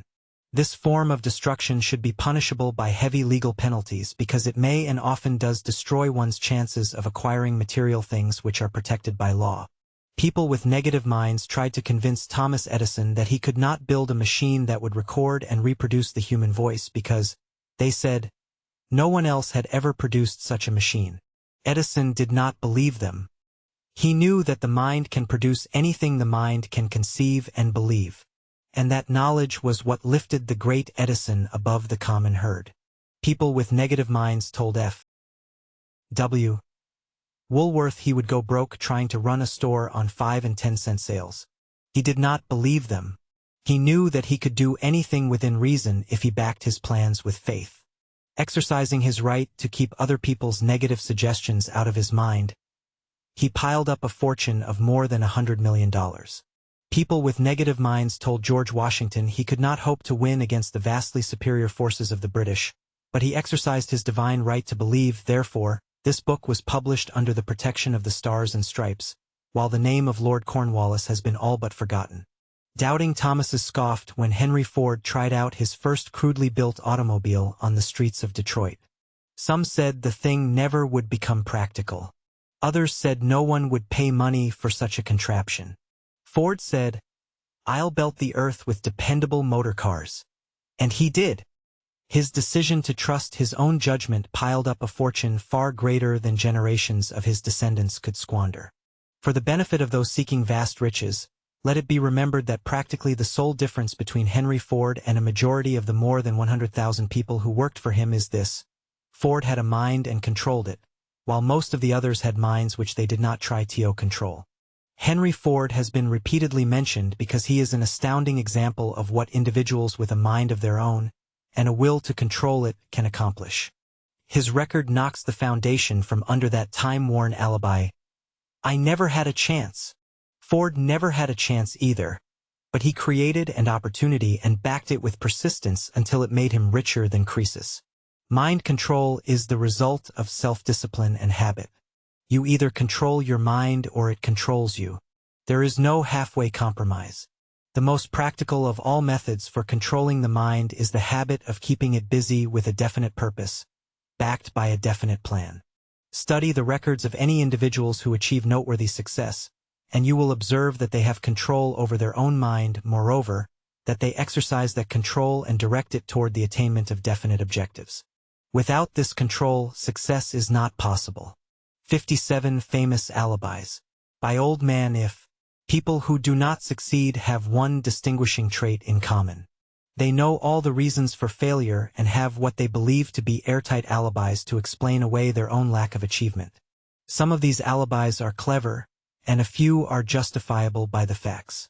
But alibis cannot be used for money. The world wants to know only one thing: have you achieved success? A character analyst compiled a list of the most commonly used alibis. As you read the list, examine yourself carefully and determine how many of these alibis, if any, are your own property. Remember, too, the philosophy presented in this book makes every one of these alibis obsolete. If I didn't have a wife and family, if I had enough pull, if I had money, if I had a good education, if I could get a job, if I had good health, if I only had time, if times were better, if other people understood me, if conditions around me were only different, if I could live my life over again, if I did not fear what they would say, if I had been given a chance, if I now had a chance, if other people didn't have it in for me, if nothing happens to stop me, if I were only younger, if I could only do what I want, if I had been born rich, if I could meet the right people, if I had the talent that some people have, if I dared assert myself, if only I had embraced past opportunities, if people didn't get on my nerves, if I didn't have to keep house and look after the children, if I could save some money, if the boss only appreciated me, if I only had somebody to help me, if my family understood me, if I lived in a big city, if I could just get started, if I were only free, if I had the personality of some people, if I were not so fat, if my talents were known, if I could just get a break, if I could only get out of debt, if I hadn't failed, if I only knew how, if everybody didn't oppose me, if I didn't have so many worries, if I could marry the right person, if people weren't so dumb, if my family were not so extravagant, if I were sure of myself, if luck were not against me, if I had not been born under the wrong star, if it were not true that what is to be will be, if I did not have to work so hard, if I hadn't lost my money, if I lived in a different neighborhood, if I didn't have a past, if I only had a business of my own, if other people would only listen to me, if, and this is the greatest of them all, I had the courage to see myself as I really am, I would find out what is wrong with me and correct it, then I might have a chance to profit by my mistakes and learn something from the experience of others. for I know that there is something wrong with me, or I would now be where I would have been if I had spent more time analyzing my weaknesses and less time building alibis to cover them. Building alibis with which to explain away failure is a national pastime. The habit is as old as the human race and is fatal to success. Why do people cling to their pet alibis? The answer is obvious. They defend their alibis because they create them. An alibi is the child of one's own imagination. It is human nature to defend one's own brainchild. Building alibis is a deeply rooted habit. Habits are difficult to break, especially when they provide justification for something we do. Plato had this truth in mind when he said, "The first and best victory is to conquer self. To be conquered by self is, of all things, the most shameful and vile." Another philosopher had the same thought in mind when he said, "It was a great surprise to me when I discovered that most of the ugliness I saw in others was but a reflection of my own nature." "It has always been a mystery to me," said Elbert Hubbard, "why people spend so much time deliberately fooling themselves by creating alibis to cover their weaknesses. If used differently, this same time would be sufficient to cure the weakness, then no alibis would be needed. In parting, I would remind you that life is a game, and the player opposite you is time. If you hesitate before moving, or neglect to move thoughtfully and decisively, your pieces will be wiped off the board by time. You are playing against a partner who will not tolerate indecision. Previously you may have had a logical excuse for not having forced life to come through with whatever you asked, but that alibi is now obsolete because you are in possession of the master key that unlocks the door to life's bountiful riches. The master key is intangible, but it is powerful. It is the privilege of creating, in your own mind, a burning desire for a definite form of riches. There is no penalty for the use of the key, but there is a price you must pay if you do not use it. The price is failure. There is a reward of stupendous proportions if you put the key to use. It is the satisfaction that comes to all who conquer self and force life to pay whatever is asked. The reward is worthy of your effort. Will you make the start and be convinced? "If we are related," said the immortal Emerson, "we shall meet." In closing, may I borrow his thought and say, if we are related, we have, through these pages, met. The end.